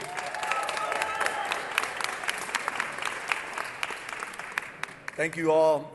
I want Barbara Gervin-Hawkins, the chair of the Texas Legislative Black Caucus, to stand with me as we stand hand in hand, because we know the importance of the black-brown unity that is like never galvanized in this state. And it's a demonstration here to stand here because this is what it's going to take in order to continue this march that we started weeks ago to demonstrate to the American people how important it is to have unity behind the people, atrás del pueblo.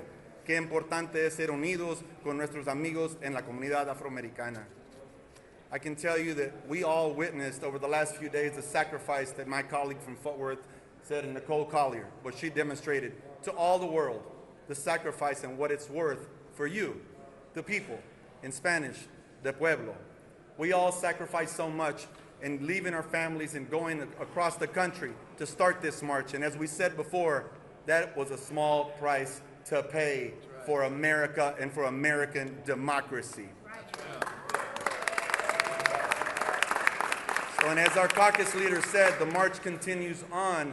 Now it is up to the people, up to you, everyone watching, to demonstrate and reject this hate that we saw today. As the chairman of the Mexican American Legislative Caucus, I am proud that we have now become the largest demographic in this very state that we are in, but we do not represent the lion's share of the representation in this state. Así es que todos los latinos que están poniendo atención y que le están diciendo que ahora que ellos votaron 11 de 18 distritos por la frontera y que están orgullosos los republicanos que porque ustedes votaron para ellos, deberían de ser ahorita momentos de vergüenza que ellos están burlando de nosotros, que nos lavaron el coco y que nos dijeron que el precio del huevo va a bajar, que la gasolina va a bajar. Y ahorita las tiendas están vacías, los trabajos están sin los trabajadores, las casas no se completan, todos los precios están subiendo y no nos vamos a dejar de nuevo. In English, we know that right now we were sold a bill of goods. Eggs have not gone down. Gas has not gone down. The job sites are empty. We keep reading about our border communities. Their stores are empty. We will not allow ourselves to be fooled again. We're not going to allow them to continue to perpetuate a false narrative that Latinos are voting for Trump. They did. And right underneath them, they continued overwhelmingly to vote for Henry Cuellar, Veronica Escobar, Sylvia Garcia. Our people vote Democrat, they always have, and they are going to show up in 2026 like never before to demonstrate that while they might have changed these maps in our congressional districts, while this is the state that is already the most gerrymandered of so many, 62-88, we are watching as our own families are being deported. We are not comfortable with hundreds of thousands of people about to get put in private for-profit prisons in our communities. This is what hate looks like. Esto es como se ve el odio. Cuando la gente empiezan a crear y hacer cárceles en nuestras propias comunidades y poner hijos y hijas en esas cárceles y decir que esto es lo que nosotros queríamos. No es cierto. Y no nos vamos a dejar que continúe esta plática, esta burla de nuestra comunidad. Por eso nos unimos, afroamericanos, latinos, asiáticos, todos, en este momento, como nunca, y nunca dejarnos ser burlados de nuevo. Lo que importa más que nada, what's the most important, is while they might have passed these maps for the Congress, the statewides ain't gonna get away with it. That's right. Governor Abbott brought this to the state of Texas when he refused to say no. Yep. That's right. He cannot escape all the people of Texas, and especially the Latino and African American community that's united greater than ever. Ever. I want to say this.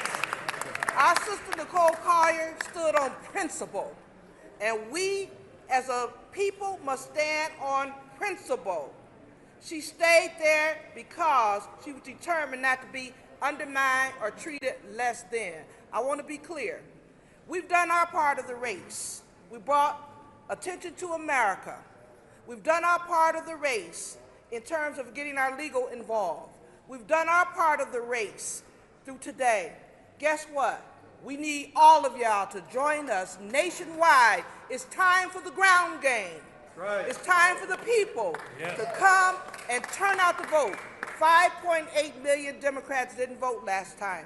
Guess what? We need to grab them and get them involved. It ain't about what district reps can do. We now need power to the people. Power to the people.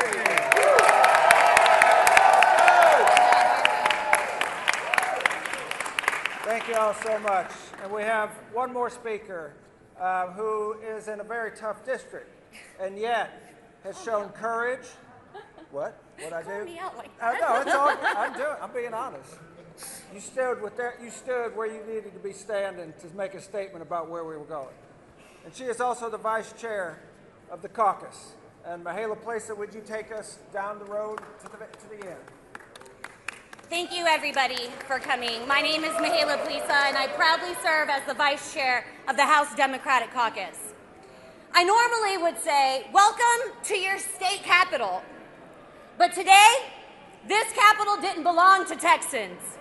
Today, Governor Abbott sold our state capital to Donald Trump.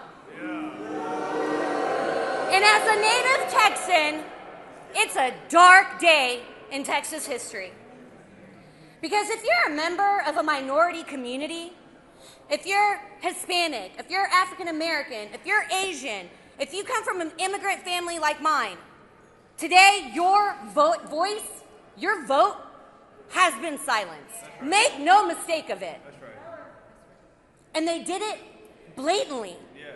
They did it without shame, without embarrassment, because they thought they were entitled to it. Sorry.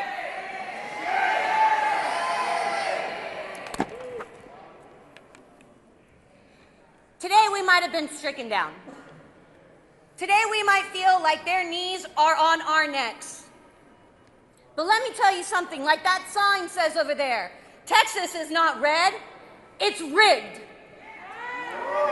And they proved that today by putting redistricting as the first bill of the second called special session. Let me tell you something, they had to lock us in a chamber. They locked my colleague, courageous Nicole Collier, on the House floor because they're so afraid. They're afraid of districts like mine in Southwest Collin County, that they put $4 million in my race. I had $500,000, and we won. We won! Because when we talk to the people about the things that really matter, public education, health care, access to a good job and a good pension, they can't match us. And they're afraid because they have been selling out our state ever since they took power 30 years ago. We might feel like we were stricken down today, but this battle is not over. The next battlefield is the courts, and we will win there. And then we take the battlefield to the ballot box. And we will win, and that's why they're scared. And I'm just going to end with this. A favorite quote of mine from one of the best fighters against evil, Obi-Wan Kenobi. And he said, when we get struck down, what? We will rise up more powerful than they could ever imagine. Are y'all ready to take our power back?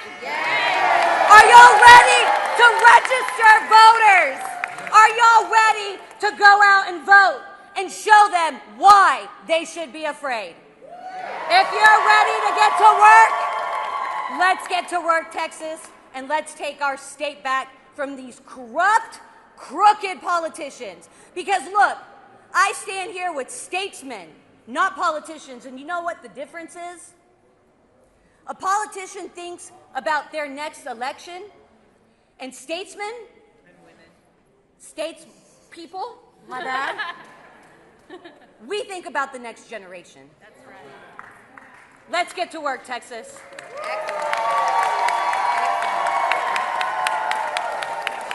All right. Before we wrap up and take questions, just want to say one last thing. And that is, I hope that each and every one of you knows the gratitude that we feel to each and every one of you for what you did. Thank you. At the very outset of this, everybody was like, oh, why are you fighting? You're just going to lose. They're just going to pass the map. But you know what? There was no loss. Because what you did is you ignited a movement across this country that is going to change this country forever. And what I say is that, what do they say? Never doubt that a small group of committed people can change the world. Because Exactly. That's the only thing that ever does. So thank you all so much, and now we'll open it up for questions, Mr. Chairman.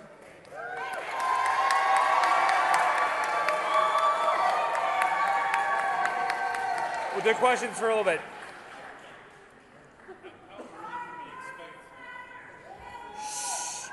Hold on. How early can we expect a lawsuit filed? Yeah, that's not to be hyper-technical. The lawsuit is as soon as we get it out of the House, there will be stuff, the beginning process of getting court documents to the court, but really the suit can't commence until the governor signs it. Right. So, but we're looking forward to taking this to the courts as fast as possible. How do you anticipate today's amendments, speeches, questions will help in that litigation? Yeah. I think it's been, we've talked about it over and over again. Everything that we do in this case, or I'm sorry, in this bill, from testimony in the hearings, how the hearings are set up, the fact they did this during a special session, how they conducted, where they conducted hearings, all of it, everything is a point to the courts. What the courts are looking for are the irregularities, this is not a normal process. They're trying to do something sneaky, and this is very obviously that. And they have laid that out as clearly as they could for the courts. We didn't have to do that. The Republicans themselves provided the absolute best evidence for their own corruption. And what it is you have a mid-cycle redistricting that, one, really no one else has done except Texas. Two, that they could have handled this in the regular session, had proper hearings, done all the stuff, and then let the public and the membership know what's going on.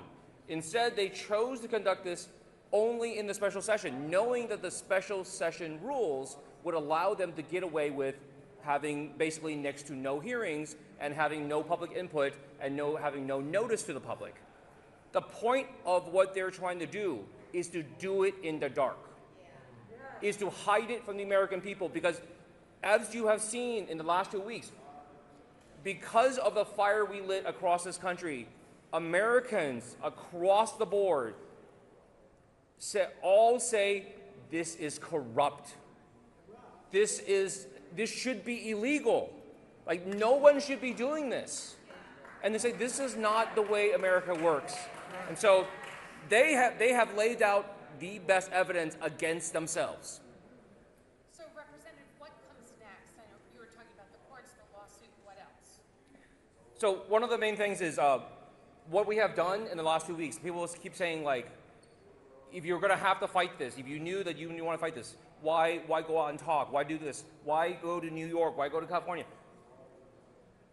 And a lot of times, my easy answer is, you wouldn't be interviewing me right now if we had not. Right? And people always say, people have made the comparison to the Alamo. Why did they stay and fight? What did it matter? What did those few sacrifices mean? Because it inspired a nation. It inspired people to get up and fight. It inspired people to try to take action, and inspired people to say, like, it is now in my control. I have to do this. I have to join in. And that's what we've said across the board, and that's what we will continue to do. This fight heads into the courts. This fight heads into the ballot box. But our group, we are continuing to be the messengers, to tell the rest of the nation, to warn anybody who has not heard the message yet. If you want to take your country back, if you want this country to work for everyday people, you have to get off your ass. I think that's a good note to end on, folks. Thank you all so much. Thank you all for coming. People will be available for individual interviews. So thank you all.